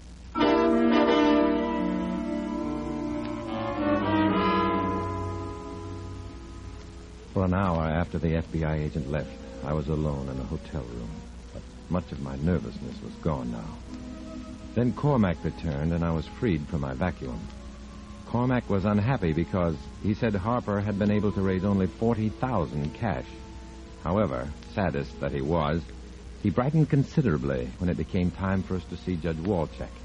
And when the judge ushered us into his study, Cormac was exerting himself to be charming. You have a lovely home, Judge Walczek. Thank you, Mr. Cormac. It misses my wife's touch. She is a charming woman. Did you see her often in Prague, Mr. Cormac? Just before I left, I saw her almost every day. Did she say when she was coming home, Mr. Cormac? Just as soon as possible. Did she send nothing more definite? No more personal word than that? Indeed, she did, Judge Walczek. That is why I brought this portable record player. She made a recording she wanted me to play for you, if I may. Please do, Mr. Cormac. Please do. The record is on the turntable. She was so happy to make this record. Listen carefully. This is Mary, Joseph. Your Mary, who loves you so much and wants so to be with you again. That's my Mary, all right. It's been so long since you held me in your arms, Joseph. So long since you kissed me goodnight. Too long, Mary, much too long. It has been thrilling talking to you, even on a phonograph record, Joseph. Please do anything you can to cooperate with the person who plays this record for you. Play it again, Mr. Cormac. Please, play it again. Presently, Judge Walczek. First, I would like your cooperation in a matter very important to me. Why, anything I can do, Mr. Cormac, I would be most happy. Dismiss the case against Woodruff Harper. Dismiss? Mr. Cormac, you must be out of your mind. Before you come to any decision, Judge Walczek, let me play the other side of the record for you. It also features your wife.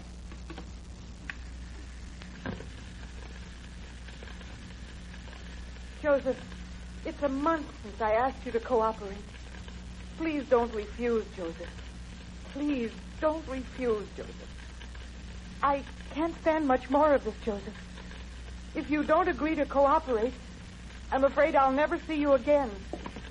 I ought to kill you. Kill you both. Don't do anything you'll be sorry for, Judge Walczek. What would you suggest, Mr. Cvetic? That you do as your wife suggests.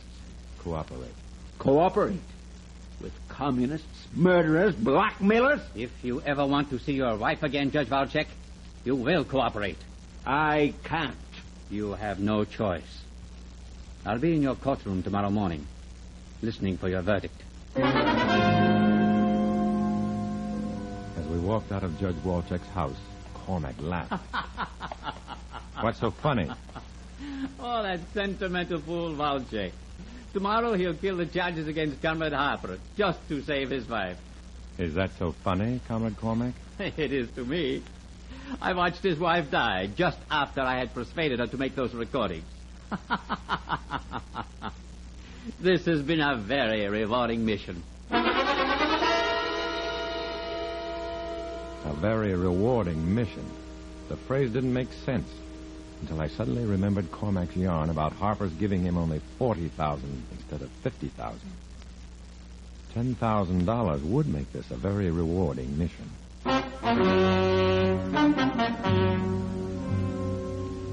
Momentarily, though, I lost interest in that subject when I saw two men waiting for Cormac and me in our cab. Only the FBI and the communist MVD knew that we had gone to Judge Walczek's, and I knew these men were not from the FBI. I decided to do what I could to square things for Judge Walczek's wife.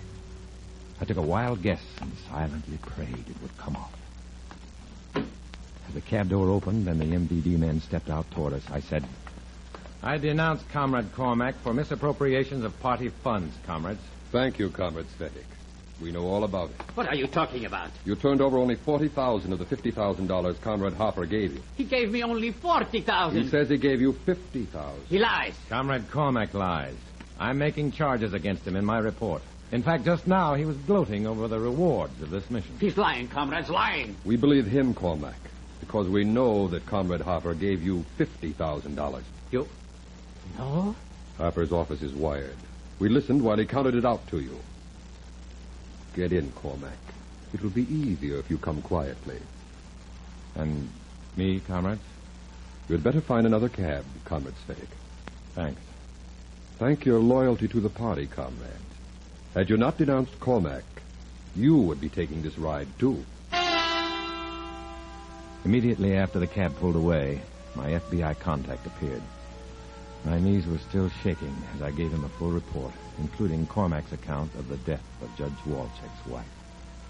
He took it from there and told me about it the next day, just as I was ready to leave for home. It was a good job, man. You boys moved fast. Fast enough to save Harper's $50,000 from going to work for the commies, but not fast enough to save Cormac. What happens to Harper? The case is being continued until we have a confession of perjury from the two goons who set the fire. A confession which will exonerate Harper and convict the party. Can you get that kind of confession? They were talking when I left them at headquarters, hoping to cop a plea. I was watching Judge Walczek's face when I told him what happened to his wife. I have no doubt they'll pay the full penalty for their crime.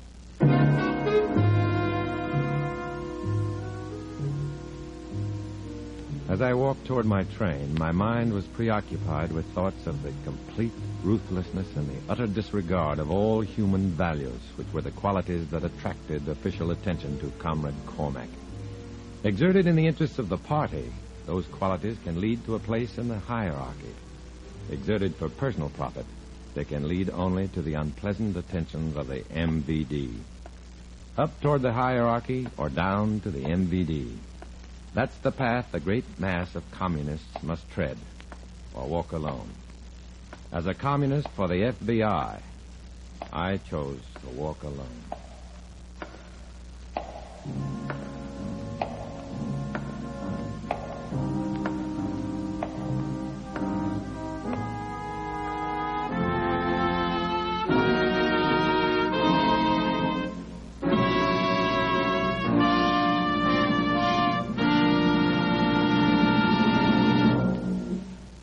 Dana Andrews will return in just a moment.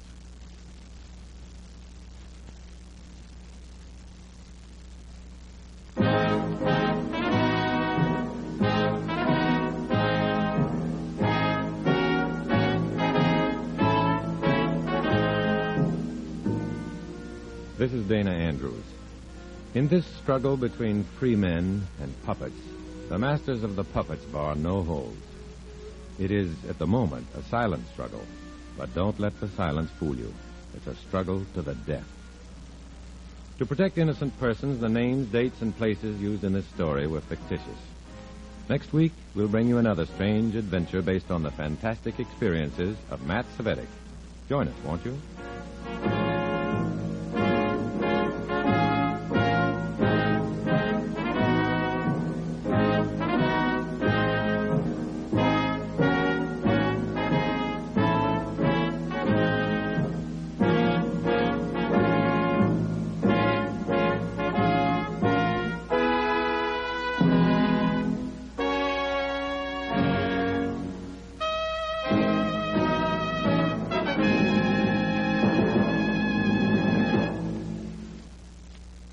Communist for the FBI.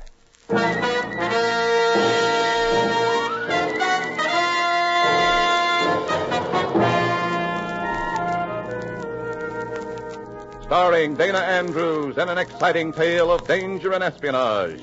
I Was a Communist for the FBI.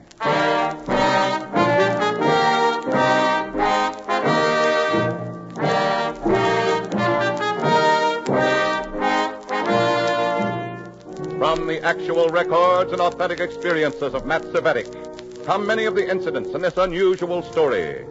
Here is our star, Dana Andrews, as Matt Cvetic, who for 9 fantastic years lived as a communist for the FBI.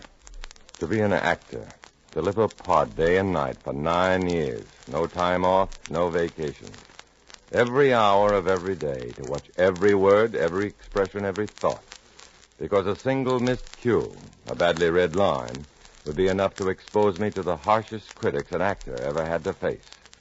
My comrades, whose criticisms are written with fists and clubs and violence. In a moment, listen to Dana Andrews as Matt Cvetic, Undercover Man.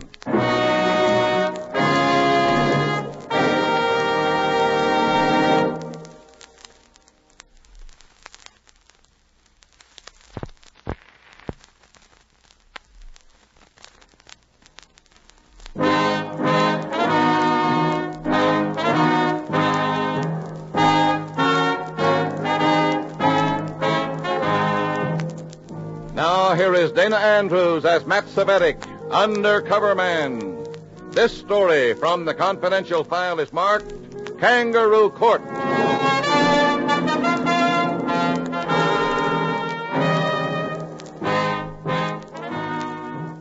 Summons from my cell leader, Comrade Revchenko. No hint what he wants, except that his voice on the telephone sounds odd, as though he's worried about something serious. I wait with that emptiness in the pit of my stomach, speculating. What will it be this time? What piece of dirty work? What dangers playing both ends against the middle? What risks of being exposed as an FBI agent in the party? Cvetic, come in. Oh, what is it this time, Revchenko?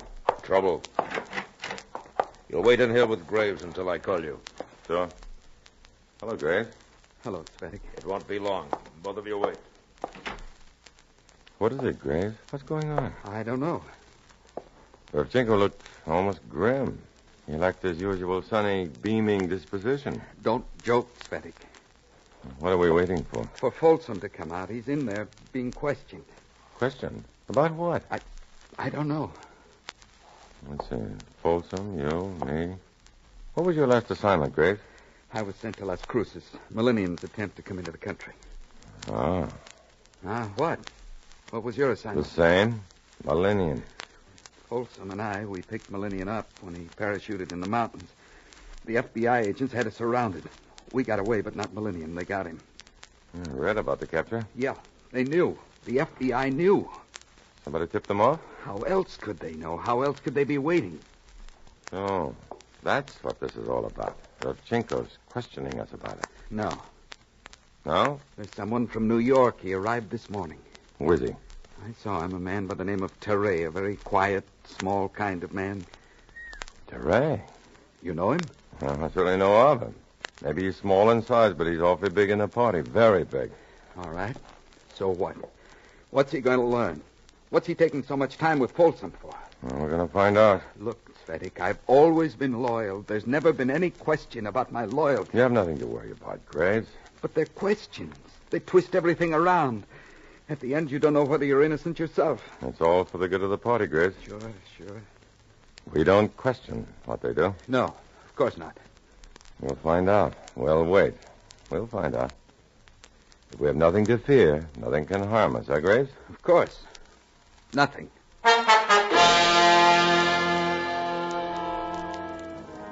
I wait. As always, it's the waiting which is so bad. Of course, I had informed my contact in the FBI about an attempt to get someone into the country. That was all I knew at the time, that an attempt would be made. I didn't know when, or by whom, or how, until after I left Pittsburgh and arrived in New Mexico with Revchenko and received my final instructions. Then there was no opportunity to call the FBI, so they must have had information from another source. That it was Millennium who was coming across the Mexican border in a small plane, that he'd parachute down into the mountains.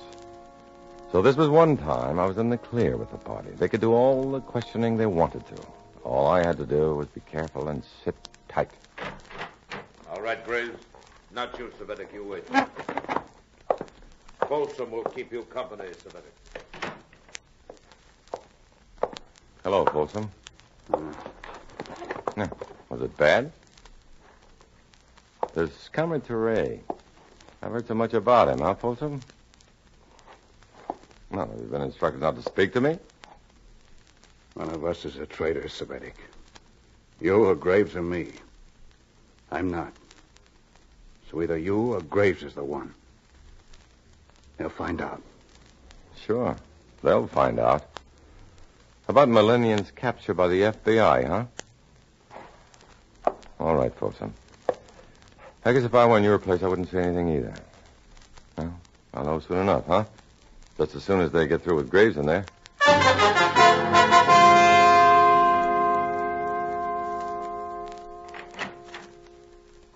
Cvetic. My turn, huh? Your turn. Graves and Folsom will wait here. We're not finished. Well, it's been a long time since I was treated like a new party member. Suspect until he's proved his loyalty. I told you this is serious, Cvetic. Sure. Why else would Comrade Torre come here? How do you know he's here? Is it a secret? Comrade Graves was just... Comrade Graves has a big mouth.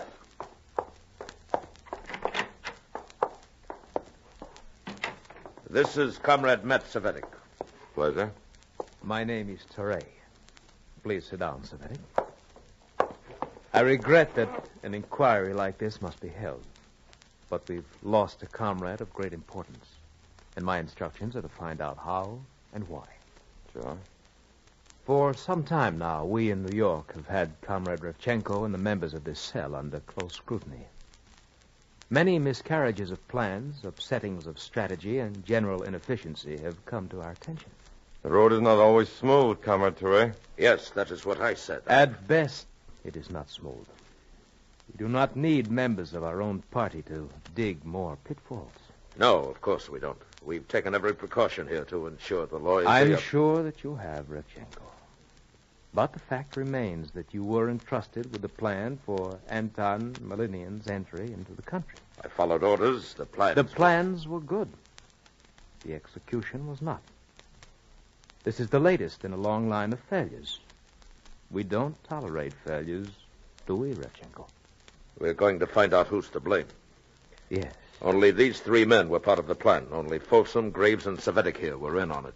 And you, Comrade Revchenko. Huh? Yes. And me. Makes a nice little package, doesn't it? Folsom, Graves, me, or you. One of us is guilty. You object, Cvetic? Yes. The logic is at fault. You think there's nothing wrong here? I only know about myself. And I only know that Millennium was trapped by the FBI. Before he got into the plane, before he flew across the border, the FBI was waiting for him. They knew his plans, they knew our plans. Nothing wrong in that, Cvetic? Now, wait a minute. You're twisting my words around. There's nothing wrong with me. I've got many years behind me, years of service and loyalty to the party. I don't like to be suspected without cause. Well, at least this one shows a little spirit, Revchenko? The others, Graves and Folsom, they were more apprehensive. You could call this insubordination, not spirit, Terry. Yes.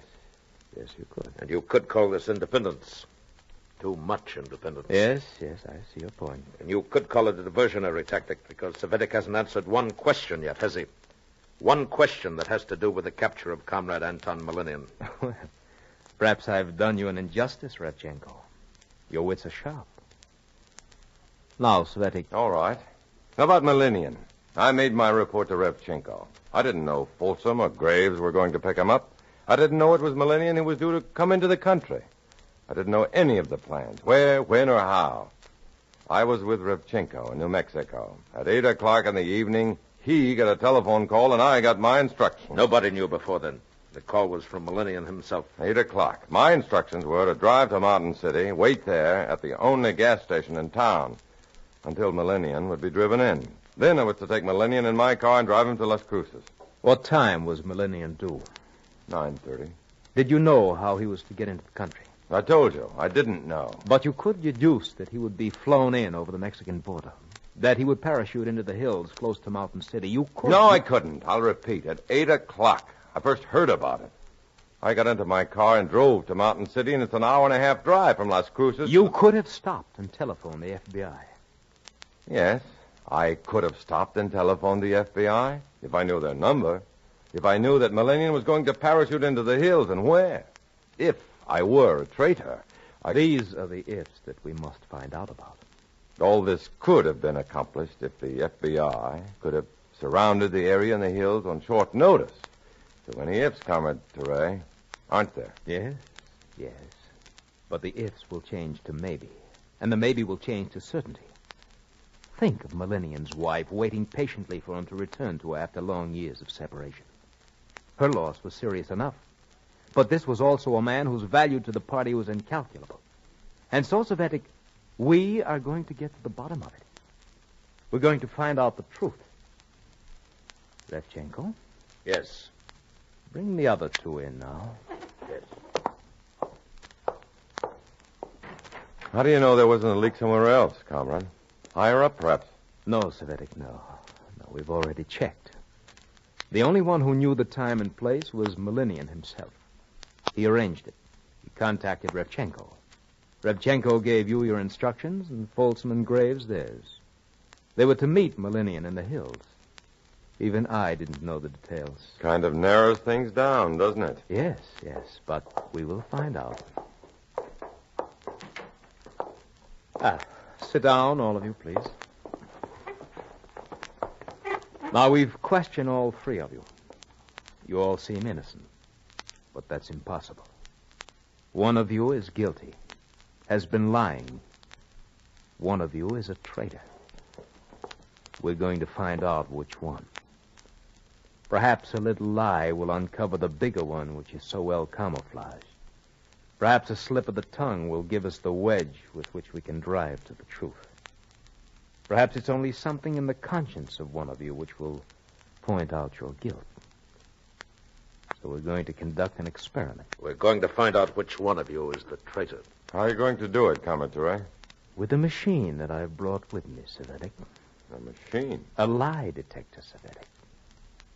If there's the least particle of guilt in any of you, it'll show up with remarkable clarity. The lie detector never lies, eh?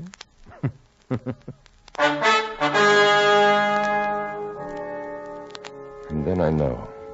With a pounding of my heart, I know this is the end. A dead end. A place of no return. Because if I can't control the pounding of my heart now, how will I control it when they strap that machine on me? How will I control the surging of my blood pressure, the quickening of my breathing, sweating of my palms when they strap the machine to my chest and arm and hand, and watch the telltale dials as they probe and probe with questions I dare not answer myself?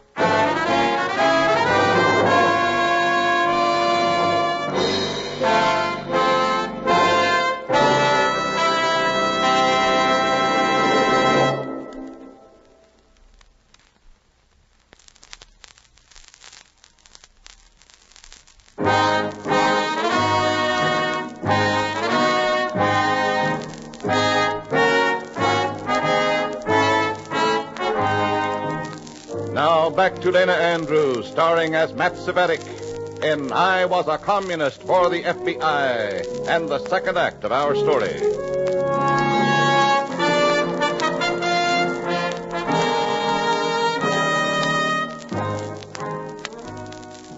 It was important. Important enough for Comrade Teray to investigate personally. Important enough for him to use a lie detector on Folsom and Graves and me. The moment I'd feared in all the years I'd been an FBI undercover man working within the Communist Party is now at hand. Because even though I didn't give the FBI the information about Millennium, the questions Teray will ask must betray my secret. There isn't any way to control your heartbeat, your respiration, your inner response. Folsom is in there now. The machine is strapped to him. And Graves and I are waiting our turn. What did they do, Cvetic? How did they do it? There's no way to cheat it, not if you're normal. But what did they do? What's making you so nervous, Graves? I've been in the party a lot longer than you, Cvetic. I've been in the party 18 years. I've seen what they can do, how they can twist what you say to suit themselves. I've been in it long enough for that, too. This lie detector, what does it do? Tells whether you answer their questions truthfully. But how? How? Well, right now, Folsom's in there. They strap his arm, like when your blood pressure's taken. This records your heartbeats as well as your blood pressure. When you answer a question, if the graph needle shoots up, they know you're lying. And that's all? That's the way they do it? Then they strap something around your chest. It's called a pneumograph. It records your breathing. And there's a little thing called a psychogalvanometer, and that's... What's that? What's that for? Little cups. They clip onto the palms of your hands. An electric current records the most minute trace of perspiration. Sweat when you're anxious, Graves. Even if you think you don't. And then they ask you the questions? Oh, but very subtly, Graves. They ask them in different ways. They go back and forth. Got to remember to give the same answer all the time. Because they twist and turn, Even if you're innocent, they can make you look guilty. Cvetic. Hey, watch the needles, Graves. The hands on the dials, the strokes of the automatic pen. Cvetic, I swear to you, I'm innocent, no matter what happens in there. If they want to find me guilty, I'm innocent. I wonder how Folsom is making out. All right. Cvetic. I thought you were using the same protocol. Graves was questioned before me. Come on, Cvetic. Folsom, you will wait here. How'd you make out with Folsom? Your attitude isn't cooperative, Cvetic. Well, what do you want me to do, Comrade Rovchenko? Break up like Graves is doing? He's scared stiff. Maybe he's the guilty one. Maybe. And maybe you're covering up too well. Maybe. One day your tongue will get you in trouble, Cvetic. Sit down, Comrade Cvetic. Right here, thank you. Again, I must apologize. Not at all. I can understand your position very clearly, Comrade Treachery. Good. Now, to adjust these cumbersome things, if you will open your shirt, please. Sure. It won't take too long. Not with an expert attending to it? Thank you, Cvetic. Must have had a lot of experience. I've used this method of determining justice before. I must warn you, I think you're making a mistake. Oh? You shouldn't let Graves sit out there and stew. You'll never get a good reading from him. He's half crazy with worry right now. Our instruments will make the necessary adjustments. Now, I think we're ready. Will you proceed, Rovchenko? I'm ready. Rovchenko has prepared a list of questions. I've got to steel myself. I must answer quickly. If I'm lucky, he'll touch on nothing that'll betray me. Got to answer quickly. Mustn't even think about anything but a quick and positive answer. And all the while, there's a sick knowledge inside me that this is it. You'll find out, and this sham court of justice will mete out its own punishment. You left Las Cruces at 8 o'clock? Yes? Did you stop on the way to Mountain City? No. Did you know before you left that it was Comrade Millennium who was coming into the country? No. When you reached the gas station in Mountain City, what time was it? 20 minutes after 9. What did you do? Parked a half a block away, went into a diner across the street and waited there, watching the gas station, waiting for Millennium's arrival in the car. When he didn't show up? I waited. How long? I waited until 11:15. Should have been there at 9:30. I thought maybe the plans were changed. I called you at local headquarters. That's all? You stayed in the diner until then? Yeah. At no time did you call the FBI? And here it is now. A question I can't answer truthfully. At no time did I call the FBI. Yes, I did call them. And if I lie about it, the machine will show I'm lying. Already the machine must be recording the sweating in my palms, pounding in my heart. I asked Comrade Cvetic if you called the FBI. What do I say? How can you cheat a machine? It can detect the slightest instant trembling. Why do you hesitate, Cvetic? Comrade Rovchenko asked if you called the FBI. That I can say no, not after I got to New Mexico. That's a truthful answer. And the machine will show that it's the truth. It's like answering, when did you stop beating your wife? You're trapped. The next question will tighten the noose right around your throat as surely as if you were... The FBI, Cvetic. Did you call the FBI? No answer is just as bad as a confession. I must answer something. I must... Get there, Folsom. Get in. What is it? What are you doing, Graves? He's crazy. I didn't have a chance. He suddenly pulled that gun out of his pocket and... Put it away, Graves. Put the gun away. You're not going to railroad me. I'm not going to let you trick me with your questions and your machine. Stay where you are, all of you. No one is trying to trick you, Graves. You have nothing to worry about. Now just let me have the gun. Don't move or I'll shoot. 18 years in the party. And still you don't trust me. You inspire a lot of trust right now with that gun in your hand, Graves. Graves! I said don't move. A lie detector. An infernal machine you can make say anything you want it to say. Graves, you have it all wrong. Of course we trust you, Graves. Just relax. Calm down. Stay away! It'll be your heart next, Comrade Teray. Like the heart you want to measure on me. So you can find someone to blame. So you can settle on one of us to show the party how efficient you are. Well, it's not going to be me. Hey, Graves. You too, Cvetic. I don't trust any No, of wait you. a minute. No, Graves. I'm with you. This whole thing is a rotten setup. We know that. Making us fall guys. You're right. Look, we'll both of us get out of here. Wait a minute. Just help me get these things off, will you? Graves, you're out of your head. Am I? I'm protecting myself, that's all. I know you are. Sure, Graves. How about protecting me, too? Come on. Hey, loosen me up, will you? We'll go away together. Sure. Come on, help me. All right. You sit still, Revchenko. And you, Teray. You're not going to move, are you? Here, Cvetic. We'll take this off your chest first. Sure, now, thanks. This thing around my arm. And unwind this. All right. I've got the gun now. Stand back, Graves. Good work, sir. He's hysterical. No Graves. way out. There's no way out. How can you... Well, I believe we've got what we've been looking for. As clear an admission of guilt as I've ever seen. And I'm grateful for your quick thinking, Cvetic. I'll commend you to party headquarters. Yeah, thanks. Well, what are your plans now? For Graves? Well, I'd like to see him get what a traitor deserves, but perhaps it wouldn't be wise right now. Anyway, a little discipline, eh? Enough to let the FBI know we've uncovered one of their agents. So his usefulness to the FBI is finished, and our cell can operate in safety again.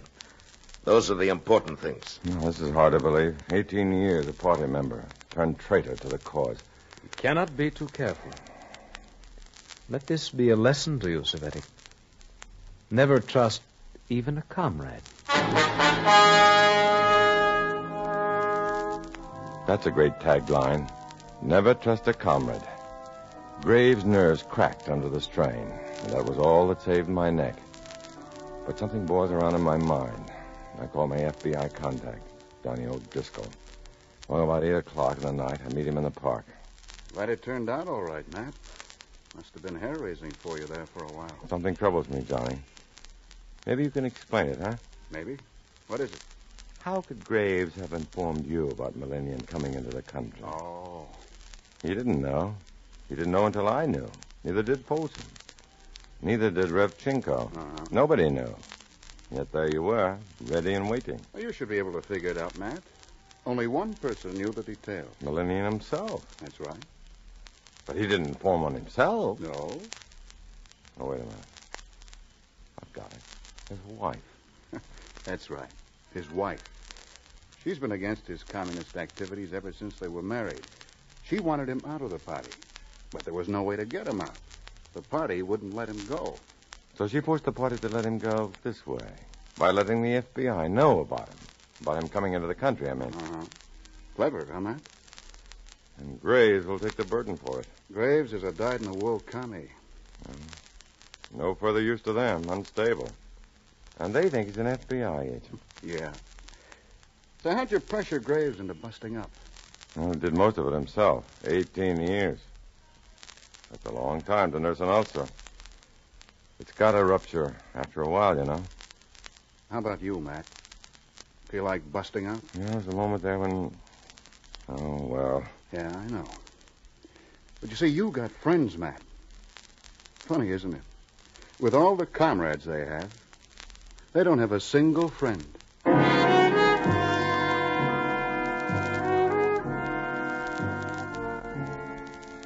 I leave Johnny O'Driscoll in the park and walk along the streets toward my place. How long before the 10,000 things inside me eat out my heart and mind? For Graves, this is the end. But for me, there isn't any end. For me, there's only facing Revchenko again.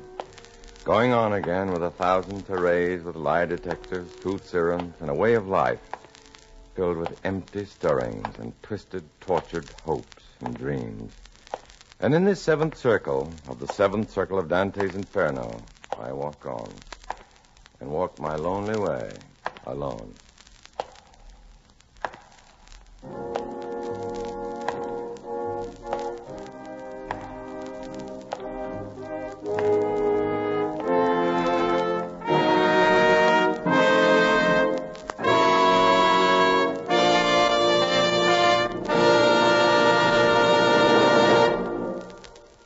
Dana Andrews will return in just a moment.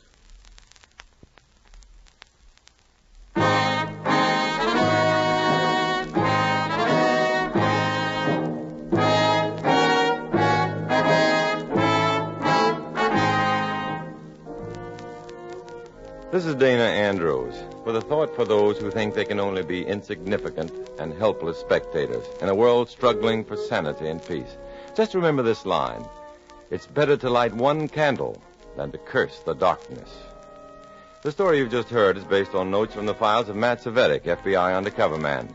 Names have been changed and events modified for obvious reasons. Next week, another exciting adventure out of Matt Cvetic's experiences as a communist for the FBI. Be with us then, won't you? We'll be expecting you.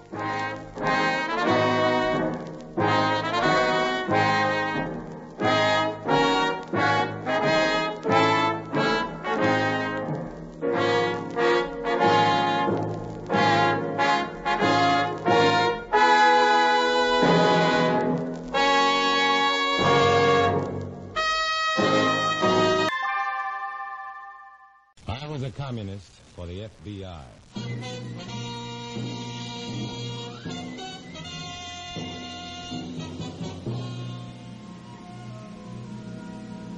Starring Dana Andrews in an exciting tale of danger and espionage. I was a communist for the FBI.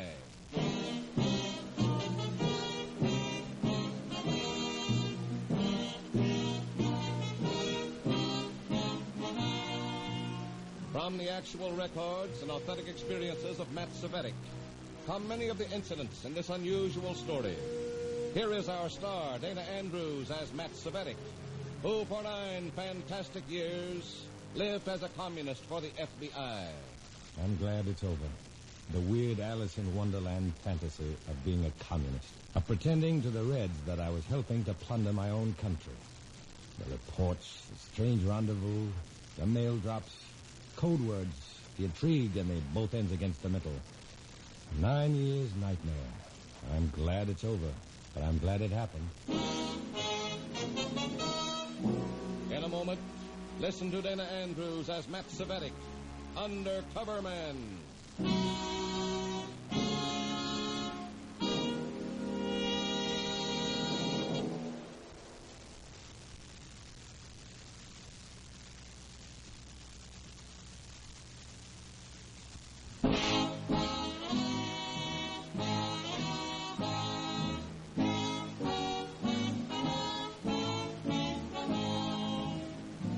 Here is Dana Andrews as Matt Cvetic, undercover man. This story from the confidential file is marked Little Boy Blue Turned Red.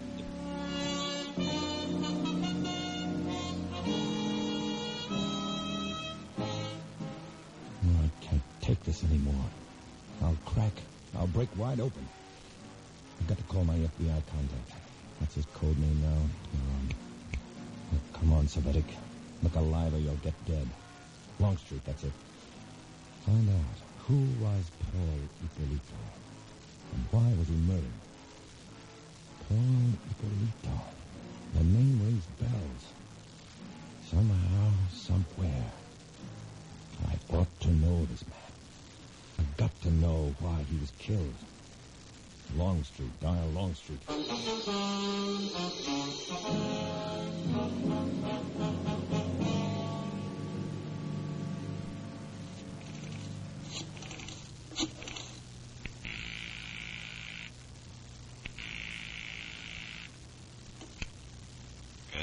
Longstreet, please. Who wants him? Cvetic. Who? What? Oh, McClellan. McClellan. Go ahead, McClellan. Is it terribly urgent, or is it those nerves again? Well, it's nerves, I guess. Rendezvous Green at 3. I'll see you. And, remember, you've had the shakes before. Not like this. So long. this.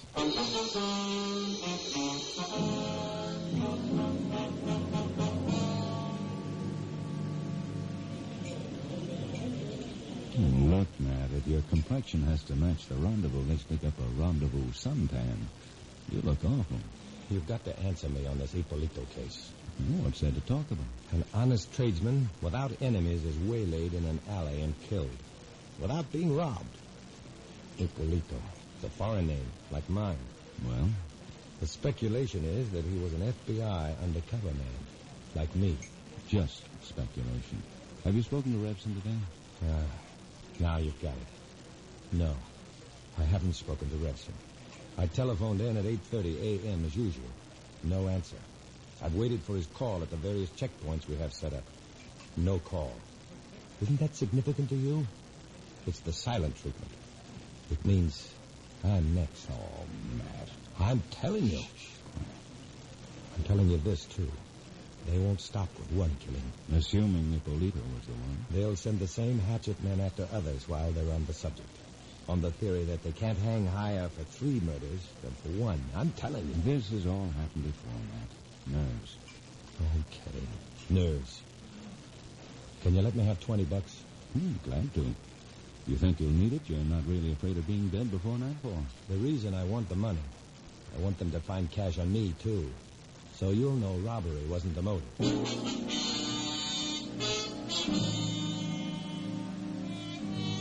My FBI contact leaves first.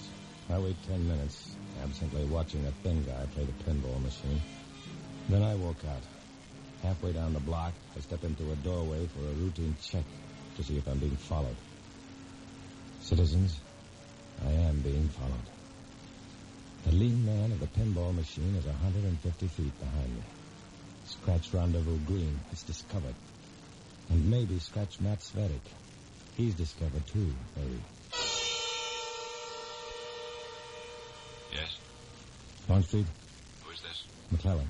Go ahead. Look, I'm being tailed. It happened to Ippolito, and it's happening to me. I know. I know. No, you don't know.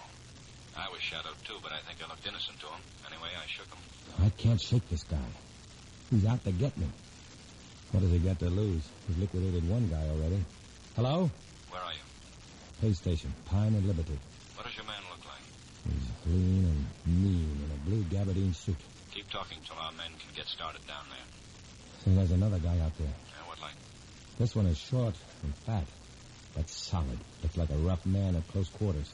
Brown suit. Got it. By the way, scratch Rendezvous Green. Naturally. Keep on talking. I'm a blank.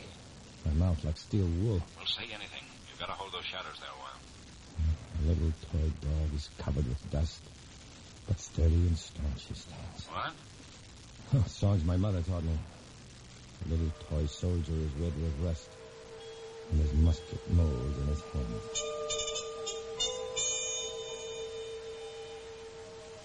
Finally, we ring off. I've never felt so alone.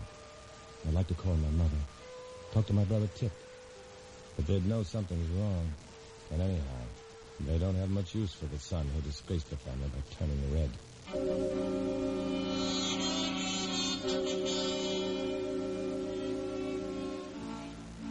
I leave the phone booth and go outside. Lean and mean and stylish stout tag right after me. I try, all right. I try every trick in the book, but they're too good. I'm not good enough. I can't shake them. I can't.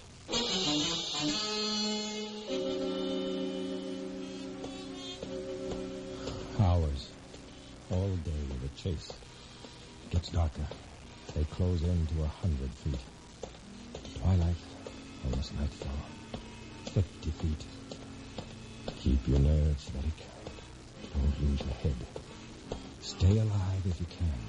But if you can't, then die with dignity. Dead like this, you crawl to him. Don't do it, boy. Don't do it. Where to? Where to now? There. A penny arcade. Crowded with people and gaudy machines. Play your skill at chess, checkers, beat the expert, pinball machines, souvenirs. But I can only get lost in there. I start running. Plunge into the crowd, work my way to the man in charge of the shooting gallery. Mac. Oh, tell me something, Mac. Sure, my name is Bert. How do I get out of here? Same way you got in? Is there a back exit? Only for the use of hoods on the land. Well, tell me. Fugitives from wives, not accommodators. Could I just have an envelope and pencil and paper, please? Oh, just so Junior can write home to Mama, huh? Yeah, exactly.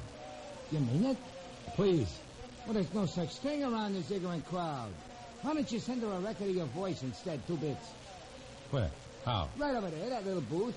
You drop in a quarter, pull a lever, talk 1 full minute, recite, sing, blow your nose, record slides out, you address it, drop it in a slot, the concessionaire mails it for you. It's a good deal. Yeah, that's a good deal.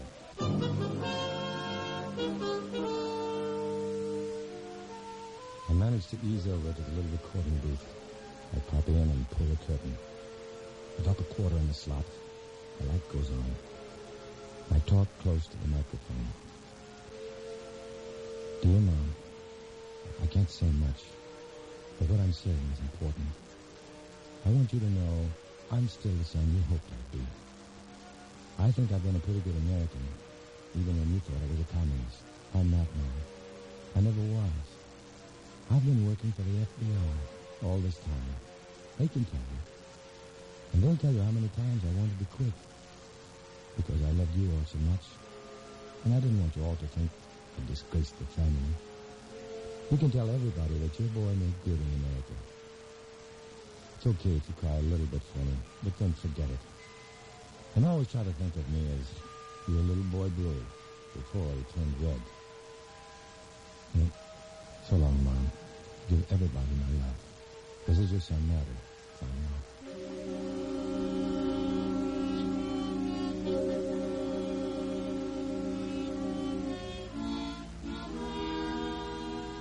The record drops down. I address the label to my mother and drop it in a slotted box. Then walk out under the suspicious eyes of lean, mean, and stylish Stout. I walk outside. It's dark. Dignity, I tell myself. Don't crawl to them and don't run. Walk. Closing in now. Closer. Beside me now. One at each elbow. Walking. Where?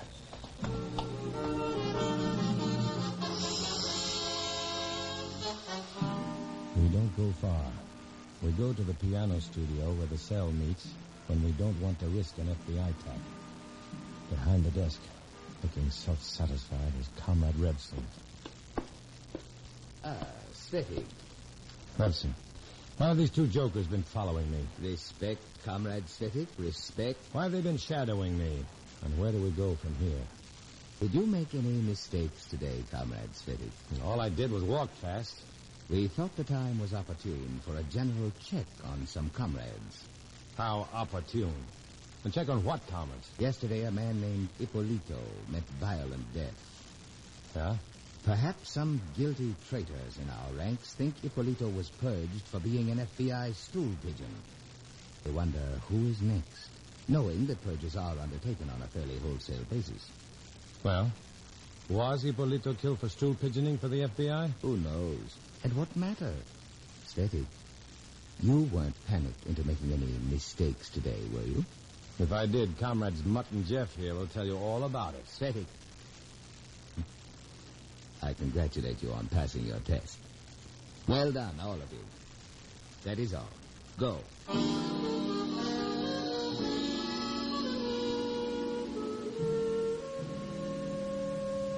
I walk down the dark stairs to the street, and 2 men pass me and disappear into the thin, cold drizzle. I suspect they're the watchful FBI shadows that Longstreet sent. I can't know. I'm not supposed to know. Anyhow, the danger is over. Over. But stop. The cold rain settles in my marrow, jellying my blood. That record telling my mother I'm FBI. I dictated it when I thought I was a dead man anyhow. If Mom plays that record, sooner or later I will be a dead man. Did I make any mistakes, Revson asked me. And what a mistake.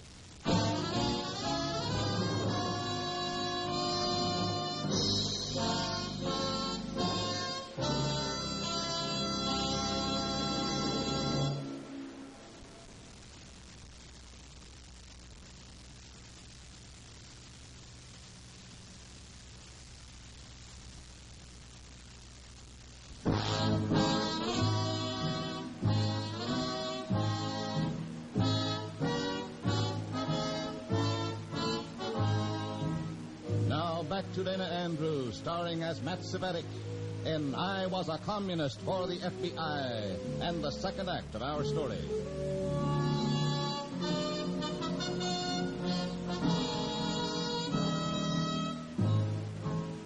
Again and again, the FBI has warned me not to tell anybody I'm an undercover man. But that record will tell my mother. And sooner or later, the comrades will find out about it. One way or another, it'll percolate down to them, and I'll be dead. I've got to keep her from playing that record. I telephone Mom and get my younger brother, Tip, instead. Tip, who despises me for having gone communist. Hello? Oh, Tip, this is Matt.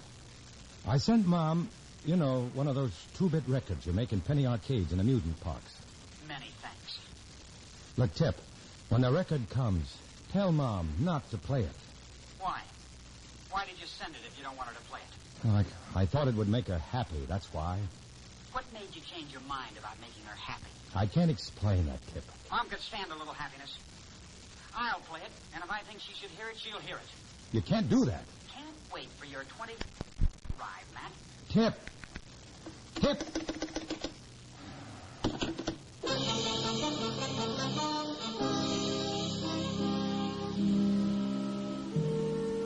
I'm in real trouble again. Now I've got to get that record before it gets into the mail. I've got to get back to that penny arcade and get them to open up the box for me. They'll do it. They've got to. It's life and death to me. Even if I can't explain to them why it's life and death. That old saw. It's late, and the shooting gallery is closing up when I approach Bert, the sharp character, again. And get nowhere. Look, Chum, I can't do anything for you. Why can't you? It's my record, and you've got it.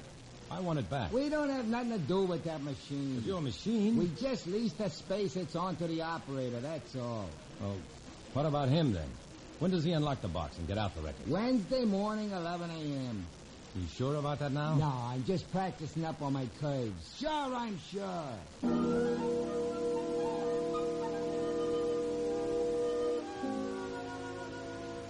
But if I wait until Wednesday, I'll go out of my mind.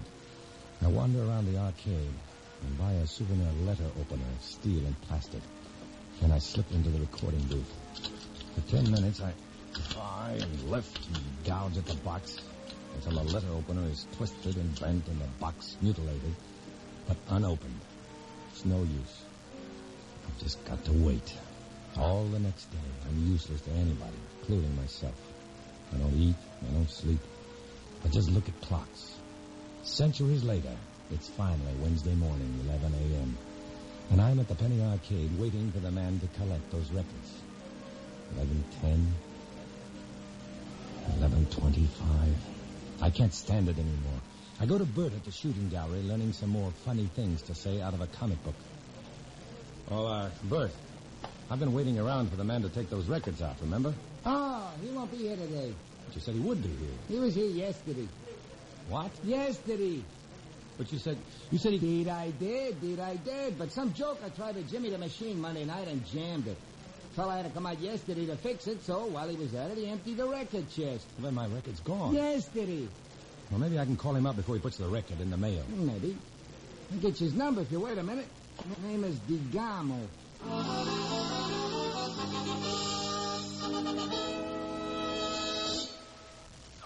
Okay. Send me your name and address and the name of the addressee, and I'll hold back your record, Mr. Cvetic.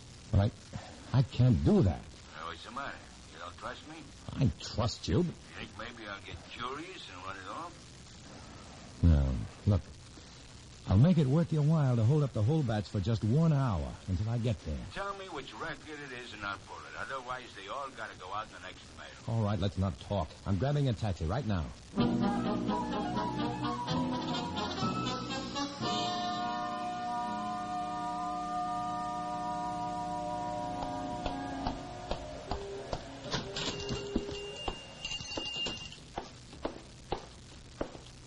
I'm looking for Mr. DeGamo. You got him?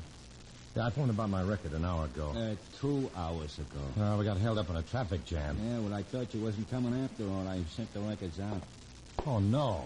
Half hour ago. Where did you mail them? No, not me, Vic. Who's Vic? Porter. Where did he mail them, then? He puts them in a cardboard box and on top of the mailbox. That way we don't monopolize the mail. Which mailbox? Got me. I leave it up to Vic. Well, where is he? He left for the day. Then where does he live? The racetrack. Probably on his way there right now. Never mind. I'll cruise around in a taxi or something. I'll try to locate the mailbox myself. There'll be in a big paper box on top of the mailbox. Can't miss it. Taxi!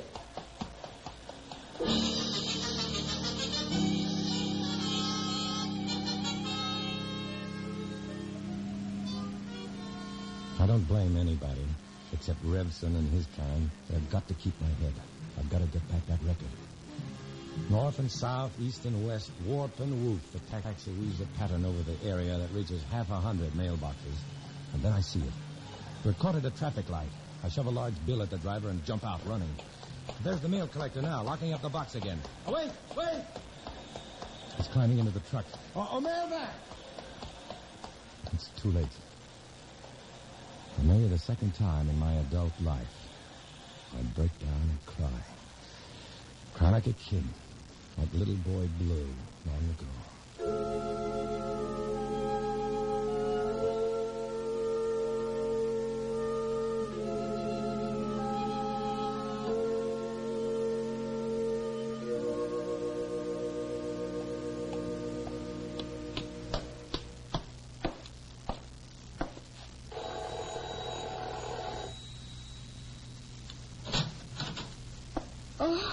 Matty. Hello, Mom. Oh, Matty.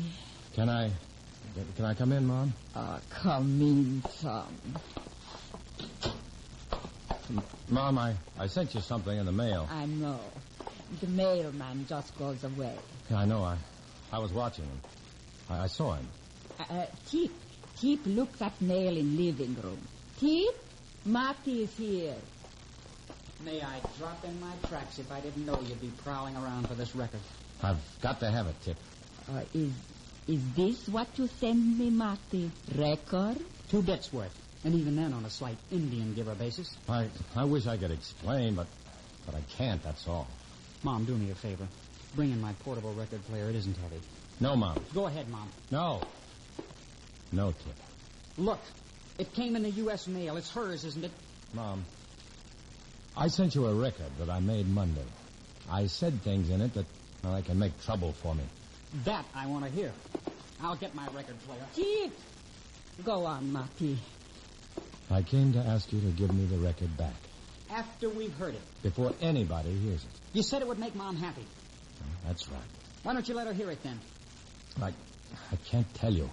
If I did, I'd be telling you what's on the record. Okay by me. It isn't okay with me. At the worst, I'm not ready to die. And at the best, I don't want to give up the important work I'm doing. Die? Matty. Said too much. You say die. He also said he doesn't want to give up the important work he's doing. And what important work are you doing? Undermining our government and entire way of life. And if we hear that record, we might louse you up a bit. Too doggone bad. I'm going for my machine. Stay where you are, Tip. Listen to me, both of you. This man is an enemy of the United States. This man, Tip, your own brother, your flesh and mine. You call this man? He's a stranger to me.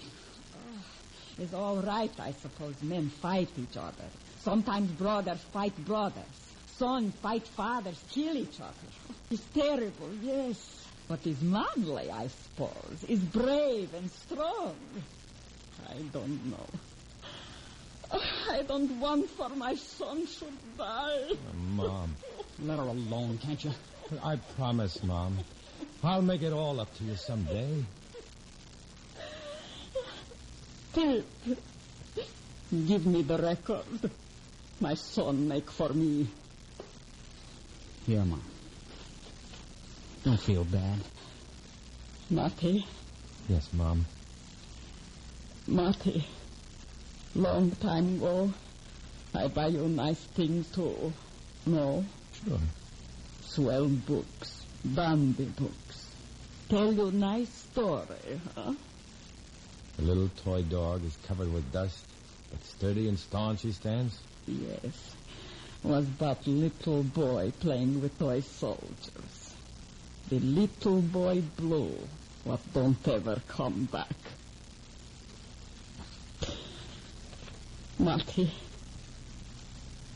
Here is the record. Oh, Mom. Someday I could play it, maybe, and be happy, son. Someday. Take care of yourself, son.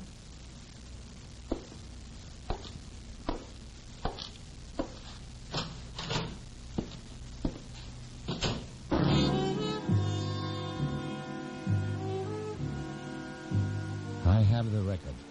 Against the comrade's craft at exploiting human pain and tragedy, my mother has set her instinct and her mother's belief in her wayward son, like those eternal toy soldiers waiting in the dust of years, faithful to Little Boy Blue. But I can't go back. My friends, the people that once respected me, keep wondering, what's happened to Matt Cvetic? The answer is, Little Boy Blue turned red. I'm a communist for the FBI. I walk alone.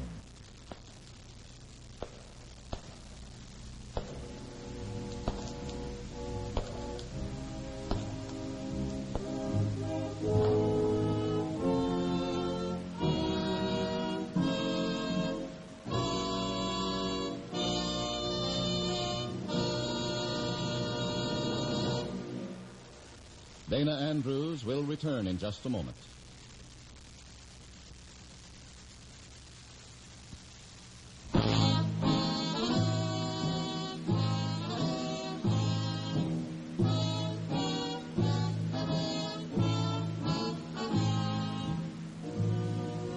This is Dana Andrews with a word about the story you've heard and the great stories you're going to hear and think about.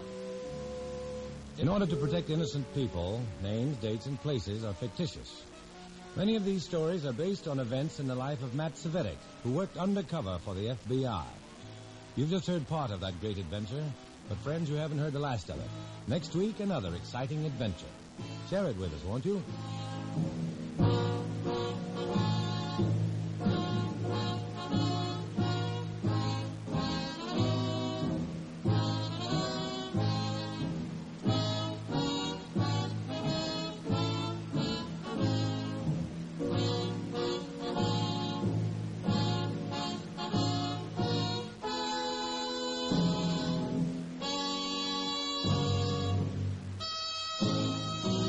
I was a communist for the FBI.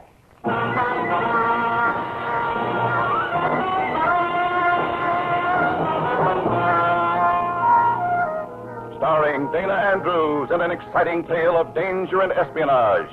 I was a communist for the FBI.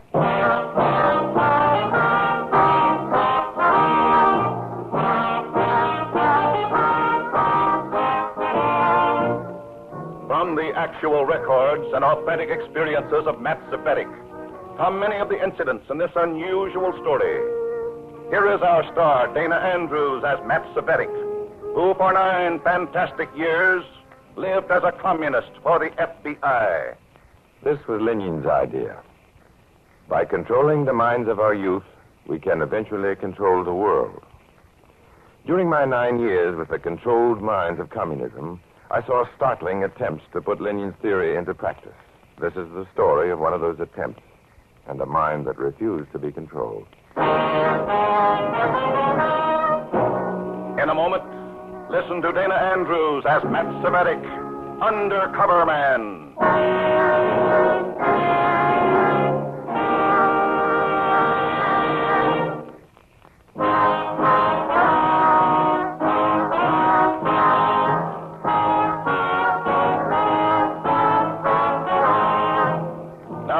Dana Andrews as Matt Cvetic, Undercover Man. This story from the confidential file is marked Little Boy Red.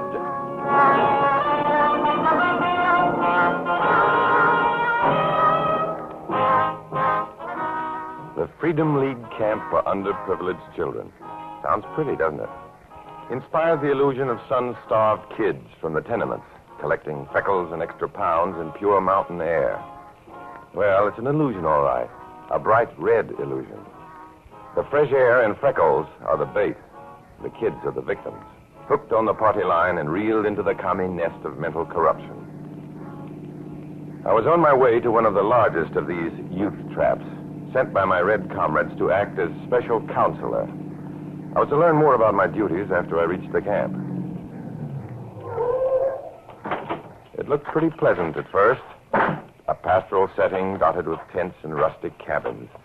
Then I saw the hammer and sickle banner, the high wire fence, and a man at the gate. Just a minute there. Stay where you are. Stay where you are, I said. You. Okay. Take it easy. Who are you? What do you want here? I'm looking for Daniel Perrin, your camp director. What for? He's expecting me. What's your name? Cvetic, Matt Cvetic. Oh, just a minute. Somebody named Cvetic at the gate. Says Comrade Perrin expecting. Right. Okay. Well? Go right in, Comrade Cvetic. The big cabin near the ball field. That's the camp headquarters. Oh, thanks. Oh, what about my car? Give me the keys. I'll take care of it. Okay. Here you are. Thank you. Well, I hope you enjoy your stay here, comrade.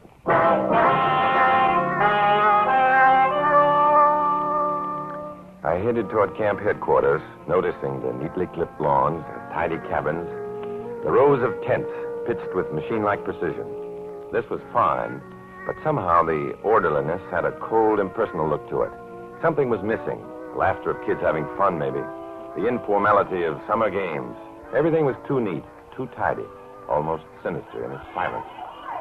As I reached the ball field, I realized that my first impressions might have been all wrong. The teams on the field looked great. The kids played like West Pocket DiMaggios. It was the top of the ninth, and a skinny 10-year-old slugger was facing the pitcher with blood in his eye. Then the pitch, the swing. Attention, camp personnel. Attention, camp personnel. All play equipment will be turned into the supply tent immediately. The daily lecture in dialectics will begin in 10 minutes. 10 minutes.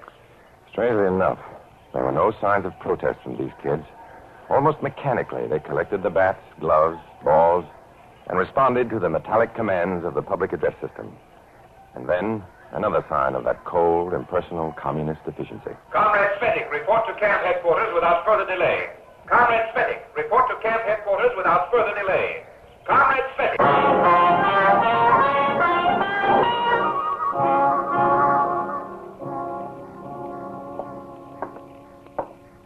Comrade Perrin? Ah, Cvetic. The gateman announced your arrival some time ago. Where have you been? Oh, I just stopped to watch the ball game for a moment. Promptness and obedience are bywords here at Freedom League Camp. Counselors are expected to set the example for the boys. Yes, comrade. Don't forget it. Now then, you have your orders?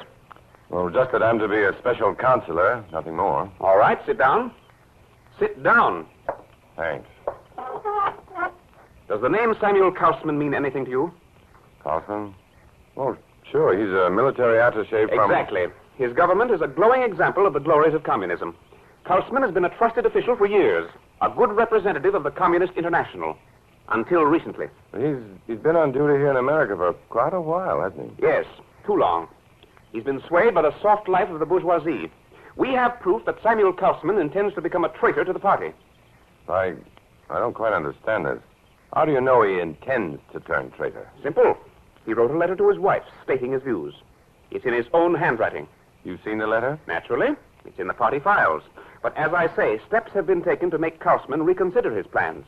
He hasn't become an American citizen, has he? No, which makes it easier for us to deal with him. Just how are we dealing with him? Kaufman has a son, Johann, an intelligent, well-mannered boy, about 13. We had him brought to the camp this morning. When Kaufman realizes that his son is in custody here at Freedom League Camp... Well, just a minute, comrade. These phrases, had him brought here in custody, sounds like you kidnapped the boy. Kidnap is an unfortunate word, Cvetic. See to it that our guest does not leave the camp. You mean I was sent up here to guard a kidnapped boy? For the time being, that's your job. Dismissed? Now, look, I'm not... Dismissed? As simple as that. Hold a man's son as hostage until the man bows to the commie demands. All part of the Red routine. But was it just routine to send me 55 miles to guard a 13-year-old prisoner? There must have been other sickening chores in store for me. But what were they? And the boy, what was in store for him? Johann was in his tent, our tent, huddled at the far end of his cot, sobbing softly. He was a sensitive-looking kid, small for his age, neatly dressed in a well-tailored brown suit. His trim appearance was in direct contrast to the disheveled, lop-eared brown and white pup he held on his lap. Both the boy and the dog looked startled when I entered the tent. How do you do, sir? Hi, Johann. My name's Matt. Looks like we've both been assigned to this tent. Yes, sir. Hope you don't snore at night. No, sir. Good. How about the pup? Nikolai is quiet, sir. He is a good dog. He is, huh? Hi, boy. Hey, Johann. Yes, sir. This Nikolai, he's a her. Yes, sir. My father always tells me that, too. Well, now, this is nothing to cry about. Yeah, now, come on. No need for tears around here. Here, blow. Thank you, sir. Okay now? I am sorry. Sir. Hmm? May I ask you something? Sure. How long am I to stay here? My father, he will be worried about me. I did not say goodbye. Oh. Well, that's all been taken care of, Johann. If you like, you can send him a postcard later. Say, how about taking a walk around the camp with me? Get acquainted with the kids and... No, thank you, sir. Matt. Matt? Might as well have some fun while we're here, son. Looks like we're stuck with each other for a little while. Oh, Matt, I want to go home. I do not like it here. Please, I have some money. Let me go. You can tell them I slipped out while you were sleeping. Oh, Matt, please. No, Johann, I can't. What's the matter? I know how you feel, and I'd like to help you, really. Hey, what? Your face, Matt. You look so worried, so concerned for me. Hey, wait a minute. What's all this about? He was funny, huh, Nikolai? He was almost believing my tears. Believing? You mean all that crying, his tears, was just a gag? An act? Do not be angry, comrade. Comrade? Of course. We are friends, Matt. Comrades. I know I can trust you now. You look so funny. I get it. You were putting me to the test, is that it? And I fooled you, too, did I not? Yeah. Yeah, you had me fooled, all right. What about your father? Are you really worried about him, or was that an act, too? Sentimentality is for the weak, is it not? My first loyalty is to the party. I proved that with the letter. What letter? Why, my father's letter to my mother. You mean you turned that letter over to the party? Reported your own father to them? You seem so surprised, comrade. It was my duty. I am sure you would want your son to do the same thing. Would you not? Comrade Cvetic, report to camp headquarters. Comrade Cvetic, report to camp headquarters. Comrade Cvetic.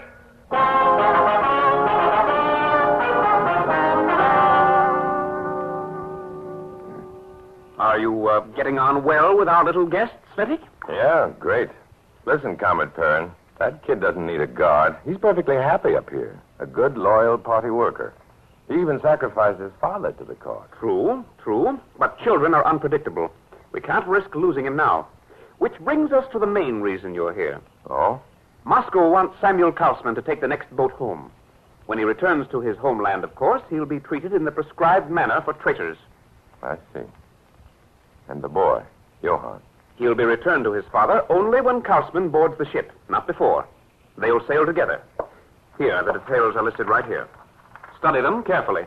You mean I'm to present the party's case to Kaufman? Exactly. You are to convince Kaufman that he has no choice. If he wants his son back, he must accept our terms. Oh, wait a minute. Let's be realistic about this. Johann has been a pretty treacherous son. That's a matter of values, of course. Sure, but by Kaufman's values, it's treachery. His own son has reported him to the party. That's true. The boy prefers the party to his parents. Do you suppose Kaufman would want his boy back? That, comrade, is why you've been chosen for the job. You must be very, very persuasive. And if I can't convince Kaufman? If we lose control of Kaufman, it can be disastrous to our cause. The party is placing its welfare in your hands, Cvetic. Failure on your part is bound to be considered a form of treason. Need I say more? No, comrade. You've said enough.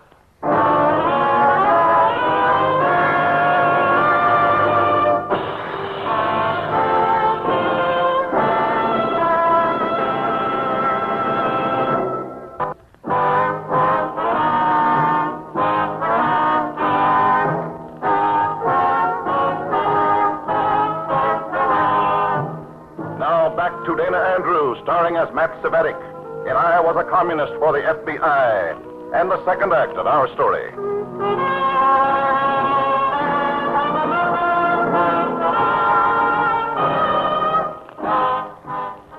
The diabolical hospitality of the communists. Welcome to the party, but don't try to leave. If they couldn't keep Kaufman, they'd see to it that he lost his son. The FBI could have settled this case quickly, but how could I get to them? The only phone at the camp where we could call outside was an antique wall instrument in the back room of Comet Perrin's headquarters cabin. I had to figure some way to get off the campground. I worried about it for hours and then returned to Perrin's office. Well, Cvetic, what now? About this Kaufman project, Comet Perrin. Can I count on you to help me? Naturally. Good. Kaufman doesn't know we have his son here at the camp, does he? Not yet. Then I'd like you to let him know immediately. A short, curt note would be most effective. A note from me? Well, why me? You're handling this. Sure, I'm handling this, but Kaufman knows you. He knows you rank high among the party leaders. Chances are he doesn't even know my name. Well, you're probably right. A note from you could get action fast. He'd realize we mean business. All right. What shall I say? Let's see. How far away from the closest town? There's a little village about 6 miles from here. Any hotels there? Just one. The Pine Top Lodge. Why? Tell Kaufman that you're holding his son as hostage. If he wants his boy back, he's to register at the Pine Top Lodge by Wednesday noon. I'll contact him there. Good. Simple and to the point. I'll send the note special delivery immediately. There was no turning back now. I was in it up to my ears. If Kaufman had any love for his son at all, he'd bow to the commie terms. I couldn't let Kaufman be sent back to his homeland. But as long as Johann remained a willing captive of the Reds, there was no way to prevent it. Maybe I was just being naive or desperate.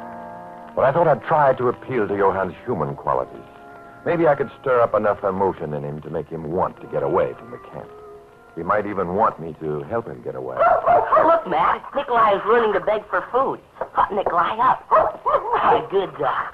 There, eat it all. That's quite a few meat scraps you've got there. From my supper tonight. I save scraps from Nikolai every night. Look, Johann, your father is coming here. He'll be here Wednesday. I'll try to get him a visitor's pass. Father, here? He will be unhappy. He does not approve of our beliefs. You don't want to see him? Comrade, my father is a traitor. Why should I bother with him? Look, Matt. Nikolai is begging again. She learns so fast. Yeah. Now listen, Buster, and listen hard. Your father's in trouble. You got him into trouble. As long as you're a prisoner here, he hasn't got a chance. Doesn't that bother you at all? Oh, Matt, you cannot fool me. You're testing me now, aren't you? Did I pass the test, Matt? Are we still comrades? Yeah. You passed the test, all right. You're at the head of the class.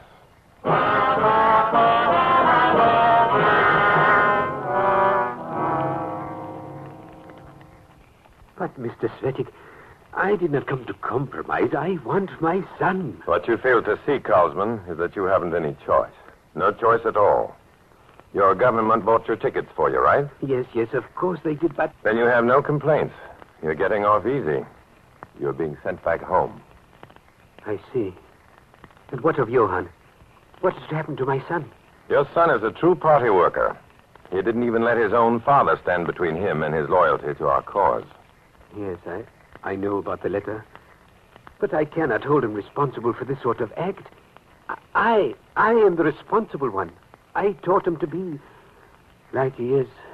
You still want him back? Johann is my son, Cvetic. I've made terrible mistakes as a man and as a father. I just want him with me again. Please, what must I do to get him back? The motor ship Gregor leaves New York on Friday.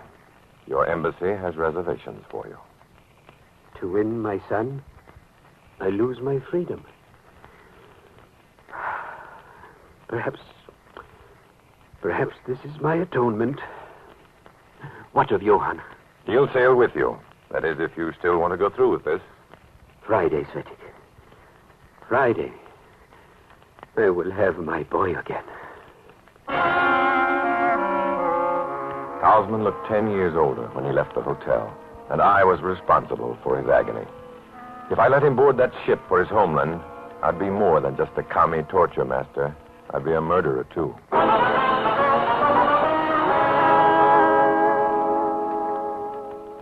Here you are, operator.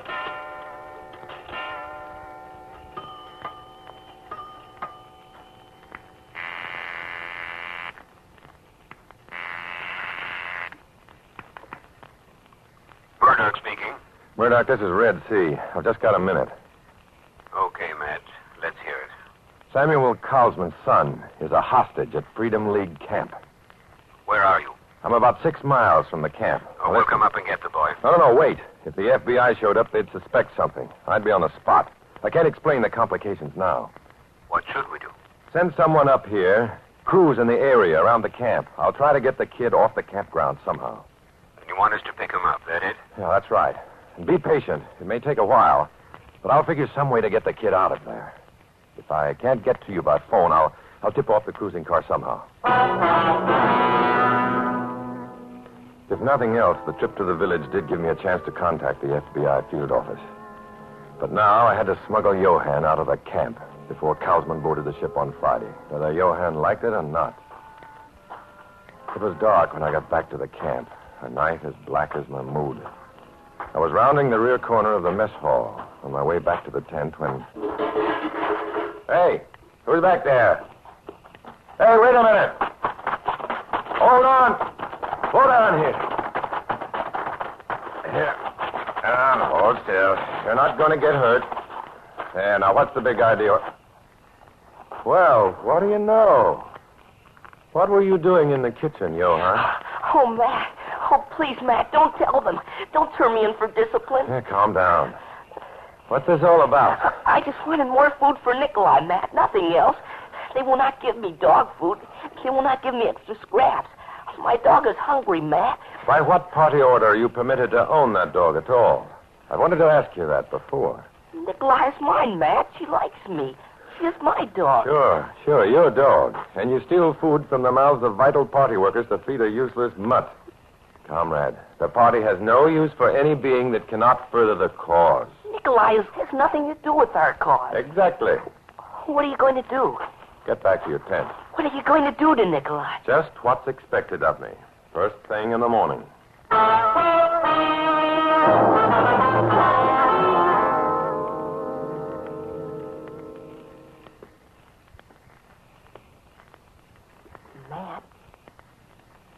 Matt, are you awake? Oh, no. Please, Matt. What will you do to Nikolai?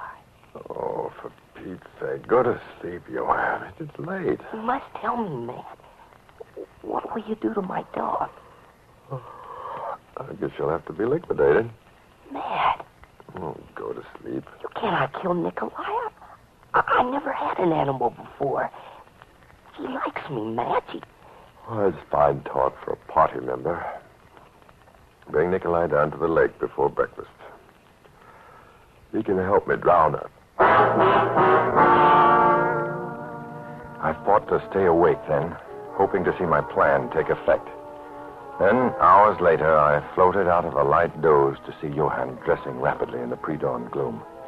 In a moment, he scooped up his dog and ducked through the tent flap. I lay on my cot, waiting, giving him time to clear. 5 minutes. 10 minutes. Time enough. I hopped out of bed, put on some clothes, and ran for the phone at camp headquarters to alert the FBI. Perrin's headquarters cabin was dead ahead now. I didn't want to take the chance of being spotted in the front, so I ran to the rear, up the stoop. I was inside the screen door and across the room in a minute, fumbling around for the phone at the wall. There it was. Hello? Hello, operator? Hello? Operator. Hello? Who's there? Who's back there? Perrin. I hadn't noticed the light under the door. Had no way of knowing he'd been working at his desk in the front room. Here, who's back? Cvetic, what are you doing here? What are you doing at that phone? Well, I was just trying to call the gateman. Johan's gone. He's escaped. What?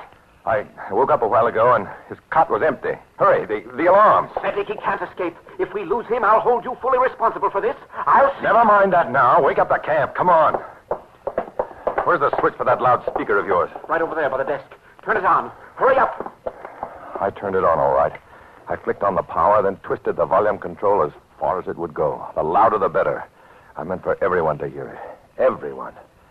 Okay, go to it, comrade. Attention all camp personnel. Johann Kaufman is missing. Find Johann Kaufman. Cvetic, you fool. Turn down the volume. We'll wake up the whole countryside.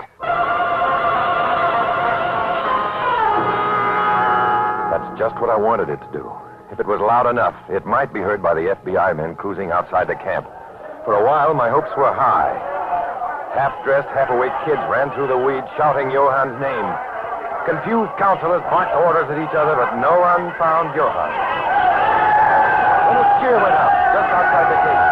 A moment later, the report came to Perrin. Johann Kaufman had been found. They were holding him at the main gate.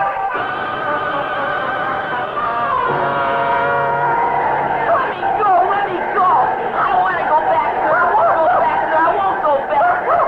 You off me. Johann, what sort of foolishness is this? Come back to your tent. No, get away from me. I won't let you kill Nicola. I won't. Get away. I'm kicking you in the fool. Get back in the camp. Get back before I won't. Better let him go, Perrin. We've got company. Let me go. I hate you. I hate all of you. Why, you little... Easy with that boy, chum. Let him alone. What are you... Get off of these grounds. What do you want here? This is none of your affair. My name's Murdoch. Federal Bureau of Investigation. What? Cvetic, do you know anything about this? What's it all about? I don't know, Perrin. I thought you might know. This camp has been under observation for months, Perrin. We've been waiting for one little slip. One little reason to come in and get you. Oh, please, mister, take me home. Take me away from here. They want to kill Nikolai. It's all right, son. We're going. But I'd like to have a few words with Mr. Perrin first. Me? Why me? What about him? Cvetic. What about Cvetic? We're interested in you, Perrin. We have other plans for Cvetic.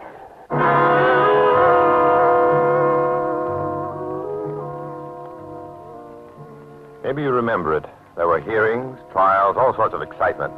Especially when Samuel Kaufman told his story and showed the kidnap note, signed by Perrin. And when it was all over, there was a picture in the newspapers. You probably saw it. A boy, his father, and a lop-eared brown and white pup, together, understanding each other. They had found something communism could never offer. Something I could never hope to find, as long as I walked the crooked red path. As long as I walked alone.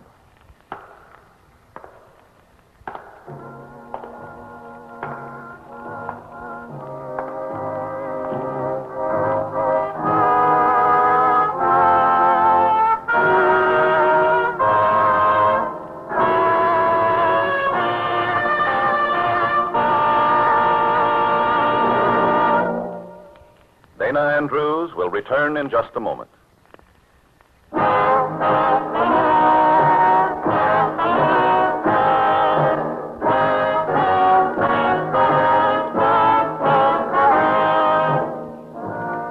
This is Dana Andrews. In the story you just heard, names, dates, and places are fictitious to protect innocent persons.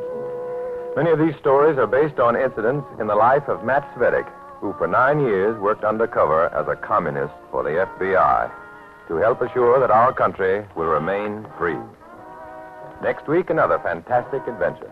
Join us then, won't you?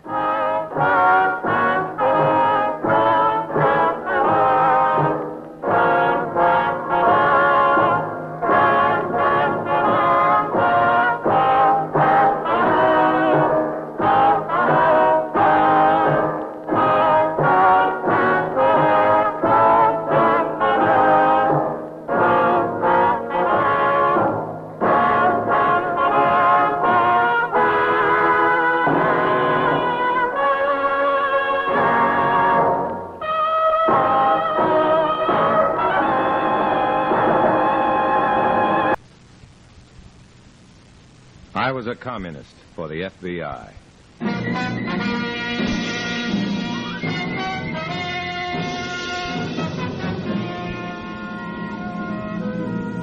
I'm Dana Andrews in an exciting tale of danger and espionage. I was a communist for the FBI.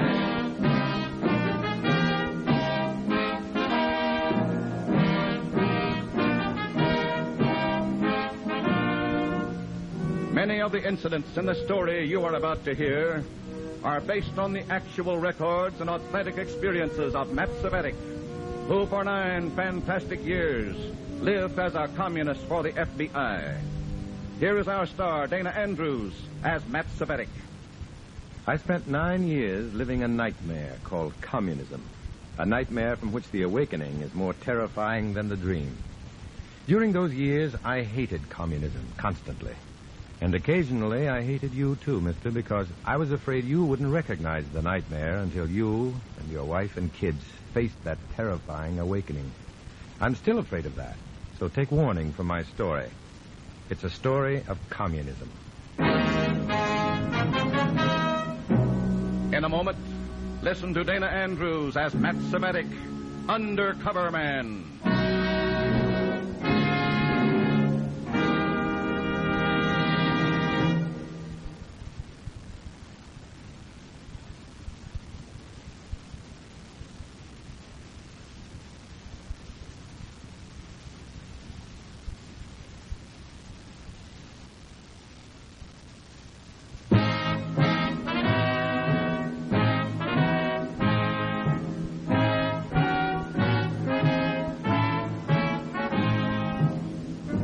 Here is Dana Andrews as Matt Cvetic, Undercover Man. This story from the confidential file is marked No Second Chance.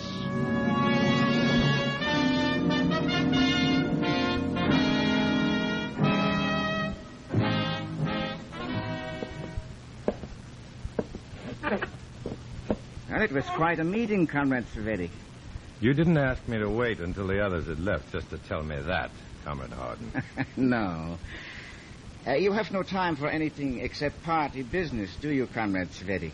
When I joined the party, I put everything else behind me, just as you advised the new members at tonight's cell meeting. Of course. Unfortunately, some members forget that advice. The party knows how to handle those termites. Yes. Now we've reached the reason for asking you to wait. A matter of termite exterminating. What do you mean, Comrade? I don't know the details. I know only that you have been ordered to Los Angeles to cooperate with the MVD in a matter of termite exterminating. You'll go by train tomorrow.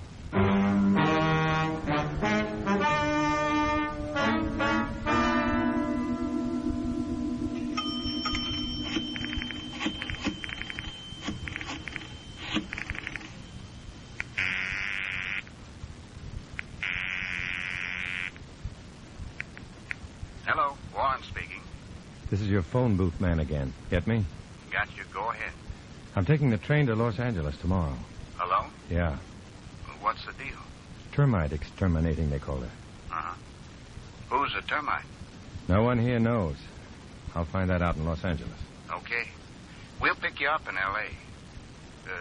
If it turns out that you're the termite, call that Hempstead number we gave you. Right. Good luck.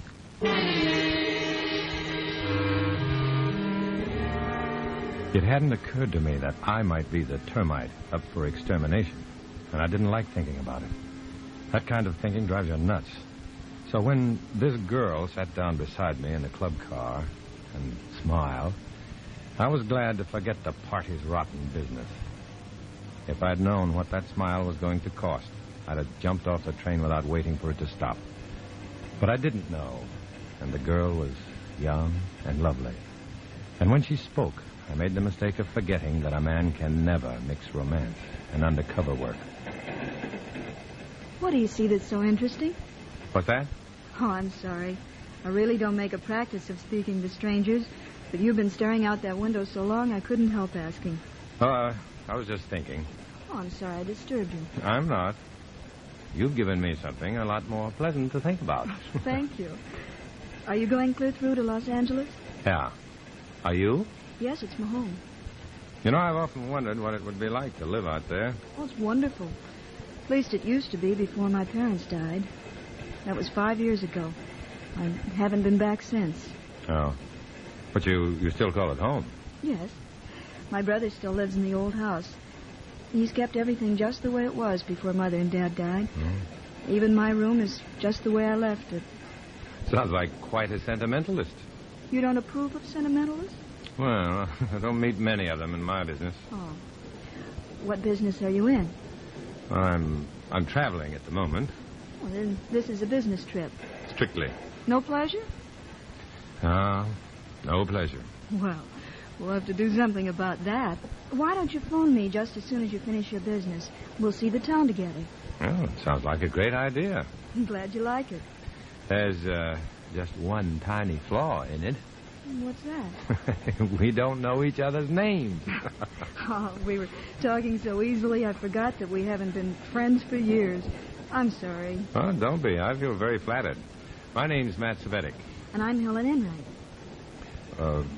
Would you have dinner with me, Helen? I'd love to, Matt.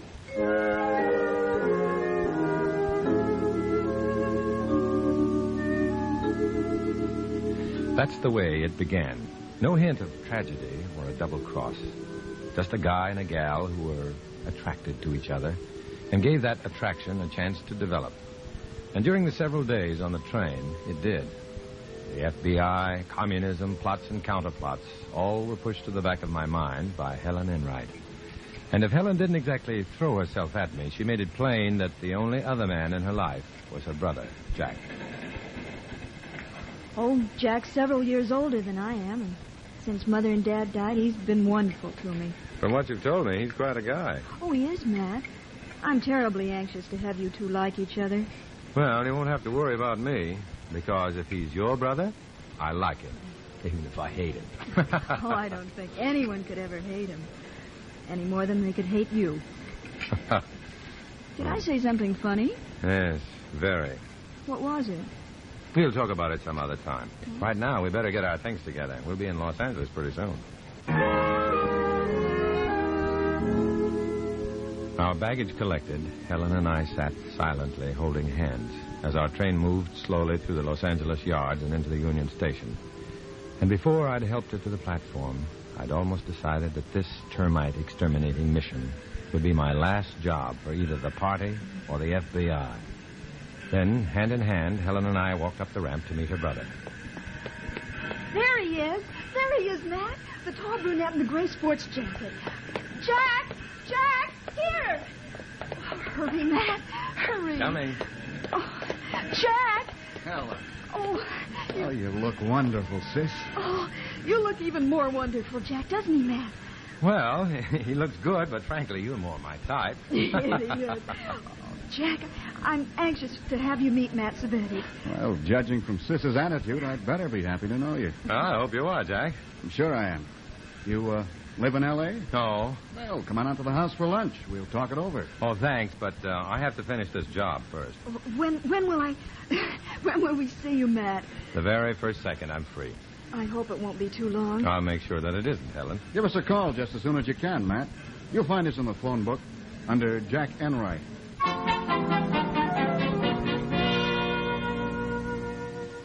Helen and Jack Enright had just passed out of sight when the comrade stepped up and tapped me on the shoulder. At that moment, I was grateful for their waiting until I was alone. Later, well, after they'd identified themselves, we got into their car and drove to a house on Alvarado, where they gave me my orders. This is a delicate mission, Comrade Cvetic. There must be no bungling. If you don't think I can handle the job... We think you can handle it perfectly. It was just a warning. What's the job? I like your zealous attitude, Comrade Cvetic. Thanks. We suspect a local high-ranking party member of traitorous activities. This situation is peculiar in that the party member in question has powerful friends back east, members of the Central Committee. We must have absolute proof of his aiding the enemy before we can exert any discipline. Who is the suspect? He's known in the party as Comrade Green. His real name is Jack Enright. Jack Enright? I just met a man named Jack Enright. That's your man, Comrade Cvetic. We know that he intends to leave the party, that he's engaged in activities detrimental to party interests. Your job is to prove what we know. But how am I supposed to get close enough to Enright to get this proof? You're going to be his house guest. House guest? Party members often stay at Enright's to save expenses. The arrangements have been made. Look, but if he knows that I'm a party member, how can I get any information against him? Enright's sister should be able to furnish you with all the proof we need. And judging from the way she was playing up to you at the station, you shouldn't have any difficulty, comrade. Well, what's she going to think about me being her brother's house guest when she knows he just met me? Enright will be told to explain that you phoned the house and he learned that you're a fraternity brother. Naturally, he invited you to stay with him. Have you ever dreamed you were walking down the street without clothes and unable to run or hide yourself? Well, that's the way I felt when I got out of the cab and walked up to the Enright's house. Ashamed, embarrassed, and dirty. And feeling that way, I had to pretend that I was happy to be there. And for Helen's sake, Jack played his part, too. Just put your bags down over there, Matt. Why don't you let Matt sit down and have a drink, Helen, while you go up and make sure that his room is ready, All right, Jack, but don't try to trap Matt into spending all his time talking about fraternity matters. You remember I saw him first. I'll remember. There's something you should remember, too, Cvetic. Yes? This isn't a threat. It's a statement of absolute fact. Stay away from my sister, or I'll kill you. Later in the day, I reported the conversation to the MVD. They weren't exactly sympathetic. There's a strong possibility that Enright meant exactly what he said, Comrade Cvetic. Then what do I do? Follow orders. We must have an airtight case against Enright. And the only way to get it is through the girl. But suppose I can't get the information from Helen from the girl. That would be very unfortunate for you, comrade. Enright has threatened to kill you in the presence of reliable witnesses. What witnesses? They can be produced. In the unlikely event that you fail to secure the required information, other witnesses will testify that they saw Enright kill you. Enright doesn't seem to have much chance. None. You were sent here to help us eliminate him, Comrade Cvetic. And you will accomplish your mission. Alive or dead.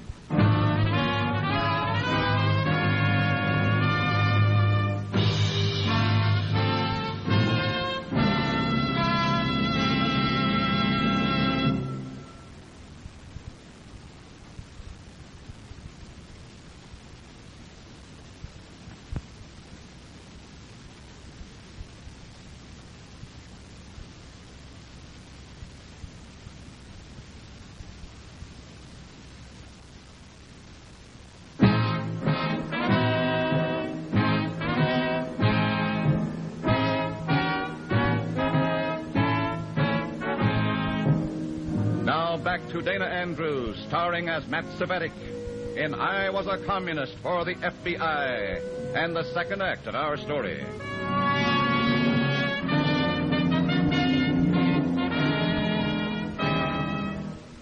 Alive or dead, you'll accomplish your mission, alive or dead. Those words of the MVD goon were beating a tattoo in my brain as I headed back to Enright's. Then, while I stood waiting for a bus, a car pulled up beside me, and the driver said, I'm going your way, wherever you're headed. Get in. I got in, and the car moved out into traffic. It was my FBI contact. I told him about the spot I was in and asked for his advice. Well, I can't give you advice, Matt. I can only give you orders. What are they? Get all the information possible on Jack Enright. Maybe he's quitting the Reds, and maybe he isn't. What do you know about him? Well, we know he has lines reaching back to the Central Committee, maybe even further. His party connections are so solid that he may have orders to go underground, unknown to the local goons. But he didn't warn me to stay away from his sister until after he'd learned that I was a commie. Why would he do that if he only intends going underground? I've given up trying to understand any American mind that can accept communism, Matt. It could be any one of a dozen reasons, none of which would make sense to you or me. You still want me to play up to Helen, his sister? She seems to be Enright's one weak spot. Okay, but I'll never feel clean again.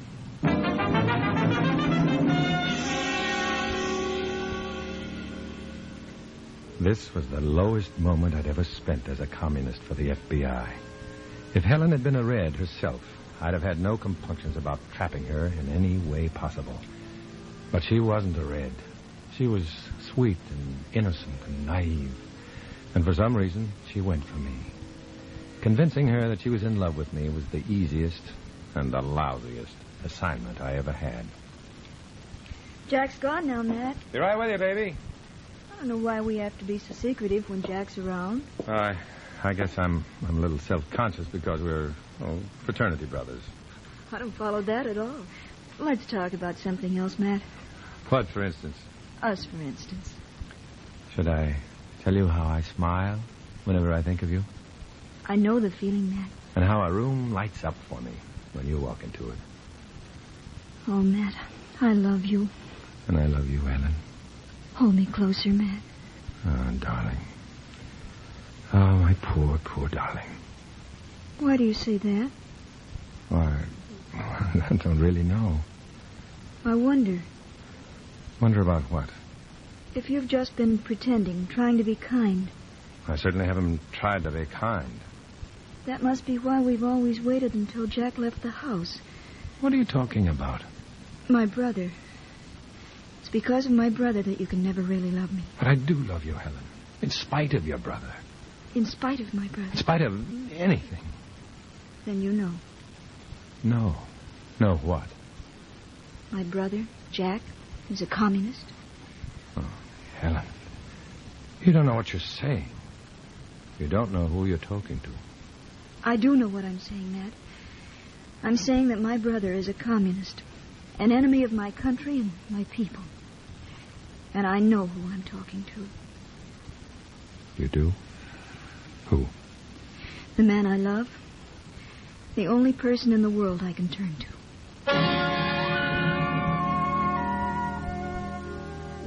I should have been very proud of myself right then. I'd managed to make Helen Enright fall in love with me, just the way I'd been ordered to. There was just one small fly in the butter. I was in love with Helen Enright, too.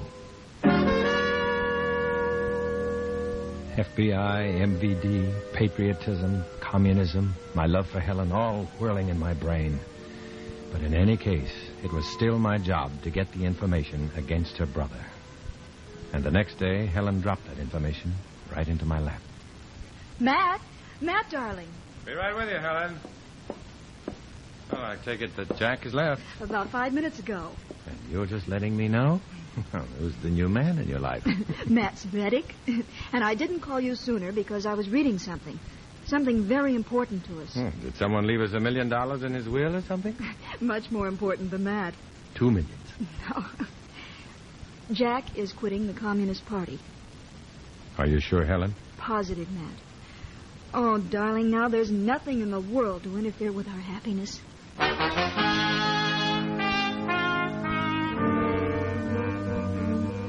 Nothing in the world to interfere with our happiness.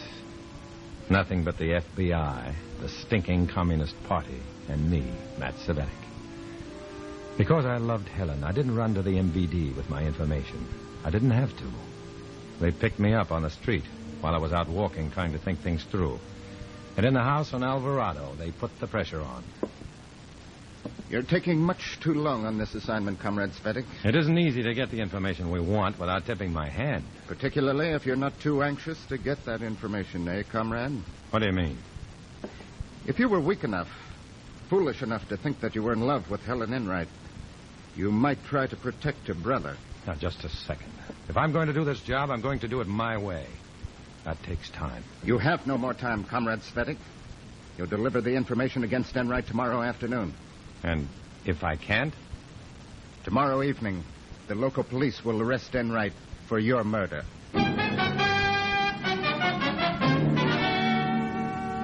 After that pleasant little conversation, I went to a public phone and called the Hempstead emergency number. The FBI arranged to pick me up.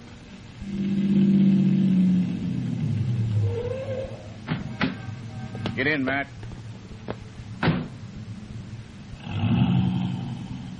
You sounded a little disturbed. What's up? I got the information on Enright. Yeah? He's quitting the party. Oh, we know that. You do? He's going underground. No, he's really quitting. He told his sister. We've had other information from New York, Matt. Enright is going underground. But the MVD's really putting the heat on me for information against him. Enright's party orders are apparently top secret. The local goons don't know about it. If they want information against him, give it to them. What? If these guys get a little overzealous and give Enright a working over, the Central Committee is going to be very unhappy. Someone will come out and work over these guys. Yeah, well, I like that idea. There's just one thing wrong. What's that? I'm in love with Enright's sister. That makes it tough. How can I turn in her brother and never face her again? I love Helen. I want to marry her and settle down. I don't blame you a bit, Matt.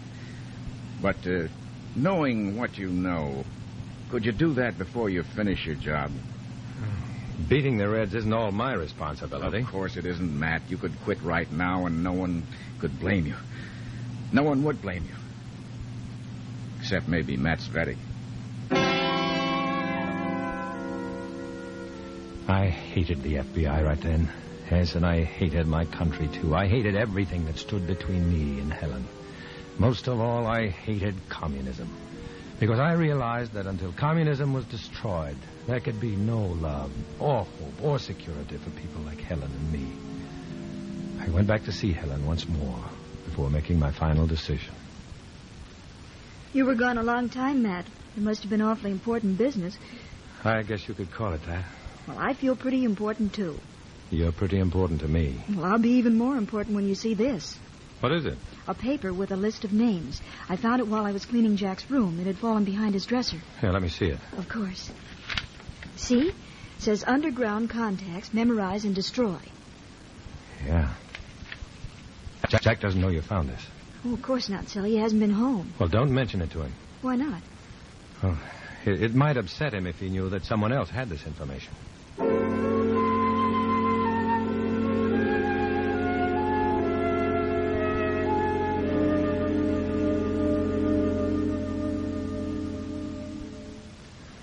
Let me hold you close, Helen. Oh, darling. Oh, I love you so much. And I love you, darling. I've never felt this way about anyone before. And I never will again. You better not. After we're married, if you so much as look at another girl, I'll... Oh, you better forget about marrying me, Helen. Forget? Matt, what have I done? What's wrong? You haven't done anything, darling. It's just that, last night... Yes, Matt? I lay awake for a long time, thinking about us, Helen. Thinking about how much I love you, how much I want you. And deciding that you wouldn't marry me. Not that I wouldn't marry you, dear. That I couldn't. That I couldn't change my way of life. Not at this time. I'm going away. Then you don't love me. That's the reason you're leaving me. I'm leaving you because I do love you, Helen. I will as long as I live. Kiss me goodbye.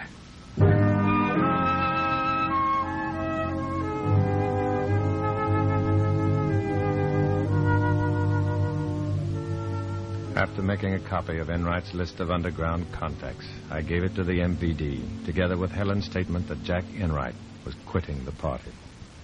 This is all the proof we need, Comrade Cvetic. Congratulations. Congratulations. You just played Judas Iscariot to the brother of the girl you love. I made contact with the FBI and turned over the original list of communist names. Then I bought a ticket home. I was sitting in a little restaurant that night when my FBI contact sat down beside me. Congratulations, Matt. That list is invaluable. What happened to Jack Enright? He's definitely through with the Reds. The MVD goons beat him up badly before we could get there. Then they wired New York, bragging about it. New York isn't going to be happy with these guys. What about Helen? She took it big, Matt. She loved her brother. Her brother and you.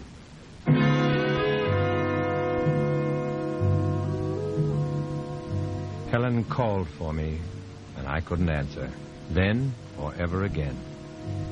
If I didn't know it before, I realized then that you can't mix a woman and undercover work. At least, not a woman you love. Of course, there are women in the party, women who are interested in other party members.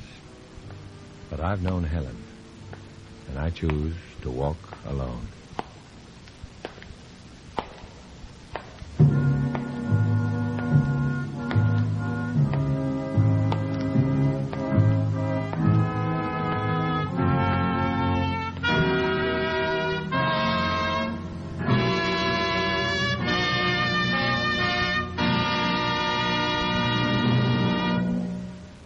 Dana Andrews will return in just a moment.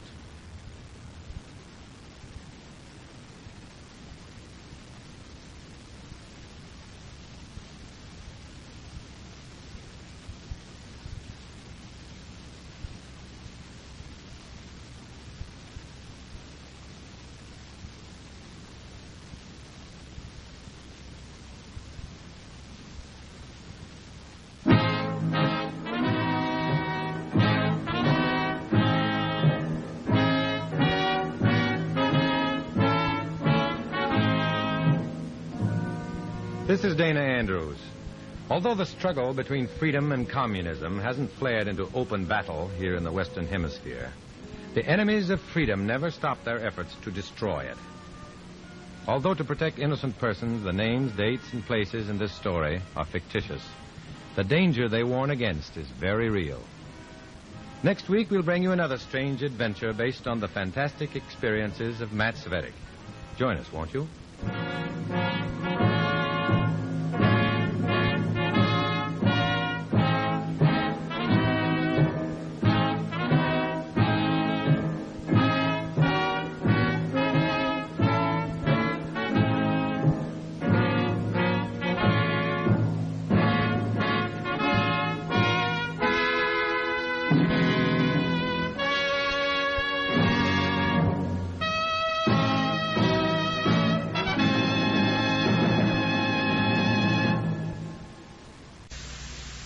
I was a communist for the FBI.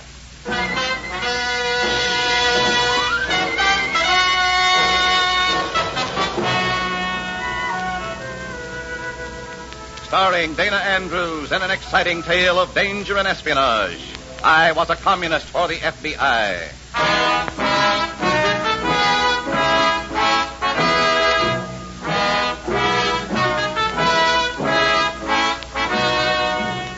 From the actual records and authentic experiences of Matt Cvetic come many of the incidents in this unusual story. Here is our star, Dana Andrews, as Matt Cvetic, who for 9 fantastic years lived as a communist for the FBI.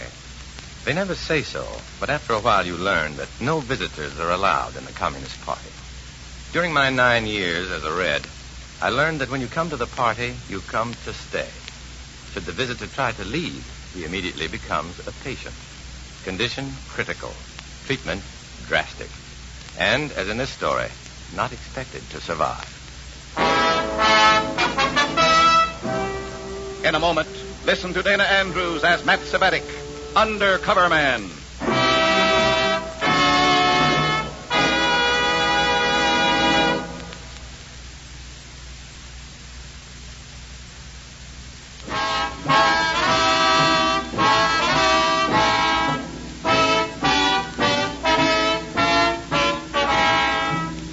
Now, here is Dana Andrews as Matt Cvetic, Undercover Man. This story from the confidential file is marked, No Visitors.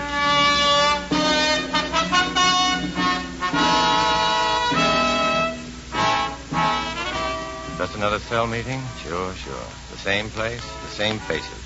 Comrade Keller, Comrade Ritchie, and the others. The same talk, the same thoughts. Treachery.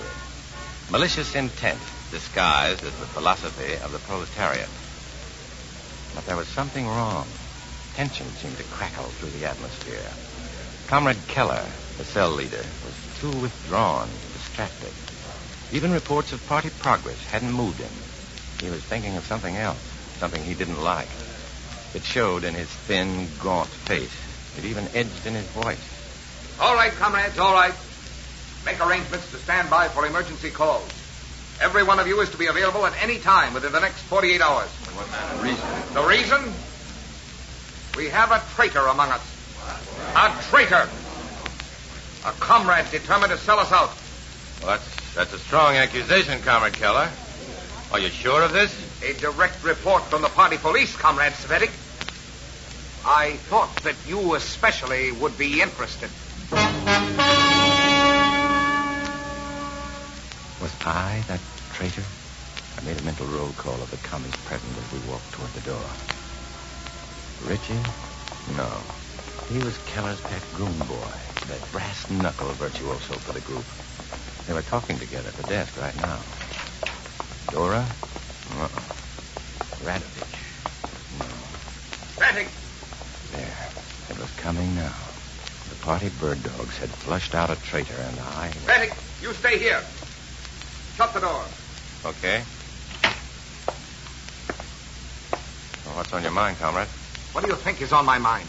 I've been discussing this situation with Comrade Ritchie here. We're taking extreme measures. Extreme measures. Yeah, traitors are unhealthy. This one will be the unhealthiest of them all. Ritchie. Okay. You're sure you know this man, Keller? Yes. And you do too. Do I? He's been one of our most active comrades. Too active. He knows too much. And we know he's been in touch with the FBI. Who is he? Tell him, Comrade, tell him. His name, Cvetic, is Kimball. Henry Kimball. Kimball? Yes, the courier for this area. The liaison man for all the cells in this region. He's selling us out to the FBI. I can hardly believe it, Keller. Seems he's been using the payphone in the lobby of his apartment building more than his own phone. A tap was put on it. We learned that Kimball has offered to be the government's surprise witness when our national leaders are brought to trial. Kimball has got to be stopped, Cvetic. What do you want me to do? Richie is your It's got to be goon boy. quick and clean. It's got to be an accident. Yeah, I'm pretty good at accidents. Richie will handle it. And I? You'll stand by in case he needs any help.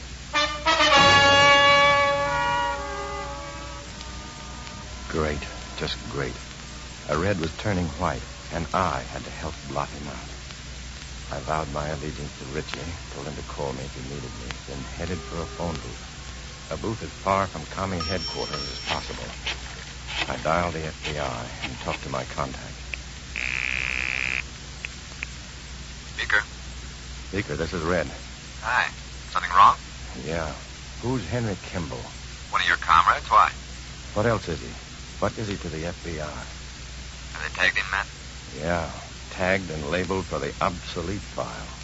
We need him for that trial, Matt. He's volunteered to give us... I know it. The whole party knows it. Oh, fine.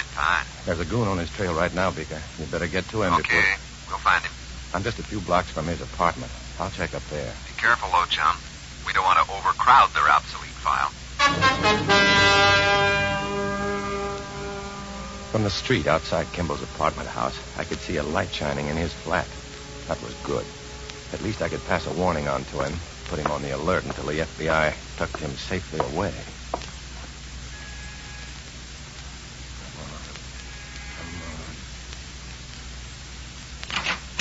Oh, Kimball.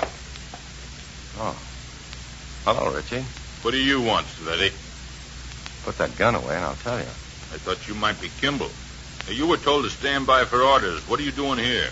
I came here to get Kimball out in the open. The kind of accidents we want can't happen in his own apartment. No, come on in. Wait till he shows up. Suppose he doesn't show up. Come on in. Party's got a net out for him. When someone spots him, headquarters gets word fast. I check in by phone every 10 minutes. Here, sit down. Make yourself at home. Kimball won't be using this place much longer. I sat down. Richie paced the room, glancing at his watch every few seconds. Finally, it was time for him to call Keller again. Had anyone seen Kimball yet? They spotted him. Radovich saw him just a few minutes ago. He's driving that blue convertible of his. He's heading toward Ocean Highway. Well, let's go. Not you. Why not? This is a big fat one, Cvetic. This one is all mine.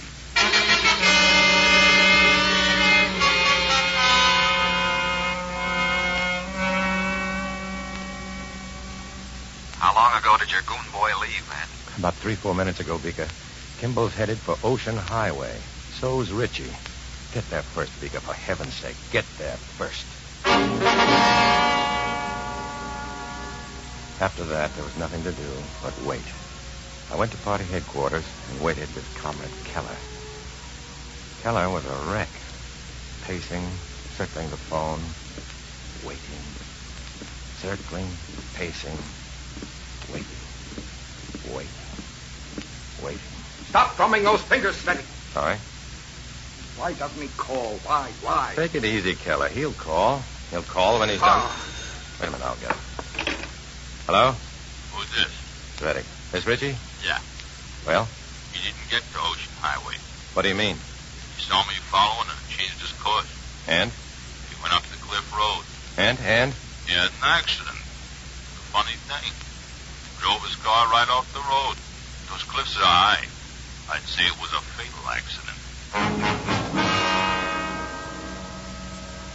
Mission completed. The red mission completed. Kimball had tried to leave the commie road for the straight and narrow, but he wasn't careful enough. It had led him right over a cliff. Now, Comrade Keller was no longer.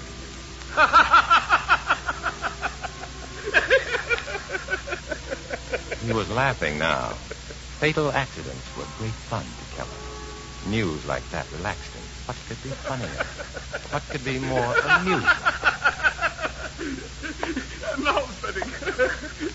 And now to report our success to the control commission. You think they'll enjoy it as much as you, Keller? Oh, I'm sure they will. Yeah, you're probably right. Tomorrow morning, first thing, our cell will meet to find a way to weed out the other traitors. This may be fun after all, Cvetic. More fun than we expected, huh, Cvetic?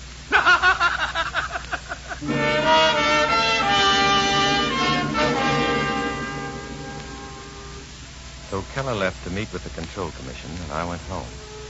It was difficult to sleep that night. But next morning at the cell meeting, it was obvious that Keller had even more difficulty than I. He wasn't laughing anymore. His eyes were red-rimmed and sunken, his cheeks even more hollow than usual. He looked grim, and he had good reason. You saw the newspapers, comrade? You read these papers? I'll read them for you. I'll read them to you just as the Control Commission read them to me when the editions hit the street.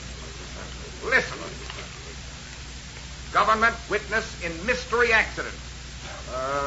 Henry Kimball, a communist courier who had secretly volunteered to testify as a government witness in the forthcoming trial of Red Party leaders, was found seriously injured last night. You hear? Not dead, not dying, just seriously injured. FBI agents arrived on the scene of the accident only minutes after it occurred. A spokesman for the Bureau reported that they had good reason to believe Kimball's mishap had been pre-arranged and premeditated. You wonder why I'm upset? You wonder why I act this way? Well, I wonder how the FBI just happened to be so close to the scene of the accident. I wonder why they believe the accident was prearranged. Well, what have you to say? What has anyone to say? Oh, Comrade Keller. Cvetic? I noticed that Comrade Richie is absent this morning. He'll be absent every morning from now on, Cvetic. He failed at his most important assignment. He'll suffer the same penalty as any traitor to the cause. Now, what about Kimball, Comrade? What if he lives? If he lives, he'll have more to say than ever before. Well, you said you knew there were other traitors in league with Kimball, didn't you? Yes, comrade, and it's time we found them. Kimball must be silenced completely, and the traitors must be found. All right, that's all, comrade. I said that's all. Get out, all of you. All of you, out. All but you. Yes, Comrade Cvetic, you.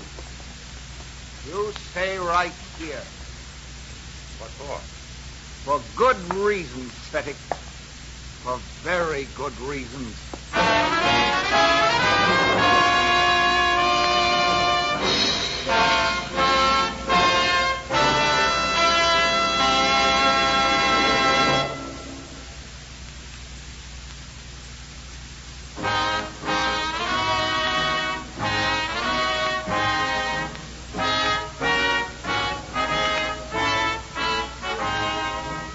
Now back to Dana Andrews, starring as Matt Cvetic in I Was a Communist for the FBI, and the second act of our story.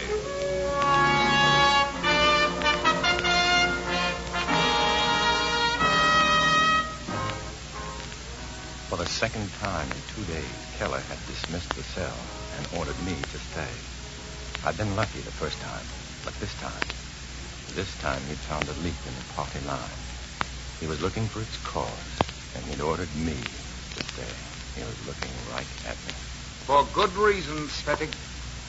Very good reasons. May I sit down? No. What do you want? I spent the entire night with the Control Commission, Cvetic. We had no time to sleep. When the newspapers came out, we couldn't sleep. That's understandable. They talked about you, Cvetic. They talked and I listened. May I ask why? To be sure you're the right man. I still don't know what you're talking about. I'm talking about Henry Kimball. He's still alive in that hospital. Can you blame me for that? No, you imbecile. Of course not. Well, then what? I made a grave mistake assigning Kimball's accident to a fool like Richie. Richie failed. You'll have to succeed. Me? You mean you want me to murder Kimball? It's got to be done.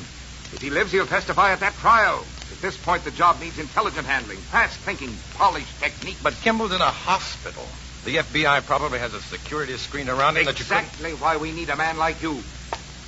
Oh. And if I fail? You won't fail. Richie failed. You know what happened to him.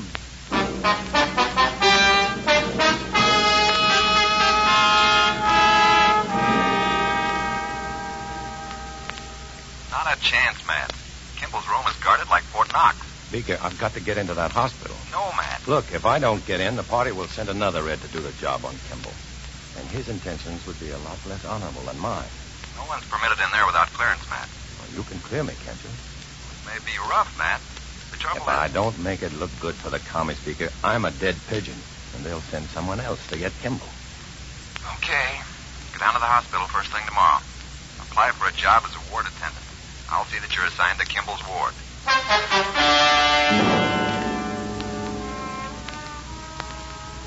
I followed Beaker's instructions. It wasn't too difficult. Every hospital in town was crying for help, experienced or otherwise. I wasn't told, but I knew that my application would have to be cleared by the FBI because of the security screen around the place. Beaker saw to it that the application was pushed through fast. Even Keller was surprised when I told him I was hired. Without experience, Cvetic? It seems impossible. They're short of help, Keller. That's no secret. You'll locate the room, of course. You'll waste no time. At your first opportunity, you'll enter that room. And then what? This? A hypodermic. I don't know how to use one of them. Technique won't be necessary. In the arm, leg, anywhere. One injection of this fluid is all he'll need. This hypo will take care of everything. A hospital at night, to the uninitiated, seems to be alive with sounds that emphasize the silence. A faraway cough, a moan, or the hiss of labored breathing from within a darkened room. I wasn't a very efficient ward attendant. My clumsiness irritated the night nurse beyond words. She found every excuse to be away from me. That part was fine. It gave me a chance to empty the poisonous fluid from the syringe Keller had given me and refill it with sterile water. At least if I had to administer this to Kimball, it wouldn't do any harm. Matt? Matt, answer me. What? Oh, yes, ma'am. Bring me that tracheotomy tray and hurry up. Which tray? The tracheotomy tray. It's on the second shelf, and hurry. This patient is... Okay. And next time you work nights, don't wear leather heels. This is a hospital, not a dance floor. Oh, I'm sorry. So am I. You'd better fill the water pitchers in the rooms. We'll be busy later. All the rooms? All of them. I can't leave this patient now. But I thought 412 was restricted. It is, but you've been cleared. You can enter 412. Oh, listen to that. It's a sorry state of affairs when a ward attendant has to be cleared to fill water pitchers. Go on. There won't be time later.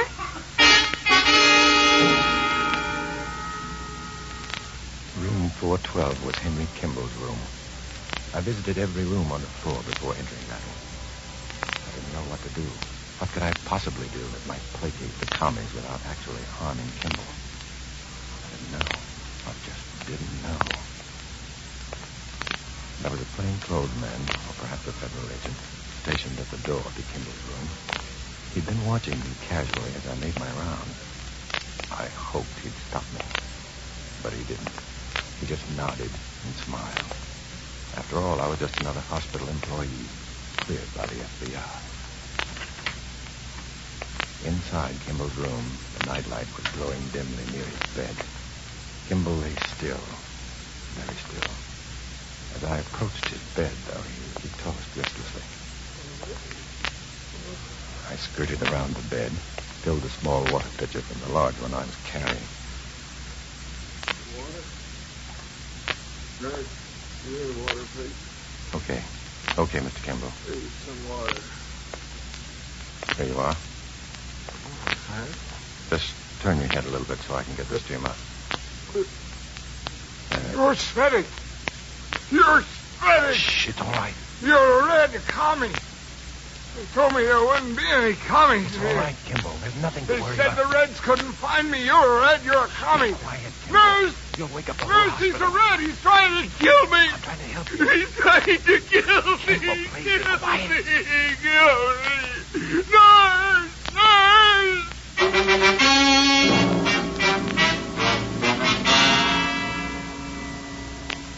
That did it. The man guarding Kimball's room saw to it that I was relieved of my duty fast. I'd been called a commie.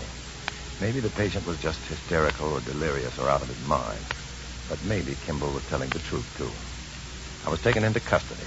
The guard called the local FBI office. A car was sent for me. I was taken downtown. Then I waited. And waited. And waited. There was activity behind the doors in the inner office. Voices. Sealing my doom, no doubt. For Beaker had warned me that he probably couldn't help me if I got caught. There. They were motioning me inside now. FBI men who had no idea I was risking my neck to help them. None of them knew. None of them All right, except... fellas. Thanks a lot. I'll handle Cvetic alone.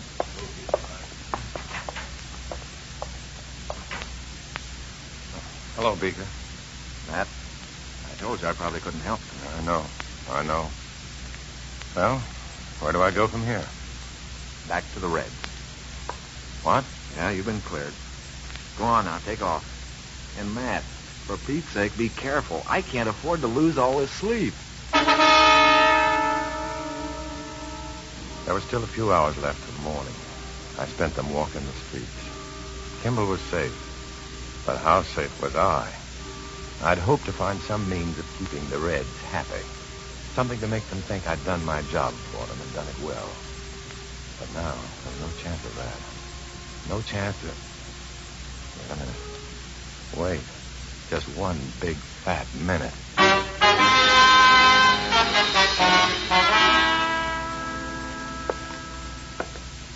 Well, Cvetic, how'd you make out with Kimball? Speak up, Cvetic. What happened? What's wrong with you? I want an audience with the Control Commission, Keller, and I want it now. What are you talking about? You heard me. I want a report. What happened with Kimball? I want to know. After I see the Control Commission. You... All right. All right. You'll see the Control Commission, all right. And they'll see that you suffer the penalty for failure, for insubordination, for...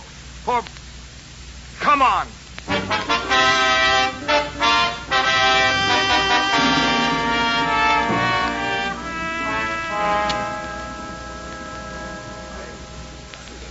And Comrade Commissioner, this fool was assigned to follow your orders, to administer that hypo to Kimball. And he failed, comrades, failed. This is true, Cvetic? It's true, Comrade Commissioner.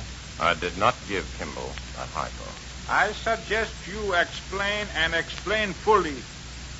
Sure. When I entered Kimball's room, I found him in a semi-delirious state. So, go on. He was ranting and raving about the fate of his friends. Not comrades, mind you. Friends. He wanted to know if they'd be treated the same way by the party. Would they be killed? Would they meet accident as he did? These were the worries he was ranting about. So, go on, go on. I knew if I waited long enough, I'd learn the identity of those friends. I'd discover who the other traitors are, the ones preparing to sell us out. You did right. Go on, you learned the names? Yes, I did. Who? One of them was Comrade Ritchie. Oh, no wonder he didn't finish the job on Kimball. And the other was Comrade Keller. What? You, Keller? You? He's crazy, Comrade Commissioner. He's lying. That's insufficient evidence. Maybe this is stronger. This? The hypodermic? Yes. This is the hypo Keller gave me to poison Kimball. Go on. Check its contents. You'll find that poison to be nothing but plain, sterile water. He's lying, I tell you. I swear he's lying. He's lying. You can't believe him. You can't. Thank you, Comrade Cvetic. You may go now. No, don't let him go. He's lying. Stop. You may go, Comrade Cvetic.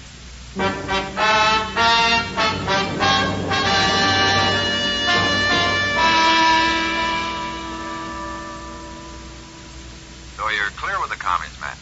Yeah, I'm a hero. But be careful, Beaker. They won't give up on Kimball, you know. Yeah, they won't reach him. You couldn't get in without our help, and we don't intend to help any authentic Reds. How's Kimball's health? Better. Doctor says he's out of danger. How about you, Matt? Are you? Out of danger? For the moment, I am. Just for the moment.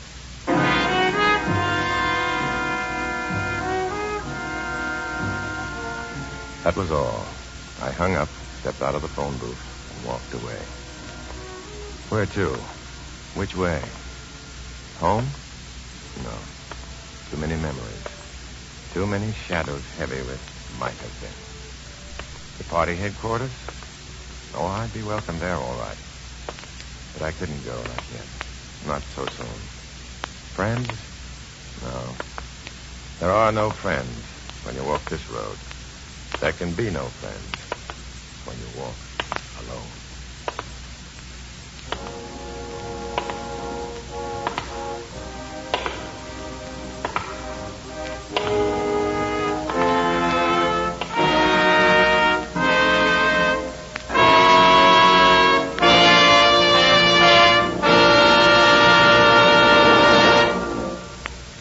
Dana Andrews will return in just a moment.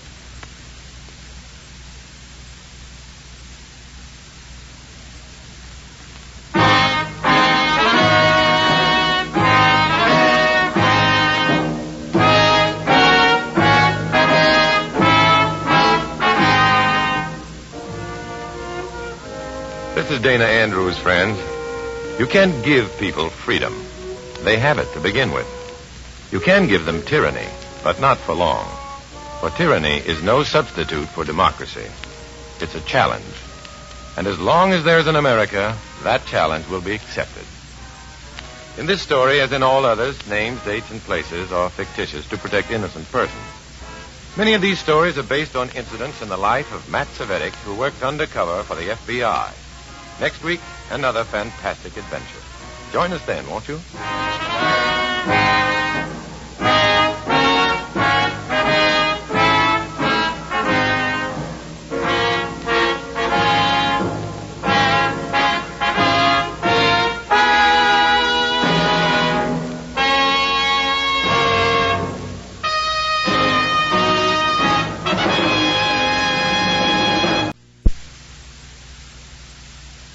I was a communist for the FBI.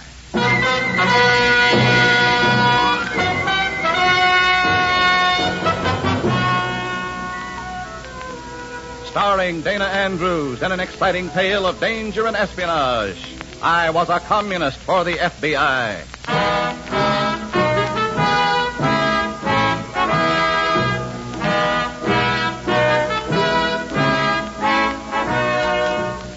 Many of the incidents in the story you're about to hear are based on the actual records and authentic experiences of Matt Cvetic, who for 9 fantastic years lived as a communist for the FBI. Here is our star, Dana Andrews, as Matt Cvetic. In a legend, there is a rock 100 miles high. And once every 1,000 years, a small bird visits that rock to sharpen its beak. And when the beak of that tiny bird has worn away that 100-mile-high rock to a pebble, then one day of eternity shall have passed. Seems to me I passed a lot of such days, endless, fearful, terrible days without end. 9 long years of eternal days, being afraid, being two people, being a communist for the FBI. In a moment, listen to Dana Andrews as Matt Cvetic, Undercover Man.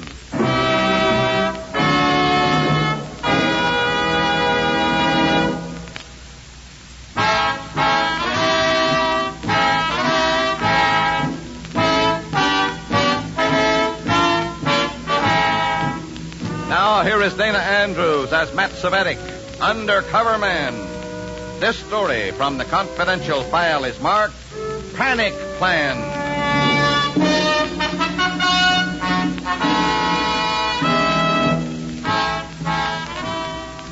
The heat has been with us for weeks now. Blistering, humid heat from a cloudless sky. No rain for weeks. None in sight. The city's reservoir is running dangerously low. Everybody's out of sorts. And I've just had a small shock phoning into Communist headquarters for instructions. I'm getting a woman on the wire. I put in a hurry-up phone call to the FBI and meet my contact in a small restaurant booth. Turns out he's as anxious to see me as I am to see him. I'm puzzled, Matt. I'm glad you asked for this meeting. And here I was going to lean on your strong shoulder. What's up? Matt, I don't quite know. Have you phoned Communist headquarters today yet? Yeah, that's just what I wanted to talk to you about. Oh? A woman got on the phone. Wanted to see me after lunch. It's been happening all over town, Matt. Seems as almost a special red offensive is in the wind. A lot of really top-quality, elite corps reds, so to speak, have taken over the town. New faces with old records. Any ideas at all? Unless it has to do with the local elections Tuesday. I'll look into it the best I can. Will you? We're a little worried. Keep in touch, Matt.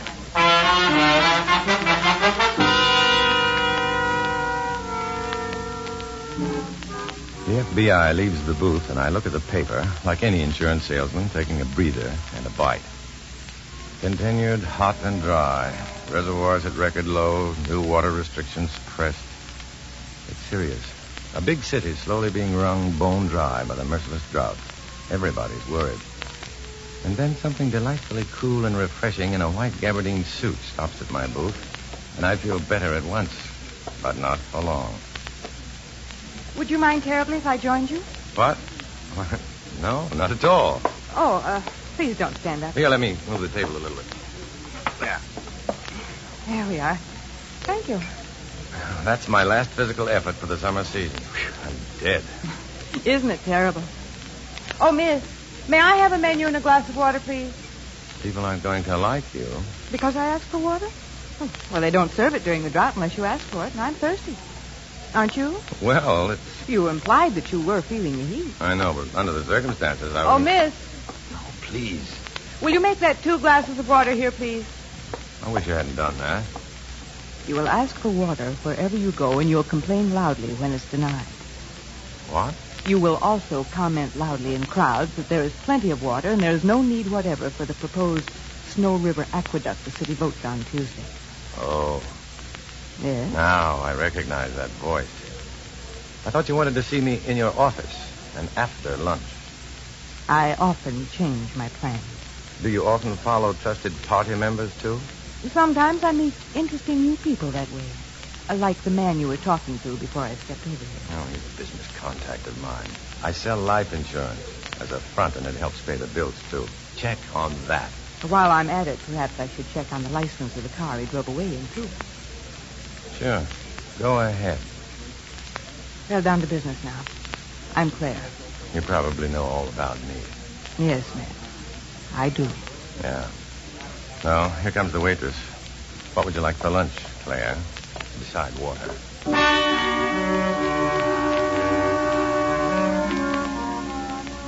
She orders breezily, eats daintily, but well. I'm worried. I've got to get to a phone and tell the FBI that Claire, the comely comrade, has seen us together and has jotted down his license number just for kicks. I manage to excuse myself and go to the bank of telephone booths near the kitchen. My man is in his office.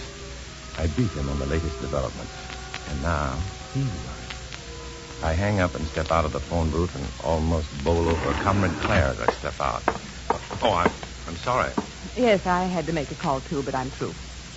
Well, I had this business call to make. You've already explained that. I understand. We'd better go. Where? To do our share of blanketing the city with anti-aqueduct sentiment and rumor. We all have our quota, the brass not excluded. Come now. Coming, Mother.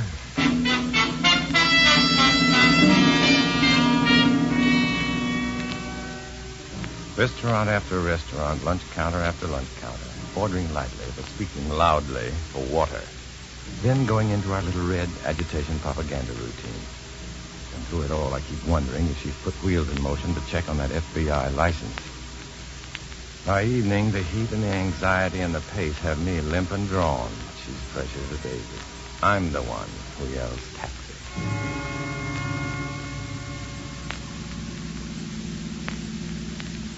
Tired, darling? Oh, no. You're just looking at an unusually animated corpse. Oh, it's not that bad. No, but can we call it a day? I'll tell you what. You'll feel wonderful after a long, refreshing shower and a shave. Now, where do you want to have dinner? Oh, no, please. No, but this will be a charming place that I'll let you pick out, and we won't discuss business. Now, where do you want to be dropped? On my head. Come now. I'll drop you. How's that? I dropped Comrade Claire at her hotel, changed taxis twice, and in that hot, humid twilight, walked like mad into the park where I've arranged to meet my FBI man. He's sitting on a bench reading a paper in the dying light. I sit next to him. He doesn't look up, and I don't look at him as they both talk, hardly to each other. I checked the Bureau of Motor Vehicles. Huh? They'll change the registration of the car to the insurance company name I gave them. How fast? That's the question. What have you been doing? Propagandizing around town to kill the aqueduct bill. Naturally. The commies know that this city would be crippled in an attack with our antiquated water system. Claire says the town's blanketed with propaganda teams. Hence the big influx of new commie faces. Look, I can't stay, but keep on that license thing, please. Now watch our teletype for word. Won't leave the office. Thanks. I gotta go. Dinner with Claire. Have a nice evening. Charming.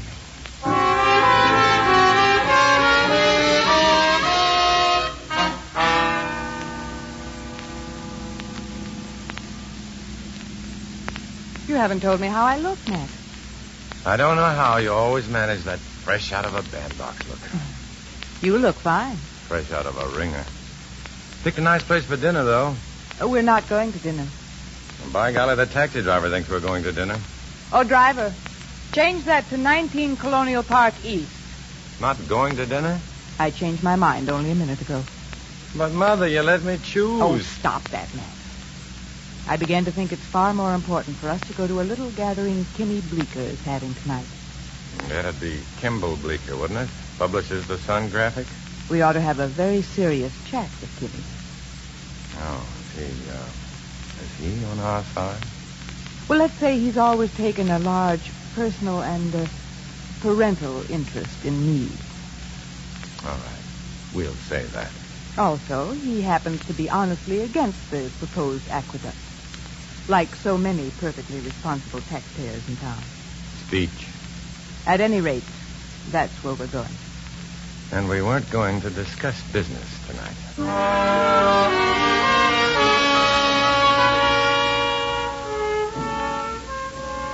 19 Colonial Park East is just the right plush background for a proletarian like Claire in her $185 dinner gown.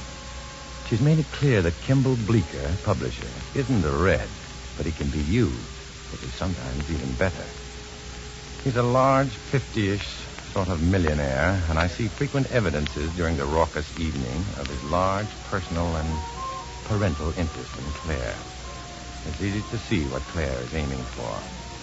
Along toward midnight, she stops dancing with Kimball and comes over to me. Let's get out of this for a second. Kimball's study will be fine. She leads me out of the stuffy, though air-conditioned room into a delightfully fresh air-conditioned room. I'm prepared to bet important money that Kimball Bleecker never read those books in his study. It'll be cool and quiet in here. It'd be cool and quiet in a foundry after that. I've thought of a plan. Involving our host out there? Kimmy can be exceedingly helpful. What's the plan? First of all, you have to be chairman of the newly formed League for Civil Economy. You're a former expert on public relations, and you can name any big companies you can talk sensibly about that have employed you. What's the scheme? We're going to tell Kimball Bleecker that the water in number 3 reservoir is contaminated. What? At least it is widely rumored by the grapevine. And a number of people served by Reservoir 3 have become ill in recent days. Okay, that's no good. Even if we say that the proponents of the aqueduct contaminated the reservoir? But it's such an improbable lie. But it's such a big one. Everybody will think it must be so. Will Kimball believe it? Darling, he wants to believe it. In your capacity as chairman of the League, the story has come to you with increasing frequency lately. Does he know you're a communist? He loathes communists.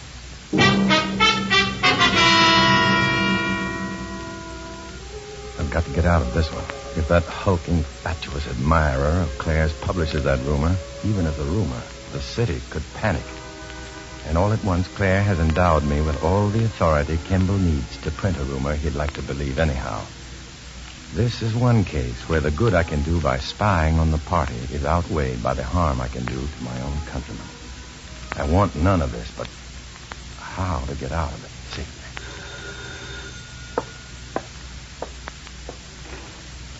Yes? Oh, I'll take the call in here, Kimmy. Thank you, dear. Hello? Yes? Oh? I was told it was an insurance salesman's car. Thank you.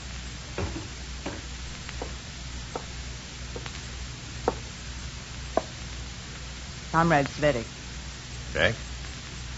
I have a suggestion. From now on, do exactly as you're ordered. Naturally. Exactly. From now on. It might be a very good idea.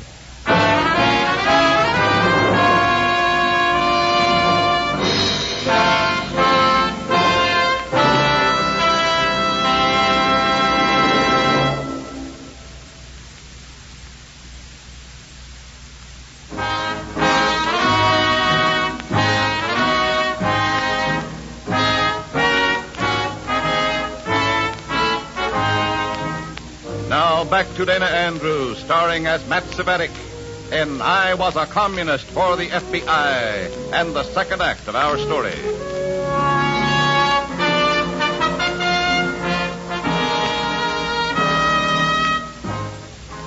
I don't know what report Claire has just gotten on the FBI car under suspicion. At least not to prove my good faith. The rumor to that excuse for a journalist, Kimball Bleecker. And that's all he wants to know. He goes to the telephone to phone in the story for the early morning editions. I go back to my hotel feeling like a traitor. Too late to call the FBI and see what they know about changing that license plate registration. First thing in the morning, the phone wakes me. It's Claire down in the lobby. Get decent, Matt. I'm coming straight up. Too late to call the FBI again.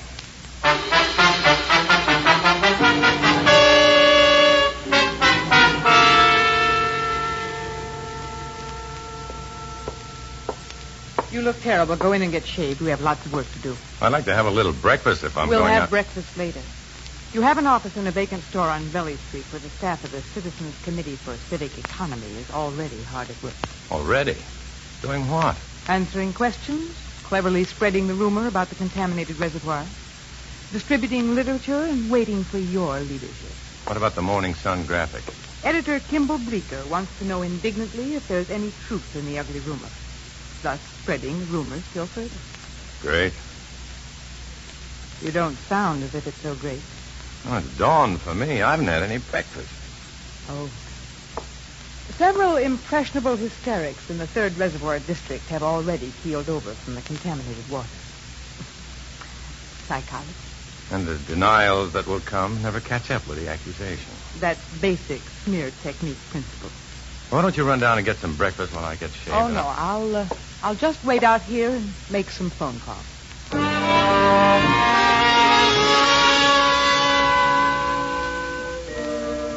It's no use. Beneath that schoolgirl simplicity is a will and a heart of carbon steel. I get no chance to call the FBI. All day, I sit in the Citizens Committee headquarters, answering questions, denouncing the aqueduct people, and helping the snowballing rumor that they've tampered with our precious water supply. Not until closing time, when Claire has a date with publisher Bleecker, do I get to a telephone. I make an appointment with my FBI contact, same place, in the park. We don't want another car license jotted down. I don't know what Comrade Claire could have heard about the car registration. Whatever her sources are, we're still waiting for a teletype from the state capitol. And I couldn't take a chance. I had to play the loyal commie to the hilt. And I feel rotten. I must say your comrade friends are doing a handsome job on this ugly little operation. My comrade friends are right there with pamphlets on how to boil the water or improvise crude equipment for distilling it. What have you done for your country? They've got us in an awful spot, Matt. That I know. They're forcing us to run in water in tank trucks from outlying areas. Oh, and how they've got us on a spot. Dairy tank cars are going to run in water tonight. A fleet of brand new aluminum gasoline trucks are all set to go. I'll give out the comrades will know all about it. Sure they know. They forced our hand in it. And notice their shrewd timing. Friday night. And we'll have to buck the heavy weekend traffic pouring out of the city. Seldom have so few made so much grief for so many. Well, we've made our move. The commies are probably ready for theirs. Better get back to your hotel and wait.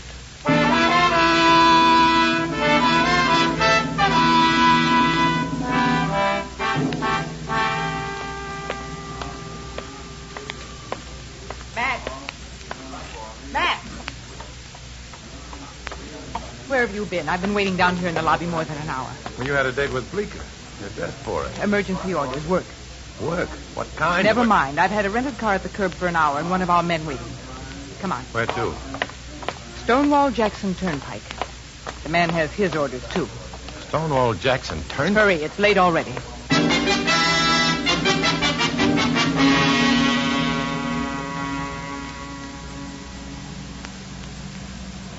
Stonewall Jackson Turnpike, Mother. Stop that. Sorry. A fleet of tank trucks is moving water into the city tonight. That's good, isn't it?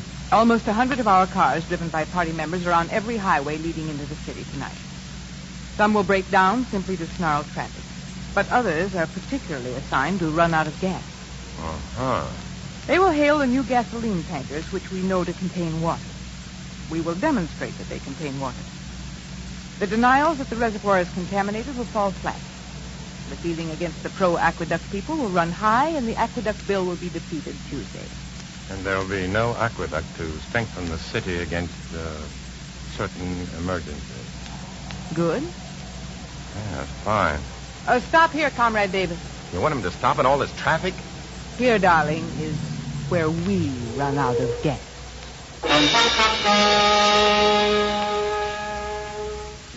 It's all worked out with such wicked beauty, such fearful perfection and complete utility.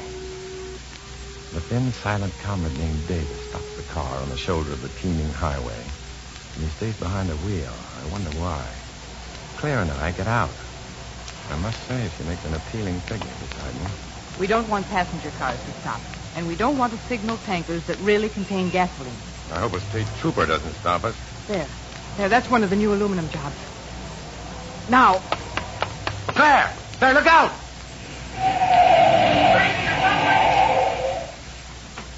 You crazy? You want to get killed? I'm terribly sorry, driver. You could have got killed. She didn't realize the danger, She driver. didn't realize. How could she not realize? Oh, please, You sir. want to die, a good-looking girl like you? We ran out of gas, and it's miles to a gas Well, there's station. nothing I can do for you, mister. I'm sorry. Just a gallon of gasoline? Hey, we're jamming up traffic. Well, I'll pay for the gasoline, of course. Yes, we'll pay you Look, well. that's a metered valve on that tanker, mister. I can't monkey with that gasoline. A measly gallon? I monkey with metered fuel. It's worth my job. Hey, you! Hey, don't do that! We looked toward the trailer of the huge eight-wheeler. At the valve, swinging a wrench, is Comrade Davis. And in his other hand, confident that the tanker contains only water, he holds a flickering automatic lighter. Blow it up! Blow it out! It happens in a twice-split second. The valve opens, a sparkling column of fluid gushes from the valve, a sheet of white flame.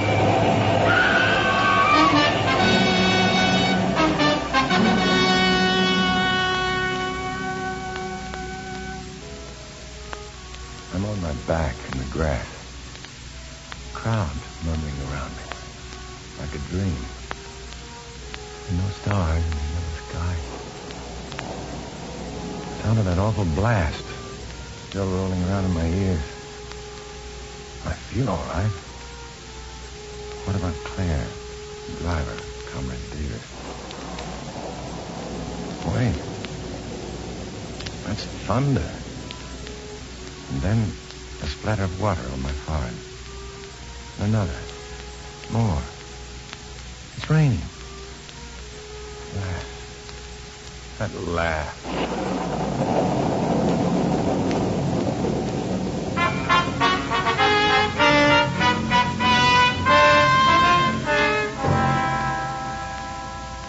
Four days later, I can see Claire at the hospital.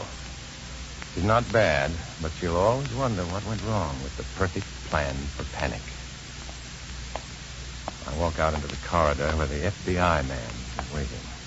It's safe enough now. The Red Brethren aren't sticking their necks out just to visit Comrade Claire. How is she, Matt? Pretty good. Miracle only Comrade Davis got killed. Well, he asked for it. How did it look for the aqueduct bond issue today? I think it'll win. You think? Ought to be a shoo-in. Haven't the voters been told that the commies were against the aqueduct all the time? That they're the ones who started those false rumors? No, Matt. And we're not going to tell them. What? That's just what the commies want us to do. Well, that's ridiculous on the face of it. It'll be 8 years before the aqueduct can be in operation, right? Well, maybe 10, putting that big pipe underground. The aqueduct is defense construction, right? Definitely. Suppose the Reds plan to attack this country someday. They'd be against certain defense construction, right? Depending on when they plan to attack. Or, putting it differently, they won't be ready to attack until after the aqueduct is finished. At least another 8 years. That's another way of... Wait a minute. We can't tell the people that. Why not? Well, it'll lull us into thinking we're safe from attack for the next 8 years. It'll completely sabotage our defense efforts. And that is exactly what the Reds wanted. So we'd reveal for them that they were afraid of the aqueduct's effect 8 years hence. And lull us into that dangerous false security. Now I'm scared. Comrade Claire was bluffing about that license number, if that helps. What she should have done was check the Weather Bureau to see if it just might rain Friday night. You did? And took a chance and called off Operation Water Wagon at the last minute. The blessed rain, huh?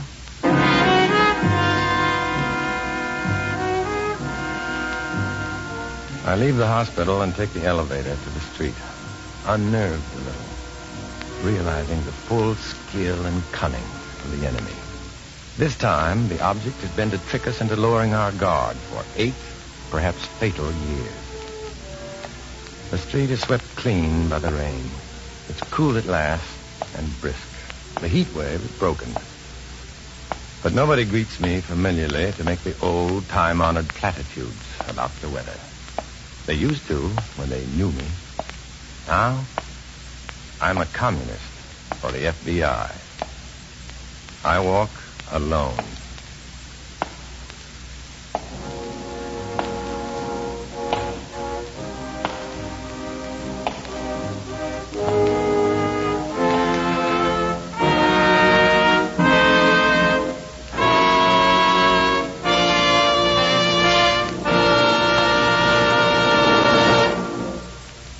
Dana Andrews will return in just a moment.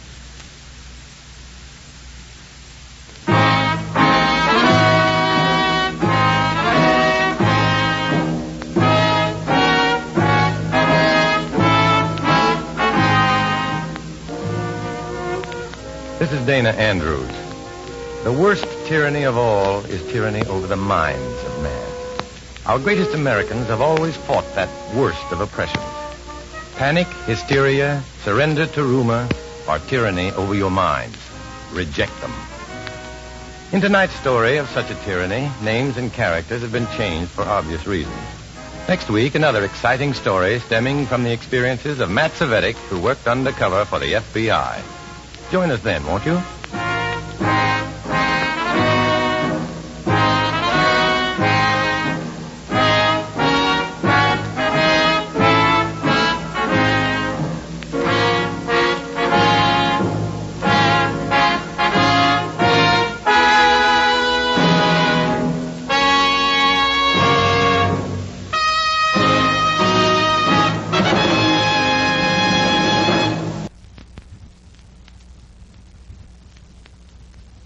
I was a communist for the FBI.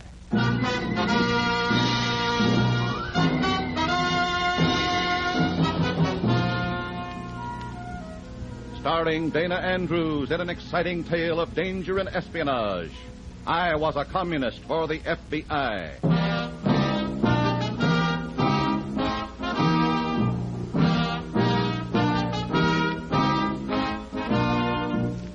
From the actual records and authentic experiences of Matt Cvetic come many of the incidents in this unusual story.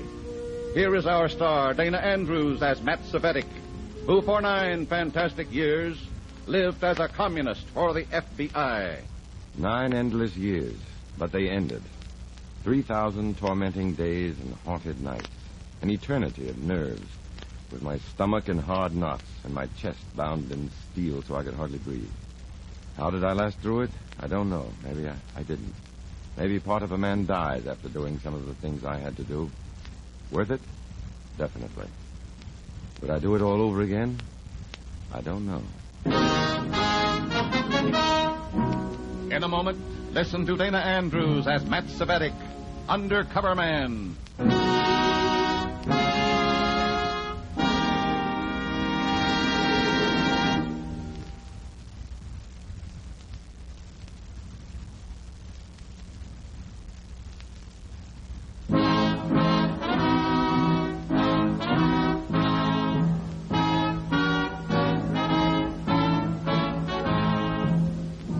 Here is Dana Andrews as Matt Cvetic, Undercover Man.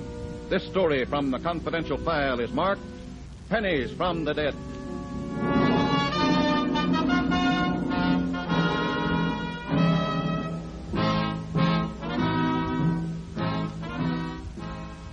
I don't like it. I stand in front of Comrade Revson's desk while he studies some papers in front of him and looks up at me from time to time with those small, contemptuous eyes of his. Suddenly, out of nowhere, he snaps. How much do you weigh? Why? I asked you. 180 pounds, I'd say. Good. Why? Eyes brown, hair brown. Height? Just tall enough for my feet to reach the ground. With apologies for the gag to Abraham Lincoln, okay? Never mind, you'll do. First, you will go to a passport photo studio and get a photo of yourself. Passport photo? To attach to your passport, yes. My passport? Where am I going? You are not going. You have just arrived. Well, did I have a good trip? And where from? If you were not otherwise such a good man for us, I should find it necessary to discipline you for your impertinence. You will take this passport made out for one Alexei Borodin. Comrade Borodin landed last night from one of our European ports. How did he get a passport? We have methods. Forged? We have methods. Go on. Comrade Borodin is an important Soviet agent we wish to have in this country. However, for the time being, we wish to kill 2 birds with 1 stone. We need money. We always need money. How does this cure it? We have here other papers giving you power of attorney to act for a certain Olga Lazarov of Gorodok, a town near Minsk, Russia. Yeah? Power of attorney for what? To collect monies due her from the estate of Private First Class Joseph Lazarov of the United States Army, recently deceased. Private Lazarov has no American relatives to claim his insurance and other estate. So we shall claim it in the name of his old forgotten grandmother in Gorodok. I see. Get a suitable picture taken, then come back. Then I will instruct you where to go and whom to see at the Independent Veterans Organization. It is quite simple. Go and come back.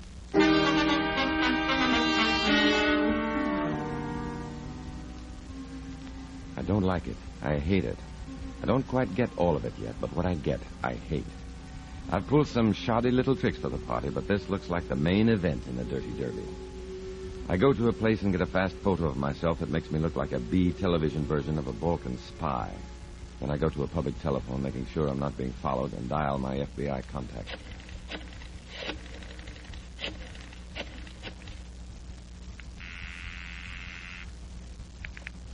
Hello.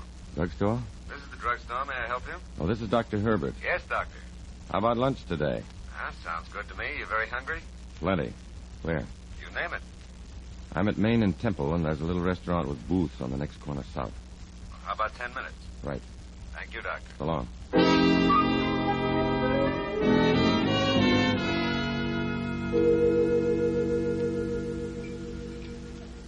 Yeah, Matt, we're familiar with the device, all right. It's one of the ways the party finances itself. Can anything be done about it? Yeah, it's a tough order, Matt. See, the way it works, the party keeps a file on all U.S. veterans of Russian origin. Now, when one dies without heirs or legatees, the party darn well digs up an heir somewhere behind the Iron Curtain, see? You mean they'll have to turn over Joseph Lazaroff's effects and all to me, to deliver to a relative of his somewhere behind the Iron Curtain who doesn't even exist? You have power of attorney. All legal and to measure. Forged, probably. Phony. Probably. Can't you do something about it? We don't know yet. You don't know yet. Meanwhile, I've got to do the dirty work. I've got to be the one who steals the pennies off a dead American soldier's eyes to hand them over to the commies. I won't do it. Look, Matt. Yeah. It's a chance for you to see the inside of the gouge and report to us. We can do certain things about it, sure.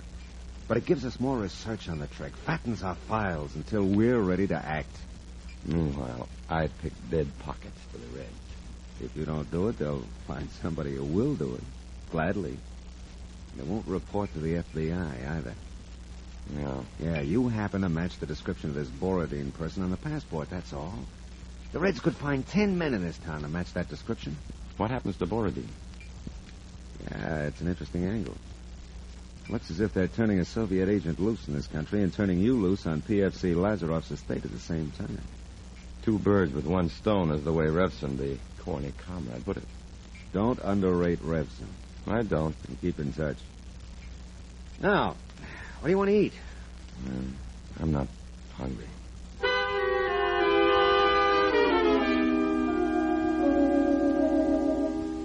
I report back to Revson. He appraises my passport photo and then substitutes it for the photo of Alexei Borodin. He gives me the name of the man to see at the Independent Vets Organization and some final words of cheer and caution before I rob the dead. Be prepared for a hostile reception. Stand firmly, however, on your legal rights as represented in your papers, and which they are unable to controvert. There is nothing they can do but recognize this Olga Lazarov's claim. Suppose I'm questioned about my passport, my English, my contact with Olga Lazarov. Answer or not, as you please. If the official gets unruly, rebuke him. Have no scruples about that. Assert your rights. Very good. Always place him in the wrong if you can. Leave it to me. There is a matter of some $12,000 involved, if our information is correct. A tidy little donation to the cause. And already as good as ours. All you have to do is arrange to collect it. Go.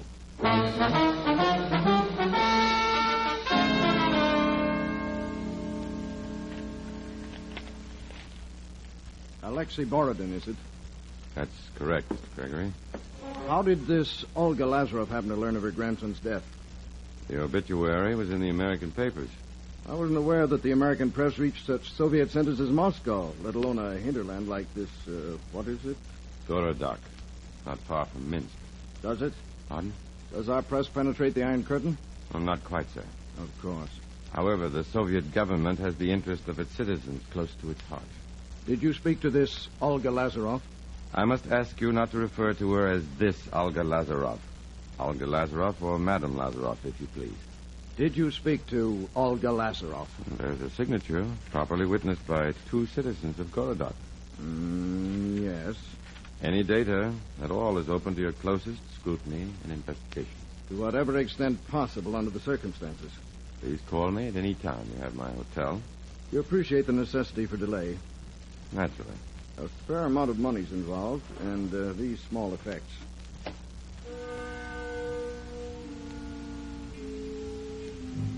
He opens a drawer and takes out a soft leather pouch. tosses it on the desk. It's old and dark, with age and sweat and handling, closed with soiled drawstrings. I look at it. I feel it tightening in my throat. This is it. This humble leather pouch containing, I don't know, trinkets, mementos, badges, medals maybe, I don't know. But all at once, I want to know. I want to see and touch the things that Joseph Lazaroff, soldier of his adopted country, thought worth saving. I want to visit the grave of Joseph Lazaroff, dying alone and unmourned in a little rooming house. I want to say, hello, Joe. I want to say, so long, Joe. Sorry. That's it, and that's about all of it. Do you mind if I open the pouch? Go ahead. That's right. What? Trinkets.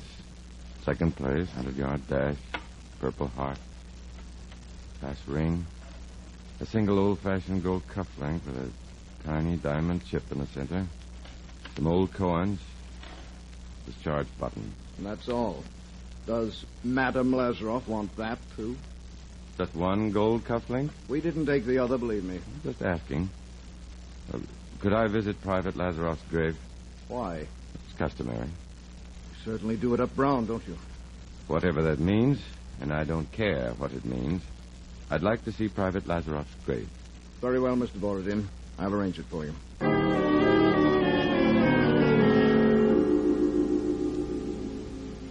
I find the little gravestone among the thousands in the cemetery. I'm glad Private First Class Lazaroff has the company of his fellow soldiers. It's a fairly new grave. The plot hasn't greened over yet, but it will. I stand there a while with my hat off, I think.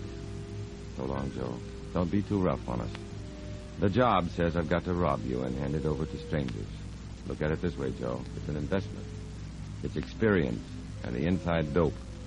And it all goes into files where we'll have use for it someday. Think it this way, soldier. It's your last contribution to your country, way beyond the call of duty. Your country, the USA, even if your name is Lazaroff. Okay?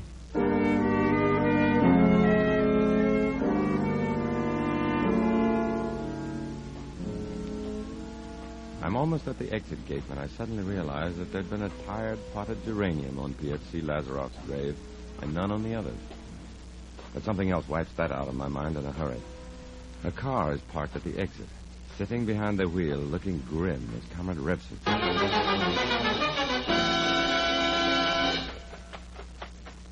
Revson? Get in. But what are you doing here?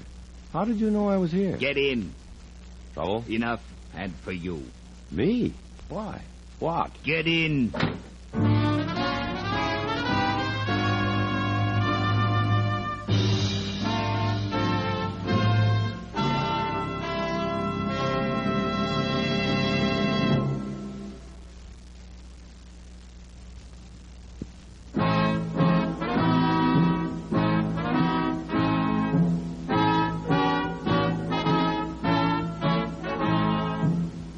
Back to Dana Andrews, starring as Matt Cvetic in I Was a Communist for the FBI, and the second act of our story.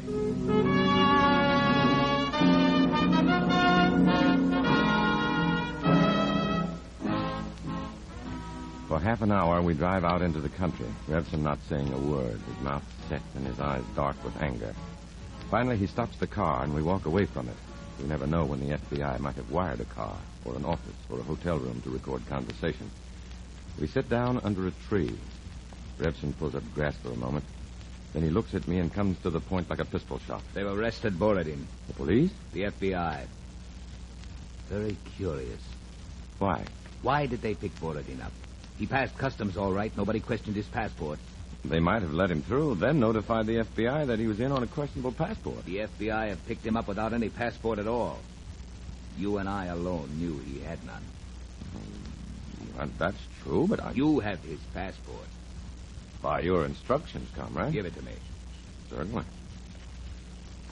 You'll have to put Borodin's picture back and get the passport to him. Leave that to me. Does that put Borodin in the clear? I think so. It is very important for him to be in the clear. He's a trained Soviet agent.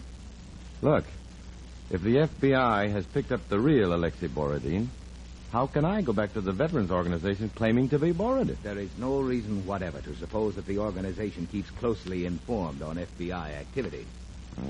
That's true. The FBI does not exactly publicize its every move. That's right. And $12,000 will mean a lot to us right now. Worried? Not now. Let's go back to the car, then.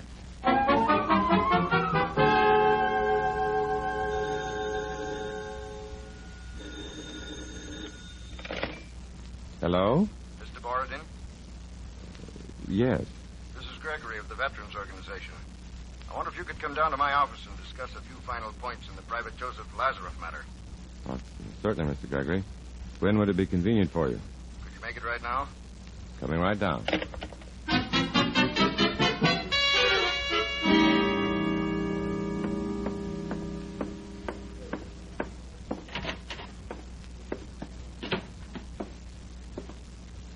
Good morning.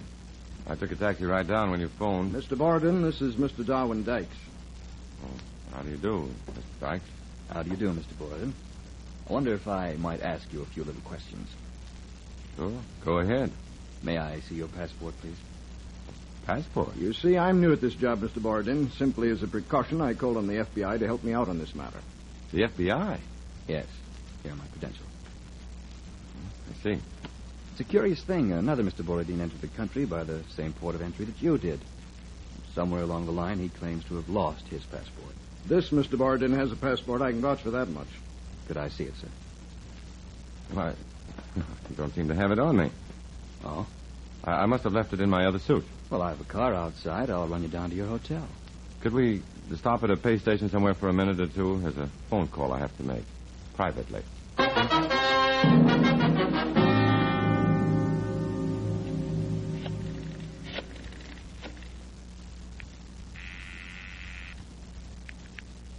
Hello? Jefferson? Who is this? Cvetic. Cvetic. What do I do? That veterans official just got a hunch to call in the FBI. They asked me for my passport, and I don't have it anymore. What do I do? Who is this? Cvetic. You have the wrong number. Revson? I'm sorry. You have the wrong number. Hello? Oh, listen. Hello? I didn't mean the wrong number. Revson, all right.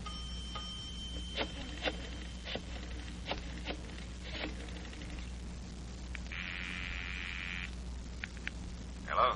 Oh, drugstore? Drugstore. Dr. Herbert talking. Shoot, Doctor. Listen, I've been picked up by the FBI without my passport. The real Borodin has it. So what do I do? I've called Revson, and he's powdered out on me. What? Revson, the second I said FBI, he didn't know me anymore. Wait a minute. Who is this? I told you, Dr. Herbert. Oh, you're the Dr. Herbert I met yesterday at that party over the cafe on 3rd and Moffett Avenue, aren't you? No. You sound like him. Oh, sure. I met you and your wife at 5 p.m. downstairs. No, 3rd and Moffett. No. Oh, sorry. You've got the wrong party then. Hello? Oh, hello?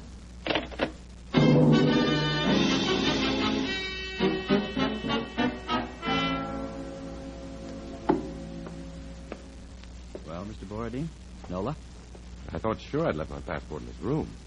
Think you might have lost yours, too? I can't find it. It's too bad. Just how bad is it? Well, I'll have to ask you not to leave town, Mr. Borodin. Oh, I won't. She will want to have a little talk with you. Meanwhile, you may find your passport. I'm sure I will. I'm sure you will. Goodbye, sir. I'm alone in my hotel room, and alone in the world. Alone and deserted.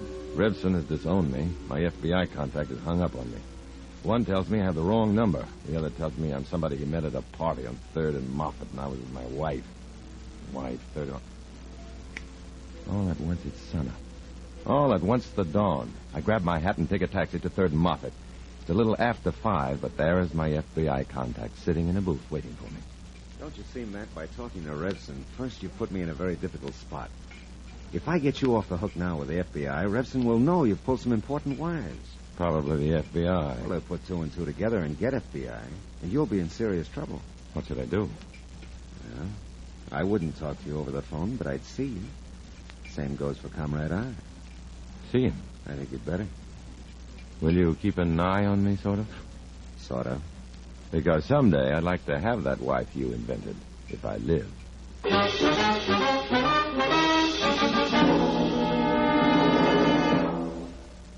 You were a fool, Cvetic. An accident of birth, okay. No nonsense, do you hear? How was I to know the Veterans Organization character would call in the FBI? You should not have called me.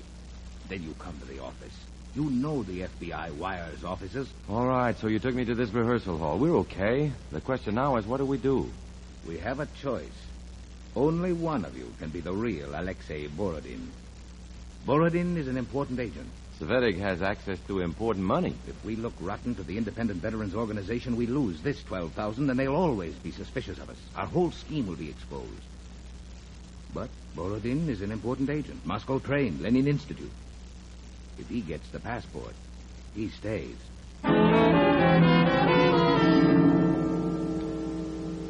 If Borodin gets the passport, he stays, yeah. He stays. I won't have to steal those pennies from a dead American soldier's eye. Then I think, sure. But if I don't get the passport, I'll have to get off the hook with the FBI. They'll have to know that I'm FBI, too. I'll get off. But Revson will be suspicious then. Suspicious? Well, he'll know. And my usefulness to the FBI will be over. That's the problem, then. Do I want to skin out of robbing a dead soldier for the commies? Or do I want to keep on working for the FBI? I don't know. I just don't know. Cvetic? Yeah? Borodin is a very important man. You want to let him have the passport? $12,000 right now is important money. Yes. Well? Comrade Cvetic, you decide. Isn't that a pretty big decision for me to make? Make it. All right. I want the passport.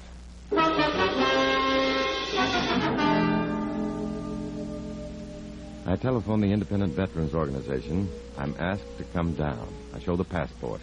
I'm a good boy now.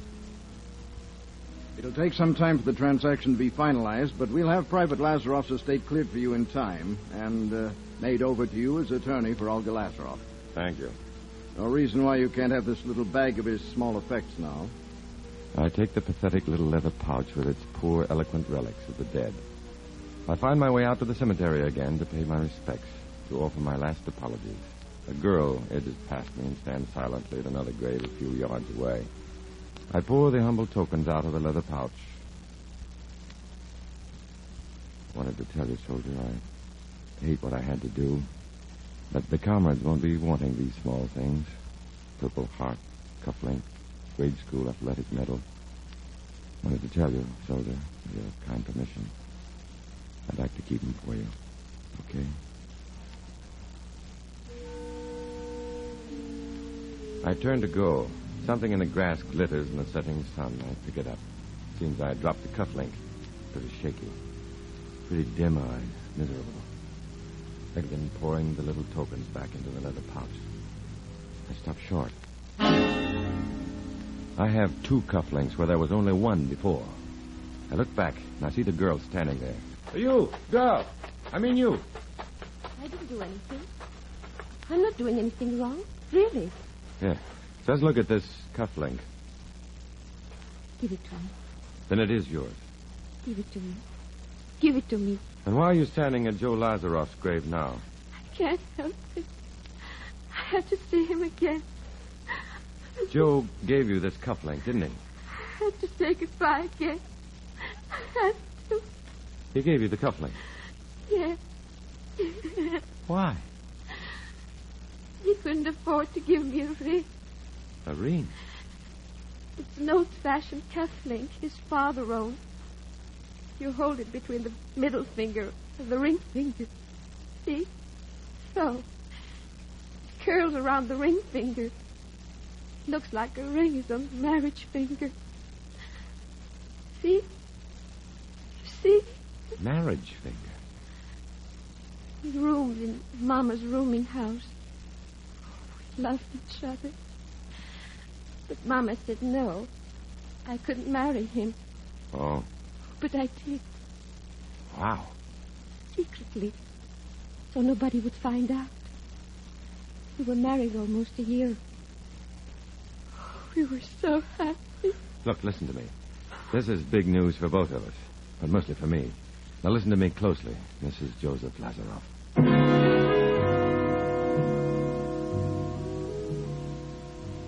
I tell soldier Lazaroff's widow and heir what to do to get her legacy, and warn her solidly not to involve me.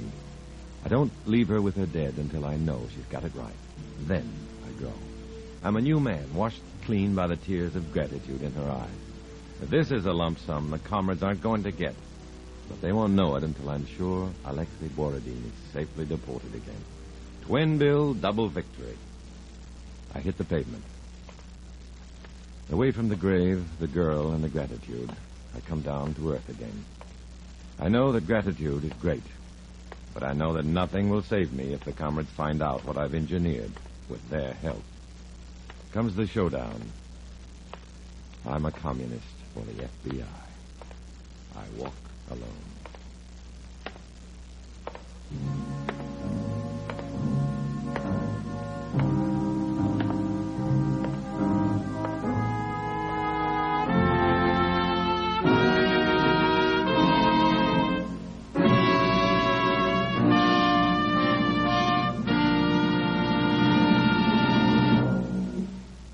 Dana Andrews will return in just a moment.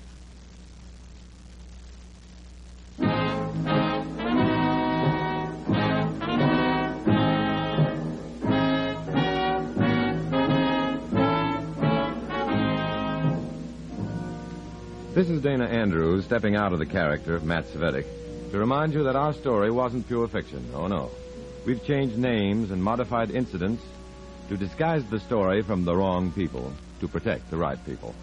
But you get the general idea. Sure you do. And that's what counts. Next week, another adventure of Matt Cvetic, who worked undercover for the FBI. Hear it, because you are the right people to hear it. Thanks.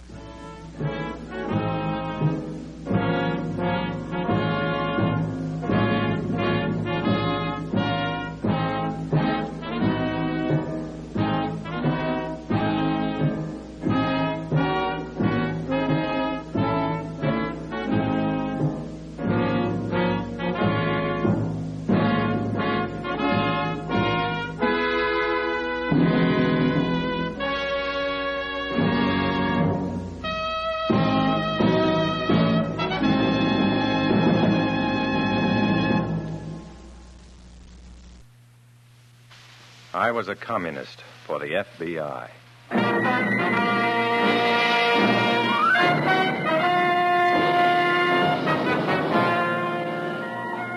Starring Dana Andrews in an exciting tale of danger and espionage.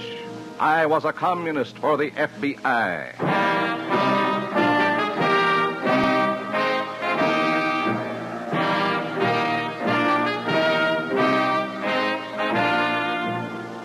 From the actual records and authentic experiences of Matt Cvetic come many of the incidents in this unusual story.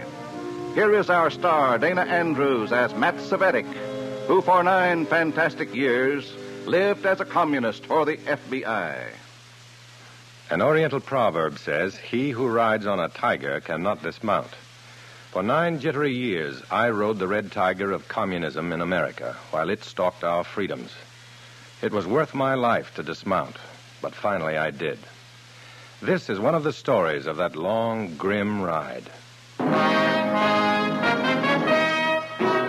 In a moment, listen to Dana Andrews as Matt Cvetic, undercover man.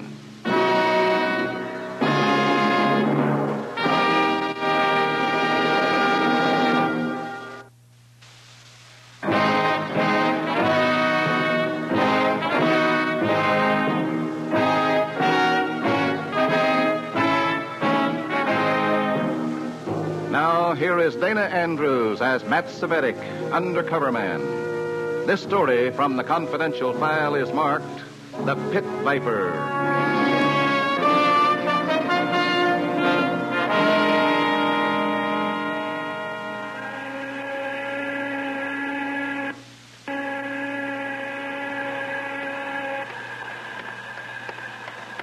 High noon, Comrade Cvetic. Yeah, I'm hungry. Let's stop someplace and eat. High noon for the Communist International. Soon. Do you really think so, Comrade Repchenko? Some things must still be done. For example, we must see that factory whistles stop blowing regularly in America. Does that mean we must assume command of labor? Here's the lunchroom. We must talk. What about, Comrade? The care and feeding of factory whistles, Comrade.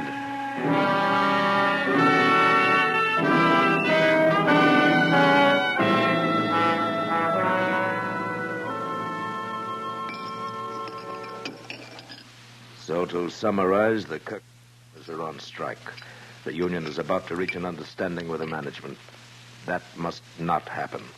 I'll do my best. You will not do your best, Comrade Cvetic.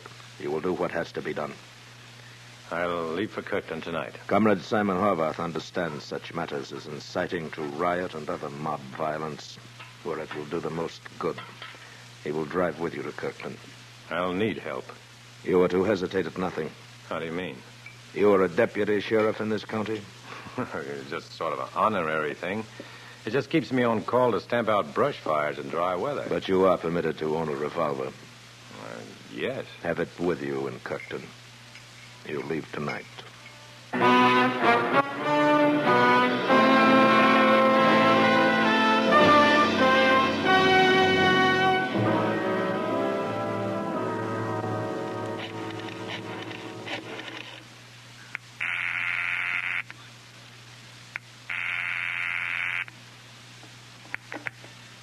Hello? Mr. Lawrence? Go ahead. This is Freeman. I know. Go ahead. I'm going to Kirkton tonight. What do I do? Play it straight? We can't do a thing while the commies stay within the law. I've been told to carry a gun in Kirkton. That's different. If it reaches a point where you'll be expected to use that gun, call me and we'll move in. Right. Good luck, Freeman.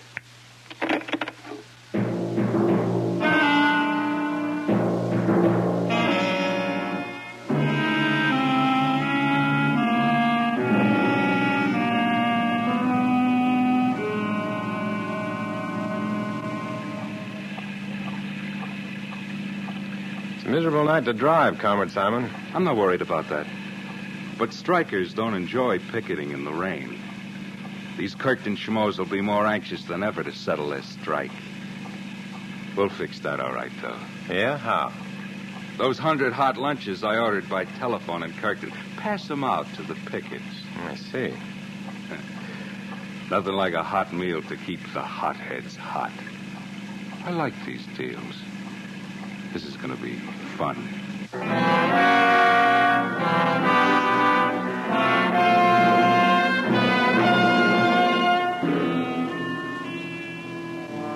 2 hours in the monotonous rain brings us to the grimy Tipple standing starkly against the muddy sky.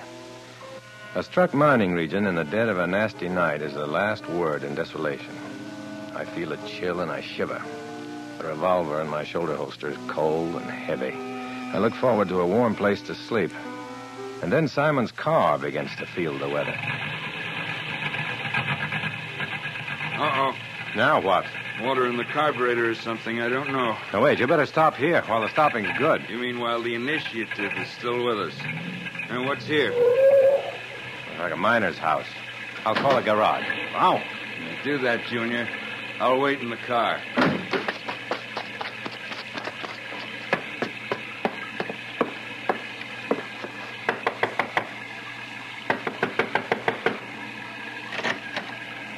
Yes? I'm sorry about the hour, but do you have a telephone so I could call a garage? Oh, We're having some trouble with the car, and it's a pretty bad night. Oh, come in. I hate to be a nuisance. Oh, it's all right. I was up reading. At 1 a.m.? You call the operator and she'll get you the garage. There's only one in town. Maybe she could kill two birds and get us a hotel, too. Elsa? What is it? Papa, you go right back to bed. Who is so late? Oh, this gentleman's car stalled in the rain. Now go back to bed. This fella? No, I'm putting everybody to a lot of inconvenience. I'm pretty good automobiles. No, Papa. Oh, I wouldn't hear of it. It's easy. You've had enough rain on the picket. Strong like an ox. Now, please let me call a garage. Oh, I'm sure the operator will get you the hotel, too. Hotel? You stay here. Such a bad night. Plenty room. Oh, no. Sure. Give you good breakfast, too.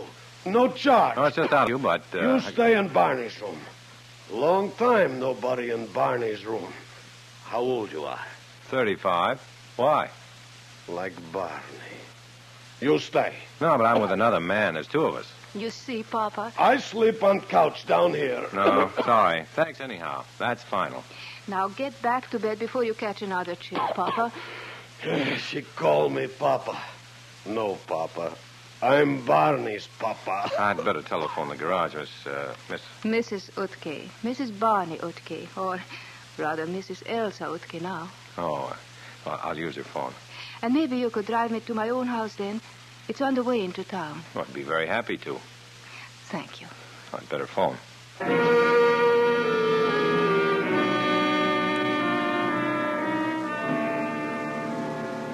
The garage car arrives, and pretty soon we're driving Elsa Utke to her dingy little house. Good night, thank you, etc. We drive away, but she disturbs me. A fine-looking woman, educated and alone. A widow. A mine accident, explosion, cave-in. In any case, Barney, her husband, is dead, and it's sort of too bad.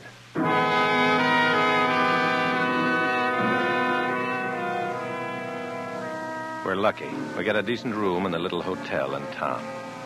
In the morning, Simon and I are at the tipple of Great Turk No. 3 mine, passing out hot lunches and propaganda in the rain and black mud to thankful miners and to some silent and suspicious ones. Here you are, friend. Compliments of the Friends of American Mine Workers. Mass meeting tonight in Workman's Hall, 8 o'clock. Notice inside the box. Come on, Matt. Talkative guys, aren't they? Give them credit. They know we must have an angle handing out free lunches. All right, let's try this big clown. Good morning, friend. Oh, hi, Utke. Hello? Hello! You broke an automobile, fella. Hello. This is my partner, Simon Horvath, Mr. Utke. Hello? Yeah. You sure you ought to be picketing in this rain, Utke? Sure. Strong like a horse. My Elsa gonna bring me hot soup anyhow, maybe. Well, this hot lunch is no maybe. Warm you up for the fight on our hands. Fight? In there and win, miners. Mass meeting tonight, Workman's Hall at 8. The full dope is inside the box. I be there, sure. But no fight, you hear? That's the only way to get what's coming to you. Sure, fight. Get knock on head, get killed. Like Barney. Like my boy. No. No. Here comes that dame we took home last night. You mean Elsa Utke? So she's got a fancy face and can talk, so what? She's too smart. Let's go. Don't forget the meeting, Utke.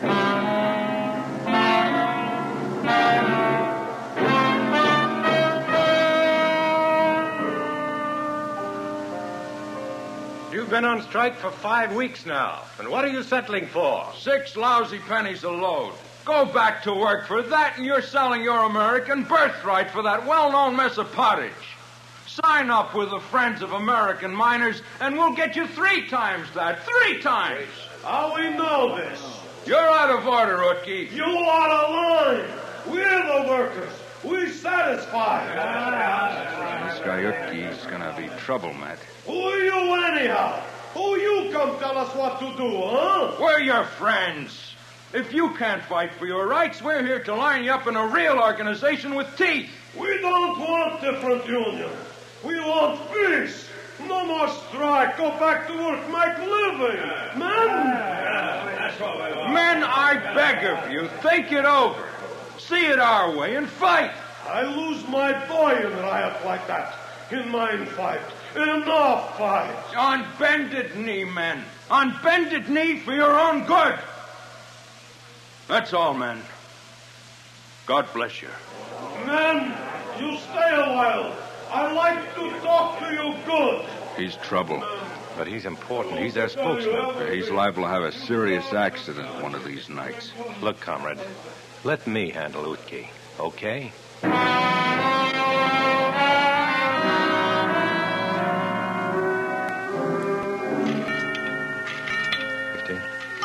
60.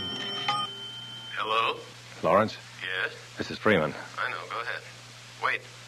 Where are you? Telephone booth in the hotel lobby here. Graham going up ahead. At the mass meeting tonight. Somebody's coming. I'll call later. So long. Matt? Hello, Simon. What you doing in the phone booth there, Cvetic? Can't I telephone? Can't you telephone from upstairs in the room?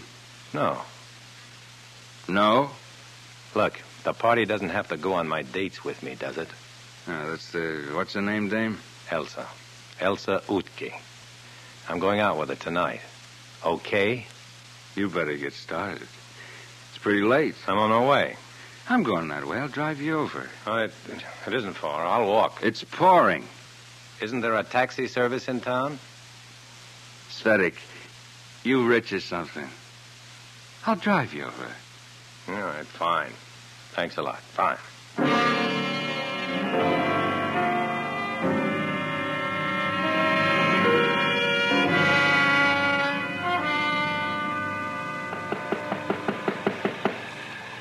Come on, please. Please be home. Be home. Well, Matt, you standing up? Well, she must be getting dressed. It's pretty late already. Please. Be home.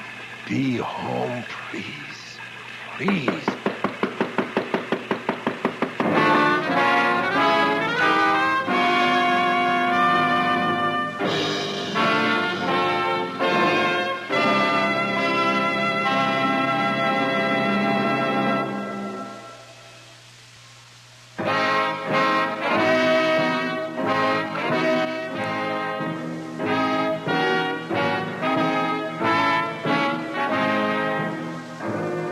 Now back to Dana Andrews, starring in I Was a Communist for the FBI, and the second act of our story.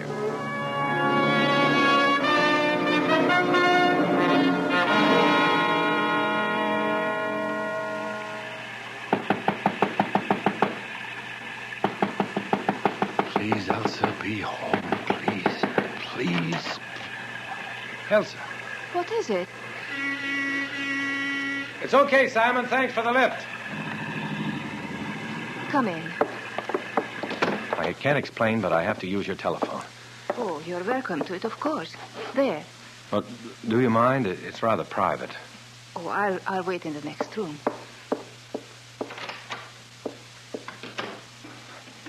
Long distance, please.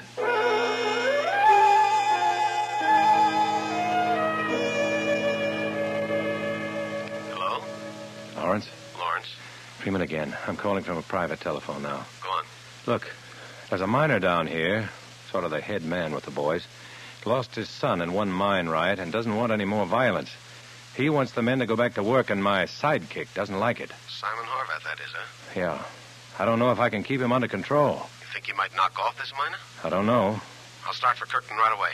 So long. All right, Elsa, you can come in now. Well, that didn't take long. Is anything the matter? You look like bad news when you knocked at the door.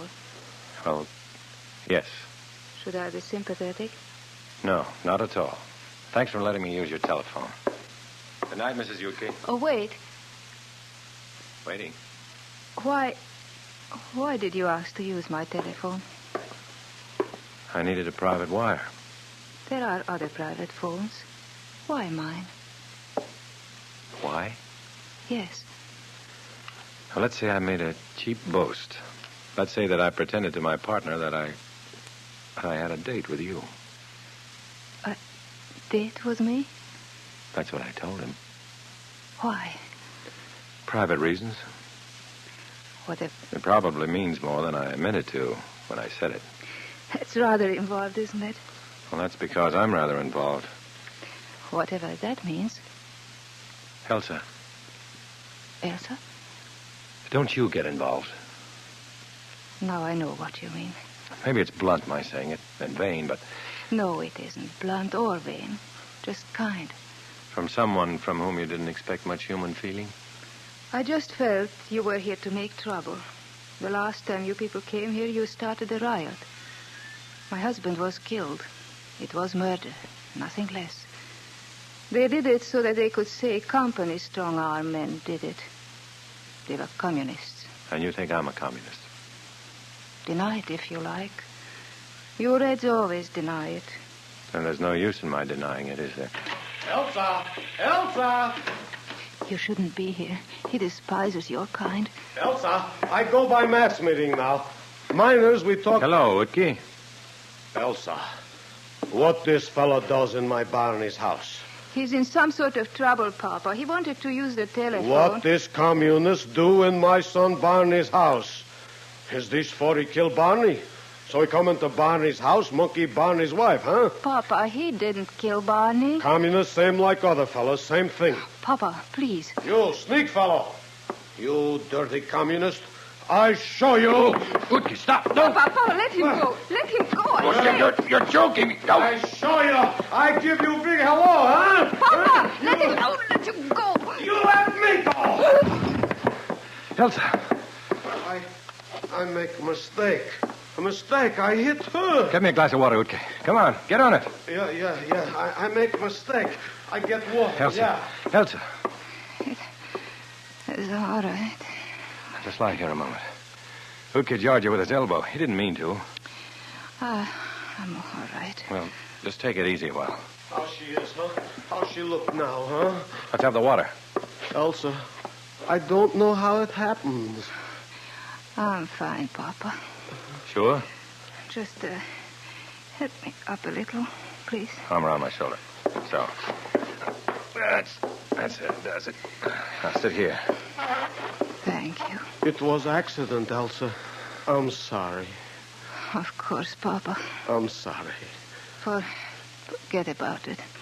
You let me go meeting now. Of course. What meeting? I call meeting again. I talk to the men. They got to go back to work. I make them. I holler at them good tonight. You see. Good luck, Papa.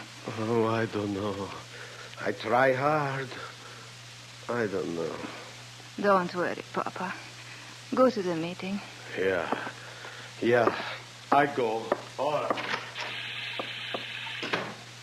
And I'd better go, too. I'm sorry there was a scene. Well, thanks for interfering when you did. He wouldn't really have hurt you. He was making pretty nice progress. So thanks. Goodbye. Shall I get that for you? No, I'm fine now. Hello? It's very important for me to locate Stanley Utke. Is he there? No.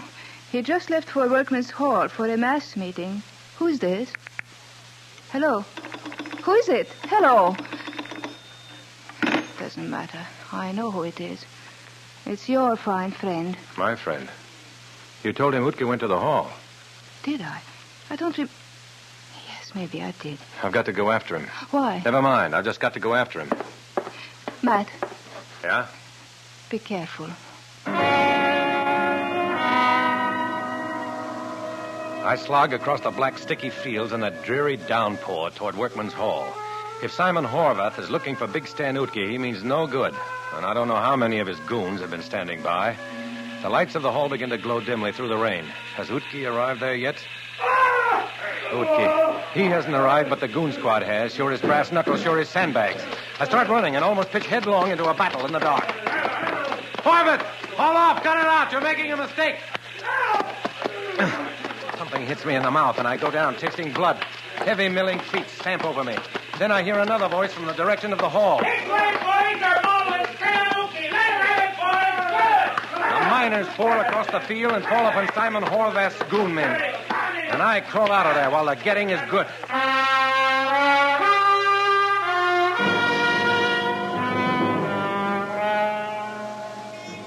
I'm taping up my wounds in our hotel room when Simon Horvath comes in. The comrade is quite a mess. Quite a mess. You're a sorry sight, Simon. Shut up. I told you I'd take care of Utke.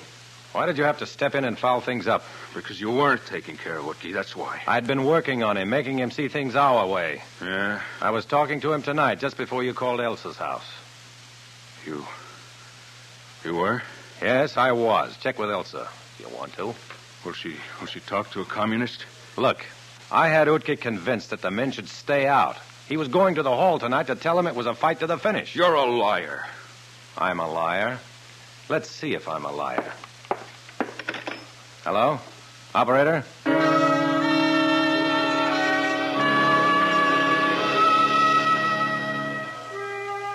It's a big and a dangerous bluff.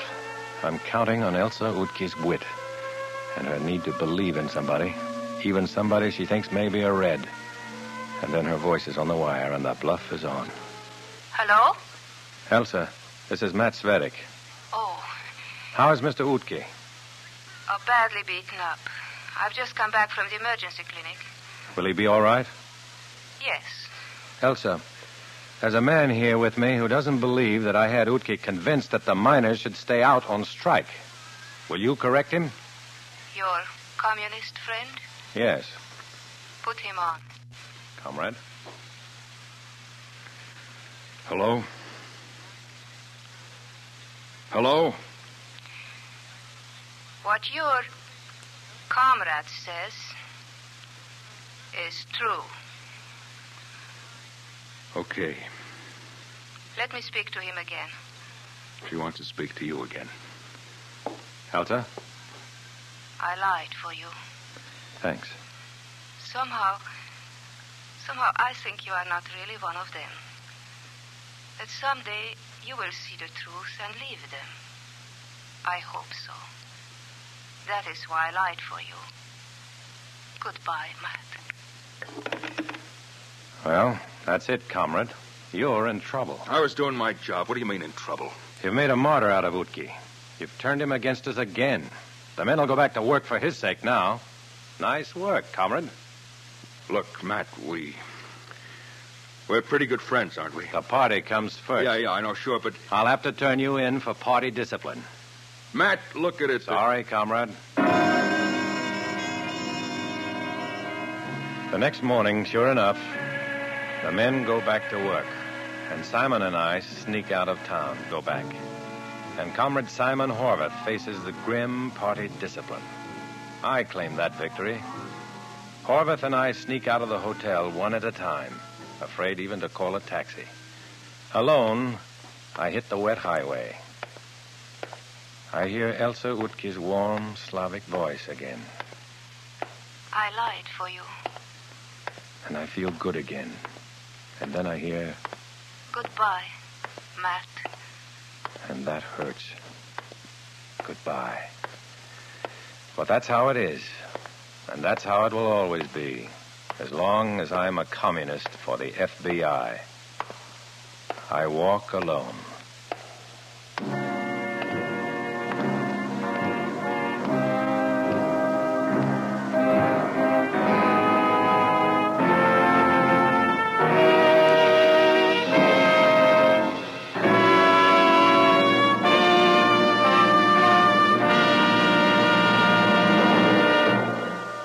Our star, Dana Andrews, will return in a moment.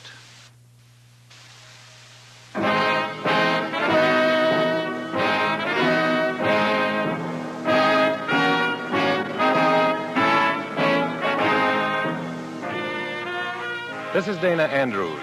The story you've just heard is based on notes from the files of Matt Cvetic, FBI undercover man.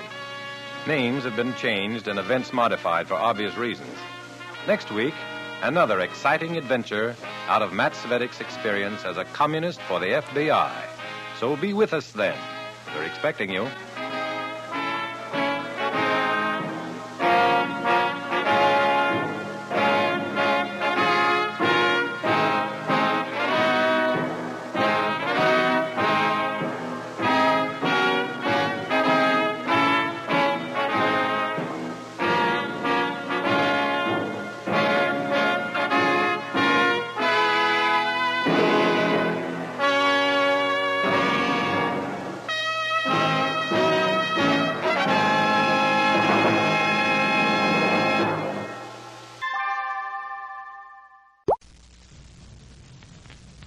I was a communist for the FBI.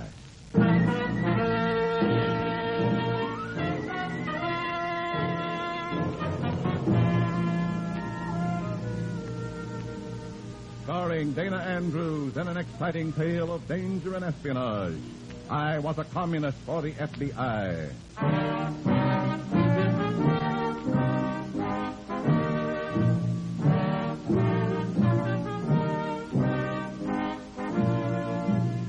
From the actual records and authentic experiences of Matt Cvetic, come many of the incidents in this unusual story.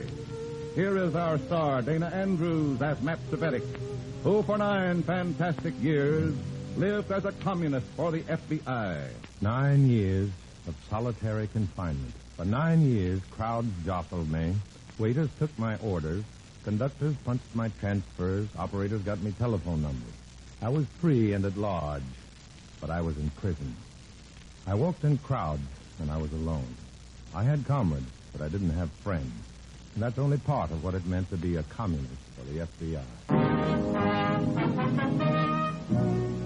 In a moment, listen to Dana Andrews as Matt Cvetic, Undercover Man.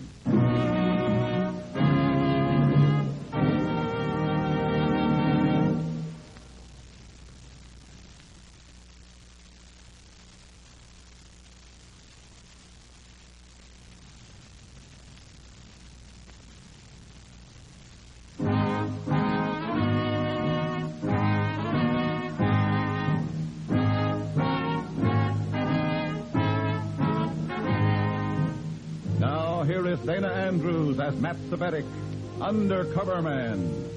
This story from the confidential file is marked Red Clay.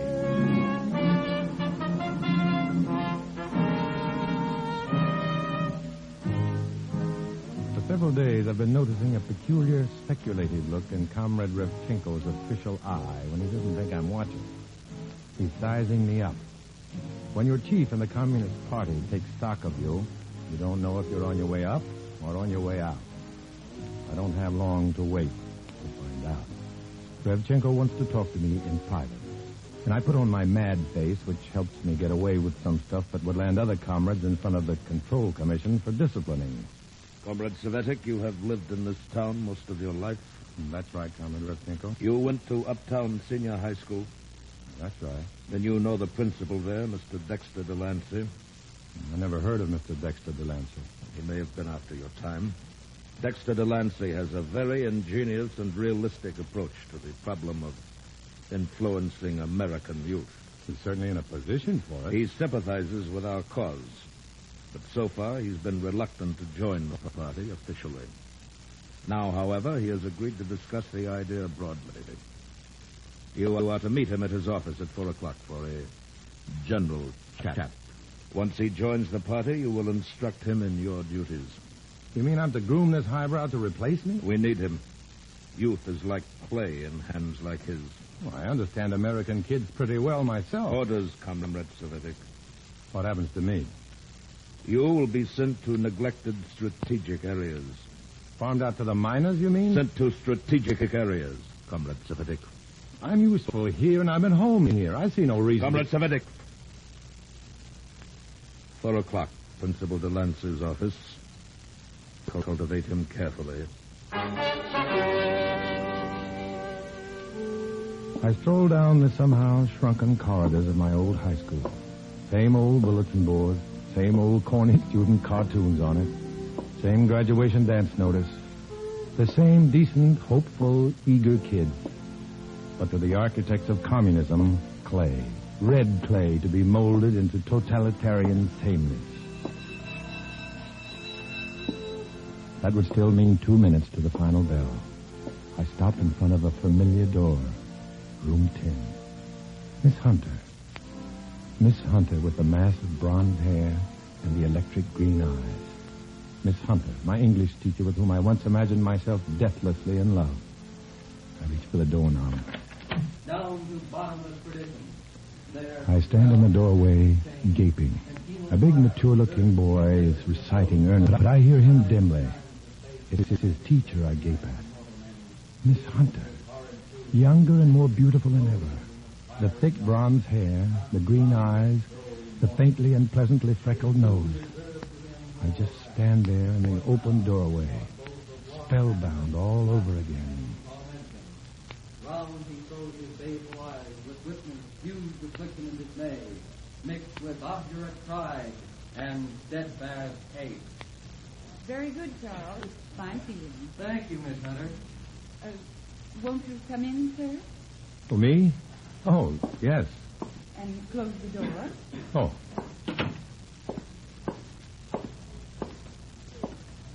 Are you the father of one of our students here? What? Oh, no. No. Don't be so emphatic about it. These are the most advanced seniors in school. Oh, yes, Miss Hunter. That's all, class.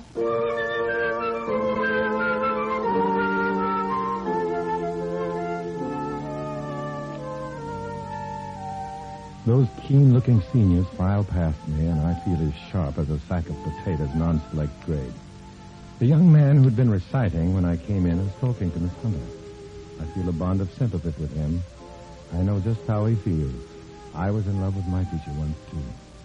He leaves, looking at me curiously, and then a beautiful teacher approaches me, straight out of the golden lilac yesterday. Oh, it can't be. Hello. I'm Miss Hunter. Oh, well, now I've got it straight. Mrs. Hunter used to be my teacher, that's it. My mother. She's teaching in Buffalo now. Oh, you were a pupil of Mother's. Matthew Cvetic, tell her. And not just a pupil. I was her devoted pupil. Oh, I think I understand. I'm having a somewhat similar problem with one of my students. Well, he'll get over it. Oh, I hope so. Unless he meets your daughter 18 years from now. I'm so sorry you can't see Mother. Oh, that's all right. I have an appointment with Mr. Delancey. Oh? What did you say your name was? For my mother. Well, I have it written down someplace. Now, if you'll give me your telephone number, I'll call you and spell it for you. Okay?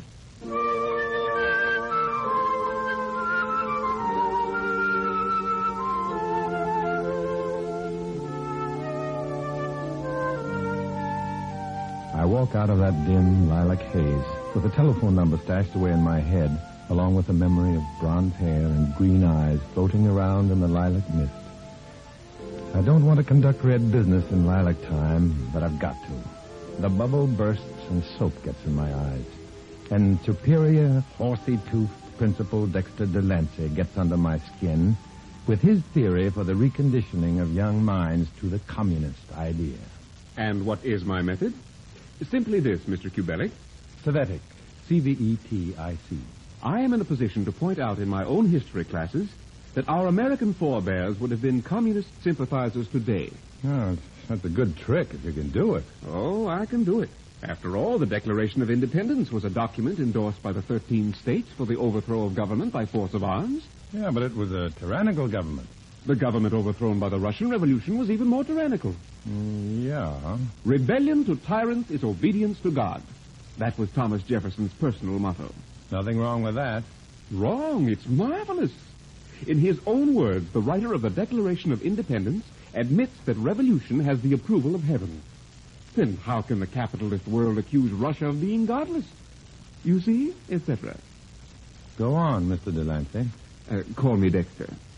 Now, look at the French Revolution.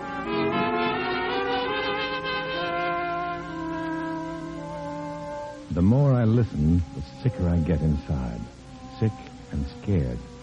There's danger in this smirking egotist, so vain about his learning. In this man lies infinite danger to America, this walking, talking decay, so close to our youth. I listen to him so I can remember what he says, because I've got to find the answer someplace. When I finally get out into the clean air, I dial Chinook 3211 and invite myself over to call on Miss Mary Hunter. Even if I didn't have a plan, I'd want to see her anyhow and look at her. Just sit and look at her.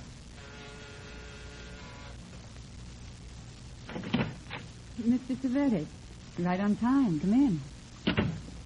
I walk in, stumbling stupidly on the throw rug, and walk into the living room in the presence of that other schoolboy admirer of Miss Hunter, the student named Charles. Mr. Master Cvetic, Mr. Charles Weber. Hello, Matt. Hi. I've been helping Charles compose his valedictory speech for graduation. Oh, I didn't want to interrupt anything. Well, I'd rather talk. A seasoned debater, this Charles Weber. Oh, we'll find something to debate about, I'm sure.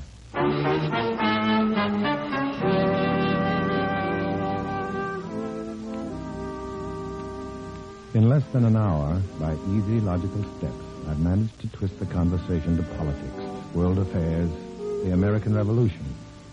It's like an ice-cold plunge. I don't want to take it, but I've got to. I don't plunge in either. I stumble in. Involuntarily, it seems, I'm repeating the slick, sick, insidious mouthings of Principal Dexter Delancey and making Mary supply the answers I need. Well, isn't it true, Mary, that bourgeois minds considered the American Revolution radical? Isn't bourgeois a strange word coming from you, Matt? Well, I mean conservative. Sure, it was considered radical by many. It was radical. It was nothing of the sort, Charles. It was overthrow of government by force. And if the Russian Revolution was radical, so was ours. Or putting it the other way, if our revolution was justifiable, so was the Russian. Our revolution was political. The Russian Revolution was social revolution by bloodshed and terror, class against class. Well, what's the difference? The Russian Revolution differed from ours in this great, great respect. It substituted one form of tyranny for another. Jefferson would be sickened by the turn of events in the Russian Revolution. I challenge that, Miss Hunter. Do you, Charles? I didn't realize you were so well informed on the subject. I've had several serious discussions on the subject with Principal Delancey, whom I respect and admire very much. Oh? In class and after class. And he maintains... Well, it's getting pretty late. I think I'd better be on my way. I've got the family jalopy. Let me drop you someplace. I'd like to speak to you for a moment, Matt. Privately. Oh. Well, I'll take a taxi, Chuck. Oh. Well, thanks anyhow. Good night, Charles. Good night, Miss Hunter. Matt. Good night, Chuck. Mr. Cvetic. Oh, Matt. You haven't asked me why Mother has to teach in Buffalo when she'd much rather be here with me. Well, it did occur to me to ask. She left here rather than be gagged by people like Dexter Delancey. Gagged? How? Delancey didn't force her out of here. He's a very powerful and persuasive man. You mean you could lose your job here, talking up to me as you just did? If you reported it to the principal, as Charles did, it's just possible. Yes, Mr. Cvetic. I see. It's very late, Mr. Cvetic. I didn't mean to keep you. Uh-huh. Well, good night, Mary. Good night, Mr. Cvetic.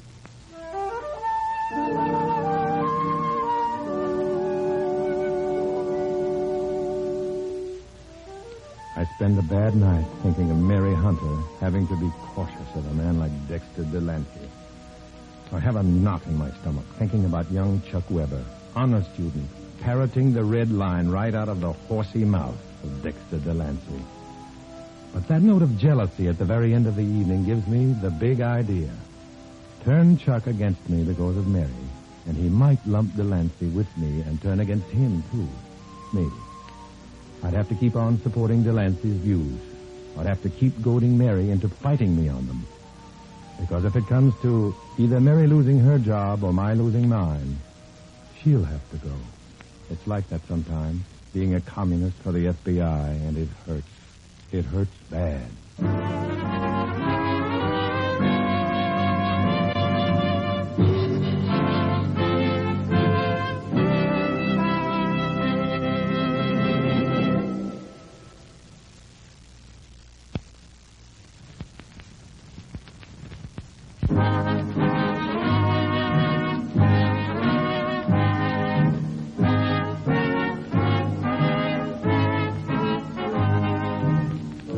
Back to Dana Andrews, starring as Matt Cvetic in I Was a Communist for the FBI, and the second act of our story.